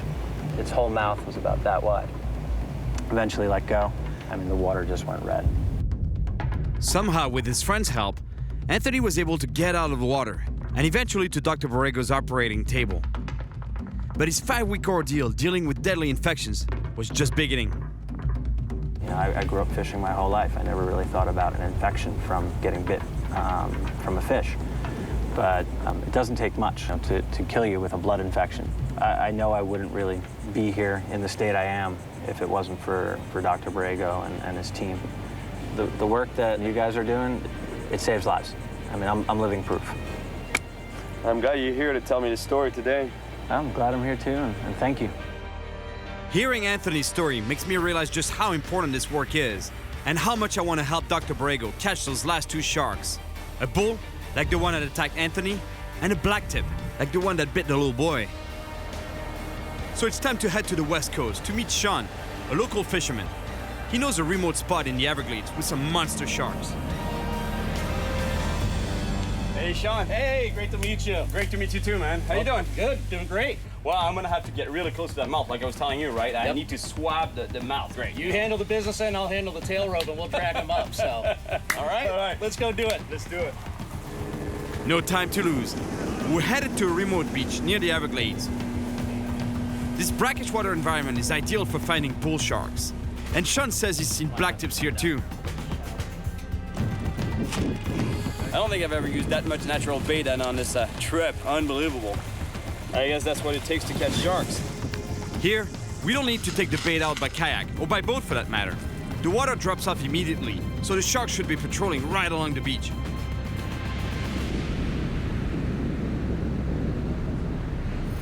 All right, here we go.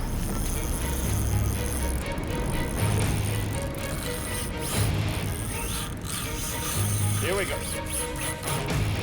Hey, Sean. I hope it's a bull shark or a blacktip. The blacktip and the bull are the last two species on my list, and I haven't swabbed them yet. Woo-hoo. In the current. Yep. Good fish. How long have we been here? 30 minutes and a sandwich? And already we're on. See, the way I'm fighting this fish is I'm putting the rod bot right underneath my thigh here, so I can put a lot of pressure on this fish like this without tiring myself. Ah, man, it's a lemon shark. Yeah, it's a lemon. Yep. Lemon shark. Good size, though. Yeah. It's another lemon shark, but that's fine. Dr. Borrego said the more data they have, the better for their research. So I'll still swab it, if I can land it first. Better fish than I thought. I just saw him lengthwise. He's 200 pounds. He's pushing 8 foot. Yeah. Sean, you wanna grab the rod? I'll tail it. Yeah. I don't have a choice. To get a good swab, once again, I have to bring this shark onto the beach without hurting it and without getting bitten. What? All right. Look at that. Oh, what? Yeah. Right in the corner of the mouth. Yeah. That's a big lemon shark. That's not what I want, but That's not the right species exactly, but that's a pretty nice shark. I think Dr. Borrego will be happy with that, though. So this is how it's done. Right here. I have to rush and get the shark back in the water. Oh, what?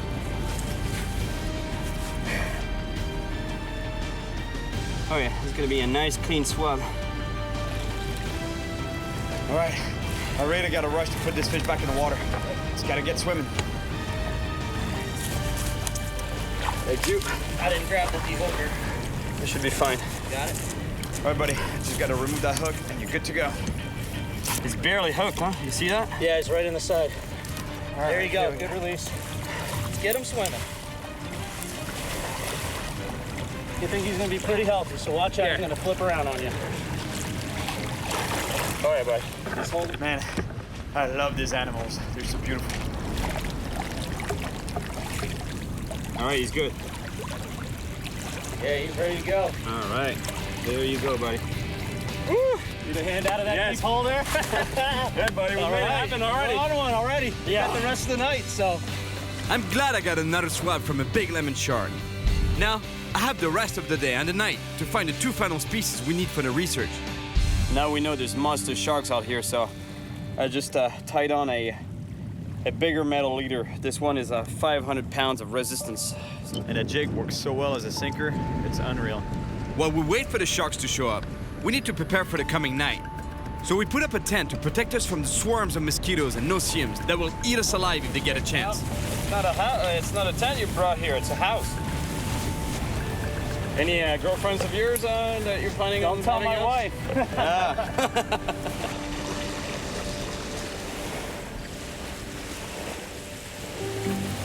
Sharks usually get very active when the sun goes down. And I'm just hoping that bulls and blacktips will show up tonight. There was a head on that line? Oh, the one line when you went to go get all the firewood, your rod was going straight down into the beach. Really? I literally dove over and grabbed it right before it went in the water. I let him run with it, run. Finally got into him, put a couple. Next thing you know, it let loose. It was loose, huh? Yep. Oh, we're on. Oh.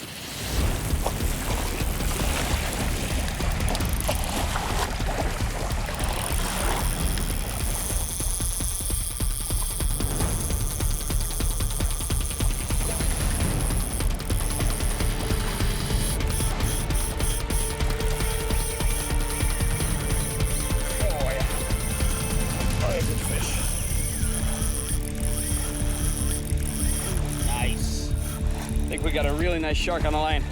Let's hope it's a bull shark. I don't know if you're gonna have to go swimming after him. Let's hope it's not a lemon. Let's keep our fingers crossed. Bull would be fighting more than that, though. All right, you see some color? That's a lemon. Looks like a lemon shark again. Yeah, another lemon. I've already taken samples from 2 lemon sharks, but I know the team could always use one more. And this one comes with an extra passenger. Look at this animal, such a cool animal. It's called a remora. And this fish, what they do is they live on big fish such as sharks or rays, and they stay attached to the shark or the ray, and they feed on the scraps, because these fish obviously feed on a lot of other fish, and they usually are scraps. And this fish, these guys here, they take advantage of that. But the way they attach to the shark is really interesting. Look, on the top of the head here, it's a suction device that they have. This thing here, they use that to stay attached to the animal. So basically here, they clamp on that and boom, you see? They can stay stuck on it. How cool is that? All right.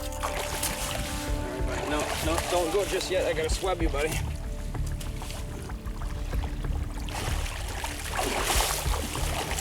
There you go. Over there, buddy.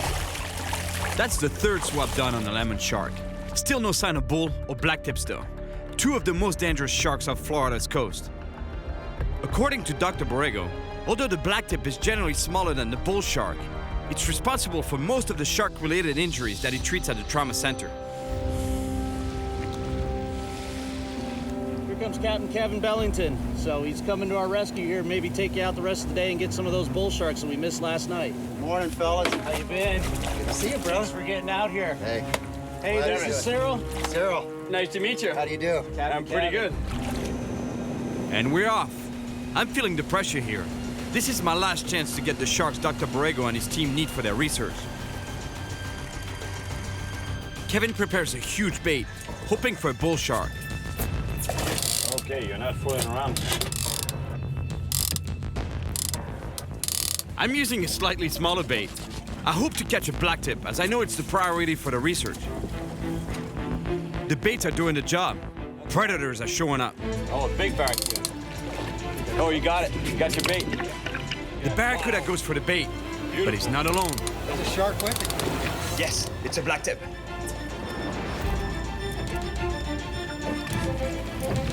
Yeah, somebody's on this. Here we go, blacktip on. You talk about an aggressive shark. It's not very big, but it's exactly the species we're looking for.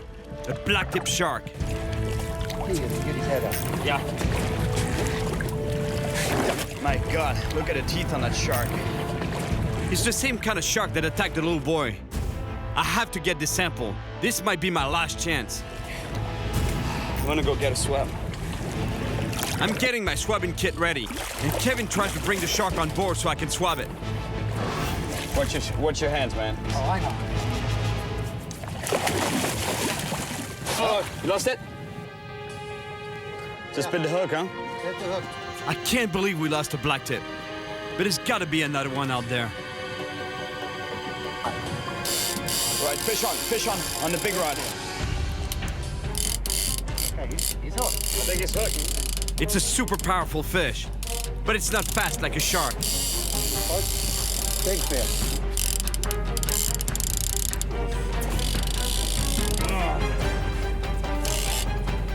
Big fish. Might not be a bull, though. He's not making the fast runs. No, I think it's a Goliath. All right, here we are. It's not a bull shark. It's a Goliath grouper. Oh, no, that's not you at one, buddy. There's some huge fish out here, and this is definitely one of them. I usually love catching these guys, but it's not what we're looking for right now.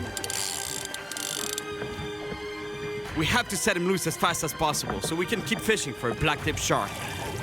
He's a beautiful Goliath grouper, but unfortunately, he's not what we want. All right. Got the Goliath. The bull sharks just did not show themselves. And we've got a big storm brewing here about 10 miles to the east of us. We're going to have to start pulling things up and making our way back to the dock before we get caught in the middle of that. We don't have much time. I have to catch a blacktip or a bull shark before the storm reaches us. I need to at least cross one of them off my list. Oh, yeah. Here we go. There he goes. He's running with it. Oh, yes. It's a blacktip. It's another blacktip. And this time, we have to hold on to him and get that sample. This is my last chance. But the way the shark is fighting, I could lose it at any moment.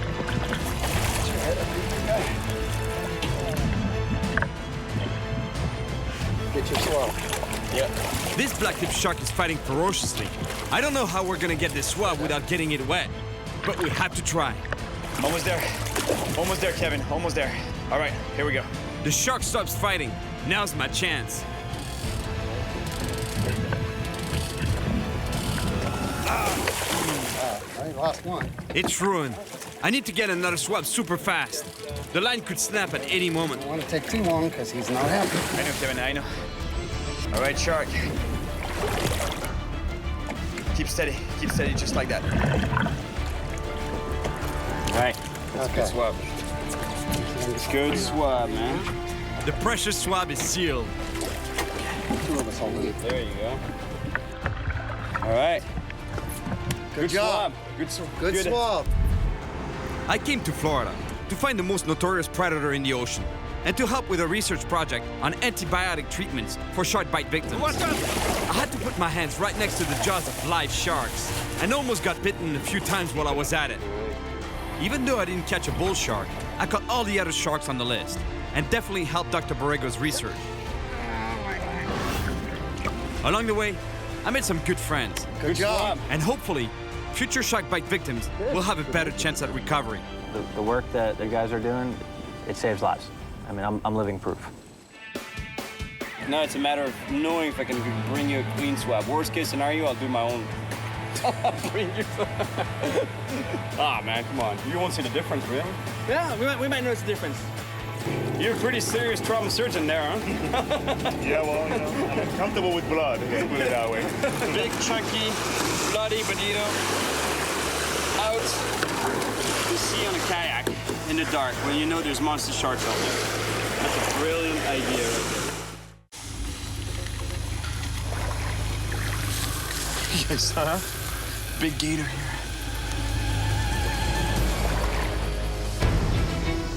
My name is Cyril Chauquet, and I spend my life traveling the world, chasing monster fish. Oh my gosh. And that's exactly why I'm here in Texas, in search of a huge prehistoric fish. Completely armor-plated, this fish is so tough, it can resist almost any predator. This is the famous Wild West, a place filled with snakes and alligators.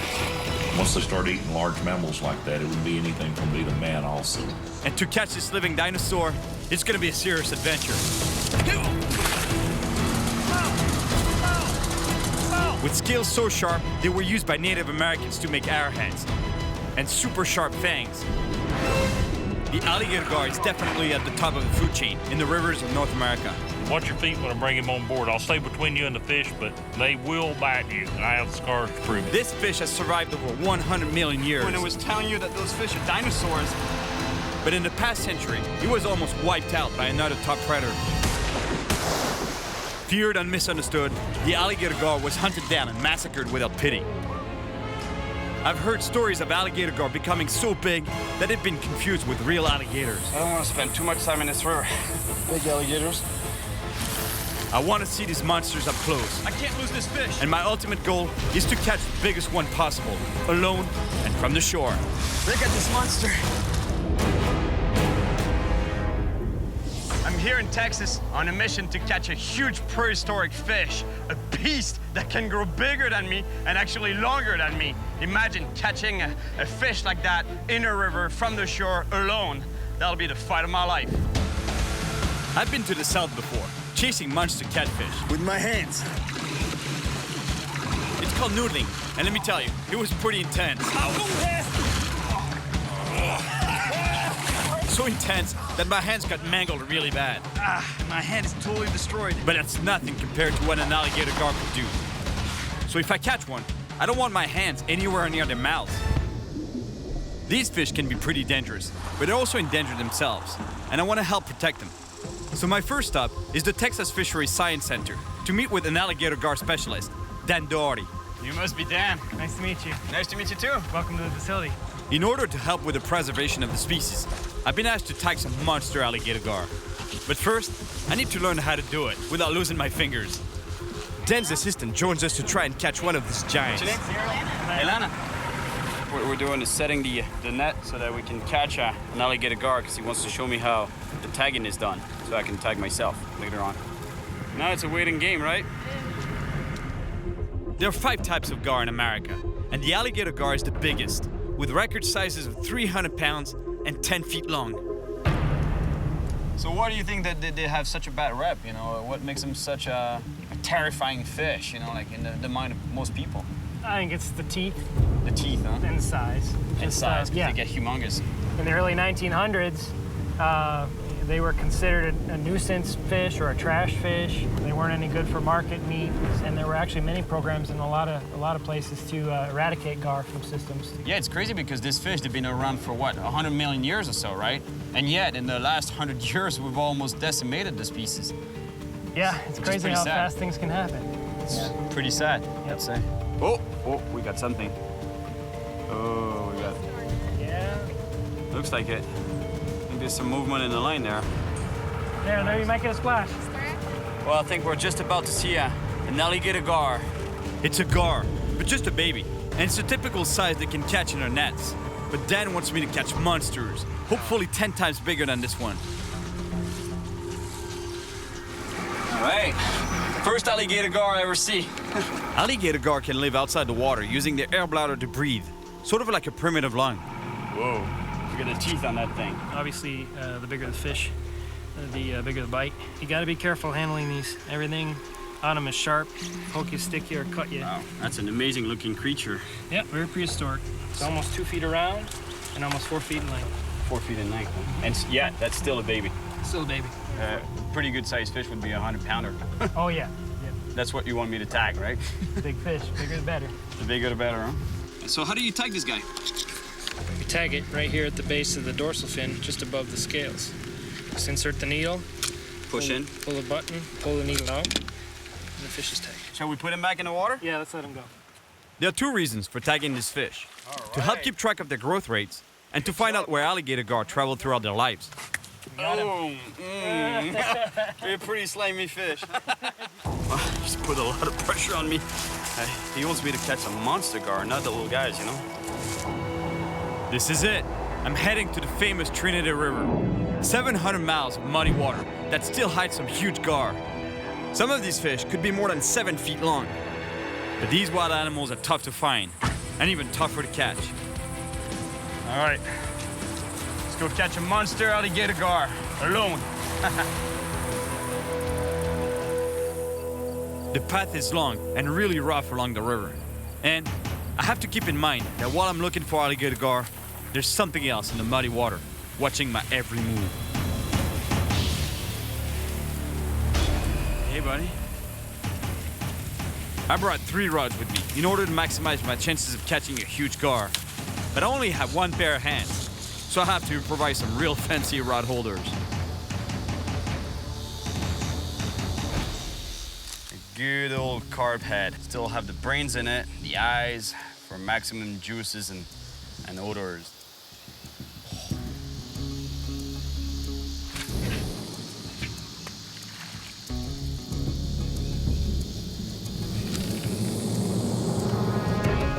Takes a lot of patience to catch a monster fish, let me tell you. You know, the only thing I can do here is basically steer at the line, steer at the rods, hoping that that line will start peeling off that reel. I've been waiting for at least an hour and a half, when finally, the line starts peeling off my reel.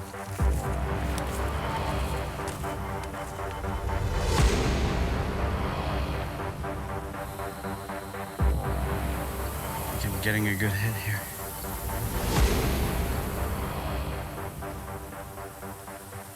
Big gar are known for being wise and cautious, and they take the bait very slowly. So I need to choose just the right time to set the hook. Otherwise, I might lose this fish.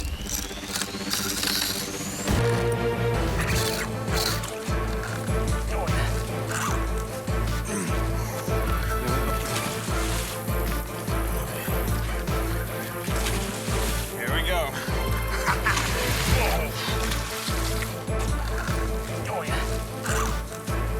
The thrashing gar is attracting the alligators.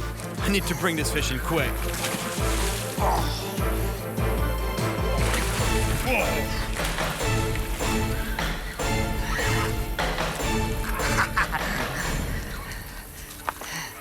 It's a gator gar. Now, the dangerous part. Although it's not the monster I want, I still have to tag and measure this gar. At any moment, this fish can spin around and bite me, so I put my gloves on to protect my hands from its sharp scales and fangs. It's not a monster fish, but pretty decent sized fish. Oh, man, I'm stuck. To tag this fish, I have to bring it onto the shore, and I'm afraid we're both gonna get muddy here. Plus, my feet are really stuck, so I'd better watch out for gators. Nice. It's not a monster alligator gar, but it's a good sized fish. Gar can breathe outside of the water, but I still want to put it back quickly to keep it healthy. And I need to hurry to tag and measure it. I really don't like the gators getting too close. Now I gotta get a measurement on this fish. A length and a girth. If I can reach the measuring tape. I'm trying to get a measurement of an alligator gar, and before an actual gator gets too close. It's not like there's no alligators in this river too, you know. I don't want to sit here too long. 56 inches. My God, look at the hook. That is just a small fish. Totally bent it. All right, alligator gar, you're going back. Beautiful fish, beautiful monster. All right, buddy, you're going back.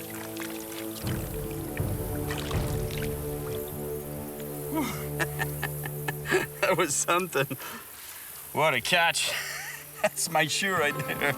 I don't know if you can see it, but it's a shoe.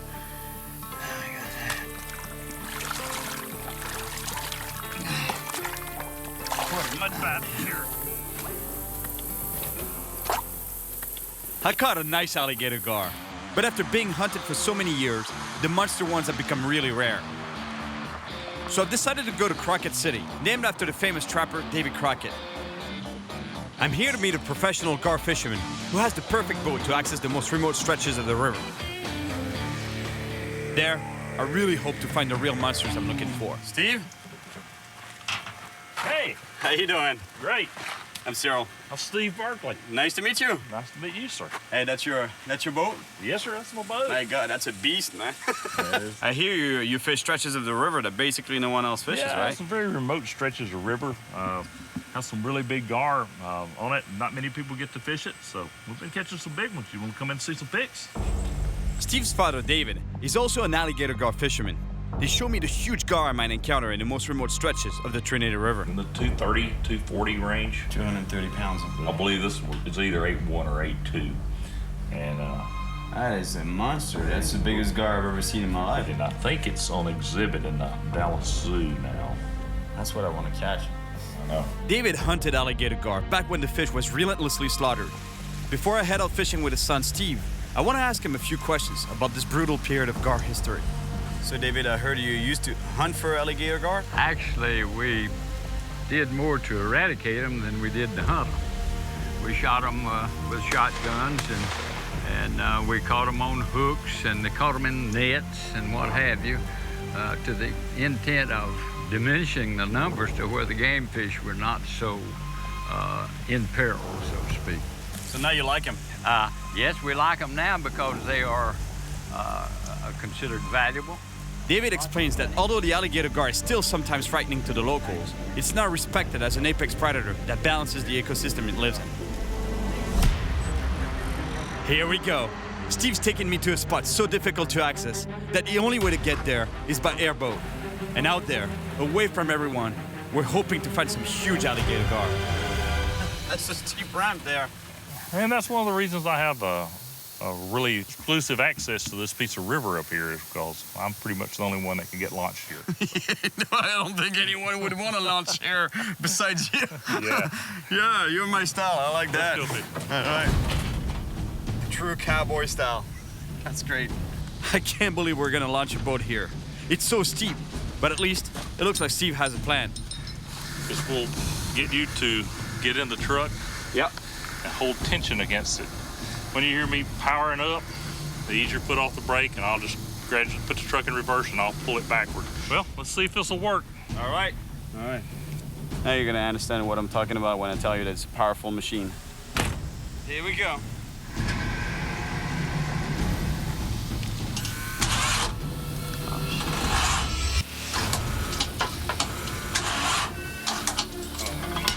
There's something wrong with the engine. Not sure what the heck's going on here, but I gotta find out. That's exactly why I don't have a boat. I use other people's boats. I'd love to be able to do something about it, but honestly, I don't know much about mechanics at all. Well, I guess that's about as close as I'll get to the alligator gar today. But we're not ready to give up yet. We're so close to the monster fish. Lord, we thank you for allowing us to enjoy your bounty and let our repairs work. Go with us and keep us safe on the river. Give us a big fish. In Jesus' name, amen. Amen. All right. Go to crank now. Oh, so. Here we go.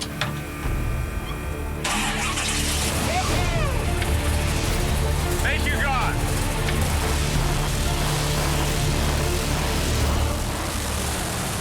This time, here we go. Now, let's just hope we don't crash on the way down.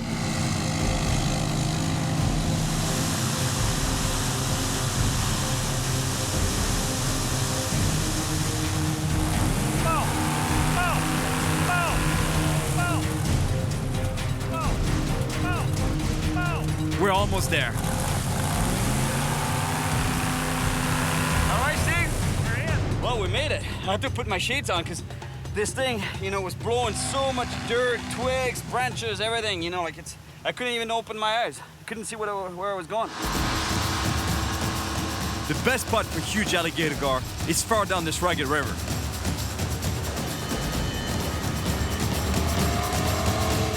The power of this machine is unbelievable, and it's perfect for jumping from one section of the river to the next. Now, I can clearly understand why we need an airboat to get to these remote spots.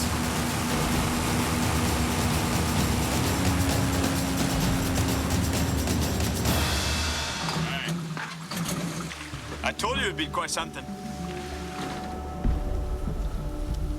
This is a pretty good gar hole we're in right here. As a matter of fact, gar are already rolling out there like crazy. Hopefully we'll get a good hook up here and catch a big fish. Caught fish over 200 out of this hole before. 200 pounds? Yes, sir. Yes, sir. Yes, sir.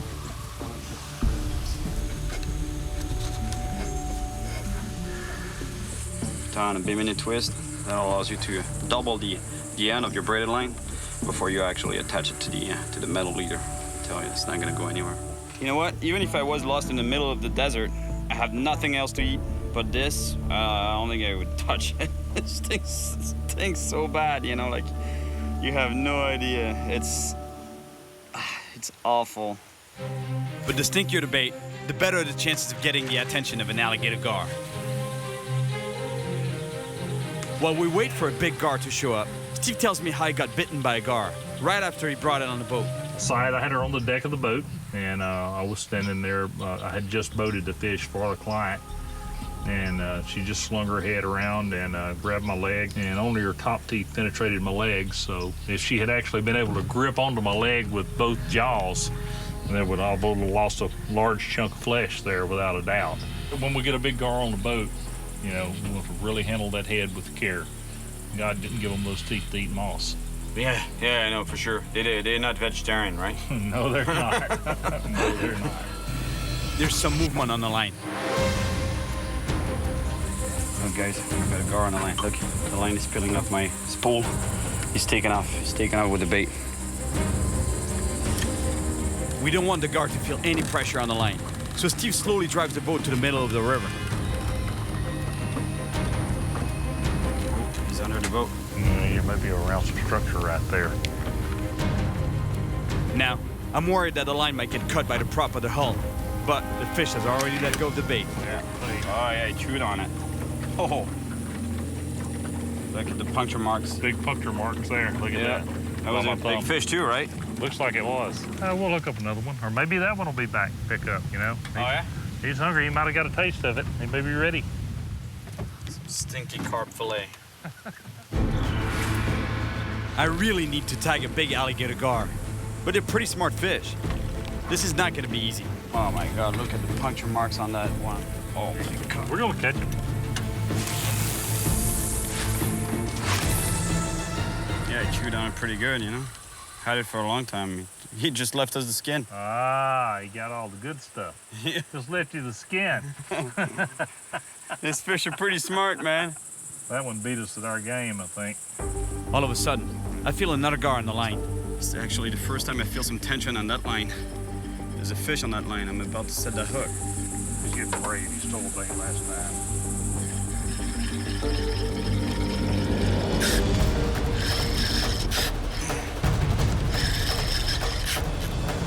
Yeah, all right, here we go. Oh yeah.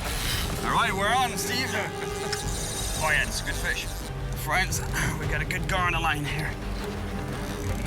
Yeah, he's right here. Oh, yeah, that's a good gar. Oh! It's a monster. Oh. How big is this fish, you think? 125. 125 pounds, huh? Yeah. Yeah. Oh, yeah. That's a big fish. Oh, look at that. Big fish right here. He's just about to put a snare around the fish's head to be able to bring it on board. It's like a lasso, you know, basically, that we're gonna use to bring this fish on board. All right. This big fish isn't a monster one yet, but Steve knows how dangerous it can be. Watch your feet when I bring him on board. I'll stay between you and the fish, but they will bite you, and I have the scars to prove it. That's a monster. Look at that. All right. We did it, man. Congratulations. Good job, buddy. Suddenly, the gar spins around, and I remember what Steve told me about being bitten by a gar on his boat. See what she did? Yeah. She turned around to you. She didn't turn away from you. She turned around to where she could get a bite at you. My God, the alligator gar, what a beautiful animal. Now I understand why some people would confuse him with the reptile, the alligator, because the size and plus the head looks very much like an alligator's. This fish is a dinosaur, really. That's what it is. It's been around for more than 100 million years. And that's most likely because of, you know, its ability to actually breathe air in this body, you know, this armor-plated body. And the fangs, look at the size of the fangs on that fish. Now, I need to measure and tag this gar before releasing it. 5'7".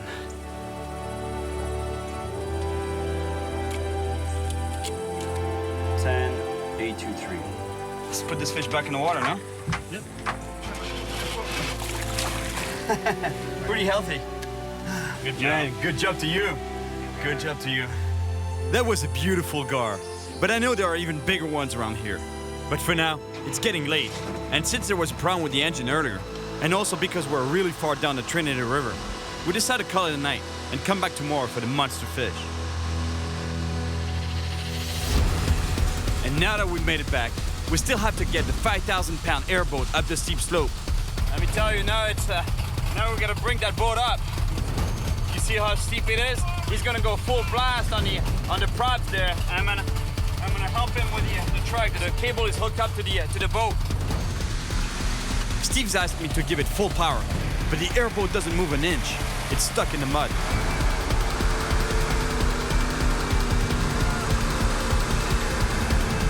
And just when I'm starting to gain some ground, I hear an explosion.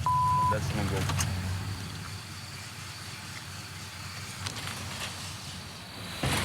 When we finally get the boat up the hill, we realize that the engine's blown.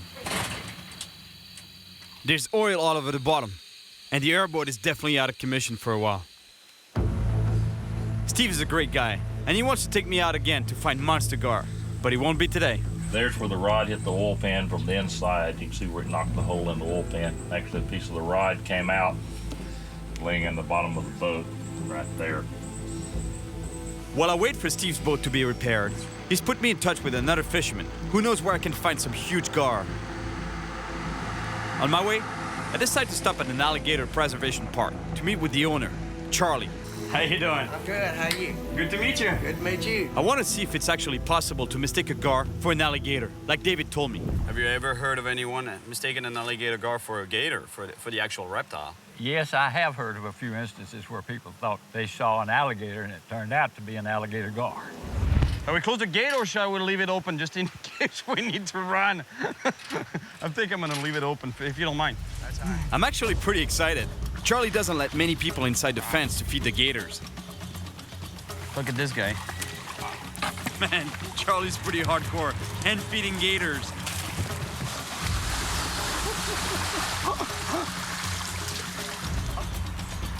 Imagine some people actually mistake the alligator gar for the actual alligator. It's hard to believe because look at the size of this animal. I guess with a smaller alligator, if it's dark and you barely see where, you know. Yeah, in the dark it'd make a lot of difference. In the dark it'd make a lot of difference. Yeah. And if you have a quick peek at it. Especially, I mean, alligator gar, you know, 8 or 10 feet long. Yeah. Now, it's my turn to feed this big gator. On top. Yeah, man, first time I do that in my life. A 1,300-pound alligator. Let me tell you, if there are alligator gar big enough to be confused for an actual alligator, I definitely want to see one of those. But after decades of hunting, there's only a few big ones left. I would love to see a real monster up close and do my part to help conserve him, but finding one is not going to be easy. This time, I'm going to another section of the Trinity River with Dawson, the fisherman that Steve told me about. And just like Steve, Dawson knows that to catch huge gar, we need to go to places that are almost unreachable. This is it, huh? Yeah, this is it. Should be pretty interesting. We're gonna have to bring a boat down this slope here. Check this out. It's pretty sketchy. The first slope, and we got a little bit of a plateau here. And then, there we go. Down there.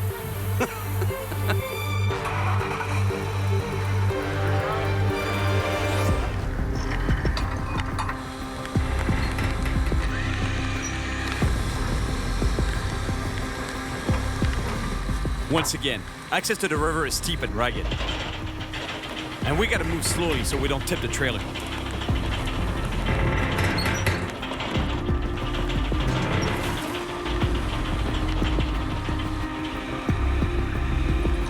Luckily for us, everything worked as planned. Went pretty smoothly, considering the slope. All right, here we go on a hunt for monster gar. This section of the Trinity River is fast and shallow. A lot of stumps and logs on this river. And there's branches everywhere. It's gonna be really hard to land a big alligator gar without breaking my line. But almost no one fishes out here, so it's the perfect place to find the monster I'm after. That too much weight? Too much weight on the boat. We're gonna have to go back up. Didn't have any enough power on this one, so we're gonna have to go faster through the rapids. The rapids are really strong, and we can barely advance against them.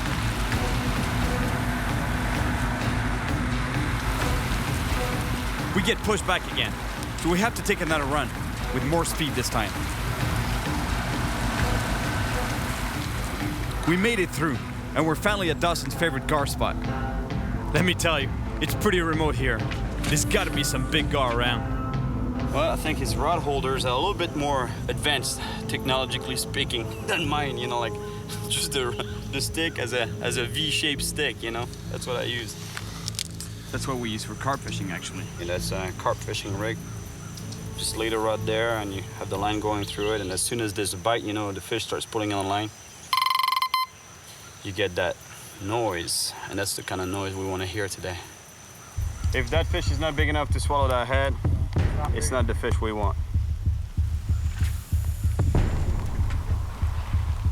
Bang. It's like throwing a rock in the river. Absolutely.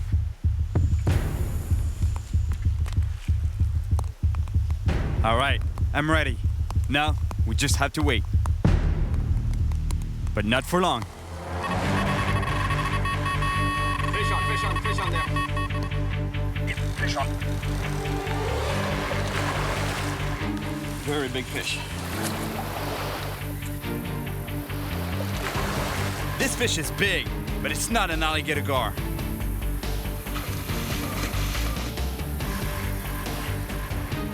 Oh, big catfish, big flathead. Look at that. Cyril, no joke, that's the biggest flathead I've seen around. Really? That is a monster flathead. It's not the monster gar I'm looking for, but it's a big flathead catfish. Oh, yeah, noodle. That is a monster flathead. And that's the kind of fish you want to noodle, man. Yeah. Have you ever tried noodling? I haven't tried noodling. Man, when they're fresh and you put your hand in the hole where they are, bang! I don't really know about all that. I like to keep all my fingers. Look at the scars on that fish still. It looks like he might have gotten bitten by a gar. If there's a gar in this river that will attack a fish this size, thinking it's bait, you know, I don't want to be even near that river. All of a sudden, we hear the bite indicator go crazy. So as soon as you have a bite, the idea is to get tight before you set the hook. Get tight, make sure you're in contact with the fish. Fish on pretty good one there. Yeah, that's a good fish. Yeah, huh? Feels like it. I can lock it. Look at the size of this thing. Oh my gosh. Whoa. I have a huge alligator gar on the line, just the monster I'm looking for. It's fighting hard, and the problem is, I can feel my line rubbing against some rocks. That means it's getting damaged. This fish is powerful, and it's trying to get away in the rapids.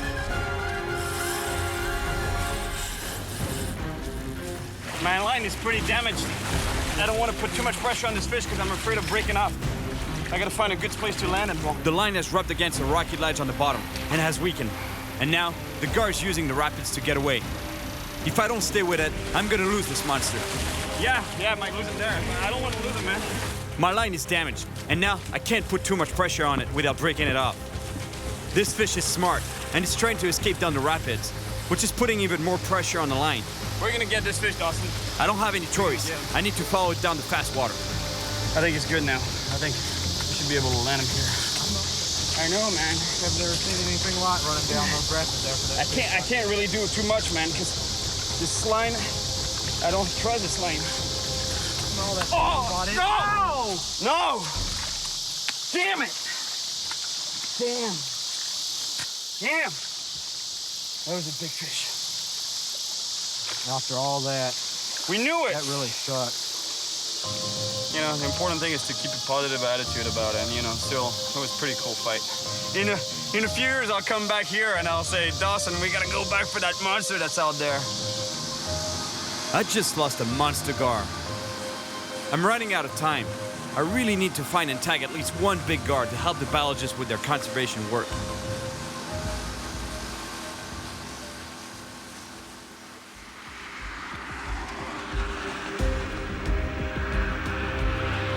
Working my way up the Trinity River, and on the way, I'll stop at the Texas Fisheries Center. They have biologists there that are waiting for me, and they want the information, the data that I've collected on the fish that I've caught so far. And they were also telling me that they have monster alligator gar in a tank there. Let me tell her, I really want to see that. I really want to see this fish. I lost a big alligator gar. So while I drop off the data with Wayne, the resident gar specialist, I want to take this chance to get my first really close look at a massive fish. Look, that's what I want to catch. This guy, this prehistoric creature.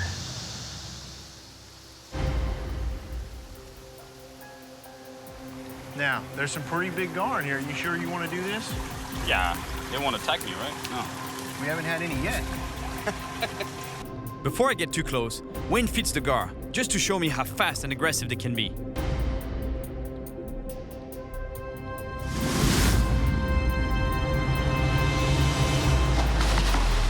This gigantic gar just bit a catfish, and now I'm gonna get in the water with him. Oh man, I always love to swim with fish, any kind of fish, but here I'm about to swim with some monster gars, alligator gars, fish that are over 200 pounds in here in this pond. Let's go check it out.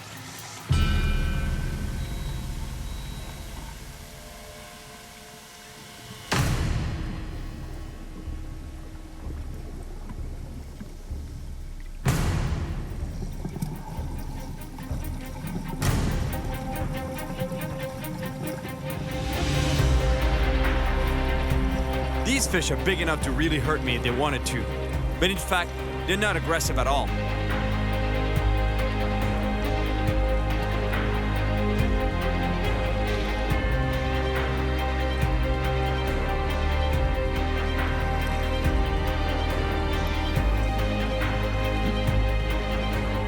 It is sad that these giants were so misunderstood and massacred. They're really incredible animals.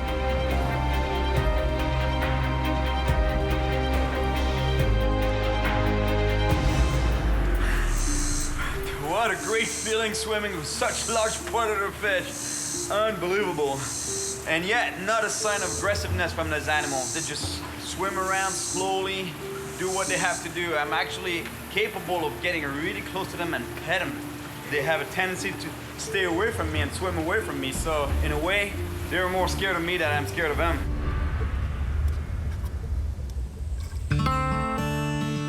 This is my last day in Texas, but Steve's airboat is still out of order. Looks like we're not going anywhere. The engine's broke entirely. The entire thing is broken. That's why there's oil all over the place. It looks like if I want to catch a big alligator gar, I'm gonna have to go by myself. And from what Steve's telling me, catching a really big one, alone and from the shore, is gonna be really tough. Steve shows me a path through the woods to a very remote spot on a small lake connected to the Trinity River. It's a long walk in, though. It's a long walk, huh? Through the woods. A long walk through the woods. Are you up for that? Yeah, I can do. Especially if there's big gar at the end of it, I'll do the trek. Yeah, watch for alligators. Alligators? There's alligators in the oxbow and the river, probably more so in the oxbow. So you need to be very cautious along the river banks. While it's maybe unlikely that you would encounter an alligator like this, they do exist there, and they catch livestock along the river. I'm on my way to catch and tag a huge alligator gar in the heart of Texas. Steve's freaked me out with stories of alligators eating livestock. Once they start eating large mammals like that, it wouldn't be anything for them to eat a man also. But I can't back out now.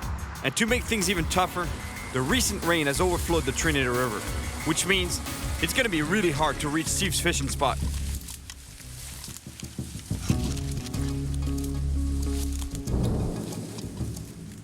But the first obstacle I come to is a cliff. Check this out, I can see it. The river is right there. But let me tell you, getting access to this river is almost impossible. Look how thick the woods are. After thinking about it for a second, I decide to leave 2 rods behind to make this easier.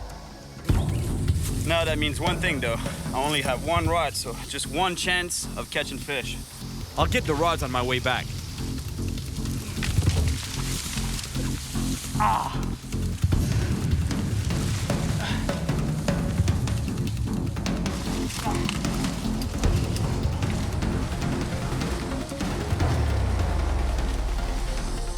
Now, I have to cross this big, overflowing river.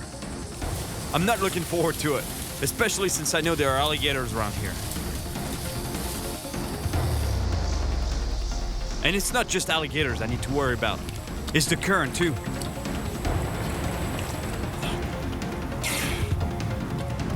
I can barely touch bottom, but eventually I make it across. But I still have to keep an eye out for alligators.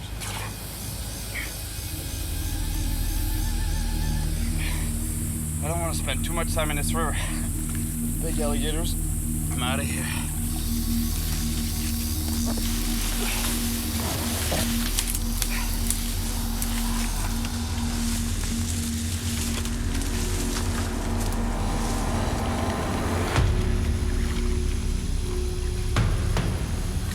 Yes, huh? Big gator here. Steve was right. I gotta be really careful around these oxbows. They're home to more than just monster alligator gars. I just found a small lake, and I think it's the one that Steve told me about. A big gar just rolled in front of me. This has got to be Steve's spot.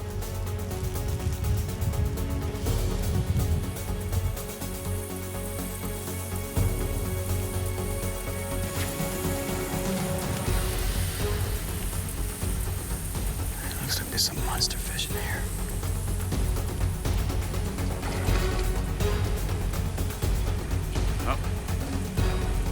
Here we go. Here we go. Come on, fish. Take this. Yes.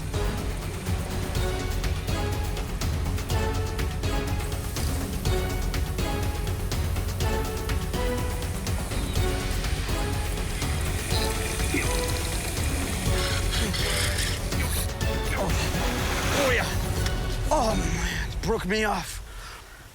That was a giant.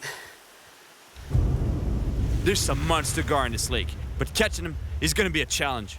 There's branches everywhere. I'm gonna have to be really careful if I don't want to break off again. You see, my line here is 90-pound braided line. And what I did is just tied a bimini knot, which allows me to double my line at the end of my main line. So that way, if this fish starts rubbing against some structure, some logs or stumps on the bottom, then I have two lines in case one breaks. And here, I'll tie on my metal leader and the hook at the end of the metal leader.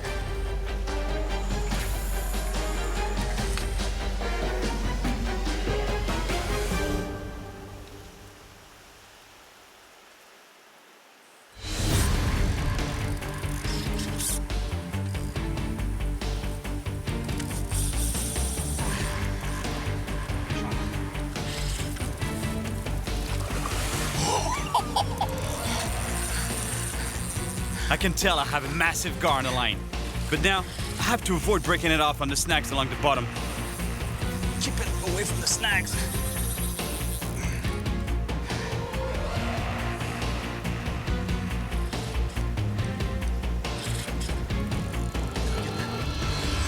Oh my gosh, oh, it's huge.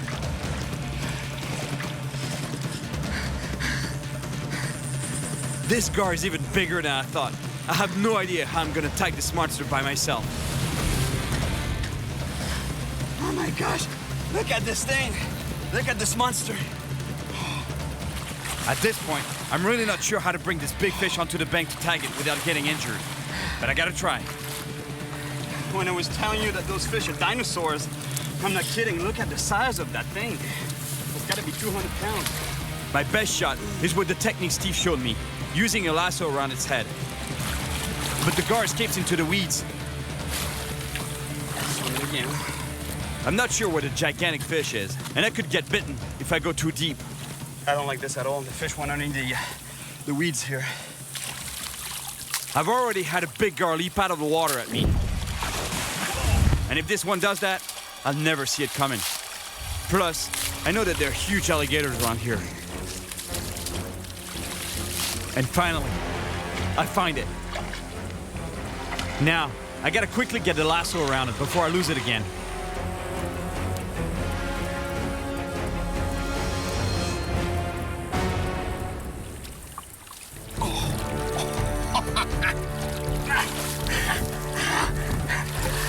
Look at the size of this beast. That's exactly what I've been chasing. A monster gar, and I got one in my hands right now. It's gotta be over 200 pounds. That's a monster. But I'm not finished yet. I still need to tag and measure this fish for the biologists. My measuring tape is in the bag there. I think I'll use the rod though. That fish has gotta be 7 feet. 7 feet long, for sure. My rod is 7'8".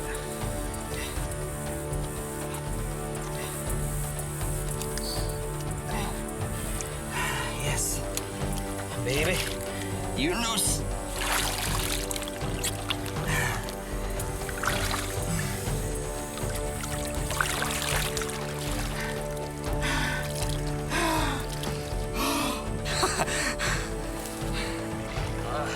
I was finally able to catch a monster gar from the shore and tag it. Mission accomplished. I came to Texas to find a living dinosaur, an amazing animal that doesn't deserve its bad reputation. Look at this beautiful animal. Almost completely wiped out, I found that instead of fear, this beautiful creature should inspire respect and admiration, and needs to be protected. The Trinity River was full of obstacles. The best spots was super remote and filled with predators. But I finally came face to face with the monster I was after. Oh my gosh, look at this thing. A fish I'll never forget. Alligator gar, yeah.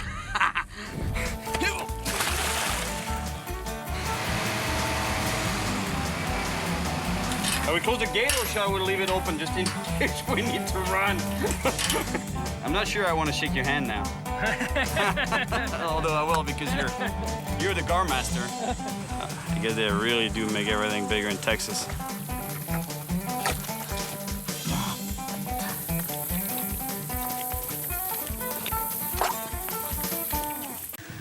right, Cyril, this is it. This is what? Where we separate the boys from the Glades men. What do you mean? Well, this is where you and I get off the boat into the gators' habitat.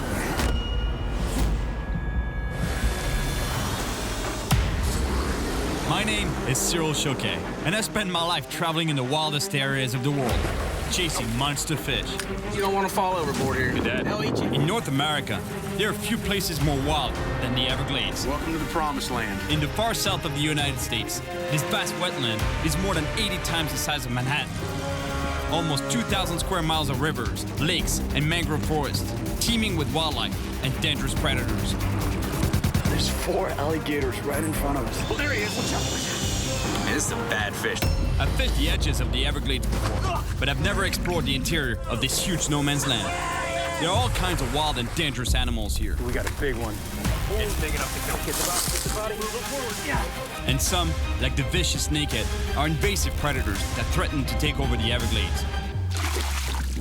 I want to discover the secrets of this mysterious world where few venture, and then work my way to the edge of the Everglades on the Gulf of Mexico to catch the ultimate predator. Oh yeah, big bull. A huge bull shark. Oh yeah, look at this shark. Oh yeah.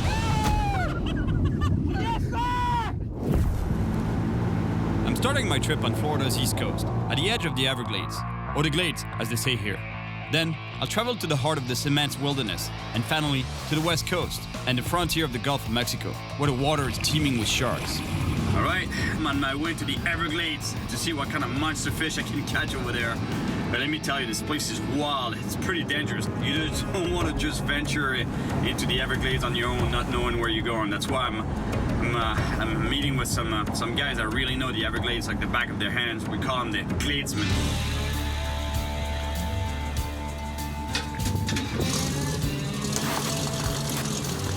Hey, what's up, Hey, Nate. Made it. How you doing, man? Good to see you, buddy. Welcome to the Everglades. Corey, Cyril. Trey? Cyril. Nice to meet you, man.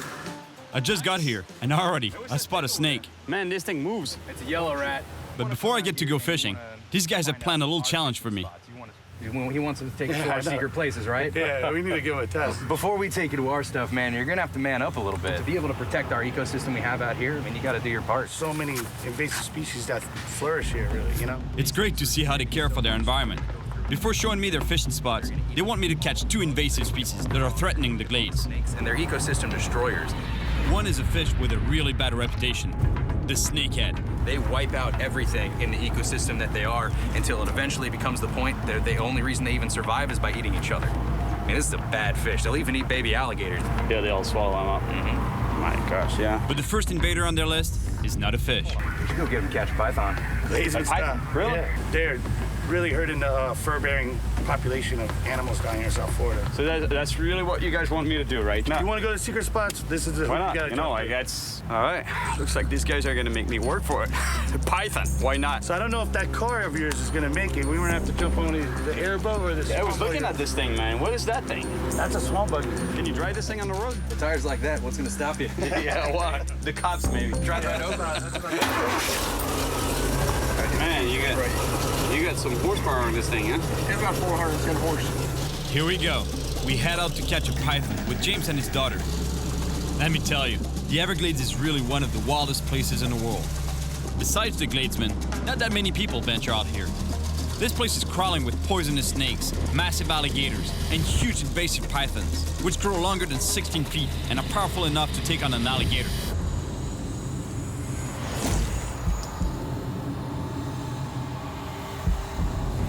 Man, this is a great way to discover the Everglades. Look how vast it is, how beautiful it is. I think we're coming up to that spot where me and Corey saw those pythons a couple weeks ago.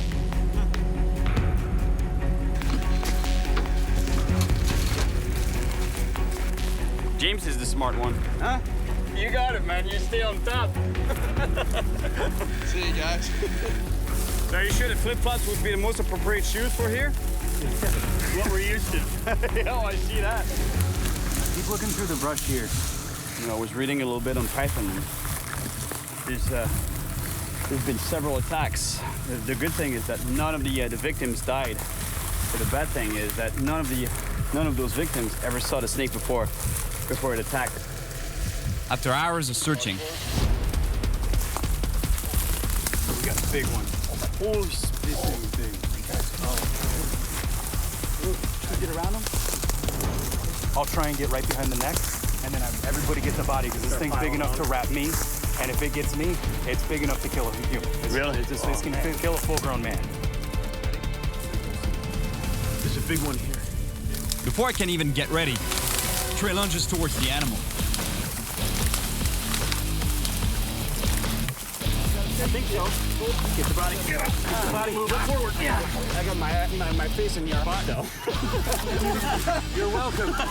We've only just managed to control the snake, and already there's a small problem. Where's our bag? Do we have a bag? You didn't bring the bag? You're gonna use my boxers. Oh, we need something to hold a big snake. Luckily, Nate finds the bag quickly. We're not gonna kill him. We don't do that. The biologists decide what happens with the snake. How big do you think he is? That's the biggest one we got. Really? Yeah, we haven't gotten one that's this big. Since this is your first time coming out here, you get to bring it back. I get to walk it back. It's a pretty good walk. That's pretty heavy. We bring the python to the wildlife department.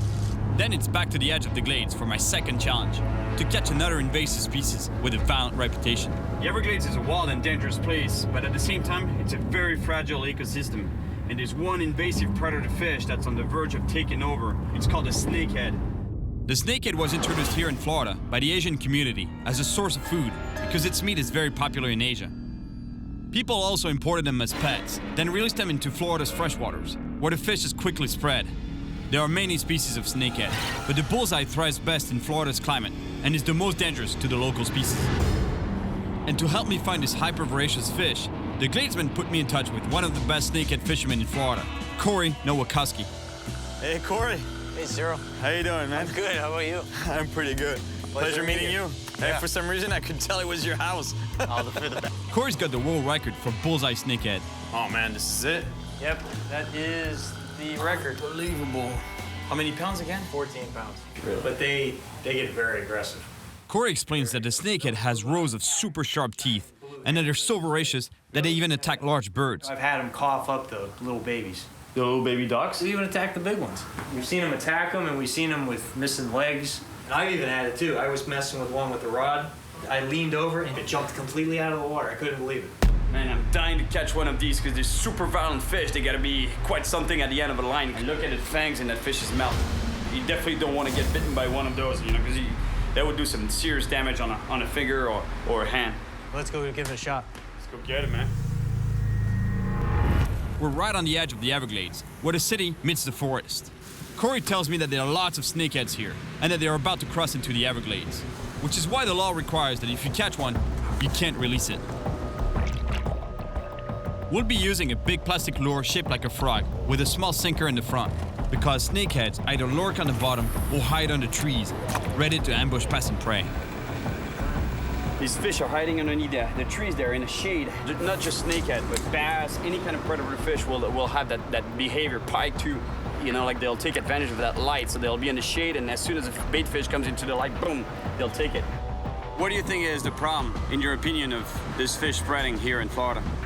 Predator fish feeding on our native fish and other animals. So other snakeheads, they will eat just about anything. One of the problems here in Florida is that all the bodies of water, they're pretty much all interconnected by a system of canals, pipes, sewage system, you name it. So fish can basically move from one body of water to the next. It's just a matter of time before they spread out of control, and that's exactly what's happening with the snakehead. According to Corey, there are monsters here somewhere. Oh my gosh, what a bite! Wow. Wow. Oh yeah, that's a good fish for sure. Oh no! Oh, got off. Oh no, he got off! Oh, that was a big fish. Yeah. He hit it hard though, huh? He was rip and drag, huh? Close to 10 pounds, right? Yeah, he may be, who knows, he may have been bigger. Yeah, definitely. The fish that attacked my bait almost cut it in half. These fish are definitely super aggressive. It really hurts to have lost such a monster, but there's gotta be another one in this lake. All right. Good fish, man. A good fish. Oh yeah, big snakehead. Wow. Look at that spin, man.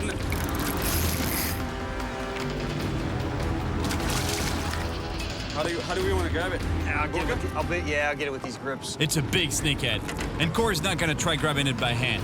He knows how much damage this fish can do.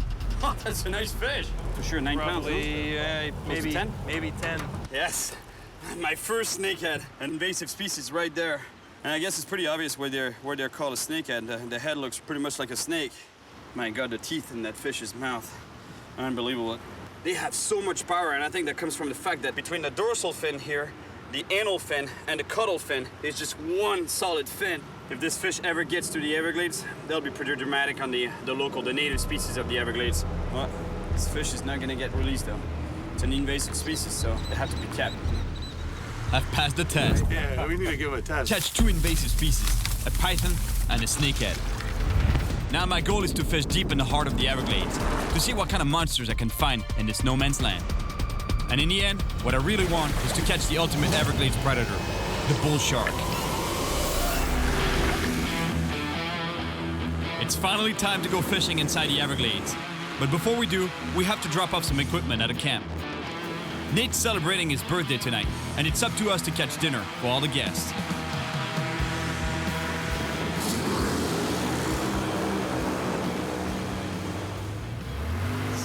Yeah, welcome to Old Glory Camp, Sarah. This is beautiful. Yeah, Pretty neat out here, huh? Oh yeah, my gosh. It's in the middle of nowhere, in the Everglades. How cool is that?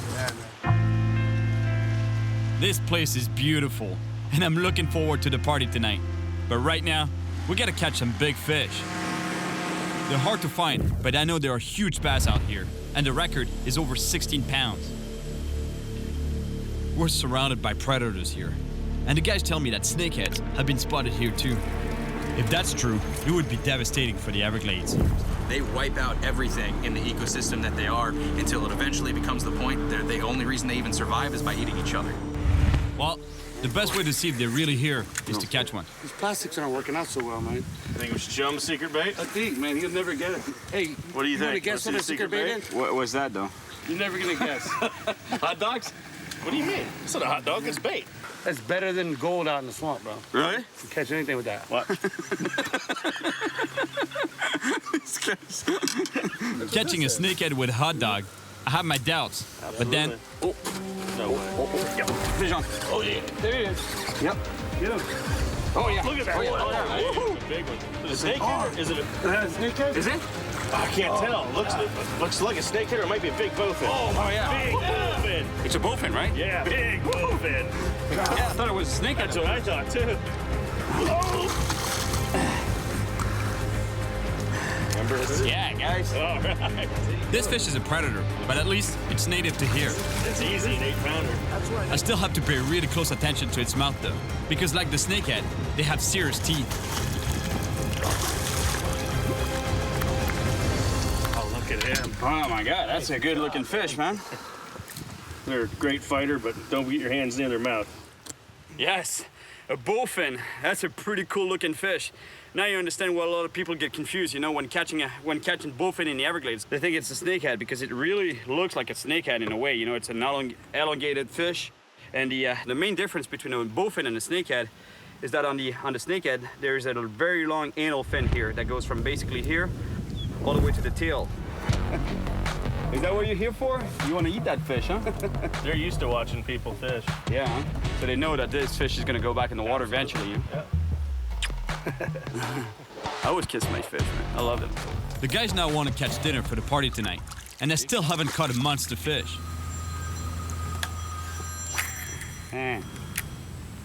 Trey, what's up, buddy? Yeah, we could head over there. What do you guys got, a gator? Well, it looks like our fishing plans will have to wait. An alligator has wandered out of the wild and is terrorizing a trailer park. Where is it? Do you know? Apparently, Trey, the guy we caught the python with, needs our help to capture the alligator. Yep, we're gonna have to do this fast. If we see it, we gotta get it before it can take somebody's dog. Where is it at? Oh, There you go. That's your property here? If you want to be a gladesman, man, this is how you do it. What do I do? Just follow me, stay with me. Once I hit the alligator, I want you to go ahead and jump on it. Right behind me, I'm gonna need your weight to get it down. This one's kind of big. Okay. Well, it looks like we're just gonna go for it, Gladesman style. He doesn't look happy to see you, man. So jump on the back, right? We're right behind you. Yeah, right behind me.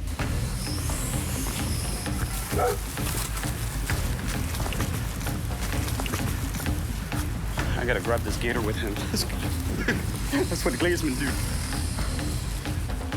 Trey has to close the alligator's mouth before we jump on its back. But the alligator doesn't feel like Watch it. yourself, man.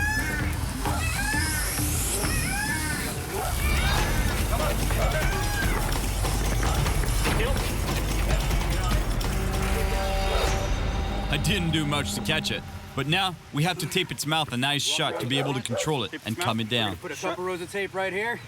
All right. Up there, all right. Yep. Right now it only has sound. It doesn't understand what's happening. It knows there's pressure on it. It knows it can't open its eyes. It knows it can't open its mouth, but it just doesn't understand why. Good job, Cyril. Well, I didn't do much, man. He did all the work. Do I deserve one of those yet? I don't know about that. You gotta catch a few more gators before that. Slide them on back. All right. Good park. Nice. Good job, man. Yeah, brother. I think I know what a gator was here. Felt like a little bit of a duck meat. Pretty close call for you, buddy. We've lost a lot of time, and we still haven't caught a monster fish or anything for dinner tonight.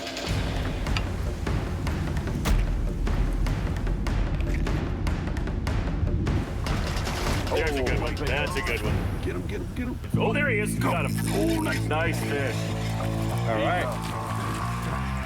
That's a little guy. That's not exactly a monster fish. It's a bass. That's the icebreaker. Baby guy. This bass is far from a 16-pound monster, and it's too small to keep. The day's almost over, and we really need to catch fish for dinner. But the boys can't resist giving me another challenge. Cyril, learn to draw this thing? The airboat? Can I do it? You want to try? Yeah, actually, you know, it'd be... It's not that difficult. Here's your steering. Yeah? You got a gas pedal just like a car. There is no brakes. Well, if I crash, it can't be too bad, right? It's pretty shallow around Get here, in the right? seat, Yeah, Captain. it should be You pretty. can flip over, though. You can absolutely flip over. All right, you guys ready? Yep. I guess. I guess. He's not sure anymore.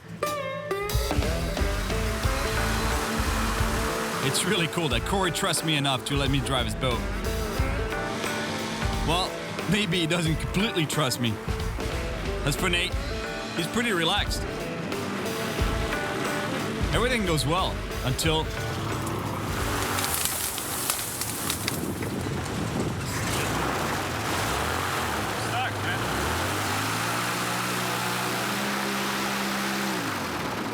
Sorry, man. It's like a suction cup down there. Suction cup to the bottom. I feel really bad about getting us stuck. So while the guys plan how to get the boat moving again, the least I can do is try to catch some fish for Nate's birthday party tonight. Nice.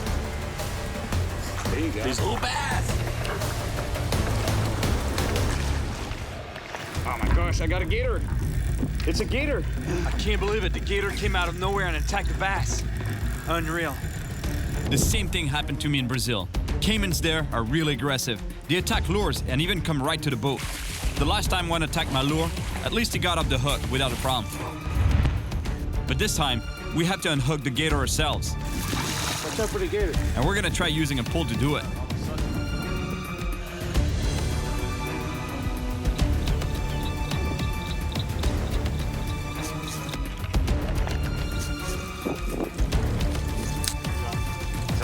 Good job, man. That's great. The alligator is released without the hook. But now, we're really late. We have to start catching fish for dinner. The guests are arriving, and there's nothing to eat. But first, we have to get the boat unstuck.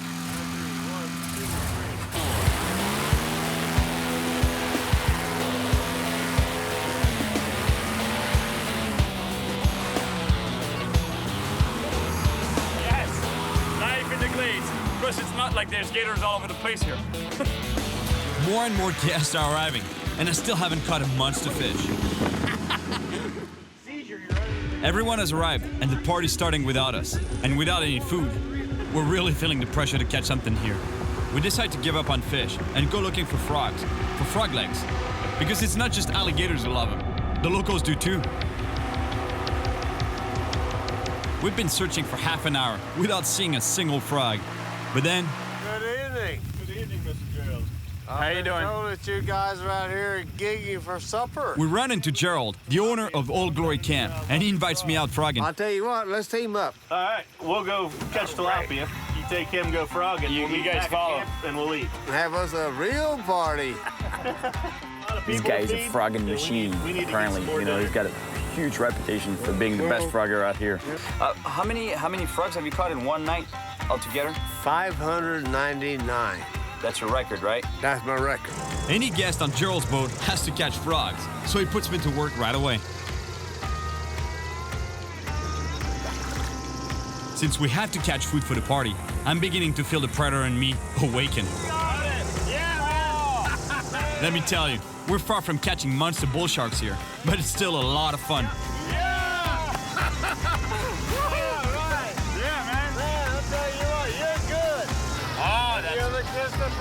I kiss my fish usually, but normally I release them. My girlfriends, I kiss them and release them. Alligators are hyperactive at night, and it's their favorite time to hunt. And of course, now Gerald tells me that to be a true gladesman, I have to be able to catch a frog by hand.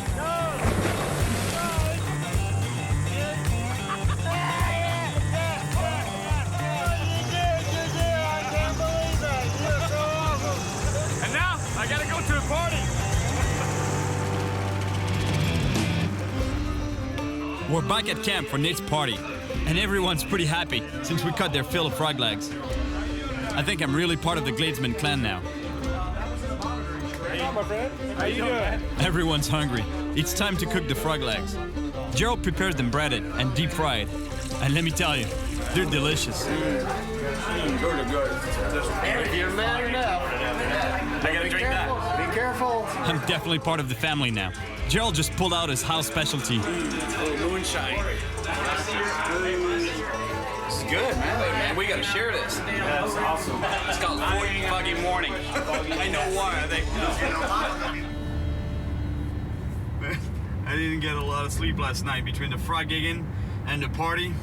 But if there's one thing I haven't been able to do so far is to catch a big bass. And Gerald was telling me that this Gladesman I'm about to meet, he knows some really, really good spots. The only problem is it's really far, really remote, and it's infested with alligators. This is my last mission in the interior of the Everglades. Next, I'll head out for the ultimate predator in the mangroves found at the edge of the glades, the bull shark. Hello? You must be Marshall, huh? It's me. Cyril, nice to meet you. You've been, how many generations have you been living here, like in the Everglades? We've been here for 5 generations, and my family's been in this home for 83 years now. Wow. Who's that? This is our friend Joe. When my mother was a teenager, her and Joe formed a relationship. She was able to actually jump in the canal and ride on his back. He was part of the family. Yeah. Wow. Because Marshall's secret fishing spot is infested with alligators, he gives me a few tips for my safety. Alligators have the strongest bite force in Mother Nature. Some people say an alligator can't bite you under the water. That's completely false. They can. We have a healthy respect for the alligators, but they're more afraid of us than we are of them. Right. And if you would like to earn a rite of passage to go fishing with me, I have a task for you. Really, eh? Marshall's kids spend their days swimming in the canal. The rule is that if they see an alligator diving in the water, it's time to get out quickly.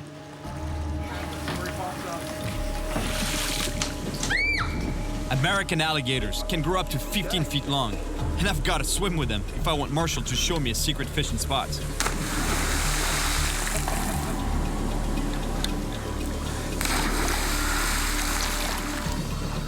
Who usually gets bit first? The one that leads or the one in the back? Well, I guess that really depends. Normally, nobody gets attacked. I love the normally part. Check this out. There's 4 alligators right in front of us. You see the heads popping up at the surface over there? Just like he says, though, you know, like he said, he grew up swimming around here. Look, just ahead of us, there's 2 more. Yeah, there's 2 more right there, huh? Yeah. There's one on the bank right here. Oh, there's one there. Oh, yeah, that's a big one, too. What tells you that an alligator might be aggressive? Is there a sign? They'll exhale out of their nostrils very loud, make almost like a hissing sound, and then they'll lunge. Suddenly, a huge alligator lunges towards us. That's all you gotta do if you want to spook them. You just make a lot of noise, right? You make yourself look big. Okay.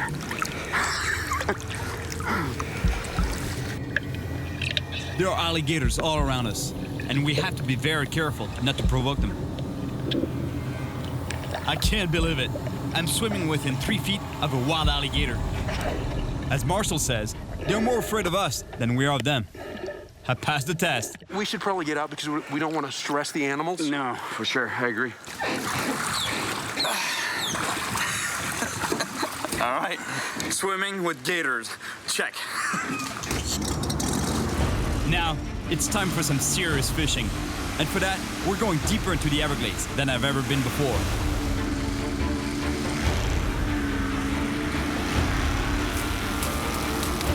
In some places, there's so much grass that I can't even see the water.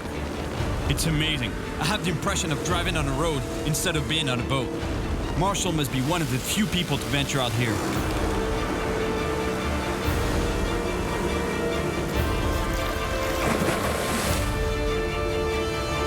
Welcome to the promised land. Man, this looks good. That looks awesome. like an awesome bass.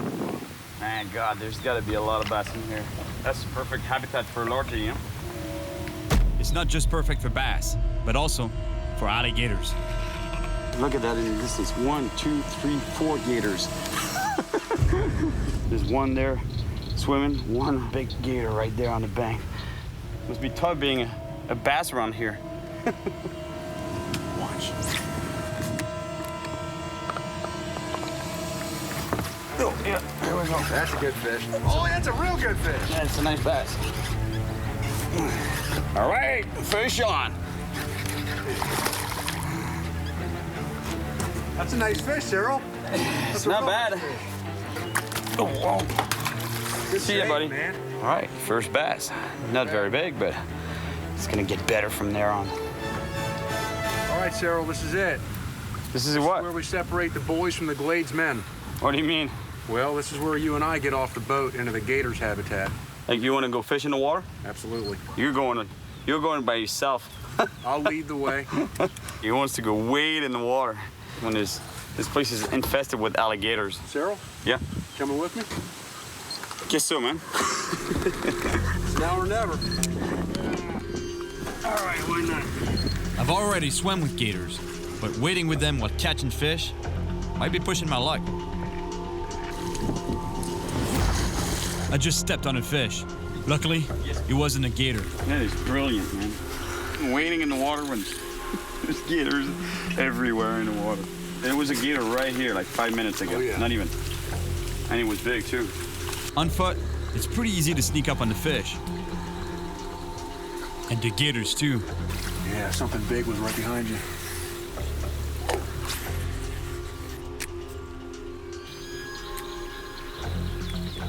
Yep.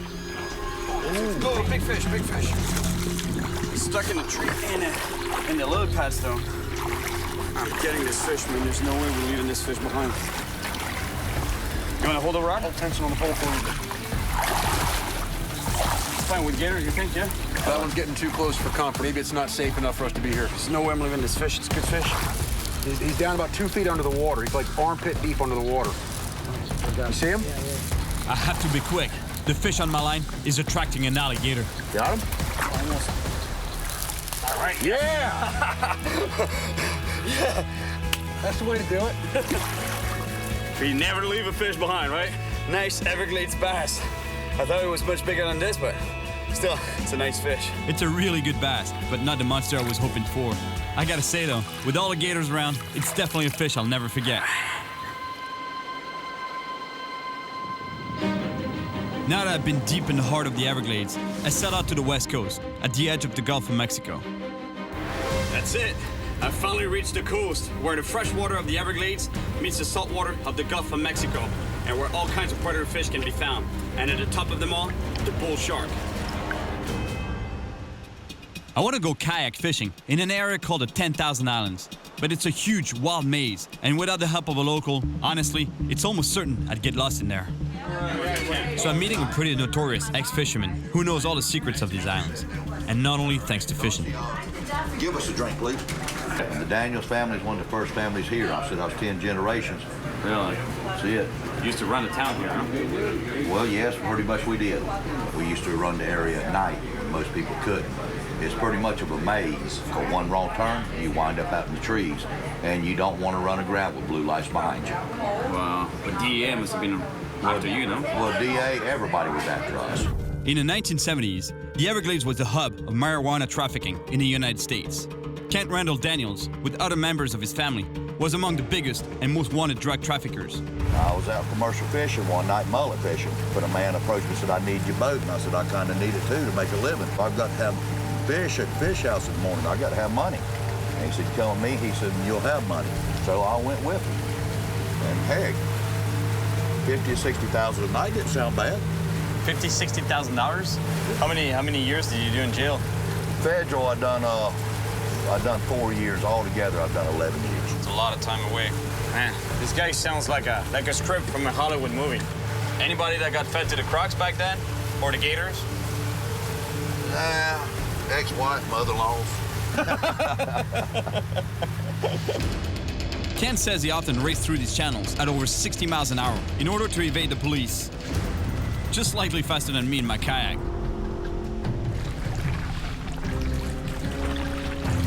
Ken dropped me off deep in the 10,000 Islands. And let me tell you, this place is really wild. And there's not only alligators and crocodiles here, but also all kinds of sharks. I really like this spot. The tide is going out, and it's creating a current around the mangroves. There's gotta be predators around here. Fish on. I have a good fish on the line, and it's a shark. Oh, it's a nurse shark. But even though it's not huge, the problem is that to unhook it, I have to bring it on board. It's not a big bull shark, but I still need to be careful with this nurse shark. Their mouths are full of small but sharp teeth, and they have especially powerful jaws to break the shells of crabs and lobsters.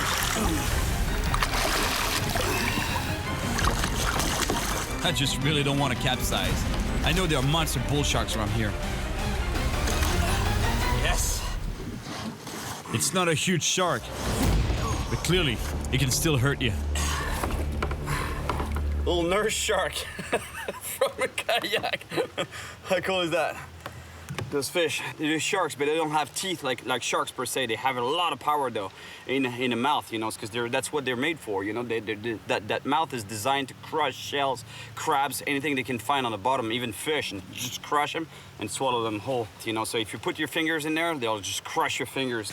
All right, bye, buddy. That was a nice small nurse shark, but it's still far from the big bull shark I'm after. Yes, but I think that's as big of a fish as I can land on this kayak, without flipping over. After hours in the mangrove maze, I managed to find my way out, and I finally found myself at sea on the Gulf of Mexico. But I still have to find the top link in the food chain, the bull shark. A few months ago, I came to Florida to catch sharks on a medical mission to help shark bite victims. My goal was to collect bacteria from sharks' mouths, and the only species I didn't manage to catch was the bull shark. The bull sharks just did not show themselves. But at least, I caught the notorious black-tipped shark that the researchers wanted most of all. Good job. Good swab. Hopefully this time, I'll catch a big bull shark here on the coast of the Everglades. And for that, I'm getting help from a local fisherman, Derek, who really knows the spots for sharks. Hey, Derek. Hey, Cyril. How you doing, man? Good. Good to see you. All right, so here you're the shark guy, huh? Yes, sir. I want to finish this trip with the ultimate predator of the Everglades. I can put you on. Really? Yes, sir. They're coming in to spawn, and they're thick.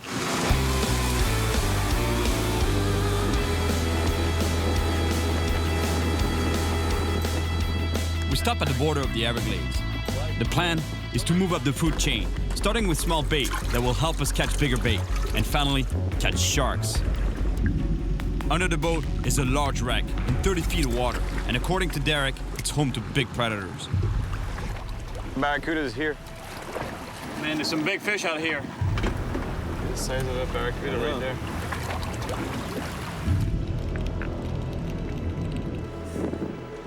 This spot is definitely full of marine life. We even get a visit from a turtle that takes a gulp of air before returning to hide in the wreck below.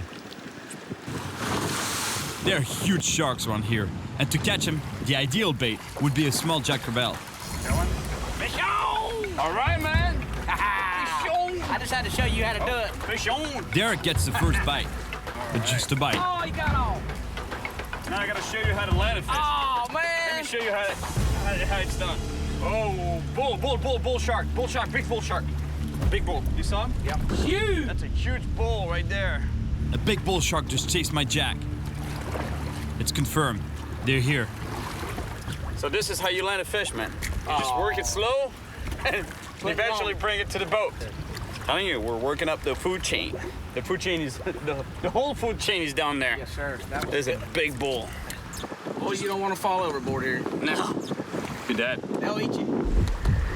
We now have bait, so I'm ready to tackle the last link in the food chain. But for that, I need to tie a super strong leader, especially since the shark I just saw was over 8 feet long. You need to get that thing rigged and catch one of them. I'm working on it, man. You need to hurry up. I gotta keep my finger on that trigger here because I'm using a J hook, so as soon as I feel the bite, I have to set the hook so that the fish doesn't have time to swallow the hook and get gut hooked. I don't want that to happen, so. Should bite. I hope so. Can't hardly get them in. There we go. I have a monster fish on the line, but it's not a shark. It's a goliath predator. Let's pick this fish. Right into the wreck. Oh, in the wreck. Damn it.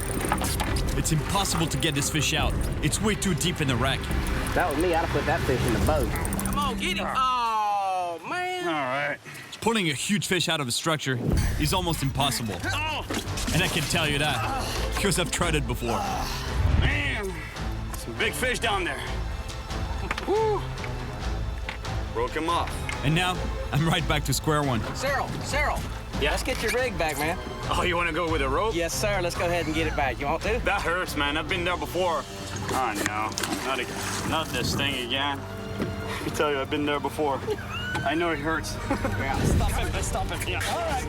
Stop. You got him. Okay, let's get some line back, man. It might be brutal on the hands, but it works. We barely drop the line in the water, and a Goliath grouper takes our bait. You got it. Whoa. Watch out.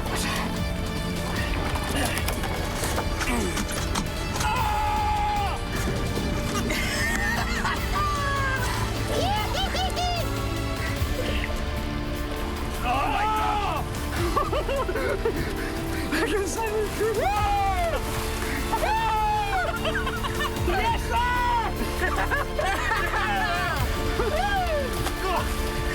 You think you were gonna get away with a stop? Our rigs there? That's mine. Y'all. This is great. The fish is free from the hook, and I got my rig back. The same fish came back for the bait. They don't care. That's No, just they to don't show you, they care. really Exactly. don't care. Now, it's time to catch a huge bull shark.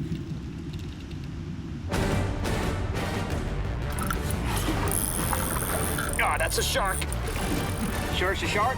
Yep. With the big head shakes I'm feeling, there's no doubt it's a shark. I think that's the monster you're looking for, buddy. All bruised up tonight. It's a big bull shark. Exactly what I came here for. He ain't a small one now. Oh, there he is. There he is. Gosh, look at the monster fish down there. The fight has attracted some massive Goliath groupers that are almost as big as the shark. Goliath there. Goliath there. This shark is really big, close to 9 feet long, and I've almost got it to the boat. Oh, hook popped out. Man, did you see the size of that shark? That must have been a 9-foot shark, 9-foot bull shark. I want to catch one of those. I think it's thick with Goliath grouper in the wreck down there. So if we want to catch a shark, we're gonna have to move up that wreck a little bit because Goliath grouper they usually stay within the wreck, or they don't go far at all from it. Whereas shark, they can circle around it, and it's, you know, quite a distance away from the wreck. So if we want to stay away from the glide grouper, we'd better move off of it. We have to get away from the wreck, but we've got a problem. The anchor is stuck in the wreck. Derek doesn't want to lose his anchor, so he hits the gas to try to pull it free. I head to the stern because I'm worried that the cleat might explode. Oh. That's a pretty good rope you got. Derek gives it full power, hoping to pull the anchor free. But instead, the rope breaks. We just lost the anchor, but we don't have time to waste. I have to put my line in the water right away before the boat drifts too far from the wreck. Oh, yeah. All right.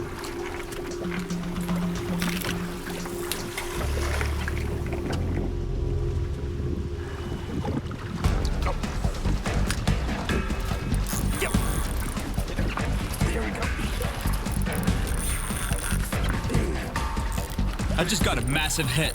Big fish. Shark? And the way it's fighting, it feels like a shark. Oh, no, it's still on. Yeah, shark. Shark. All right, shark on. Oh, yeah, big bull right here. This shark is really powerful, and it's taking a lot of line.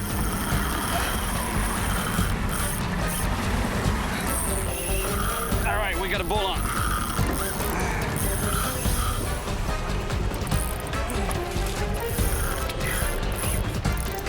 We're on to a big fish. Oh, yeah! Yeah, man. Yes, sir! Woo! Good shark right there. Think so, huh? The glide grouper goes straight down to the wreck. The shark runs. Give me quite an impressive run, this fish. Hey, Derek, you ready to net him? Yeah. Yeah, I don't think that one's gonna work. This shark is putting up a real fight. Oh, yeah, look at this shark. Oh, yeah. Oh, yeah. You need to start pumping iron, man, or something. I finally managed to get the shark to the boat. This has been my goal since I arrived in the Everglades. This shark is bigger. He is bigger, longer. That's a solid 8 for sure, huh? Yeah. All right, here's the top predator of the Everglades, right here, the bull shark. We caught this guy in the salt water. We're still in the Everglades, but it's in the ocean. But these guys, they go up the freshwater rivers of the Everglades and a lot of parts in the world, and they breed, and then they go back to the ocean where they spend the majority of their times, their lives. Let me tell you, I'm really happy to have finally caught this big bull shark. Good job, man. Yeah. All right, this is good. All right, see you, buddy. Woo! My gosh. Good job, yeah, man. Yeah. Woo! Yeah, and I need to get like you, man.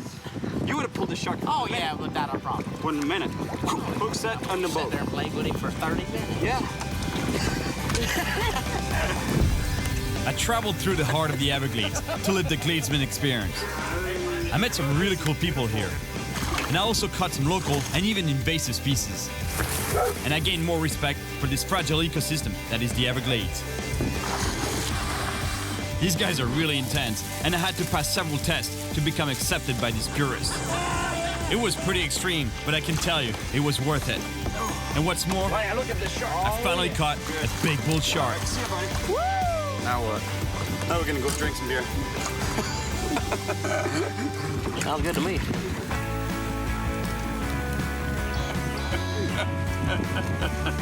We're wrapping our microphones in condoms to be able to get deeper in the water.